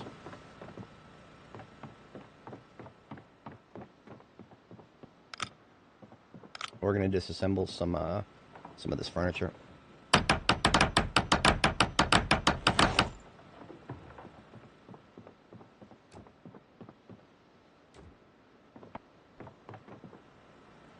I would at least like to get one of these, because if you remember, I do have some furniture I could use to block the path. But there's a lot of windows here. So if I want to have a place to actually sleep tonight, we're going to be staying up a bit later.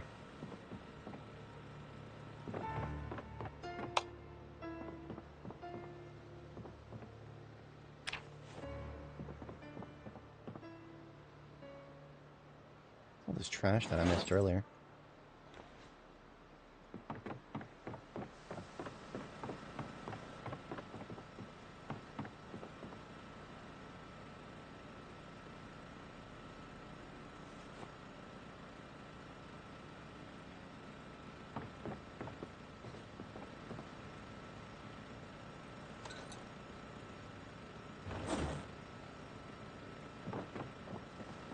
So 3 planks here, I need a 4th plank. And I do need some nails. If I don't find any nails from any of this furniture, then, well, let's see, one nail. That's fine. I do carry around some nails. Some nails, not much, but some. I will just pop into the van here and take some of its nails, because I needed to come in here anyway to grab the, oh, I never replenished the nails. Well, I need to come in here anyway to grab the welding torch. Oh, there's the nails. I'm a doofus. I thought they were in there. Okay. So with the welding torch...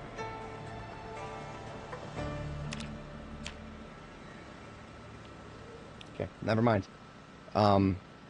My brain is still on last patch, apparently. Now we need welding rods in addition to a metal sheet. So all those metal sheets I just put out there, like, I can do fuck all with them. Fuck. Okay, you know what? My sleep schedule is getting thrown off far enough from this. We're gonna do something a little bit ghetto here.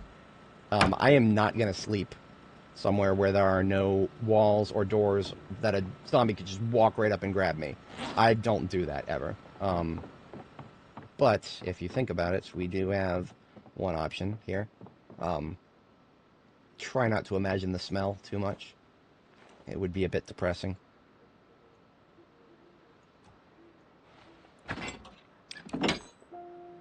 Fuck.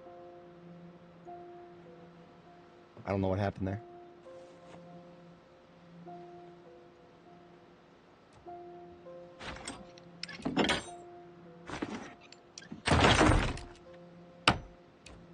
probably for the better that that broke. Like I said, don't try to imagine the smell too hard.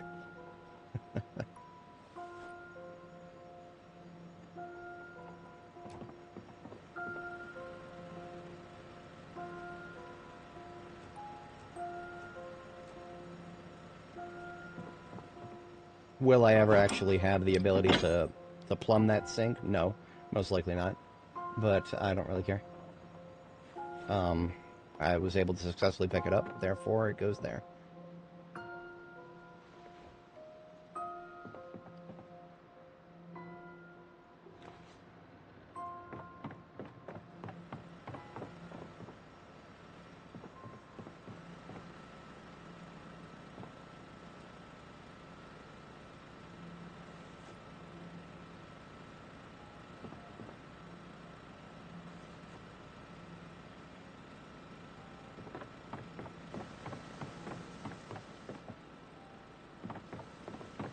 Here's another table. This will work.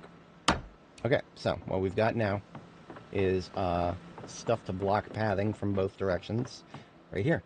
So if a zombie comes at us from either of these directions, we've got another direction from which to escape. We're safe, technically speaking, for tonight. Realistically speaking, in real life, I would just fucking sleep in the van. I would not be sleeping in this place IRL. But we're cheesing things a little bit for the game. This is technically secure. A zombie cannot wander up and grab us without having to smack something first. That is my minimum threshold for sleeping somewhere.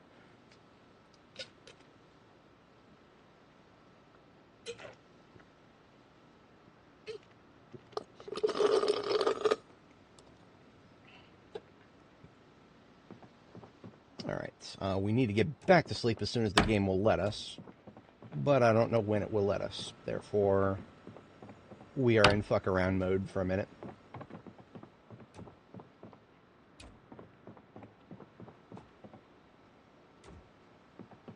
Go ahead and disassemble these bars. See how many nails we get. Planks are no problem. I can go outside, cut a tree, and get a bunch of planks. That is not a problem in the slightest. It's nails that I care about right now. So that's 2 planks here. One of these, and we've got the front door. For all the good this does when we cannot do windows yet.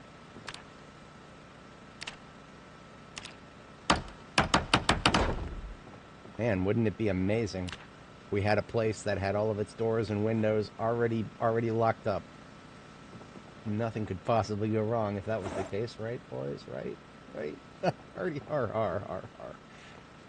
We have fun here. That's all we do here. We have fun. Sometimes at our own expense. You know what? I think I'm ready to sleep again. I'm just going to do a little bit of a risk. If there is a zombie that comes along now, I won't have as much of an escape route, but whatever. I need to sleep. Come on, let me sleep, game. Thank you. If I did not get to sleep there, that would be a bit of a problem. For my sleep schedule, at least. But we're good now.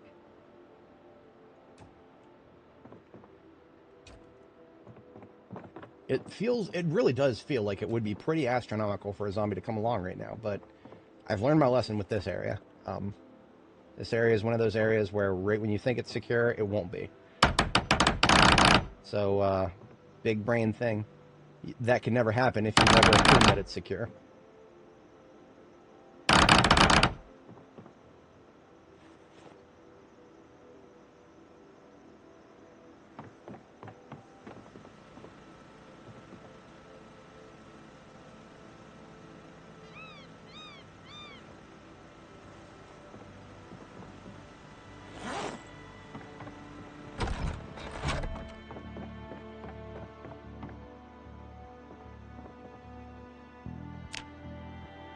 There's our back door.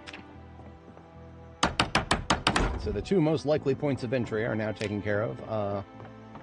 This particular spot here, I will just take care of this with everything will be planks. I think the doorway itself I can just plank up. That's easier than Oh, wait a minute. I did find... I have the hinges, don't I? No. I never did find a final hinge. I never found a final hinge. We are still technically unhinged. So, can I barricade doorways still? No. You cannot barricade a doorway that does not have a door in it. Therefore, fuck.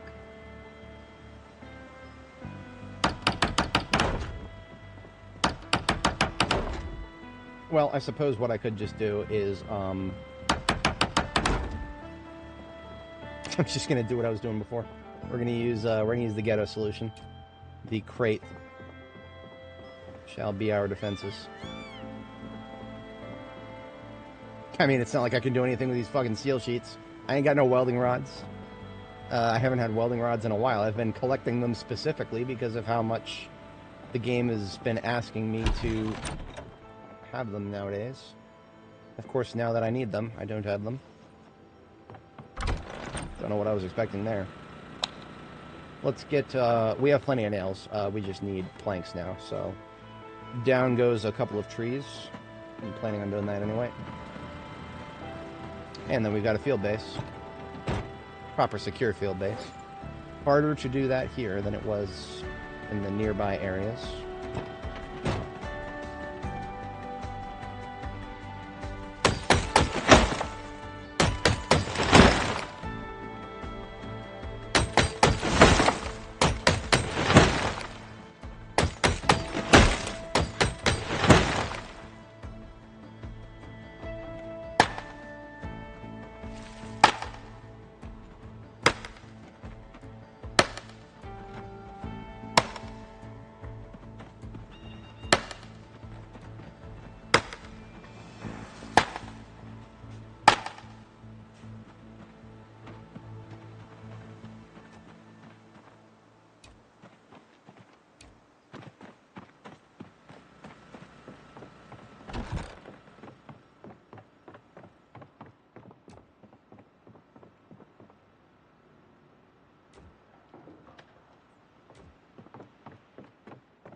Yeah, just a couple more trees to do here.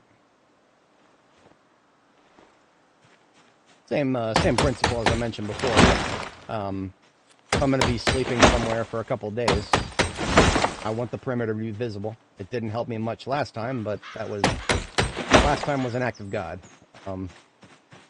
God came along and struck my game with lightning just there. This, I don't expect that to happen again anytime soon. I'm not even speaking that like from a purely religious standpoint. Like an act of God is actually like used in descriptions of insurance scenarios that just are so ridiculously beyond the pale that it's a little bit absurd to expect coverage for them. Now, modern insurance companies do seem to be wanting to not actually pay out as much as possible. So the definition of acts of God may actually be expanding right now. Because it, if you think about it, your insurance company gets a direct financial incentive to declare something an act of God. Therefore, let's not let them use that as much as we would prefer. Doesn't look like anything can be sharpened right now. Oh, you know what? I'm a doofus. I missed one tree.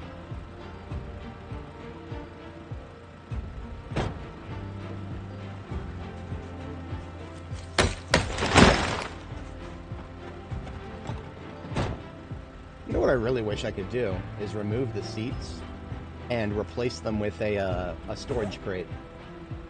I would do that in a heartbeat if I could. That would be pretty dank. Something that goes into the seat of a vehicle, or like the slot that you would put a seat in, but is just a container that's bigger than a seat. When you think about it, just in terms of storage capacity, a seat is not actually a very useful thing. You want to put a lot of stuff in an area.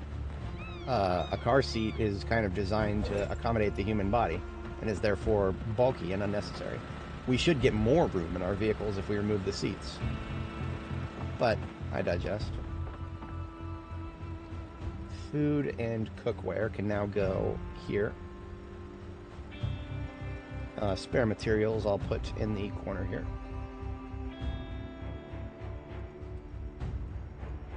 Nails not included because I do want to keep a collection of nails in the vehicular device, as it were.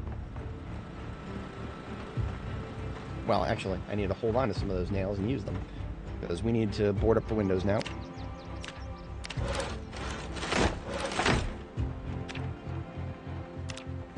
I love having to do 3 clicks for a barricade now, as opposed to just 2. I'm so glad the devs added barricades to the build menu.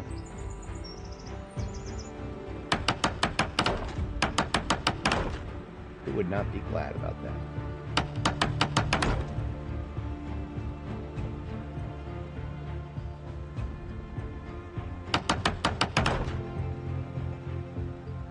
We're down to 3 nails. That's the main structure taken care of. It'll be uneven, but it's whatever.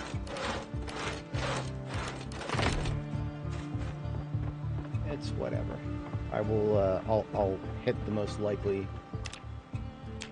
stress points. These here are more likely.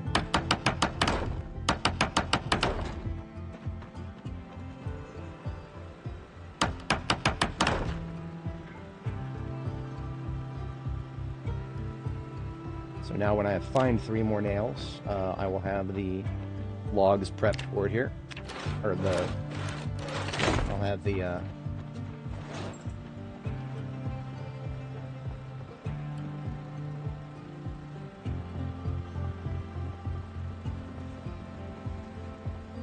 so I'm ready to board the rest of the place up. Now about that water situation. Coming down the home stretch on the water that I brought with me.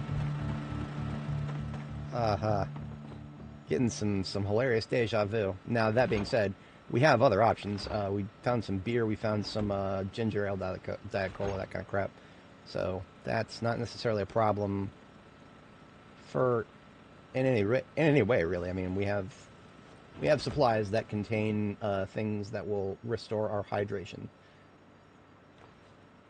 But usually I like to have water, because water is more convenient. But anyway, we got a base now. We'll be on the lookout for a source of nails. Now, there is a place that is potentially far more convenient than this place. Not too far from here, that I could have probably set up in. I felt that was too close for a generator. Too close to the actual sanatorium for a generator. I never I've set up there before, but never with a generator. So I'm not going to do that in the future. This place is no longer for sale, so we no longer have for sale signs out there.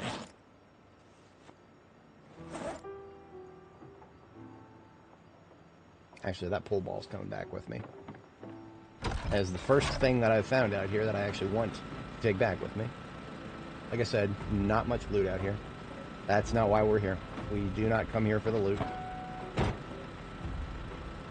Welding torch goes back into the glove.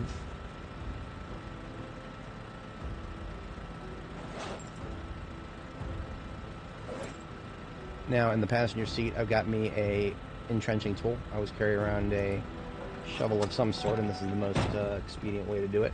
I'm going to get the stop sign out of the way just to give myself more driving freedom in this area. And you know what?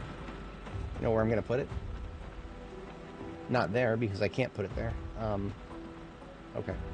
Just put it here. It's fine. It's out of the way. Better freedom of driving, better freedom of movement, easier to drive up, easier to drive away. I am good with it. Alright, time for the main event. Into Z territory we go. And I am expecting there to be so many zombies that I am going to gear up. Properly gear up. Let's take a couple of these other salads too. That's enough for the whole day, easily. And you know what? Just in case I do run out of water, the ginger ale comes too. Let's shut off the lights we're not using.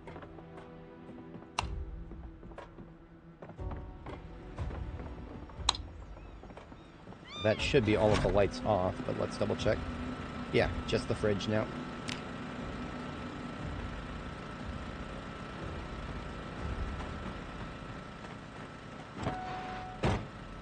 Okay, so before I gear up here, what I actually am going to do is, I do have to step away briefly, just like, I don't know, a minute and a half tops. Just going to refill my own water, IRL, and I'm going to park the van in such a way that if a zombie rolls up, they've got some work to do to get to my driver's side door.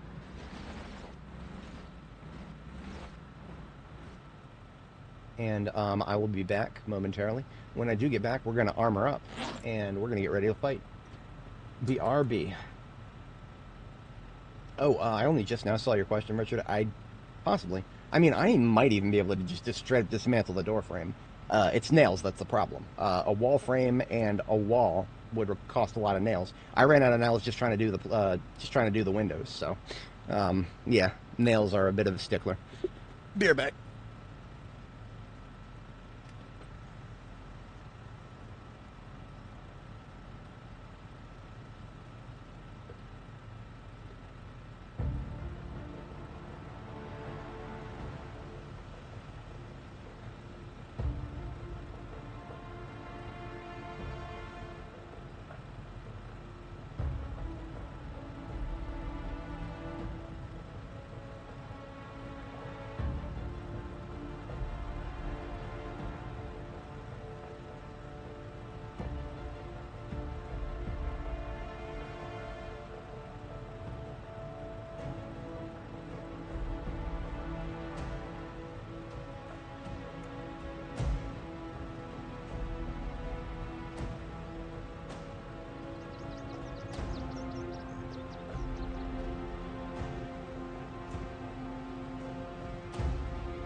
Alright, we are back, and we're going to do a little killing. But that being said, 8 hours, 22 minutes, and it is technically a work night for me, so we are not going to be going too nuts with this. We're going to get started.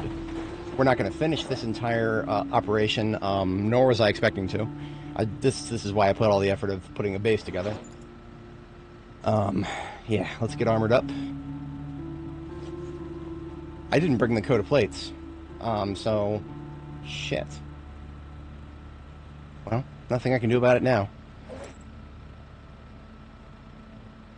The coat of plates is supposed to be my my chest protection for warm summer months like this. But disappointingly enough, it's fine.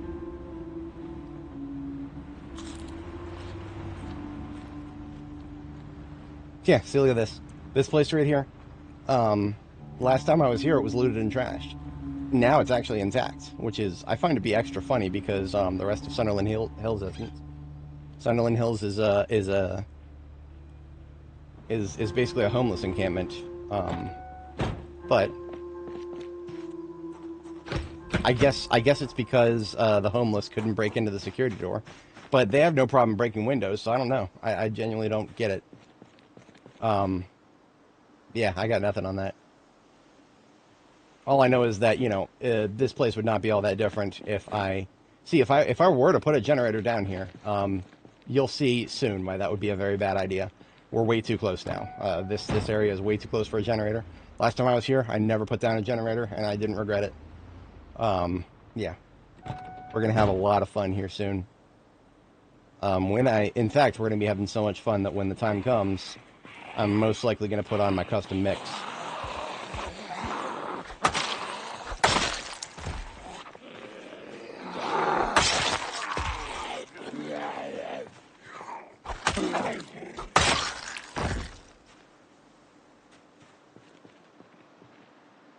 Now, all those guys over there, normally I would be having a Survivor Zombie event flashes going off in my head. No? They're all just grouped up because they heard me walking underground, I think.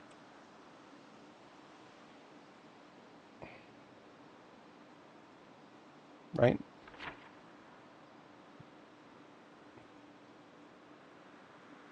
Yeah, that makes sense. Because you see, the only reason this area is explored is because I was there underground. So that part of the map is technically currently uncovered, but yeah. Now, there's not a lot of fences to utilize. There's no low fences here. So all of that ammunition we brought with us is not going to be of too much help. Especially because I don't have a lot of loose nails kicking around. I cannot make my own fences very easily. Maybe there will be some furniture in there that I can use to help dismantle fences. Maybe I could use these iron bars here. In any case,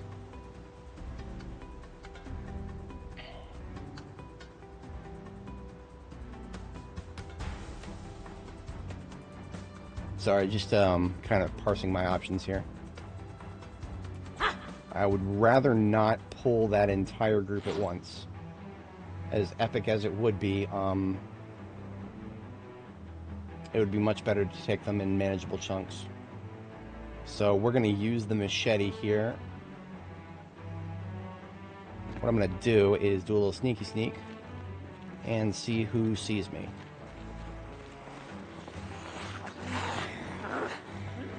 And that definitely was not all of them. Yeah, look at that. We just peeled a nice little chunk out of that group. And I'm feeling good about that. Let's kill these folks. The trees slightly work to my advantage there, because it's not just blocking my line of sight, it's blocking theirs too. So, okay, here we go. Lots of fast shamblers, so I cannot be too comfortable here.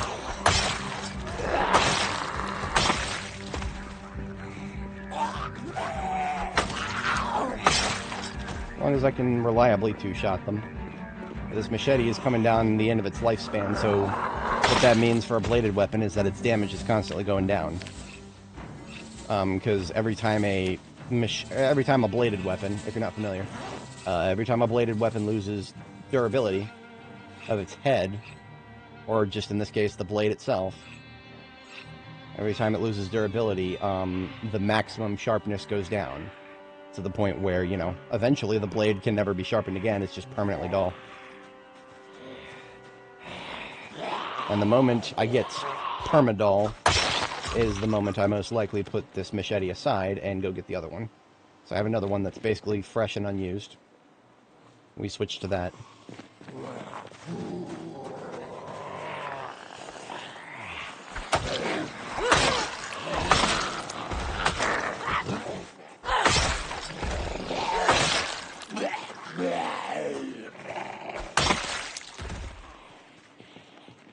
Now I can foresee a couple of nice tight corner spots where it would be great to have a fence.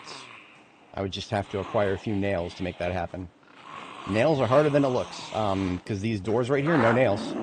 Maybe some cabinets, once we get inside the actual building. Maybe there's some cabinets. Maybe. I don't remember what kind of cabinets are in here. I do remember that the beds are metal. So the beds, they're like the metal bunk bed kinds that, you know, they're styled like bunk beds, but there's no bunk. I think it's just a like a metal lower bunk, and that's it. Military style almost. Look at this, just a nice little queue over there. Sorry guys, whatever you're lining up for, there's probably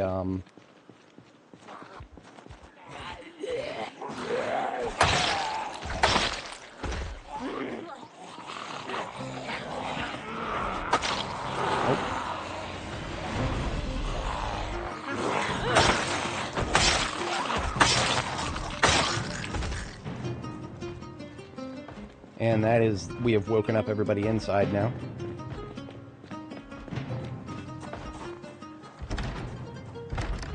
As expected, the doors are locked.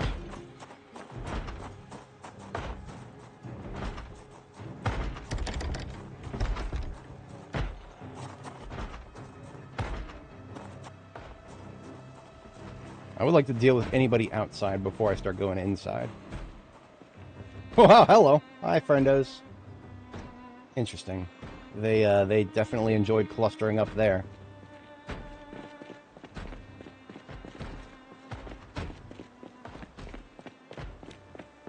Now, if I approach from the other side here, not only can I clear the forest behind the joint, I can also take a peek, see what kind of furniture is inside these places. We've got chairs, desks, and couches. Okay, the couches, yes. Not very, it doesn't look like much in the way of cabinets, but the couches, that's a good potential nail source right there. Now, entering this place, when you have not killed the vast majority of zombies that are already in there, actually a very bad idea. Y'all can hear those sounds. That's a tiny fraction. What we're hearing right now are the ones with good hearing, like really good hearing. The moment I break one of these windows, we will wake up another portion of this place. And some of those doors will go from thumpity thump to and instantly broken. But I'm not hearing very much right here. So what that tells me is nothing, really. That doesn't tell me anything supremely useful. But the front doors to these individual units are still intact. Therefore, if I do get some interference that actually comes down the steps,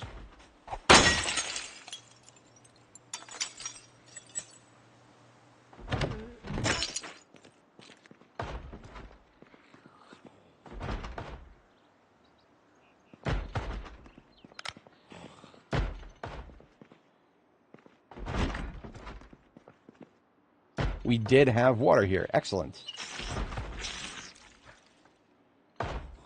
Now, we're not going to find stoves, though. Yeah, no well, actually, look at that. Look at that. I thought that this place would not have stoves. We're stealing one of those. It's even the correct color. That was pure. That was a pure accident.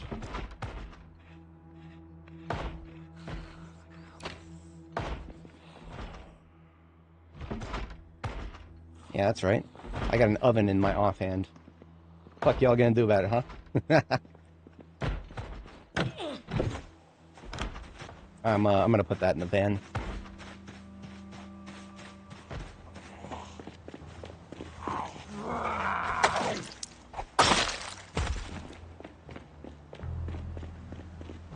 I left the van running this whole time because I was not sure how hairy that was going to get up there. We're fine.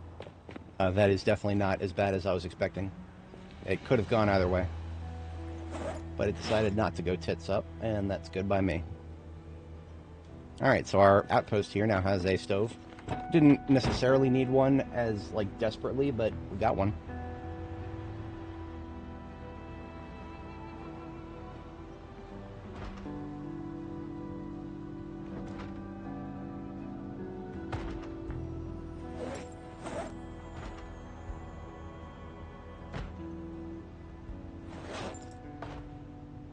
Calculating my next course of action.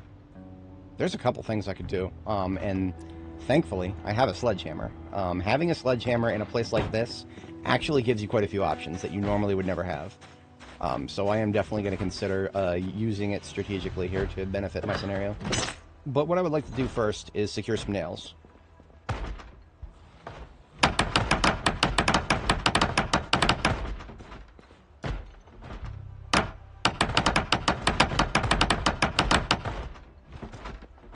And unfortunately, I didn't get very many, but 2 is better than 0.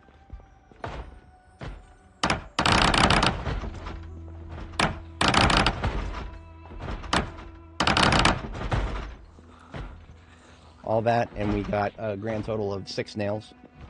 I've already got the planks set aside back at my base. The planks here, what I'm going to do with those is leave them outside at a strategic location so that I may utilize them for the construction of fences, low fences, for the zombies to flip over, so that I may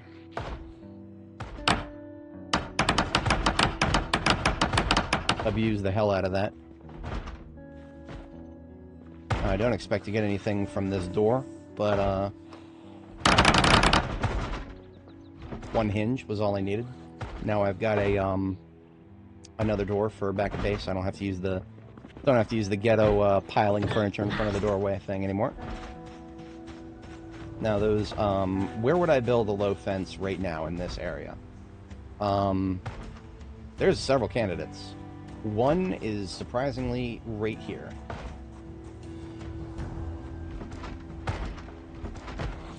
Damn it, I'm in the middle of something, pal. Want to come back later?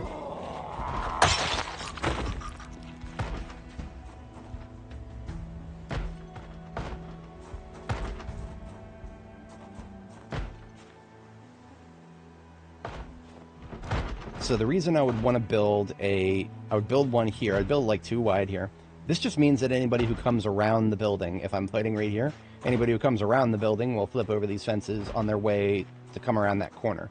So basically, by building a fence on that corner, that's a way of clearing my corners. Now this right here, this helps me create a fallback for when I inevitably go inside of the building.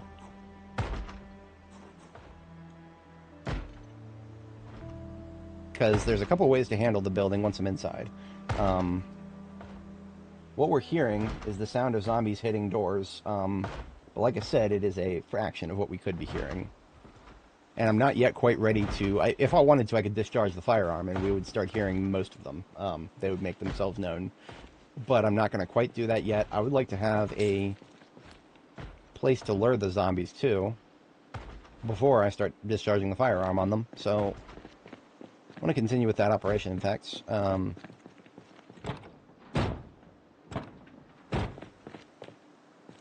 Hold on a second. I have not even thought of this until recently. I don't think I need nails to make fences. I don't. I can make log fences. Normally I would never consider this, but in the current scenario, I don't have a lot of nails on my person right now, and because of that, it's much easier to get rags. In fact, getting rags is, a bunch of zombies here. Let's get some rags. Easy peasy.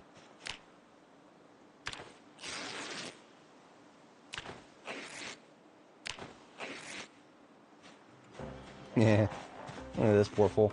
This will be far from the only time this will happen.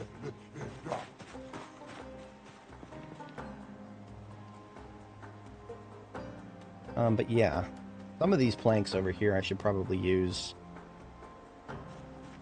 No, I'm going to use all of the nails I currently have for my base. I'm going to continue harvesting the clothes of the dead. We're going to turn those into rags. Turn those rags into fences, because we can do that.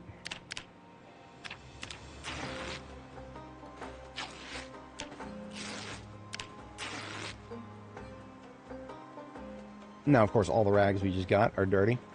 Not unexpected. Oops, wrong button. To fix that, all we got to do is go inside and use some of the toilet water. I was planning on going back inside anyway at some point here. Now, some of those zombies, see them going around? They actually are probably going to reach us. Therefore,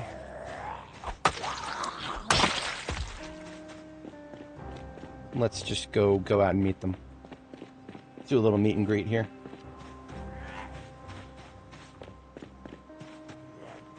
Hello, Mr. High Attention Span Andy.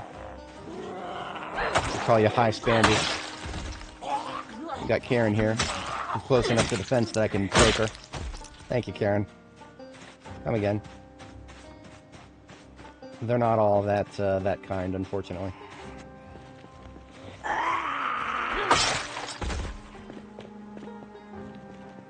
See, most of them are going to be like this one here, who,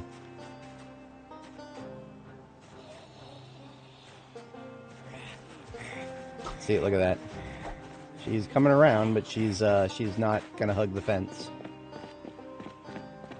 It's almost as if they are programmed to do that. And of course, more friends coming our way from the north, because they came around the fence that way. Now, having access to a sledgehammer, I can control where they go to go through this fence. If I wanted to, I could put a hole in the fence right where I want to fight. I just want to make sure that I have, you know, a proper place to fight before I start doing that.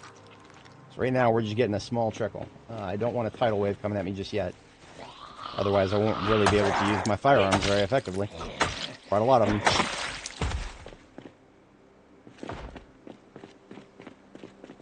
Leave the van running? No. Okay, we're good. Stepping back around, we're going to get some of these rags cleaned up.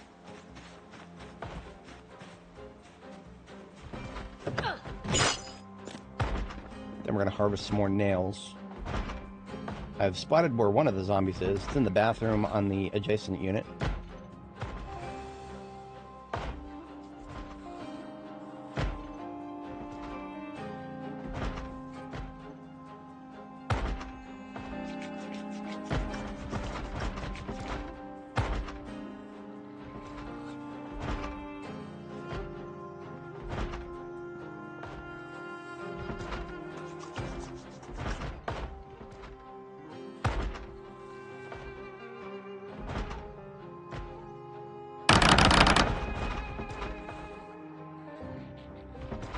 Once again, I don't need planks, I need nails.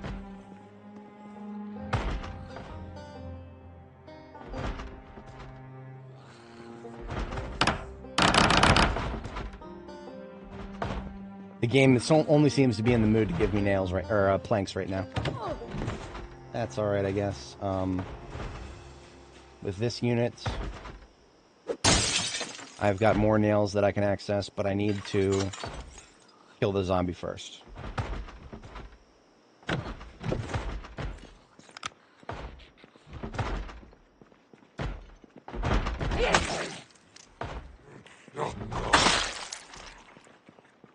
Excellent.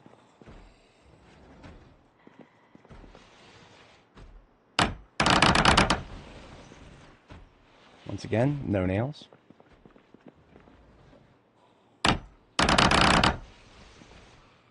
Hey, there's a couple.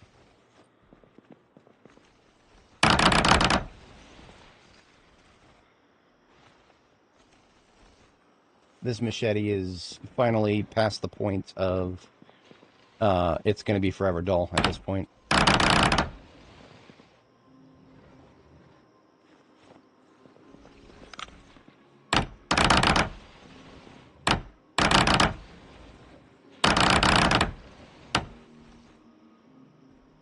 Okay, not too bad for nails. We can now officially use some of them to build fences and not be ashamed of ourselves doing so. And of course, we only got screws from that because screw you too, I guess. Alright.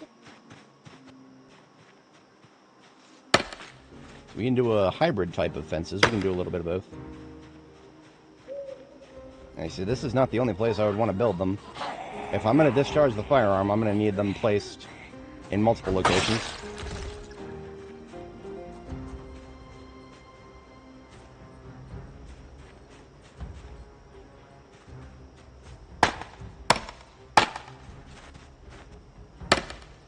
Also going to remove a couple of trees. I don't expect to have too much interference from this direction, but any is more than I would want.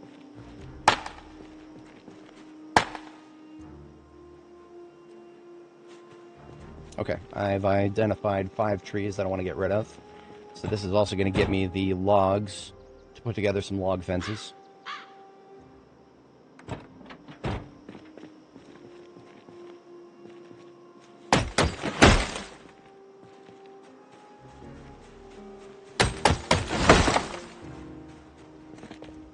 It is 2 logs and 2 rags for each fence. So far I've got 1 fence. Probably going to need to keep the axe out if I want to... See, this is why I don't usually bother with log anything. They're very inefficient. But when nails are really tight, they're actually not. You just got to make sure that nails are actually tight.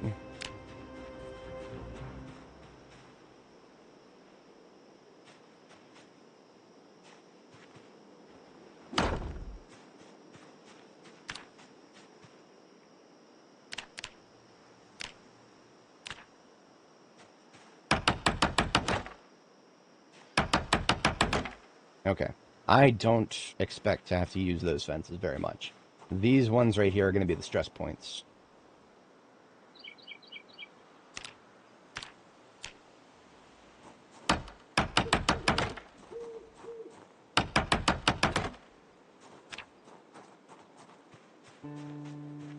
Alright, what's my nail count? I got 9 left. I need 4 for a door back at base, and then 3 more. So 4 plus 3 is 7. So I can basically build one more plank wall. Then after that, I'm using rags. So I'm going to need to cut up some clothes here. I think I see a skirt. It is broken. Never mind.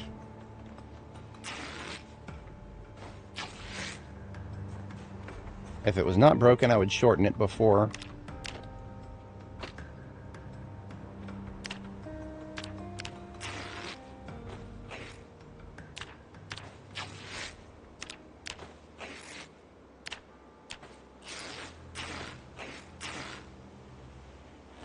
Alright, that's quite a fair bit of rag.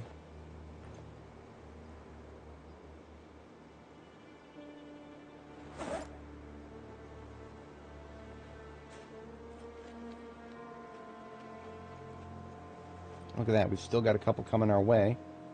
They're going to be going all the way around down there. No need for that. You don't got to do that, fellas.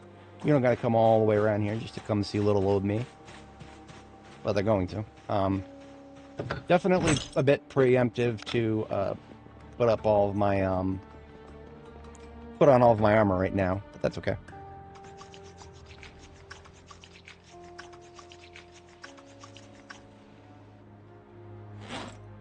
We've come away with quite a few materials for log walls.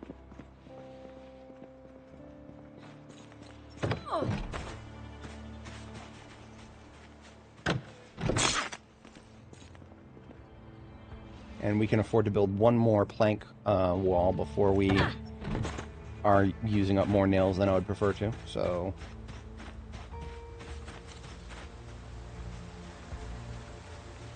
I need to make this entire thing here into a corner. So even though there's zombie corpses there, that's whatever.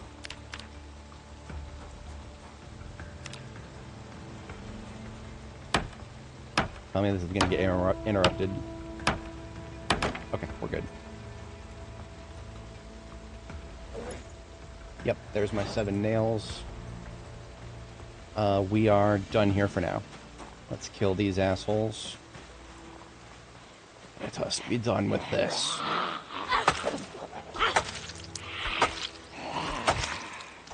Yeah, we need to be done with this. That's a lot of hits to kill a single zombie right there.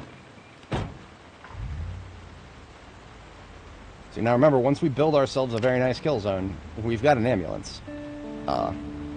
Pulling the zombies from nearby is not going to be difficult in the slightest. The firearm first, of course. We'll use the firearm first. And then for anybody beyond that, we'll use the ambulance siren. Both of them will pull lots and lots and lots and lots of zombies.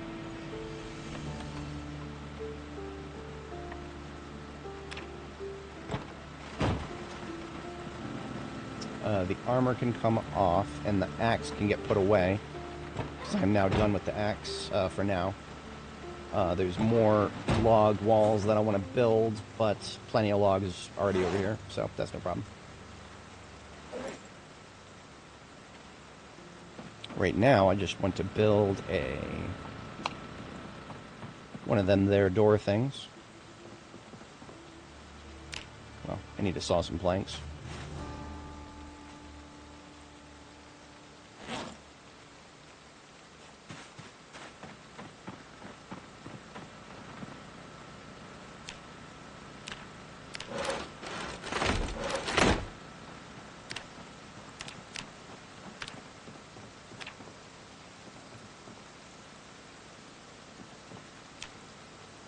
Wait a minute, I got the hinge that I needed. What else am I missing? Did I put it in here? Yes, of course I did. Other hinge and other knob acquired.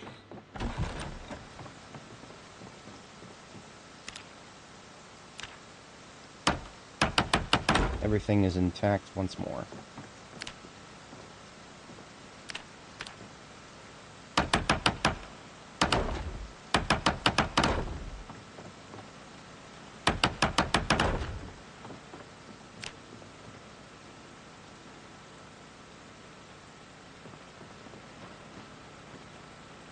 Couple of extra planks, but no extra nails, so I'm just going to go ahead and leave them here. Past our bedtime, but that's alright. What else is new for being on an expedition? We've got ourselves an oven here. We're going to install that. But that means we are done out here. Close that.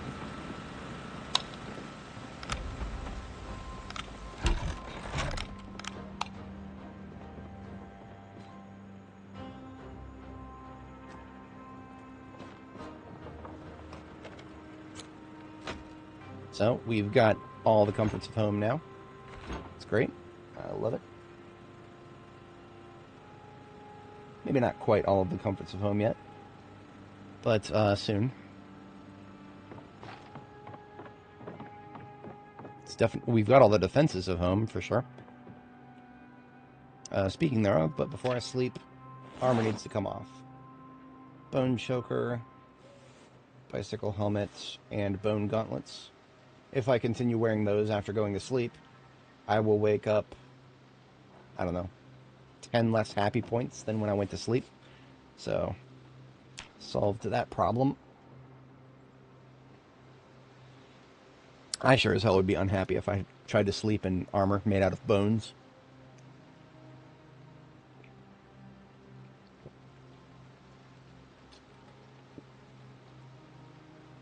Alrighty.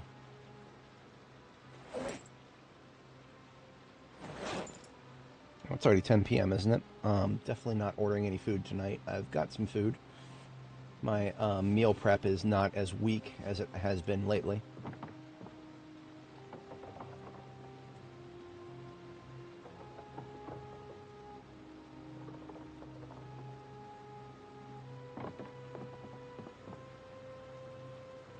This machete is done. It's getting left here. I should have a new one waiting for me.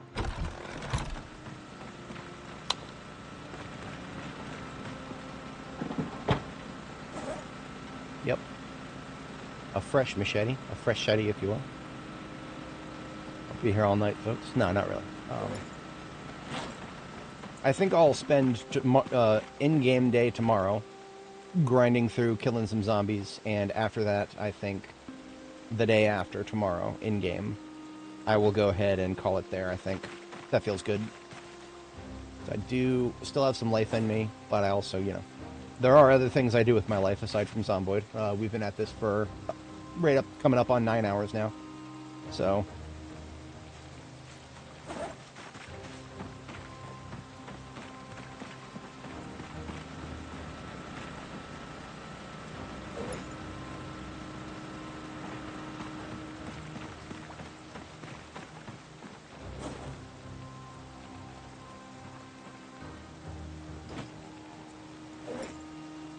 a lot of these logs that I got from cutting local trees are going to come with me to make some log fences. And that'll be great. So, thanks to my offsetted sleep schedule, I can actually sleep as soon as the game will let me here. I don't know if it'll let me right away. We'll see. Give it a shot. Nope, can't get back to sleep. Try again later. Try again for his any. Oh, look at that. I walk into the other room for a minute, and then I walk back here, and I sleep, and it lets me. Okay, I am a doofus. I left my armor on, so I lost 1, 2, 3, 4 happy points. Now, counter to that, I think I can just drink this beer. I think if I drink this beer, I'll get a couple happy points back. Yeah. I just drank away my troubles for the evening. Like, not very significant, but yeah. I'm always trying to be conscientious of my character's state of mind. Now, 10 liters of water in this bucket here that we left outside. What can we do with that? I believe we can do this. Just take the entire bucket of water, toss it in the oven. Now, normally I would be terrified of trying to do this, but okay, this is my first time doing it with a paint bucket. Boy, would it be poetic if my second base that I built out here burst into flames. It would be purely a skill issue if it happened to me now in this. Just because I've never done this with a paint bucket. I've done this with a regular bucket millions of times. Dozens of times, but yeah. Paint bucket is fine. That's fine. Basically, I just put the entire thing into the oven, and now I put the entire thing onto the tabletop there, and I right-click it, and the game treats it like it's a sink. Pretty good. Pretty good. We have 2 empty bowls. Those are going back into the fridge. We've got ourselves a salad here. That isn't going to be quite enough to sustain us. I am thinking about doing a little cooking. It doesn't have to be much. Just take out 2 watermelons, or 3 actually. We do watermelons 3 at a time here, because we smash 2 of them. Smash 2 of them. That gets us 10 chunks, and then we slice 1 of them, and that gets us 10 slices. So 10 and 10. Then we just make some salads. Ideally, we would make 5 salads. Unfortunately, we are short 1 bowl. So I was a little preemptive there. That's all right.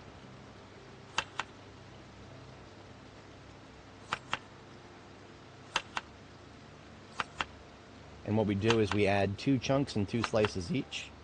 Because if you add 3 of an ingredient, it negates the happiness return on investment. So I add 2 of each ingredient, and then, you know, I think these are regular salads instead of fruit salads, despite the name. So I think I could just add mushrooms to these, for example, to top them off. But it does leave us with some leftover chunks. Yeah, these go in the trash, because for some reason, a quirk of the game, if I were to eat these chunks by themselves, it would reduce my thirst. Like, it would make me thirsty to eat them. I don't know how that works, but that's how that works.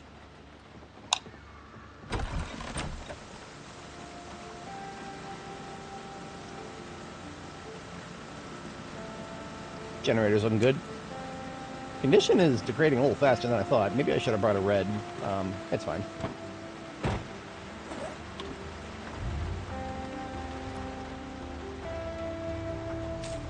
Let's look at this. We got Agnes over here.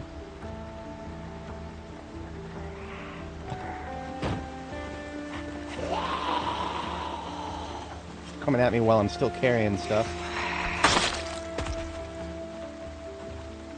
And the reason she was there, most likely, is because we've been going back and forth on this road a few times now. So any zombies that are in the woods are going to be starting to edge their way towards the road. That's why, you know, you drive on a road a lot. Zombies who would have never come to the road will eventually work their way to you. And this chick right here, this guy, whoever the hell it is, they are the result of me not killing everybody who shambled on up yesterday. So these folks who are pulling up here, they're going to go all the way around there, and I'm going to have some coming from that direction. What I'm going to do first, build some log fences.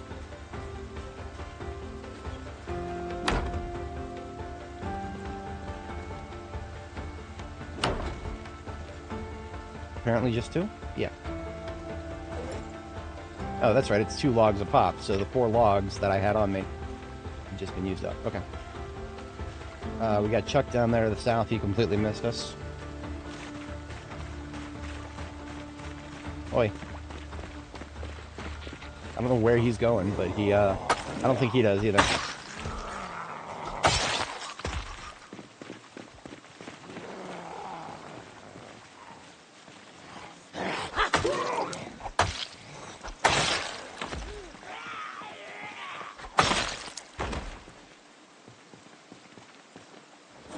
Okay, yeah, we still got plenty of rags. Probably more than we do logs, but we'll see what we can do about that.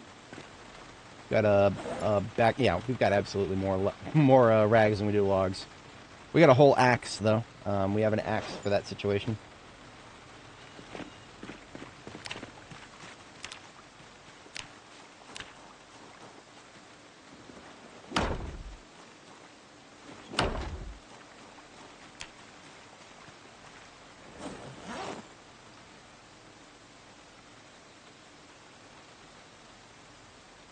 There we go.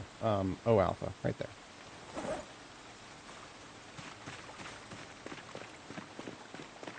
Now, the question of what to do about the fence. Here's what I'm going to do. I'm going to move up rather significantly with the sledgehammer, and I'm going to bust a hole in it much farther up. Park the van right about here, so that it is ready to take off in whatever direction I need it to go. Now, the way I figure it is if I bust down the wall far enough up here, it will make it so that it is indistinguishable as to whether the zombies are actually coming at me from directly north here, like all these guys. Why are these guys coming my way? I did not make any loud noises that I'm aware of, but here they come, so here they go.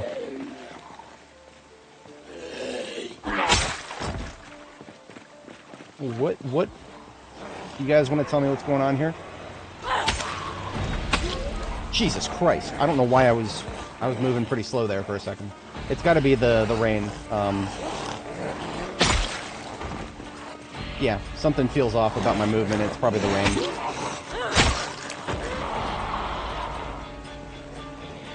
Everybody here is a fast shambler right now.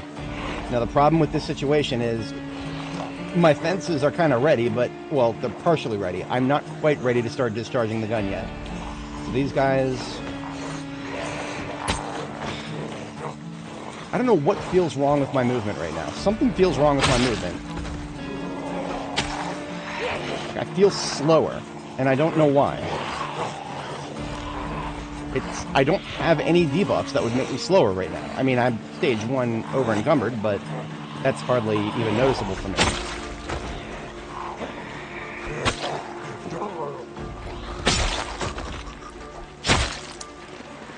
It's possibly just the fact that they're all fast shamblers. That is a huge factor. I mean, fighting everybody being a fast shambler, that's what Build 41 was. I'll never not say this. Combat in Build 41 was harder because of that. Combat is easier now that the zombies move at random speeds. But you got to know how to handle them. And, you know, getting mixed groups very, very long actually kind of throws me off a little bit when I finally get a group and they're all the same.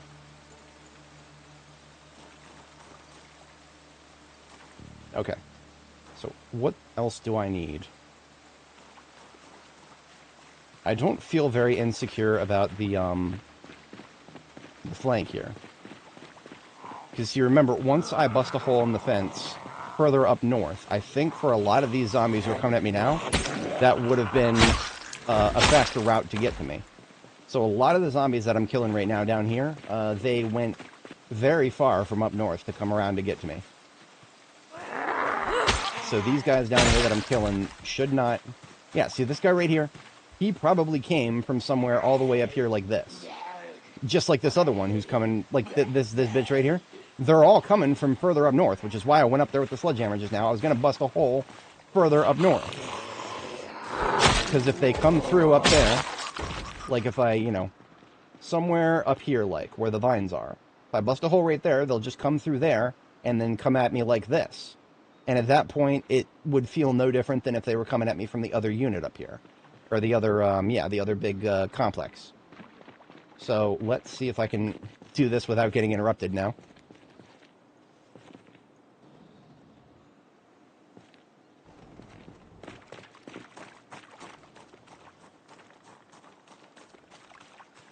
As you can see, we're at the edge of the actual Sanatorium here. So when we start discharging the firearm, now that we've opened that up, that has determined where a lot of them are going to go, because the fences are pretty thorough out here. I was kind of surprised when I first came here a long time ago to see that the fence just went straight across the street up there. Sledgehammer, just going to drop it on the ground right here. I'm going to use it again sometime soon.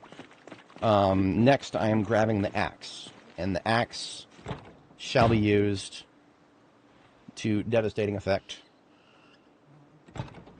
to cut some trees.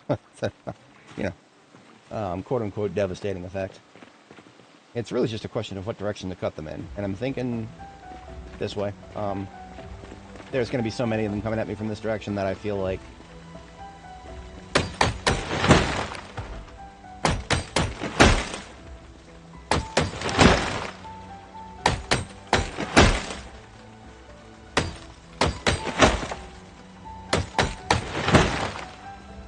Alright, that's an odd number. Give me one more log. Come on now. Now I'm going to get another. Yeah, once again, back to an odd number. Whatever. I don't care. I mean, I do care, but shut up.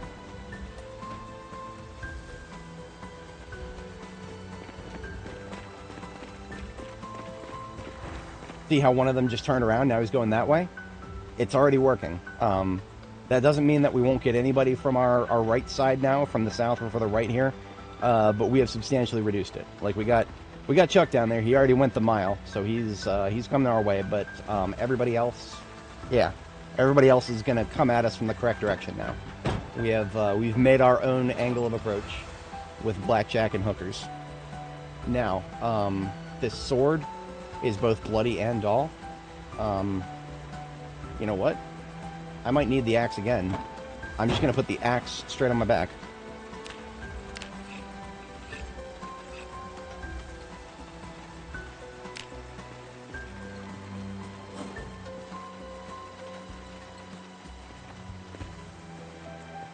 And now a military backpack in the secondary hand.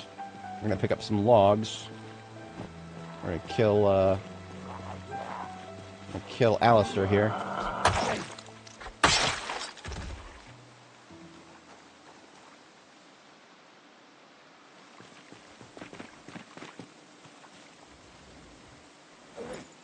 I don't know if you hear that. That is the sound of a zombie scratching something.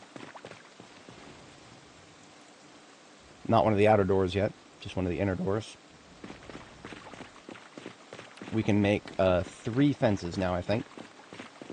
Logs are heavy.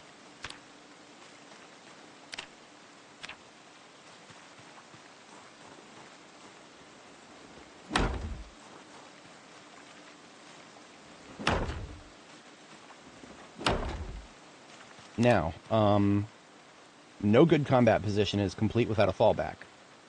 Do I have the materials for one? Not really. I'm pretty low in rags once again. There's part of me that wants to go get a table.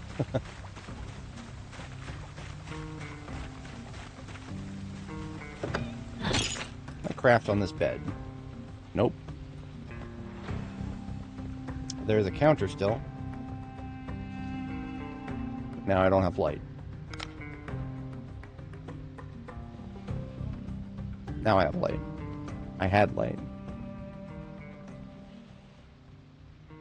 For a second. Okay. is dangerous. I don't know if I'm ready for this. Oh yeah, we're fine. Okay. So, now I have light.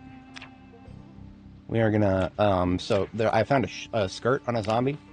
If I shorten it, I would get a lot more rags than if I just straight up ripped it up.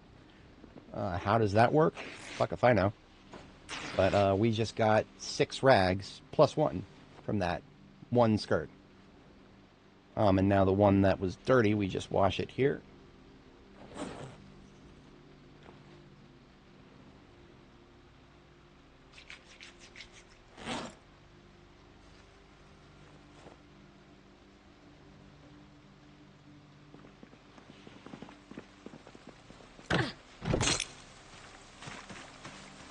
Highly unlikely for this one to ever be of annoyance to me. But at this point, I need more logs. So, thank you for donating a log.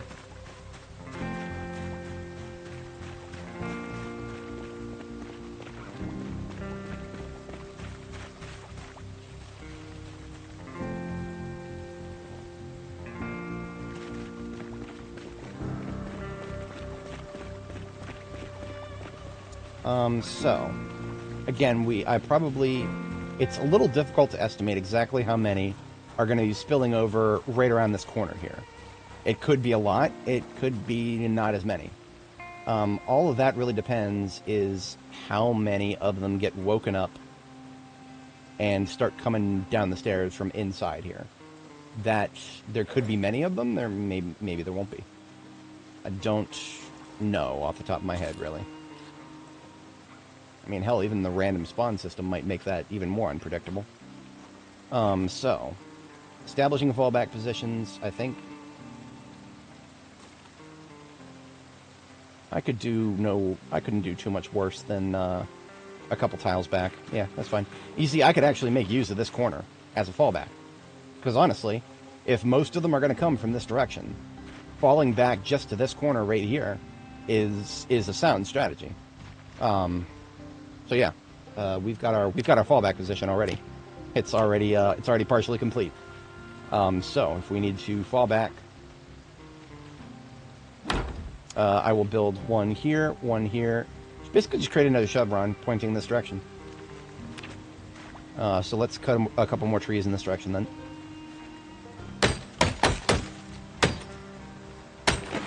I have 7 more rags, so that means 6 more logs at the moment. 3 more fences.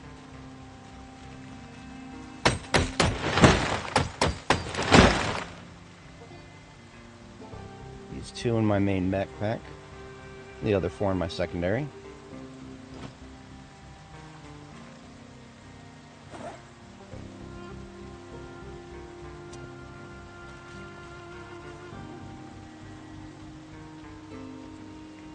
And there we go. There's 3, this might be it. This might be all we need. I might feel comfortable with this.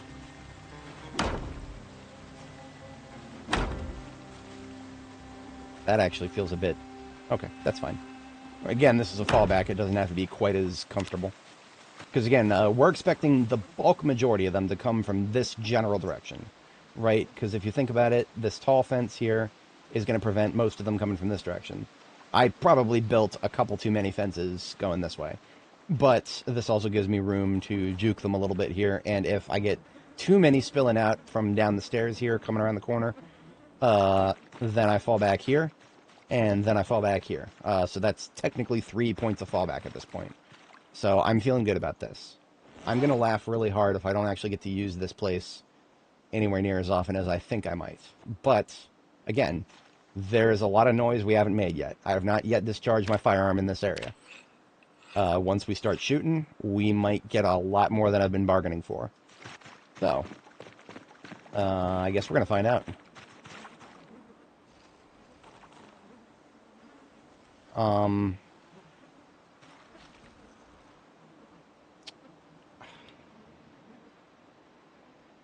How do I want to play this?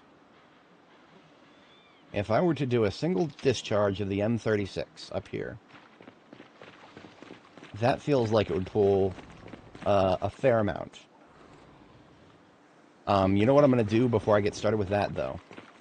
before I get started with that, I'm going to fall back just a little bit outside of the range of the corpse stench and give our girl a brief moment to recover from sickness. Because otherwise, if we stand there and fight for too long, we will get sick.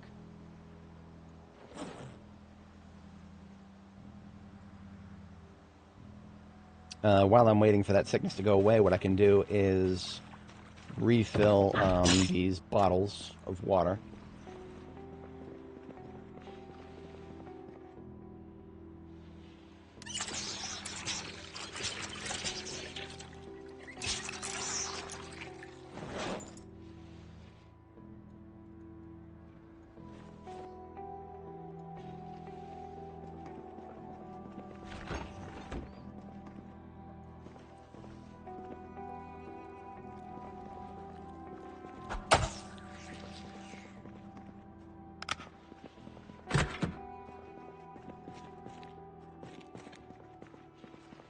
I hear somebody right outside.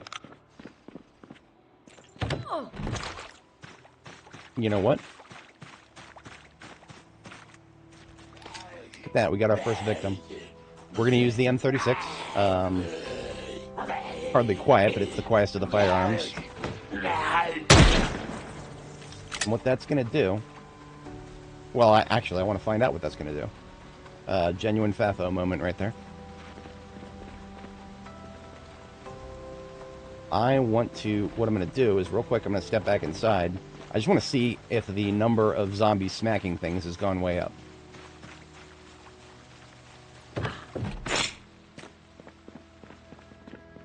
Surprisingly not.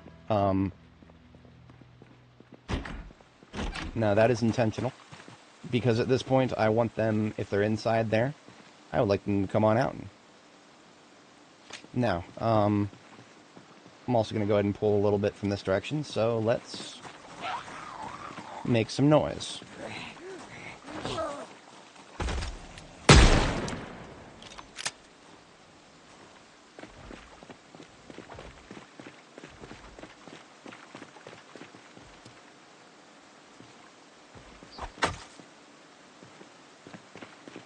Okay, oh yeah, I think we're ready.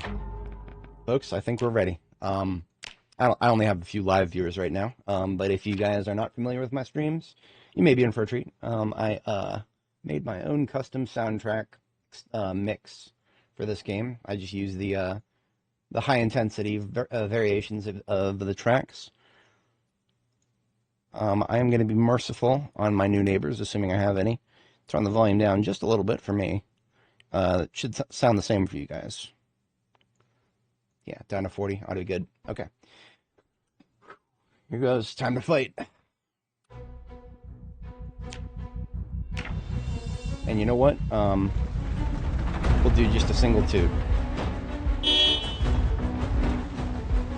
We'll see what that brings.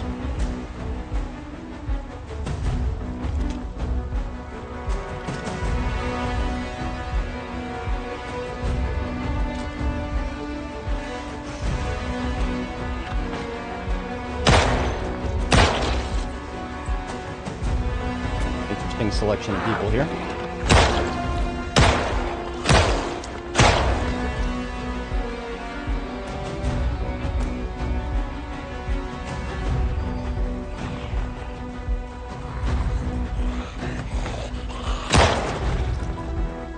And now that discharging has begun, we will get a steady trickle. 8 rounds in this current magazine.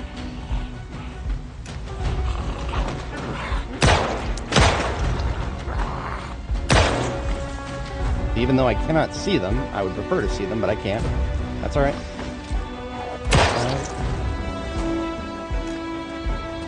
Now the fun begins. 4, 3, 2, 1, 0. Switching to the side, the backup. I was not expecting somebody from that direction. So we're already falling back here. Wait for it.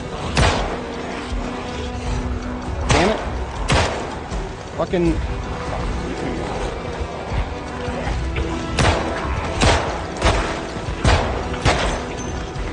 Okay, switching to melee for a minute.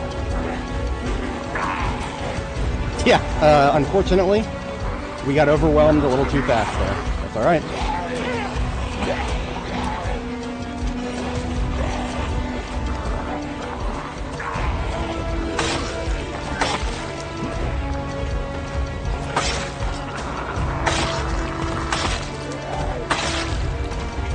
And there's one to my north. I saw him through the fence. Yeah. More. Yeah, look at that. Look at that. Look at that. I was not expecting this. We're alright. Just should have been aware of that. Should have assumed. There's no safe direction just yet here. Let's put that bandana on, so we got a lot of corpses.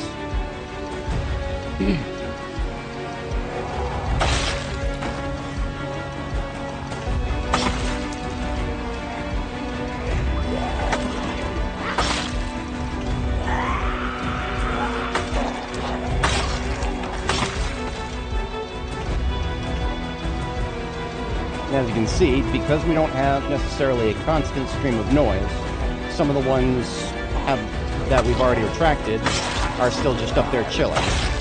So we do have an opportunity to catch our breath before we have to pull the rest of them.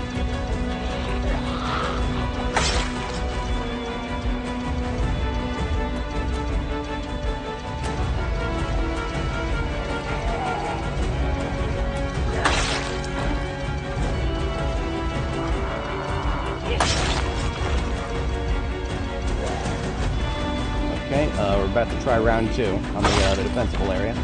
You just do an ammo check on my secondary sidearm. That one is also ready for a reload.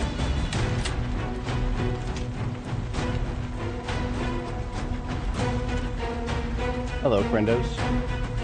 Why don't you step on over here into my abode?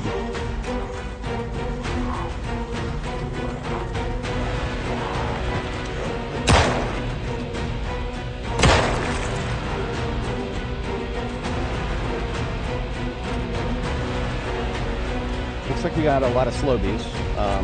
Oh, here we go, here we go. They're starting to come from upstairs now.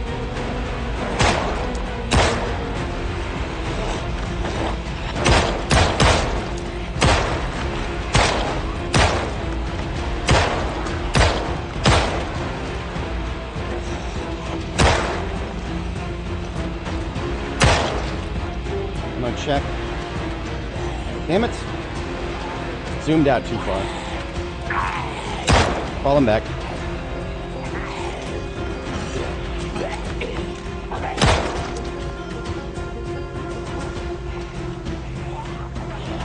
We've got some interesting characters here. Fuck! God damn it! Can't consider that direction secure. I can't!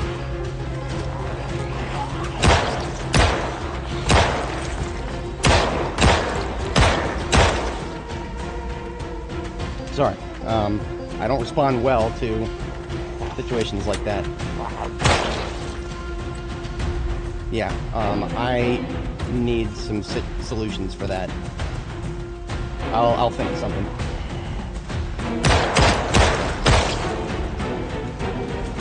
Just come on over this fence and take a seat. Convulsion, dead. Current pistol, 6 rounds.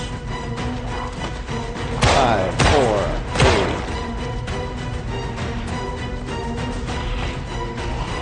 2, 1. Convulsion. No. Another from behind. 2 more from behind. All I can say is I'm very glad that I made that. Fuck. Thought I reloaded that. Oh, I'm out of fucking magazines. Of course I am. I suppose that's, okay. That's a skill issue. Absolutely skill issue.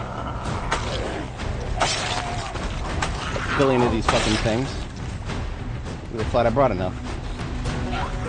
I did, I just... Damn it.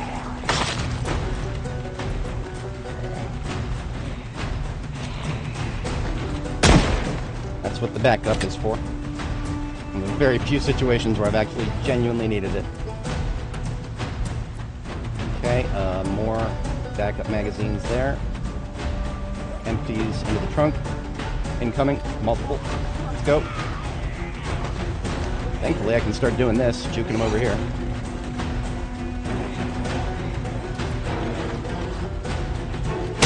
The musical chairs there.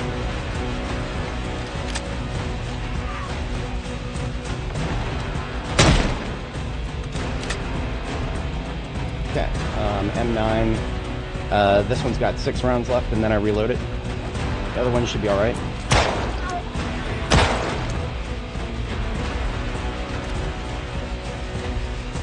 Got a medium and a slow here. I'll use the chevron, if assuming it works. Nope, not quite. That's alright, this works.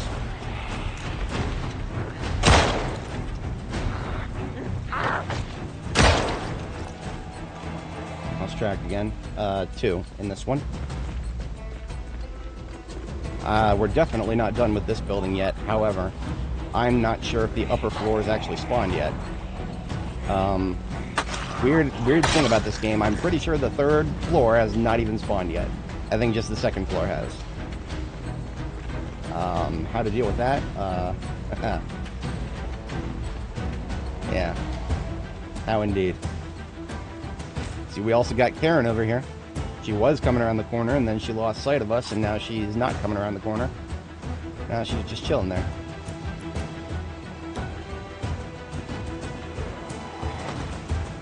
I'm very glad that I built multiple here in this corner. It has saved me multiple times from both directions now. That was the last 2 rounds for that one. We are reloading it. Okay, I am... Look at this. There's a lot of them that seem to enjoy this direction.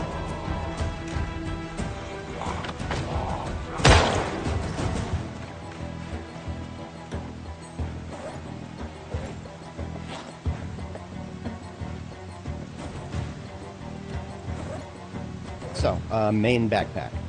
A lot of these magazines are going there now. It may have already passed the moment where I should have done that. That's okay. May run out of food, because, like a doofus, I started preparing those, salads and then didn't finish them.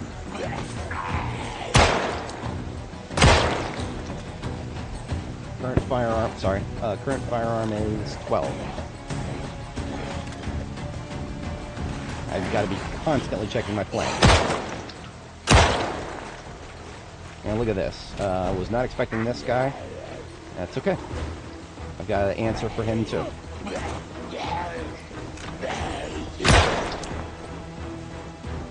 What is that, 11? Yeah.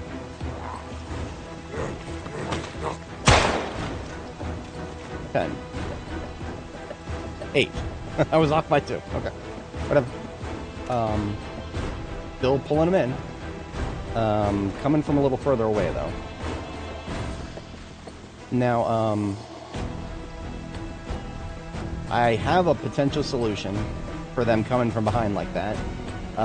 It's going to be a minute before I can deploy it, though. I need to... Yeah, we're not going to be deploying that for a while. Hopefully, maybe I won't even need it.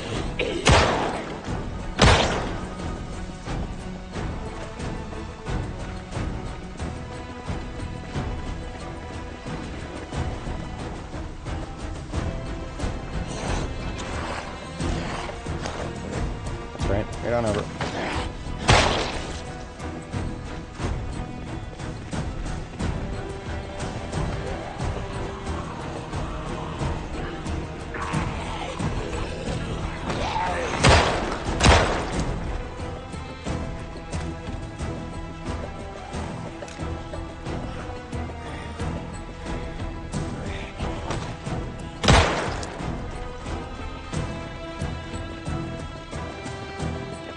Not bad. You know what? We're actually... That was good. Epic music is done now.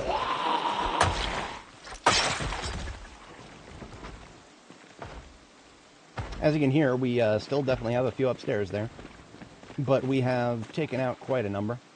Now, look at that. See how they're coming straight for that little hole in the fence? That's great. That's exactly what I want them to be doing. They are doing exactly what they need to be doing. Fantastic. I am not doing what I need to be doing. I am falling back. Actually, no, that is exactly what I need to be doing. Okay, so we have done really good things here. I do think that as an overnight activity, I'll probably see if I can get away with some foraging to make some more field meals. If that makes sense.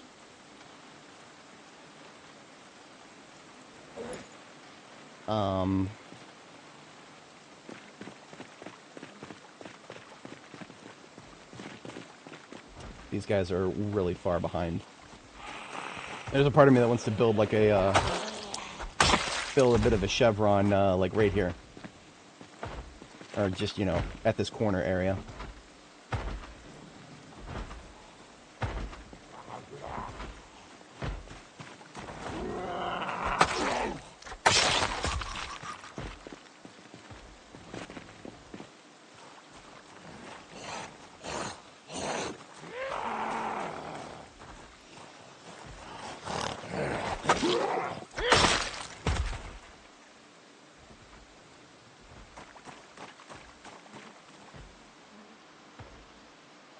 So, close quarters combat inside is a little bit necessary to take out the remaining ones from this building.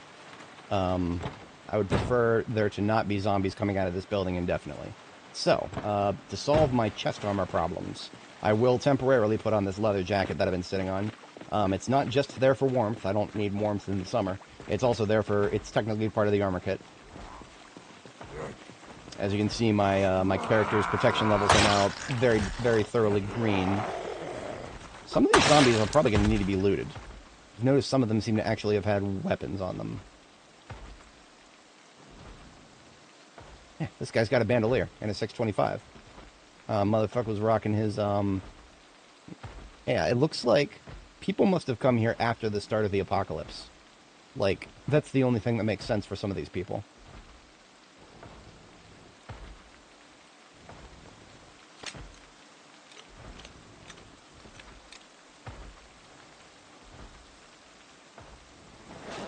I highly doubt I'll need this respirator, but if I do, having it is better than not. The filters are terrible, so even if I did put it on, the filters would not last. But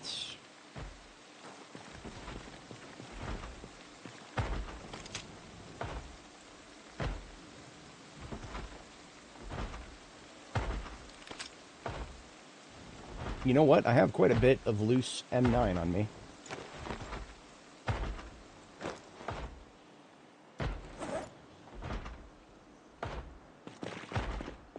Get a little bit of distance from that smacking.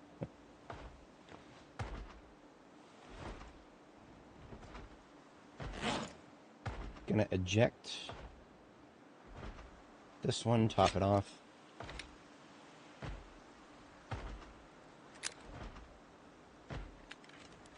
And the other one, gonna eject it. And instead of topping it off, I'm actually going to add it to the loose. Well, at this point, empty magazines need to be going somewhere other than my backpack, because my backpack is now a place that I'm putting them.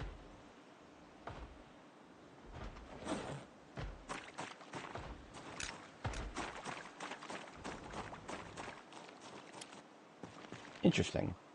That guy's going in that direction. I'm not going to question it. I would like to clear this building here. That is, I'm going to see if I can, see how far I can get. I just got tired.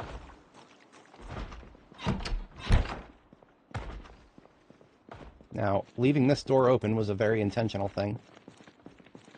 Because now, I can move up these stairs with a clean flank. Relatively speaking. And anybody who would have been on these stairwells, or this stairwell in particular,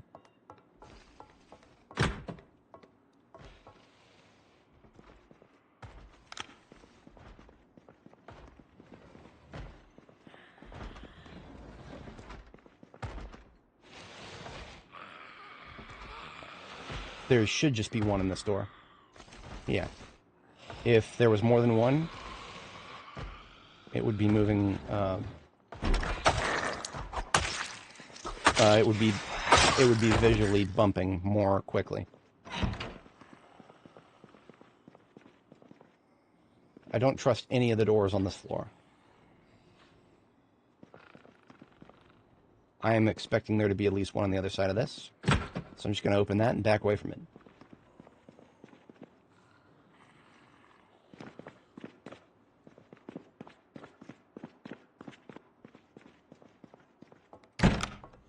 So with this, what I want to do is visualize the third floor.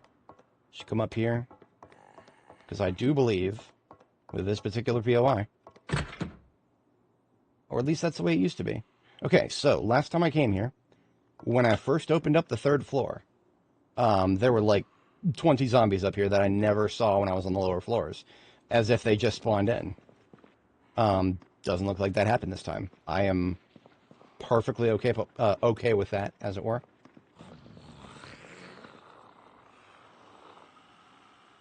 You know what? Let's see if we can wake him up.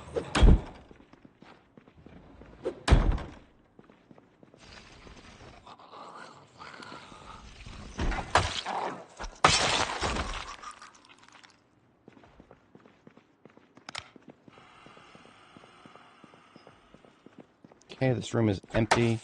The one we're hearing is probably on the other side. Sorry if you guys are not a fan of casual violence against very small animals. Anything that throws off my movement detection at this point. Okay, there's one on the other side of this door, but he's not attacking the door. These assholes, the silent but deadly ones. Emphasis on deadly. See, this, in most situations, should wake up a zombie. Wait a minute. What door is he hitting? It's not this door right in front of me.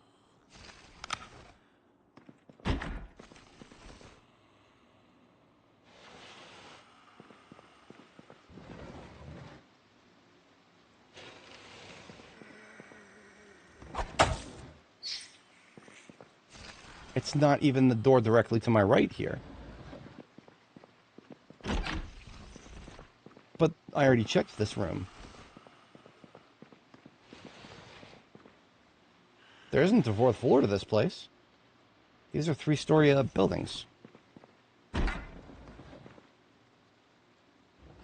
Oh, there was one in this bathroom all along. He was just very slow to wake up.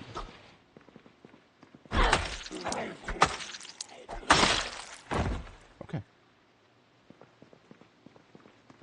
Wow, this place is nothing compared to what it was last time I hit this building.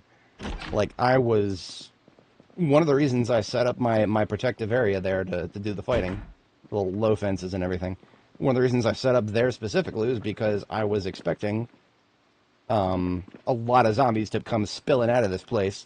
I was expecting, you know, them to come spilling out and then flip over that little corner there, come around that corner and just join the rest of them.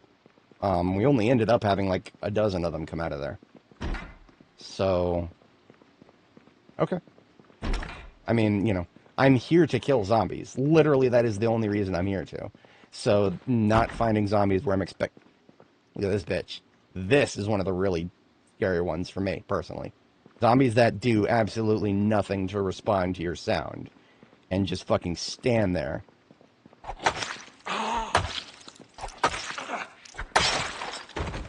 The most dangerous in the game, in my opinion. Because you'll never expect them, unless you happen to get really lucky and hear them, or, like I just did, I saw her from across the room, so we're good there. That was a jump scare for me right there. Just opening a door and seeing something I was not expecting there, yeah, that is a jump scare for me.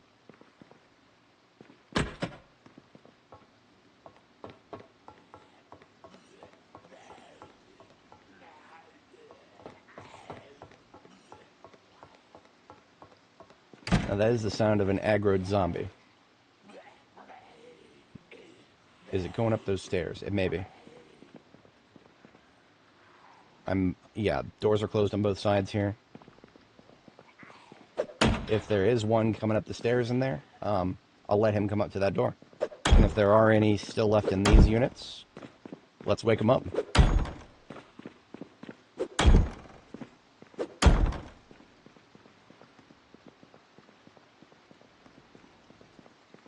Anyone? Bueller? Bueller? I still hear one to the right somewhere. I have no idea where. My stress is going up, which tells me somebody's hitting a door somewhere. Or are they? I'm going to pop the doors and back up a little bit. Okay, nothing here. Check this one next.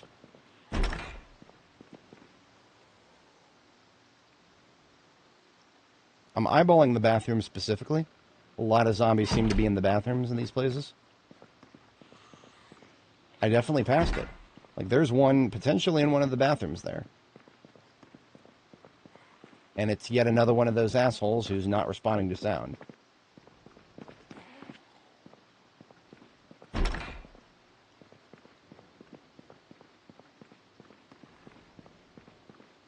Okay, I'm almost 100% certain they're in the bathroom now.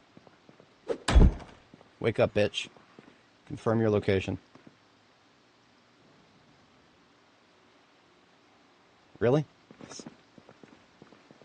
I have no food to eat, otherwise I would take the edge off, but here we go. Is it downstairs? That's the only other solution. I guess it is. Okay. Fine.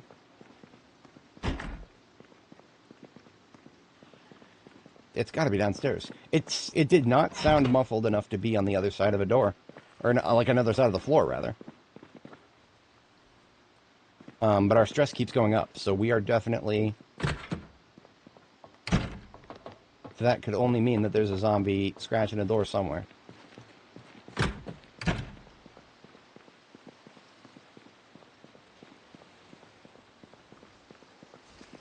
I hate door scratchers so much. We have multiple.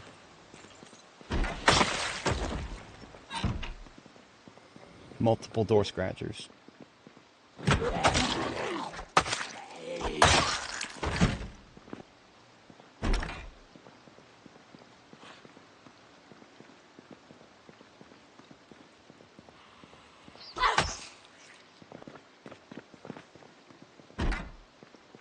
Yeah, the one I was hearing before, it's gotta be in here somewhere.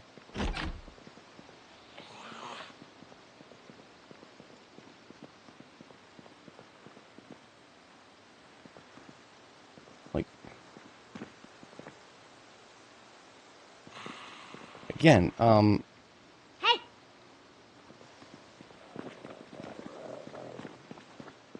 now if that didn't wake it up,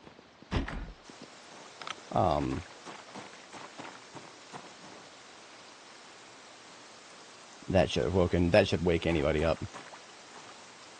I still don't see it. Fuck it. You know what? It's not even that important. It's not even that important. I left the sledgehammer here specifically because I was expecting to have to do some creative stuff to help clear this 3-story building. No. We're fine. I'm gonna put it back in the passenger seat where it belongs, and we've had a very productive day here. I'm not gonna let that unusual ending there tarnish anything.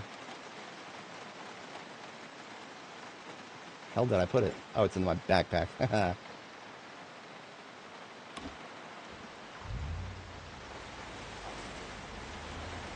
Alright, let's cook off some of that stress and some of that hunger.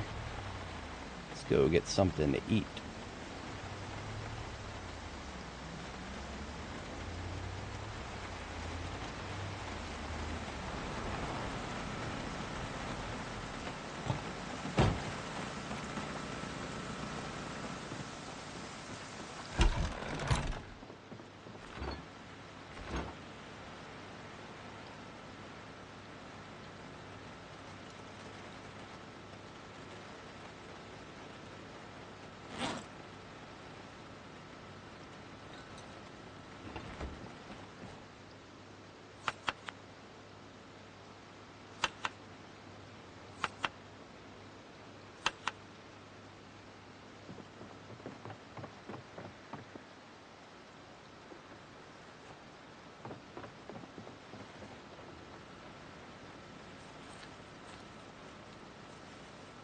Alrighty. Good meal there. That goes back in there, that in there. Empty magazine into the trunk. Armor can come off for now. We will leave it staged and ready to come back on later.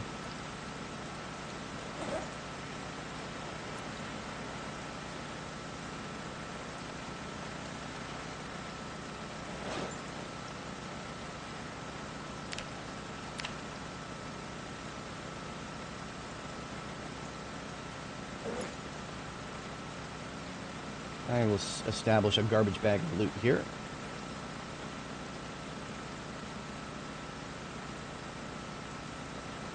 For what little I've picked up so far. Not nothing.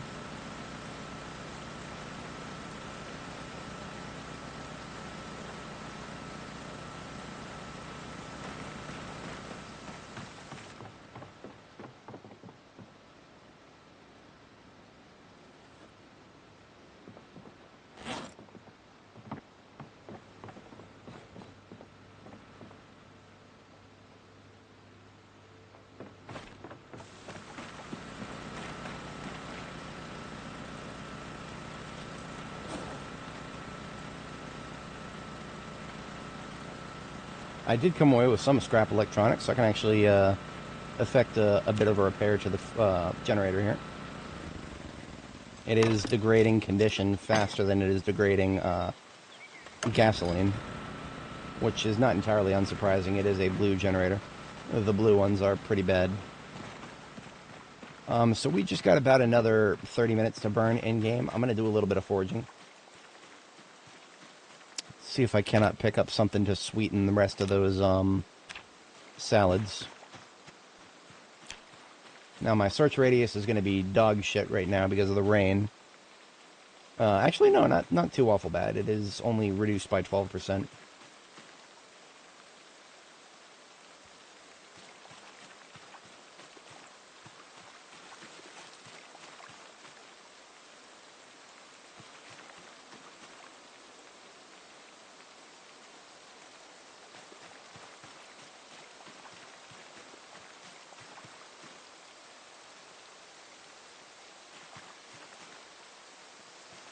We're definitely finding mushrooms.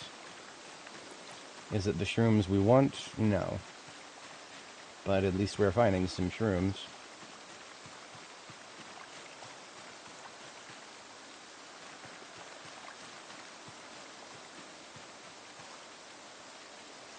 There's some shrooms. I would find it very, very funny if there were shrooms that were not poisonous, but that we didn't quite identify right and ended up having started having hallucinations. If that was possible, I would laugh very hard. But not currently in this game. Also, mushrooms like that don't just grow randomly in the forest for the most part. You kind of got to go out of your way to cultivate those. Can't say anything more specific than that, lest I risk bringing down the YouTube overlords and their automated captioning system. I experimented with that recently. I wrote a script that will pull down the automatic generated transcripts of my videos, or just, you know, whatever URL I put in, really. And I found out something very interesting about myself. I say the word so many times that just in my first stream, that was one of the ones I used for experimentation. In just my first stream, I said 984 times, and the stream was 10 hours long. So I was almost up to 100 uhs per hour. It was kind of funny. But yeah, that was a very successful foraging trip. Came away with some shrooms to sweeten up those salads, and some herbs to actually sweeten them up.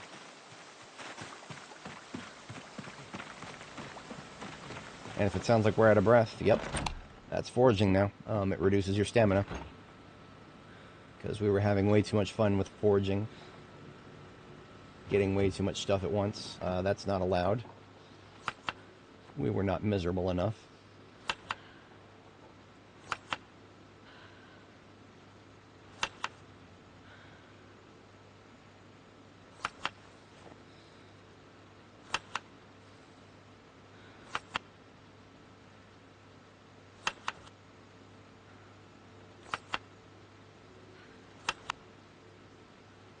Sweet, that all came out pretty good.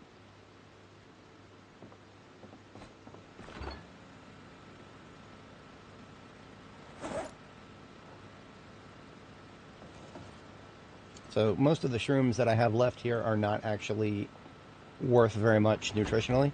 In fact, they're worth pretty much nothing nutritionally. However, like even though their nutritional value will be like pretty much zero, I can still put them in a salad and it will increase the unhappiness reduction. So that is a thing. Oh, you know what? I've had a sheet this whole time. If I rip this, I get 10 rags. 10 rags, that's another 5 log walls. Good to have that for tomorrow.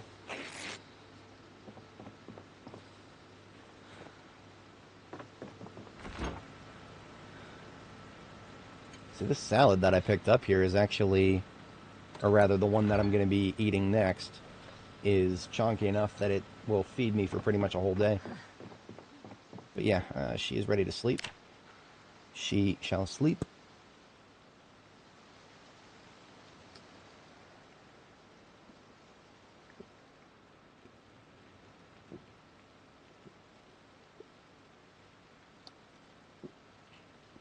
Now this is the part where I really wish I had a book to read, but I don't, so we'll just, we'll tough that out. That's fine. What is something productive I can do overnight? I can cut some more logs. There are plenty more zombies to fight. So having more logs ready to, having more logs ready to, build another fence is not at all going to be a bad thing. That is exactly what we're going to do next. We're just going to cut some trees as an overnight activity. And thankfully, we don't have to go far.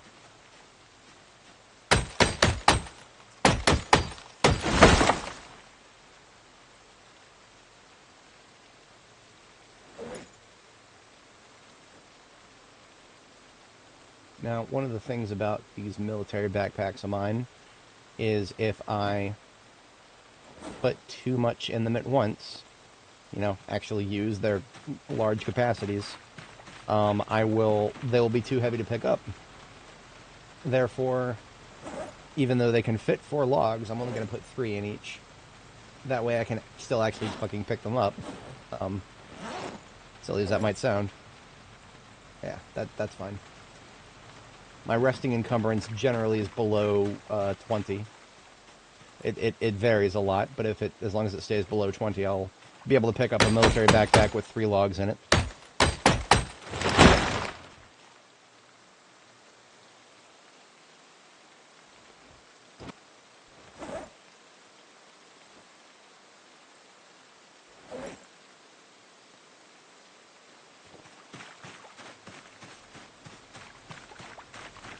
Now, as fate would have it, I have a couple of other military backpacks in addition to the ones I always carry around too.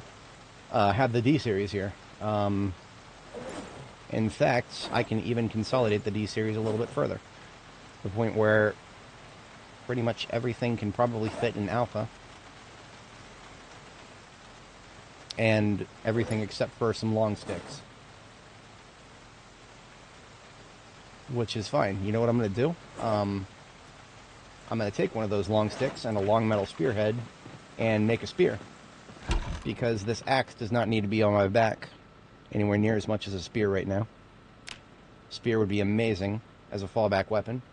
Especially if I start feeling overwhelmed again, because, you know, once you start pulling out the spear in this game, the long metal spear, this shit right here, this will make short work of any zombies regardless of your skill level with it in the current patch. You know, I'm not going to come out and say that it's overpowered. All I'm saying is if I need to kill a lot of zombies, I'm gonna be taking that.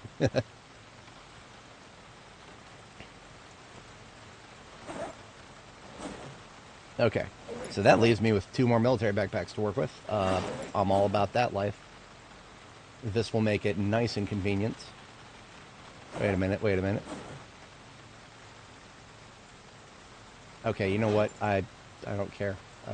The backpacks are out of order. Whatever. It's alright.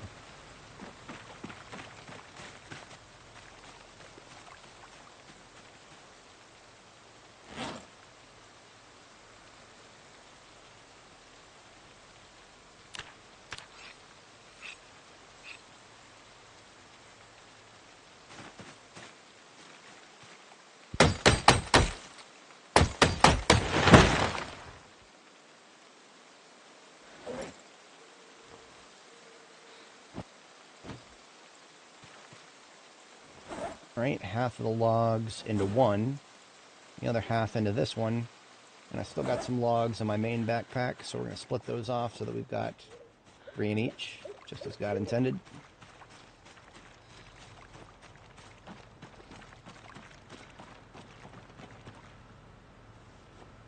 It is, that is, and do pardon the pun, that is an evergreen activity in this game. No matter how far you end up going, whether you're early game, late game, you're probably going to be cutting trees at some point. It's way too useful of a thing to do for it to ever not be a thing you'll be doing at some point. Quite the evergreen activity, if I do say so myself.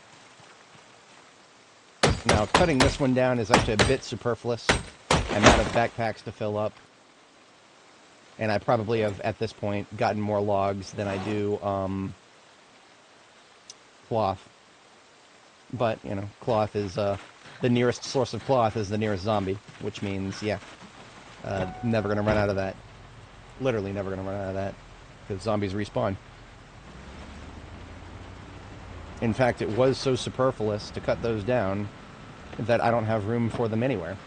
Not in my backpack, not in the ambulance, and not pretty much anywhere else. So they're going to go on the ground here. I will make an executive decision next time as to whether I want to actually bring them with me. For now, the axe goes back into the passenger seat, where my tools and field weapons go.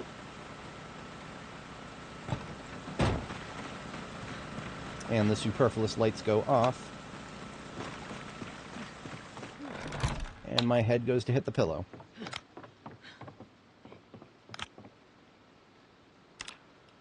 We have done good things here. This will probably be coming up on the end of the stream here. Yeah. We've done very good things here. You know what? Last thing I'll do before I leave, I'm going to go ahead and move the bed. It doesn't need to be in the bathroom anymore. I'm willing to bet, even though the toilet is long gone, I'm willing to bet the smell is lingering. Remember, this is a place that was occupied by homeless people, with the plumbing having been shut off a long time ago. I don't need to describe very much further. If you know, you know. If you don't, you don't need to. It's not pleasant. Homeless people without plumbing can get very unpleasant. Plumbing is considered one of those human basics that if you don't have it, you're going to have a very bad time for a variety of reasons. But we're going to take another salad in addition to the one we're currently carrying, and then I will consider myself very well prepared for tomorrow.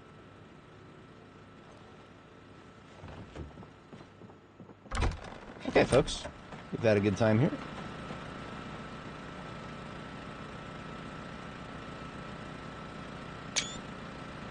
And I will catch you all in the next one. Last thing I always do is back up my save. Very good habit to be in. If you, not many folks watching right now, but anybody who may have not seen it before, just go to your save folder, user data /save /apocalypse. In my case, it is apocalypse. Copy the entire folder, make a new folder somewhere else, and this one I'm naming 35 because it is the 35th. And paste that bad boy. I do think our save file now is going to be even larger than before. Yes, we are over 300. We are 301,000 files across 790 megabytes. We're almost up to that 800 megabyte point. By the time we're done with this save, if we explore far enough into Louisville, we will exceed a 1 gigabyte save. Man, yeah, that's a lot of backups. Okay, I will see you all in the next one. Have a good one, folks.